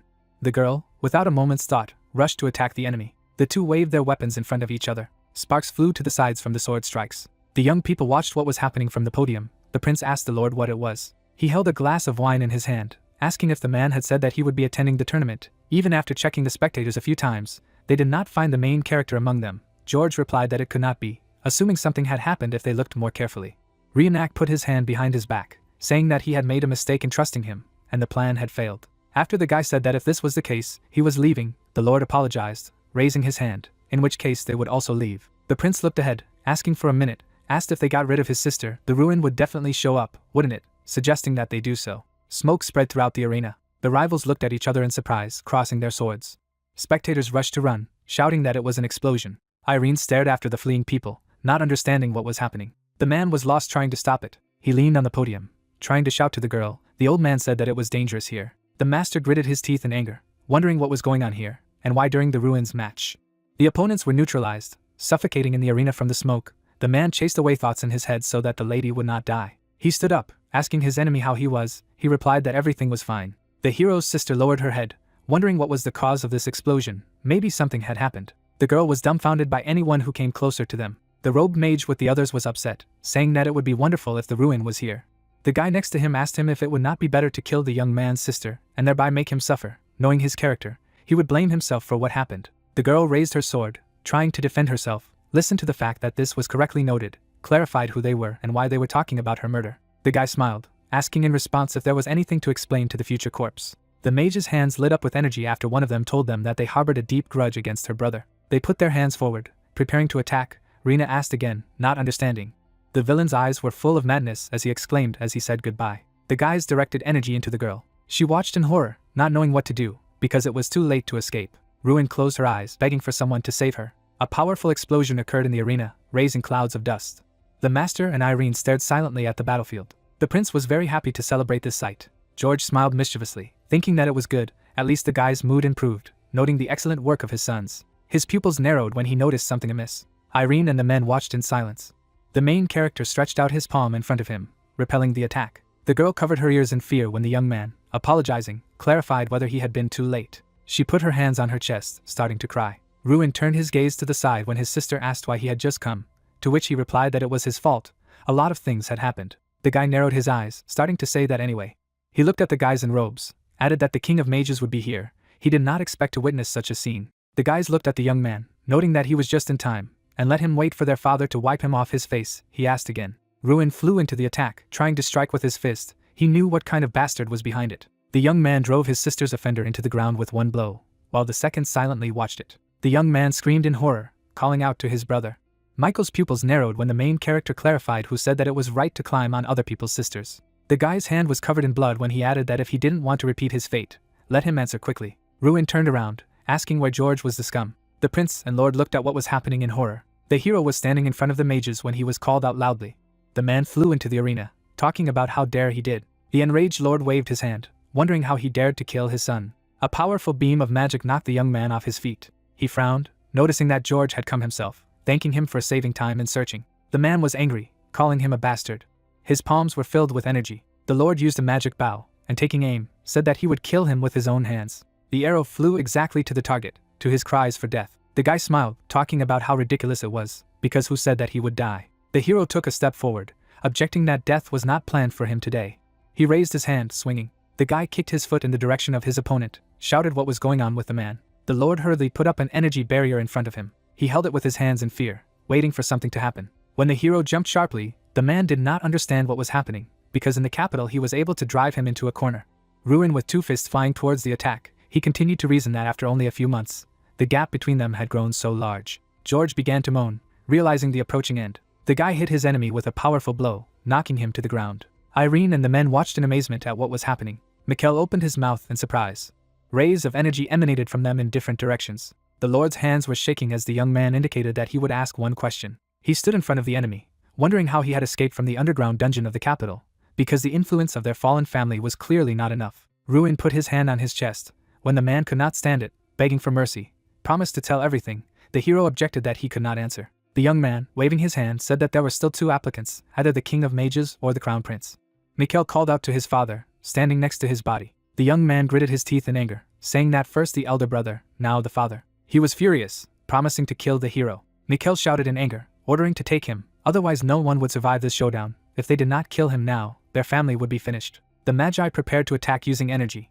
Their palms were illuminated with magic. The young man shouted that the ruin was already dead. The young man calmly looked in their direction, asking what they still didn't understand. The guy waved his hand at several mages, saying that scum like them were no longer a hindrance to him. The mages rushed to attack when it was said that a sphere of radiant light that blinds those who encounter it is a scorching flame that leaves only ashes from everyone. Ruin raised his palm above his head, summoning a class 8 magic, a meteor. He waved his hand, saying goodbye to Jerahil. Reenact silently watched the extermination of the mages from the sidelines. The hero leaned down, sending out flames. The prince covered his face with his hand from laughter, saying that the madman was just crazy. He looked ahead with interest, realizing that Ruin was indeed the best. The Magus King opened the doors behind him, shouting. He was indignant, asking what he was doing. Reenact looked back, asking his godfather why he was there. Theron raised his hand, asking if he thought this chaos would go unnoticed, and how he could openly confront. The king was surprised to hear that he himself had disappeared without saying a word, and now he was raising his voice. He clarified in response that he had just seen this magic and still said so.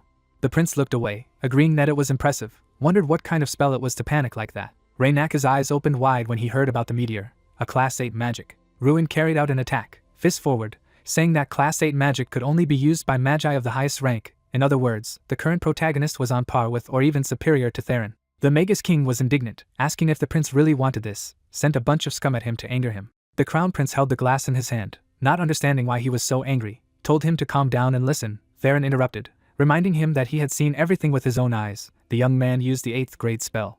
The prince smiled, agreeing that he had seen that he was already in the 8th grade. The king clenched his fists as he stood behind him and shouted his name. Theron lowered his head, addressing Reenact that he had made a terrible mistake, because he should not be underestimated. Ruin was quite cunning, and could already understand that it was he who helped Jerichel. The Crown Prince smiled as he spoke of his godfather. He looked away, wondering if he really thought he was trying to hide it. The king was stunned to hear about why he was so worried about him. The prince held his hand behind his back, saying that the man was the head of a magic tower that controlled the entire continent, and he was the crown prince who would one day lead a great empire, while Ruin was nothing more than a funny toy from a small neighboring country. Theron just stood silently to ask if he was afraid. The Magus King spread his legs wider as he addressed His Highness, remarking that he had done everything he wanted to do before and could continue to do so. Reenact looked after the man, wondering what this meant. He replied that something that no longer connected them. Theron was angry as he left, adding that he would personally visit His Majesty the Emperor. The rays of the sun fell on the castle on a bright day. There was talk that an 8th-grade magician had appeared in a small country. The interlocutor had heard a lot. He, moreover, was only 17 years old. On the red carpet, the men stood opposite each other as they discussed that at such a young age they were already using a meteor, saying that the reason for their behavior was simple. The protagonist was shown activating the skill against magi, and it was said that Ruin of the Ardo family reached grade 8 at a very young age. Hence he reached new heights faster than the current Magus King Theron. The boy and the king stood back to back as the plot explained that this meant that a young man showing similar results might be aiming for the throne that the dirty king occupies, or simply put, there was a growing opinion in society that the head of the magic tower should change. It was said that this wave of discussions reached the ears of the emperor. The man was looking forward, talking about how the next head of the Magus Tower was next. The man sat on the throne, asking everyone what they thought about this. The Titan stared menacingly in front of him, reasoning that a mage from a small country was threatening Theron's position. He would like to hear their point of view on this important matter. One of them raised his hand, saying that there were quite a few rank 8 knights on the continent, but only one grade 8 mage was the dirty king. The man looked up at the emperor, adding that now that a younger grade 8 magus had appeared, it might be more correct to give way to a more talented youth. Suddenly, the king of mages appeared, who objected that their words would not allow His Highness to be persuaded. Theron stood in front of him. The Titan sat on the throne, telling the Mage King that he didn't expect him to come in person, in which case, he was willing to listen to his opinion on the matter. The king raised his head to the emperor, asking if he really agreed with this. He narrowed his eyes as he said that Ruin, who had supposedly reached grade 8, had been far behind him a couple of days ago, wondering how he could have reached the stated level in such a short time. The emperor silently lowered his eyes. The Titan was surprised to hear that perhaps he had used forbidden powers, most likely some kind of black magic, otherwise how to explain his ridiculously rapid growth. There was a huge ogre behind the hero as the king went on to tell him that he had once even used an unknown force associated with ogres, and most recently wiped out the once respected Jericho family, George, and his sons. The mages stood silently by the body of the head of the family. Theron stretched out his hand with a menacing look, saying that if someone like him became the head of the Mage Tower, the empire would descend into chaos. The men were surprised to ask about black magic. The king suggested that if he used it, then his height became quite understandable. The emperor bowed his head, remarked that everything was correct. As he had said, something clearly did not add up. Theron stood before the men and the head of the empire when he believed that this was not only a matter of the magic tower, but also the stability of the empire. Perhaps even the army would have to be mobilized. Theron smiled, thinking about what was almost ready, because even the Ruin could not cope with the military force of the empire. The young guy looked in front of him, saying that he should not do this, asking his father to refrain from it. The Mage King turned back when he saw Reenact. He frowned when Theron realized that it was the Crown Prince. The prince put his hands behind his back when the emperor remarked that he had the audacity to show himself here. He was calm, telling his father that he did not understand what he meant. The Titan got angry, asking what he thought. He wouldn't know the Sword Grand Prix was a prestigious tournament with a long history, and the prince dared to destroy everything. Driven by emotions, he was not allowed to behave so carelessly. Reenact closed his eyes, saying that it was all over, asking him again that his father remembered it only to reprimand him in public. The emperor closed his eyes, noting that since he perceived it that way, there was still some sense of shame in him. The Titan opened his eyes, asking the question, in any case, in what sense to abstain. The Crown Prince immediately replied that he had decided to kill him with his own hands. Reenact had a stern look on his face when he said that if the young man was to die, he would be his murderer. The emperor smirked when he heard that he was also desperate for his death. He opened his eyes wide, asking again. The Titan coughed as the guy turned to His Majesty, asking if he was okay. The Magus King and the prince listened silently to the man that he had reached his limit. Theron was surprised, listening. If he said so, let him do everything as best he could. Thought about the fact that he was ending the meeting so spontaneously, just from one word from the Crown Prince. Reenact looked at his back, calling out to his godfather. The young man looked menacingly at the king, wondering that he had pulled even his father, who needed a rest, to catch a single person. Did he really care about anything else? The man stared at his godfather in silence. Reenact's legs were shown as he explained that his father's illness was progressing day by day, even the best healers shrugging their shoulders.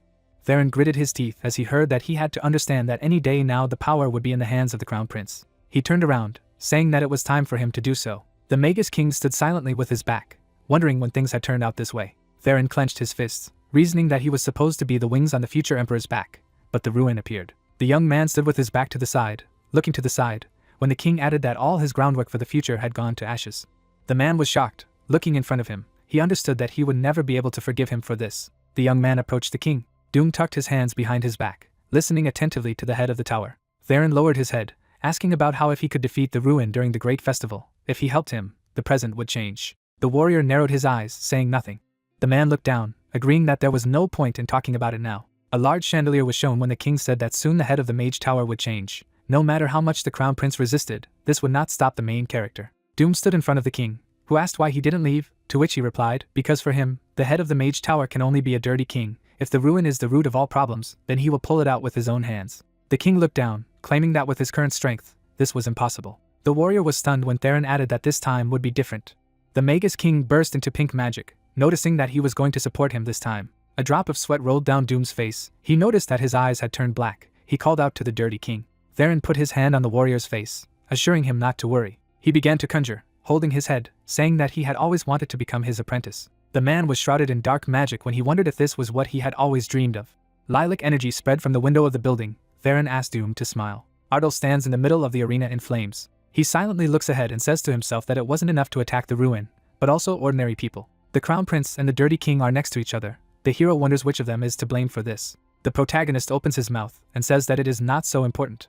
He makes a bloodthirsty face with the words that he will destroy everyone. Irene runs after the guy and asks where he is going. The young man furrows his brows and replies that this is either the plan of the crown prince or the dirty king, then adds that they are both targeting him. The girl asks again, surprised. Ardal gives a piercing look and says that things have gone too far now and he has no choice but to solve them. Irene raises her hands to her chest and asks what he is saying, to which the hero replies that she saw everything herself, because they staged a blatant attack where many innocent people had gathered. He frowns and adds that if lawlessness continues to be allowed, then not only his lands, but the entire empire will plunge into chaos. The girl looks at him silently and states to herself that it's hard to believe that the king of mages is targeting him. A drop of sweat runs down her face. She mentally adds that magic power in the arena was clearly at the level of an 8th grade magus. Ardal stands with his back to Irene, who notes to herself that he is the only one who can stand up to the dirty king. The hero frowns straight and demands the girl to step back, to which she is surprised by this. Someone is walking down the corridor. Doom stands with a sword in front of the couple. They stare at him intensely. The protagonist asks if the king of mages sent him to kill him. The red-haired man opens his mouth and tells the guy not to say Theron's name with his dirty mouth. The young man makes an arrogant look and replies that he would not even think of listening to the fan of the dirty king. The man grits his teeth and calls Ardal names. Doom attacks with a flaming sword and shouts that he will do anything to prevent the hero from even getting close to Theron. The protagonist blocks the blade with his hands and clatters, then adds that he still has the same attitude towards the dirty king. The guy looks at the enemy in surprise. A purple haze comes from Doom's eyes. The young man inwardly asks what is wrong with him. The red-haired man is on his knees in front of the white-haired mage, who declares that even if he gives the swordsman power, he will still not be able to cope with Ardal. Theron smiles and says that the man has only one task. The red-haired man opens his mouth furiously and screams. The dirty king orders him to bide time. Doom swings his blade. The hero and Irene jump from a wave of fire. The girl makes a tense look and declares that she cannot believe it. She opens her eyes in surprise, thinking that the red-haired man was already one of the strongest among the 11 children. But now he has reached a completely different level. The swordsman swings her weapon. The blonde woman asks herself what happened. She opens her mouth in shock. Irene shifts her gaze to the protagonist and asks him to be careful, because the appearance of their enemy reminds her of what she once read in the book. The guy squints his eyes at the lady's words that his opponent is undergoing demonization. Doom rushes forward. The young man declares to himself that the dirty king is a villain to the core. The swordsman attacks Ardal, who mentally notes that he is not himself, then adds that he knows what to do. The brunette frowns and adds to himself that he must restrain the red-haired man and bring him to his senses. The man furiously opens his mouth and shouts that it's time to end it. He swings his blade with fire. The swordsman's eyes open in surprise. The hero says that he could barely stop. The protagonist pins Doom's weapon and states that due to the fact that he brandished it with all his might, he was not given the opportunity to use something. The guy swings with a smile. A notification pops up with a description of the skill of the steel destroyer. Red-haired bounces back with the stump of his sword, wondering aloud at his broken weapon. The young man's fist flies into Doom's head. The man is hit. Ardal apologizes to him. The hero crumples the opponent's face and adds that he will try to hit so as not to kill, then asks him to try not to lean back. A man runs down the corridor. The white-haired man abruptly opens the door and calls out to his highness. He excitedly opens his mouth and claims that the crown prince must immediately flee because of the mage king. The servant freezes in pain. He falls to the floor in front of the blonde man at the table. Reenact furrows his brows and is indignant at the way his godfather intends to act. The blonde looks at Theron. The mage stands near the bodies on the ground and declares that he has no choice. The blonde smiles and claims that this is nonsense. The crown prince makes a furious face and asks why he is doing this, as it will not help the dirty king to gain a foothold in the place of the head of the mage tower. Reenact opens his eyes in surprise at the white-haired man's words that this is not enough for him now. Theron frowns and reveals that since his place is in danger, all that remains is to obtain overwhelming power to crush Ardal and become the ruler of the entire world, then adds that this power comes from the hidden energy of the future emperor. The crown prince raises his eyebrows in shock. The magician smiles and reminds his student that you should never give up on your beliefs. The filthy king raises his hand with a purple aura, declaring that, according to his own teachings, he will do anything to fulfill his will. The blonde man makes a furious face and claims that he will not give up on these words, then orders the guards to arrest the man. 3 swordsmen jump on Theron. The magician turns around. Purple energy passes through the warriors. The head of the tower smirks. He stands with his back to his highness and asks if they are finished. Reenact makes a crazy face and laughs, saying that this is how he came to an end. Dark energy moves above the bodies in the room. The blonde offers to try to defeat Ardal, then claims that even after death he will curse Theron. The hero and Eren look down thoughtfully. Doom unconsciously lies on the floor. The girl wonders if everything will be fine with him. The couple stands over the body. The protagonist says that since he is alive, then everything is fine, then adds that it is better to get slapped in the face a couple of times than to become a demon. The lady hesitantly agrees. The dirty king makes a move with the words that the red-haired man has never become the one who can stop the guy. The couple above the body look at the white-haired man, who praises the swordsman for doing a great job. Theron clenches his fist and reveals that the swordsman has bought time, as he was ordered. Ardal furiously opens his mouth and says that the dirty king has finally shown himself, then vows that he will destroy him. He opens his eyes in surprise and says to himself that something is wrong. The white-haired man exudes a blue aura. The hero notes to himself that he is much stronger than the one he met before. The head of the tower smirks. The protagonist mentally declares that a much more powerful energy emanates from him. The man calls out to the guy with a laugh. A black projectile flies at the young man. Theron claims that he will never be able to defeat him. Ardal asks the girl to run away. The crowd looks at the purple explosion. Ruin, along with Bolvar and Elik, look up as the people scream in panic. The girl opens her eyes in surprise and shouts that her brother and Irene are there. Ardal crashes out of the arena with the white-haired woman and Doom. The hero opens his mouth wide and shouts that it is dangerous here and everyone should run away. The sister looks up in surprise. The protagonist puts the unconscious on the ground. The dirty king hovers in front of a guy who asks what he's up to, because there are a lot of innocent citizens here, to which he replies that they've passed the line to make it meaningful. Theron swings the dark energy with a smirk and asks the young man to die. Ardal holds off the attack. He makes a tense face and asks himself what is going on here, because he already has to confront the man. The head of the tower makes a crazy smile. The hero claims to himself that this power is beyond his comprehension. The dirty king laughingly asks him to give everything he is capable of. The protagonist furrows his brows and mentally asks what his enemy has done during this time, then adds that he feels a different energy from him. The face of the crown prince appears behind Theron. The guy notes to himself that he has absorbed the life of the blonde. The white-haired man pushes Ardal away, who asks him if he will really do anything for his ambitions. The head of the tower stands in front of the hero and thanks him for provoking him. Darkness covers the body of the man, who adds that he was finally able to become a demon god. The protagonist makes a tense face and repeats the words of the opponent, and notes to himself that in the end it depends on the led him to forbidden magic.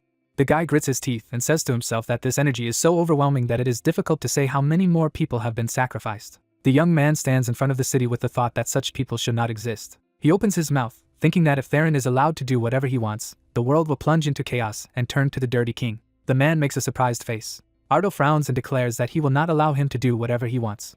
The white-haired man smiles madly. A window pops up with the last task to save the world. Eren opens her eyes when she is called. She looks at Rina and asks what happened, to which Rina replies that her brother asked her for something. The hero's sister lowers her eyes and adds that she was asked to bring everyone in and flee the capital. Elik and Bolvar help the people, and Rina declares that they are not strong enough. The Dirt King and the protagonist go on the attack. His sister asks what they should do. The girl cries and adds that her brother is fighting alone. Irene takes the girl by the shoulders. The white-haired woman looks in the direction of the roar. She sees a crowd of strange people. Many people have black eyes. Irene states that they are demons. The pair look back at them, the blonde woman mentally noting that Doom is not the only one who has been demonized and Theron's goal was to destroy everything in the first place. She yells at Rina to run away. Bolvar stands behind her with a spear and orders everyone to step back. The old man closes his eyes and says that it looks like this place will become his grave. The trio stands in front of a crowd of people. Irene declares that she will fight as well, to which Bolvar replies that the young master will be upset, to which the girl replies that she has already made up her mind. The demons go on the attack. An elderly man and a white-haired woman are preparing for an attack. She declares that she will be very sorry if they cannot save the townspeople. A wall of fire appears in front of the trio. They make surprised faces. Someone declares that they are late. Tyrion opens his mouth and apologizes. There are many people behind the old man. He adds that he did not expect that the general gathering would take so long. The two crowds attack each other. The head of the academy claims that they will fight the enemy. Mercury and Jason fight two possessed. Two swordsmen are on the defensive. Hans frowns and states that they need to sort it out as soon as possible to help Ardal. He notices an explosion nearby. The hero tries to get up from the ground in front of the flying Theron. The protagonist grits his teeth thinking that he is no match for the enemy, then adds that so much effort has gone down the drain, because he must protect everyone. He opens his eyes because of the laughter of the dirty king, who claims that this is the right end for such an nonentity. The head of the tower smiles and adds that his desperate efforts were pointless. The dirty king creates a huge fireball and declares that he will wipe the guy off the face of the earth. The man swings with a crazy grin and says goodbye to the young man. The white-haired man launches a flaming projectile. Irene and Rena look at Ardal excitedly, and her sister calls for her brother. The hero looks up in shock, thinking that this is the end. He opens his eyes in surprise when the voice in his head asks to protect his loved ones. A black dragon appears behind the protagonist. The creature says that he could not do it, but the guy should succeed. Strand looks up tensely and notes out loud an unusual energy. A flash of light appears. A bright beam is directed towards Theron. White-haired makes an indignant face and asks how the guy was able to block the demon god's attack, to which the demon god replies that he couldn't before. The young man smirks, saying that it would be somehow unfair if only Theron became a deity. Ardal appears in front of the Dirt King with a huge silhouette behind. The hooded creature's eyes glow red. The hero smirks and offers to fight for real. The head of the tower flies in front of the protagonist and silently asks what it is. He strains his gaze with a mental question of what is going on here. Ardal hovers with a huge silhouette behind, the white-haired man mentally noting that this energy feels like the descent of a real god. The hero and the creature behind him swing their fists at the same time. They lunge towards the man. The protagonist declares that now it is his turn.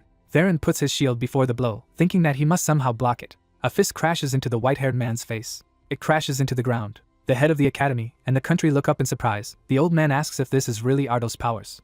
The girl makes a startled look and says to herself that the hero was able to summon the incarnation of Drac, then asks what is going on here. The guy flies with a silhouette behind. The long-haired woman notes to herself that the young man can become the new god of destruction. The young man looks up in surprise when Theron declares that he is using dirty tricks again. A red sphere appears in front of Ardal. The dirty king says that he will not allow it. The man's hand rests on the ground.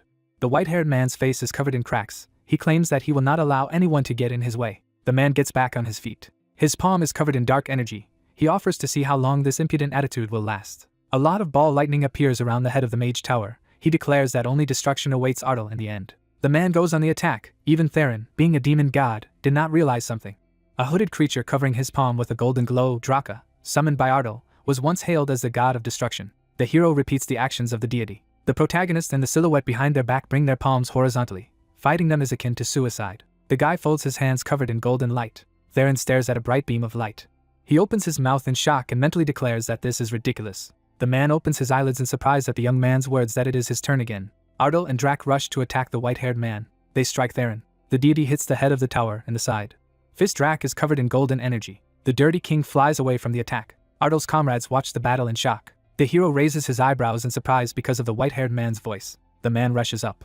He forms a purple lightning bolt in his hands and declares that even if he resorts to everything he is capable of, he will not be able to win. Violet rays emanate from Theron's palm. He makes an angry face and declares that in this case, he will drag Ardal and this world with him and destroy everything with his most powerful attack. The hero looks at the enemy in shock and asks what he is talking about. The head of the magic tower launches a huge purple wave at the protagonist. The protagonist looks up in surprise and reveals that Theron remained insane until the very end, trying to destroy the whole world out of jealousy. Drac looks up, saying that he will have to stop this attack as well. The guy opens his mouth and claims that he needs to give his best. The entity swings its fist. The young man repeats Drac's movements and invites him to attack together. They strike towards the dark energy of the head of the magic tower. Ardal opens his mouth furiously and screams. Theron makes an angry face and loudly declares that the hero is nothing in front of the demon god, then claims that it will erase him from the drain of earth, like the rest of the people. The protagonist's comrades look up excitedly. The guy makes a piercing look and disagrees with the man's words and adds that he is not capable of anything. The fight launches a golden beam at the white-haired man. Theron frowns with a mental question about whether everything will really end like this. He grits his teeth and curses. The dirty king makes a furious face and curses Ardal. The deity looks at a bright flash in the sky. The silhouette of Drac disappears behind the hero. The sister runs to her brother and calls him. The protagonist looks at Ruin, who asks if he is okay, to which the boy replies that everything is fine. The young man suddenly freezes. He painfully clutches his head and wonders to himself what kind of headache it is. Ardal opens his mouth wide and screams. He falls to his knees. The hero lowers his head. The sister calls for her brother. Ruin and Aaron look at him excitedly, the swordswoman saying that they will help now. The protagonist makes a furious face and loudly demands not to approach them. The comrades look at the guy in shock, who asks them not to approach for anything. The country makes a very excited face with the thought that this has already happened many years ago. A huge black dragon rages. The girl adds to herself that the same thing happened when Drac went mad with power and woke up as a god of destruction. Ardal's hands rest on the ground. The country mentally says that this could happen due to gaining too much power in a short time. The hero grits his teeth. The girl mentally asks how she can stop it. She makes a doomed face with the thought that if nothing is done, then the protagonist will also wake up, like the god of destruction, someone asks to stop. Stren opens his eyes in amazement. She and Ardo are in a gray space. Yellow-eyed looks around, the voice declaring that they have not seen her for a long time. Drops of sweat run down the hero's face. An unknown person wonders whether it is worth addressing him as a young god of destruction. The black dragon stands in front of the couple and claims that it is not so important, because no matter what he calls it, nothing will change. A huge black monster towers over the guy and reveals that he has summoned the young man to help. The creature's eyes glow red, and Ardo is surprised to call it Draka. Ardo froze in surprise and thought what was to be expected from a dragon known as a perfect being and at the same time as the destroyer of the world, Drak. A dark-skinned dragon appeared in front of the protagonist, who thinks that only by being nearby he feels his energy and power. Draka's eyes lit up. The hero asked him where they were now. The interlocutor replied that he had borrowed his inner peace from him for a while. If he left Ardo, something terrible would happen. The dragon leaned forward a little and said that right now they were one step away from going crazy with strength. The protagonist frowned. The interlocutor replied that he must pull the guy into this world by any means. Strain approached them and asked what she should do. Opening her mouth, the girl said that she didn't want Ardo to go through everything that Draka had. She added that someone would lose themselves again. The eye of the countries opened wide. The dragon replied that this was why he was here. A circle of purple magic engulfed the guy and the monster. The second said that the artifact of the player connects him and Ardo. The presence of a connection implies, among other things, the possibility of breaking it. A shadow falls on the scaly neck of the dragon. He explained that if he pours all his strength into breaking the connection, nothing will hurt the guy anymore. The girl raised her shoulders and replied that if Drak used all his strength, he would disappear. The horn monster raised one of its paws. It said that there was no need to be so upset. After waking up as the god of destruction, he only brought harm to the world. The dragon added that if the guy could use his power, he would be much more useful to the world than him. The hero slightly opened his mouth. The interlocutor says that just because the player's connection will be cut off, he will not lose his powers, so there is no need to worry. A drop of sweat slid down the boy's face. He said that he would ask something before that. Lowering his head, he said that why the choice fell on him. He did not understand at all why he was doing so much for him. He added that he had no idea whether his powers would benefit the world. The hero's pupil decreased. The fight explained that he would help this world. The dragon is standing near the lake. He says that before gaining power, life always brought him pain, but in the end, the power consumed him, causing the destruction of the world. The dragon's eyes lit up. He recalls the scenes with Ardo's fights and adds that the hero is different. When the guy did not have the strength, he always used power correctly. Unlike him, he will lead the world on the right path. In the white space, white flakes began to fall from the ceiling. The monster said that time was coming to an end. It was nice to see the young man. Turning to the girl, the dragon replied that it was a pleasure to see the countries as well. His eyes sparkled with a scarlet light. He said that for the past and the present, he thanked her. The hair of countries is developing. She gritted her teeth and said that Drak was a lizard-headed bastard. A white light emanates from the god of destruction. Clouds are floating in the sky. Ruin wakes up on the stone floor. People crowded in front of him. They approached him and said that he frightened them. Suddenly the hero lost consciousness. The red-haired girl turned away. Ardo replied that he apologized for making everyone worry. He smiled slightly and said that when he asked for help, they all responded. The old man, opening his mouth, said that in spite of everything, they rushed to help, which showed how good a man Ardo was. The man stamped his foot on the ground.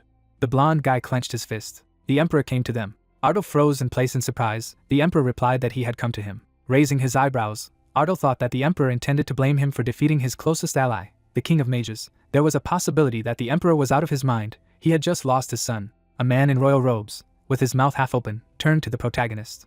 The emperor bowed and said that he wanted to ask him for forgiveness personally. A bearded person of royal blood, he explained that he was to blame for the chaos in the empire. He could not see a threat from Theron and on the contrary gave more power. His son appeared against the background of a grey wall. Ardo's interlocutor replied that his biggest mistake was not to keep an eye on the air. 2 guards stand behind their ruler, who says that he saw him battle against the king of mages. The emperor opened his mouth in surprise. He thought that he was convinced that if Ardo's man was fighting for peace, he would move in a better direction.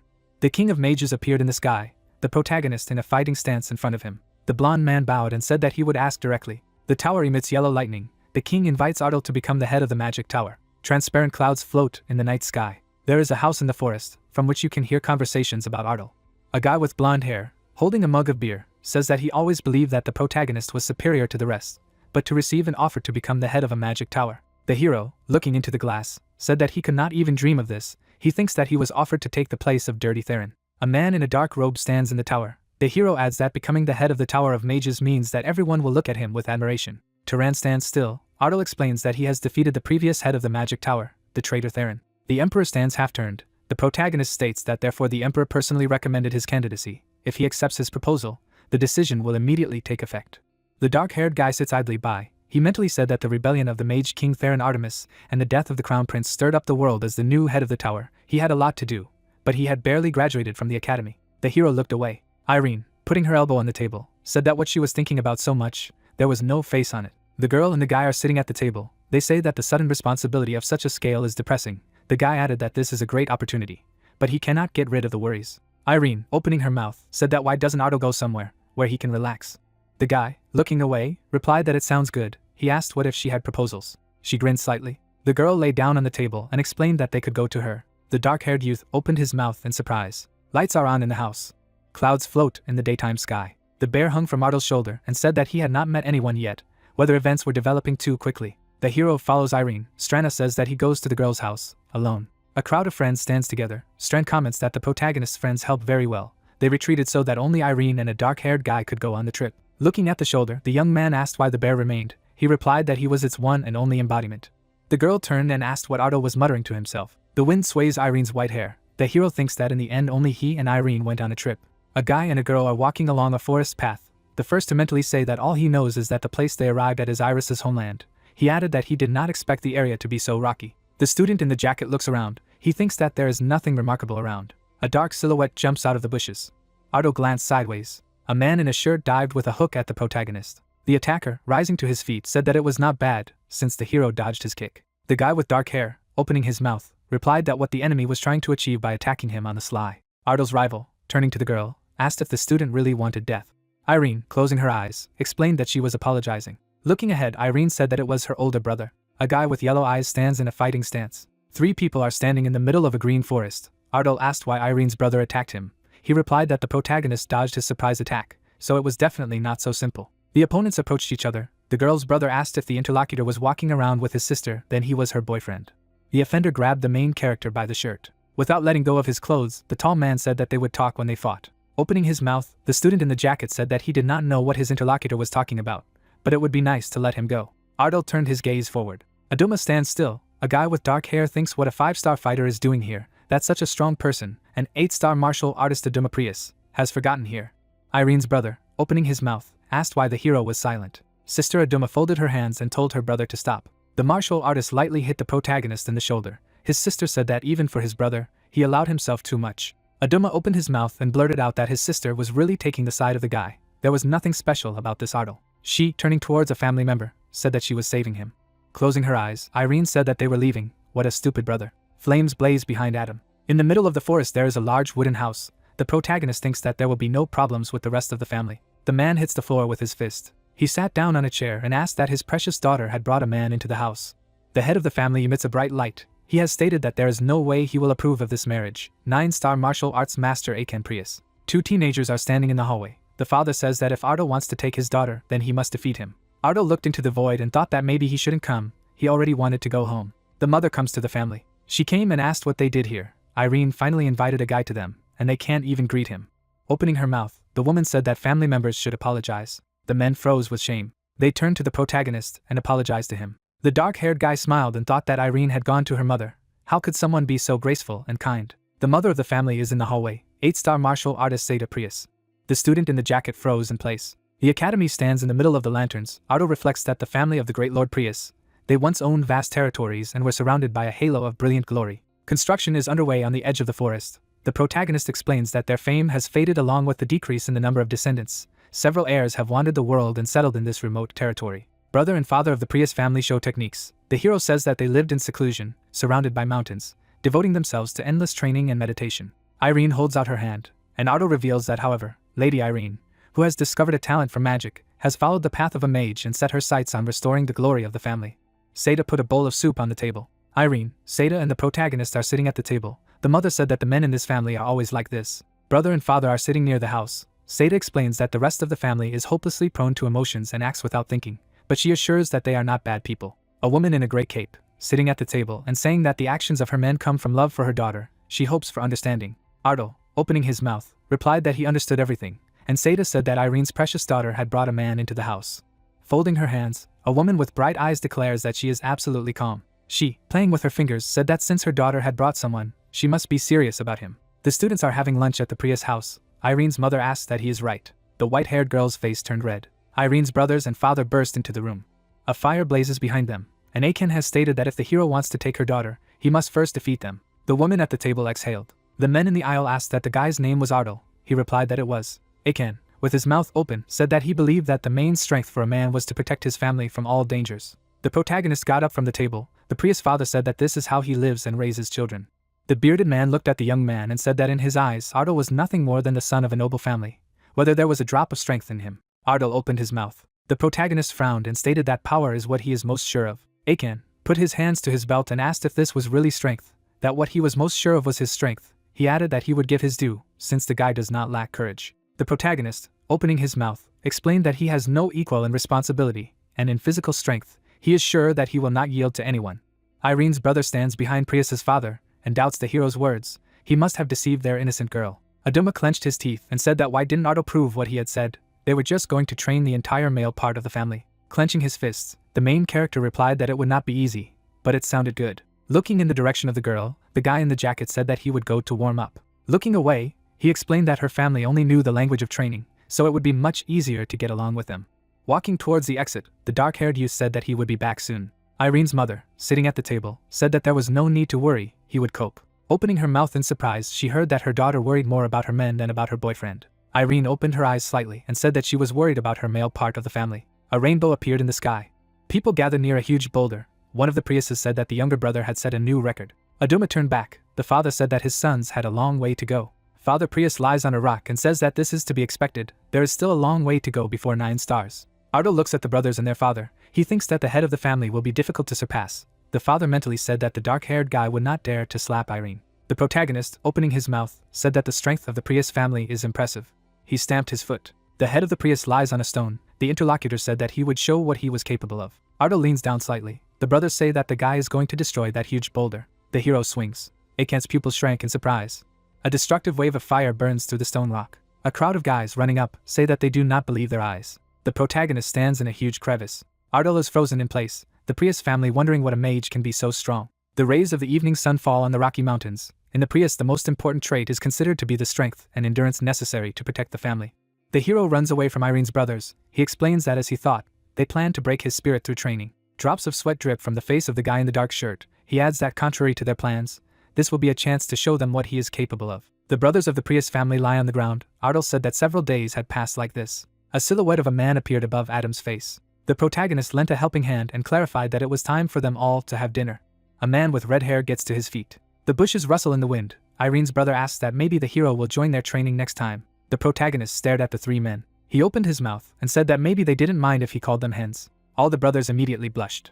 The boot of the head of the Prius stomped on the grass. He went out to the rest of the fighters. Lights are on in the house. Aduma and his brothers leaned on the table and asked the guy in the jacket if he had been recognized as the next head of the magic tower. Irene folded her hands and said that the protagonist had stopped the rebellious, filthy King Theron. Ardal looked ahead. Someone from the Irene family said that such a person had visited them. It was good luck to meet the next head of the tower. Akan, turning to the dining table, asked why the hero had told about it only now. The head of the family, opening his mouth, said that if Irene's boyfriend had mentioned it right away, the attitude would have been different. The bearded man's hair was tattered. He explained that other people's titles did not matter. Ardal, looking forward, explained that he wanted Irene's family to recognize him. At that moment it did not occur to him to mention his status. The head of the family stands against the background of the wall. Irene's mother, leaning on her palm, replied that this was the kind of person Irene could fall in love with. Akan frowned and replied that it seemed so. Men sleep on beds. Ardal opened his eyes. Akan entered the room. The protagonist turned towards the doorway. The interlocutor said that the guy needed to go with him. Leaving the corridor, the father explained that they needed to talk. The moon is shining. 2 men are walking through a dark forest. Ardal thinks that Father Prius said he wants to talk. But about what? The guy's hair blows in the wind. The bearded man, opening his mouth, said that as he had said more than once, Irene was his precious daughter. The light from the moon falls on Irene's father. He asks if Ardal can take responsibility for her. The collar of the protagonist's shirt unbuttoned. The guy said that he could. Akan, closing his eyes, replied that skill, effort and character, despite all the unfriendly behavior, he treated his sons with respect. Father Prius looked ahead and explained that if Irene cried, he would not let it go. Ardal grinned. The interlocutor said that Ardal should take care of his daughter. Clouds are floating in the sky. The clouds thickened in the air. The Prius family is standing near the porch. They say that Ardal is leaving, and it's sad. The dark-haired guy, opening his mouth, said that he was in solidarity with them and would visit them. The guy is standing next to Irene. The Prius family says that they intend to make an official visit to the city, so don't let them part. Irene steps on Adam's foot and asks what nonsense he is talking about. Irene, leaving, tells Ardal to go quickly. Stopping in front of the path, the blonde girl turns to the guy. She opened her mouth and said that since their families had given their blessing, no one else would stand in their way. Irene leaned forward a little and asked what she and Ardal would be to each other. Ardal blushed with embarrassment. Smiling, the guy pronounced the name of the blonde. The interlocutors stood opposite each other, and the brunette suggested to the girl that maybe we would start officially dating. The lady smiled. Folding her hands behind her back, Irene asked to be taken care of by the main character. 5 years later, the sun lit up the Tower of Mages, and Stranov said that even thinking about the old time was crazy. After all, the hero then confessed. Raising her hand up, the girl said that she remembered literally every word, and mimicked the hero. Brunette put the books in their place and said that the interlocutor was a chatterbox, and added that so many years had passed, and she was discussing it as if for the first time. Looking to the side, the main character said that since she volunteered to be an assistant, then let her work, and not slack. Ardal thought that on the recommendation, he still became the head of the Tower of Magicians. Strand got up from his seat and agreed with the protagonist, and the man reasoned that now his life is full of business. The bear has become an assistant and helps with work. Ardal has changed a lot. Thanks to development, the city has turned into a well-developed one. The two men stood in a noble pose, and the protagonist thought to himself that such changes did not happen without the help of Hans. He became a knight of Ardal, and Jason, who took up administrative work. The brunette in the suit looked forward. The main character continued that, of course, most of the tasks were completed by the father. A girl came into the room and said the words in Ardal's direction, "Brother." Turning to the side, the blue-eyed man said who had come. The man asked if the winner of the Sword Grand Prix had come to see them. Ruin stood in the middle of the room and said that with her skill, it couldn't be otherwise. The blue-eyed man reasoned that his sister continued to strive for the dream of becoming a sword master. So a few years ago she took part in the Sword Grand Prix and won. At the moment she is with the already healthy emperor. The blonde on horseback is looking at the girl. The brunette came closer to the interlocutor and asked what brought her here. Ruin replied that she had come to check if the head of the tower was doing everything right. Brown-eyed said that she still wanted to know how the training was going. Opening her mouth, the guy asked in surprise what kind of preparation. The girl's expression changed, and she said that he should not say that he did not know. Smiling, the protagonist said that, of course, he was aware. The man looked ahead and said that his sister should not worry, because everything was ready, and no one would complain. A few days later, the territory of Ardal. The city was buzzing with citizens. Hans regulated the crowd with his hands and told them not to push, and asked them to slow down, adding that he had told them not to push. The main character turned to Hans and Malker. The men turned. The blue-eyed man walked forward, and the bald man shouted that it was the main character. Someone from the crowd said that it was the head of the magic tower, and another asked that it was Mr. Ardal. The brunette thanked the men, folding his hands around his waist. Mulkiri saying that they were friends. How could it be otherwise? The protagonist said that he was especially grateful to the bald man, and asked how he was doing. The interlocutor looked at the head, and he added that he had heard that the man had become the main advisor in Ida. Mulkiri put his hand on the back of his head and replied that it was so, and added that the news was terribly fast. Brown-eyed looked back that what kind of marriage was it? He assumed that he had outstripped them in this area as well, but to do so soon, the groom was embarrassed. The interlocutors turned to the noise. A group of men stood in an embrace and shouted in unison that Ardal was already getting married. Wasn't it too fast? Seda asked them to stop crying, but people were watching. The protagonist was embarrassed and said that his future brothers-in-law were in his repertoire. Hans ordered the bald man to get ready, because everything would start soon, and added that, apparently, everyone had gathered except one. The man asked what exactly was missing. The ground trembled. Everything in the neighborhood was shaking. One of the guests looked ahead and asked if it was an earthquake. The main character, opening his mouth, told everyone to calm down. The head explained that the orcs had just come. A crowd of giants was moving forward. King Ram, opening his mouth, replied that his people could not help but lose the wedding of the young destroyer. An unknown person was climbing the stairs. The guests looked ahead. The blonde man stood on the podium and said into the microphone that this was a test of the microphone, and whether it could be heard. Looking into the distance, the red-eyed man said that he was a mage from the Mage Tower, and he would be leading today's ceremony, and introduced himself as Jason. Smiling, the man said that the wedding was about to begin, so the guests should take their seats. The weather was clear, and the host said that although he introduced himself as a magic tower mage, people knew him as a friend of the head of the tower. For this reason he had such an important role. The guests were sitting in their seats, and the blonde continued that he had recently talked with the bride and groom, and they asked to convey their gratitude to each of those present, for their great happiness that they overcame to be here today. Smiling, the magician asked whether to invite the main star of the event here. Jason said it was time to greet Ardal. The man was walking between the rows. Ruin, holding her hands in her fists, shouted that she was congratulating her brother. The professor, applauding, also congratulated the groom. The blonde said that now it was time to greet the bride. The girl smiled. Jason said that Iris was coming. The girl in the dress was walking hand in hand with her father. The blonde looked ahead. The groom turned to the side. The protagonist thought to himself that thanks to Iris's desire to return the big name of the family, she became a world-famous magician, whose name everyone has heard at least once. The father holds his daughter's hand.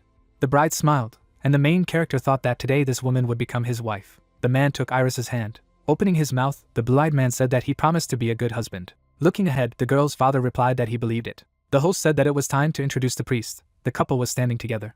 The old man was standing behind the podium, and the blonde man said that the role of the priest would be played by the head of the academy today. The young men held hands, and the gray-haired man said that he would like to congratulate them both first. Looking ahead, the head said that the couple had overcome a lot of work. The bride and groom looked at each other, and the priest continued that even if in the future they encountered obstacles on their way, the couple bound by marriage would overcome everything again. Hand in hand, the old man said that relying on each other means being together.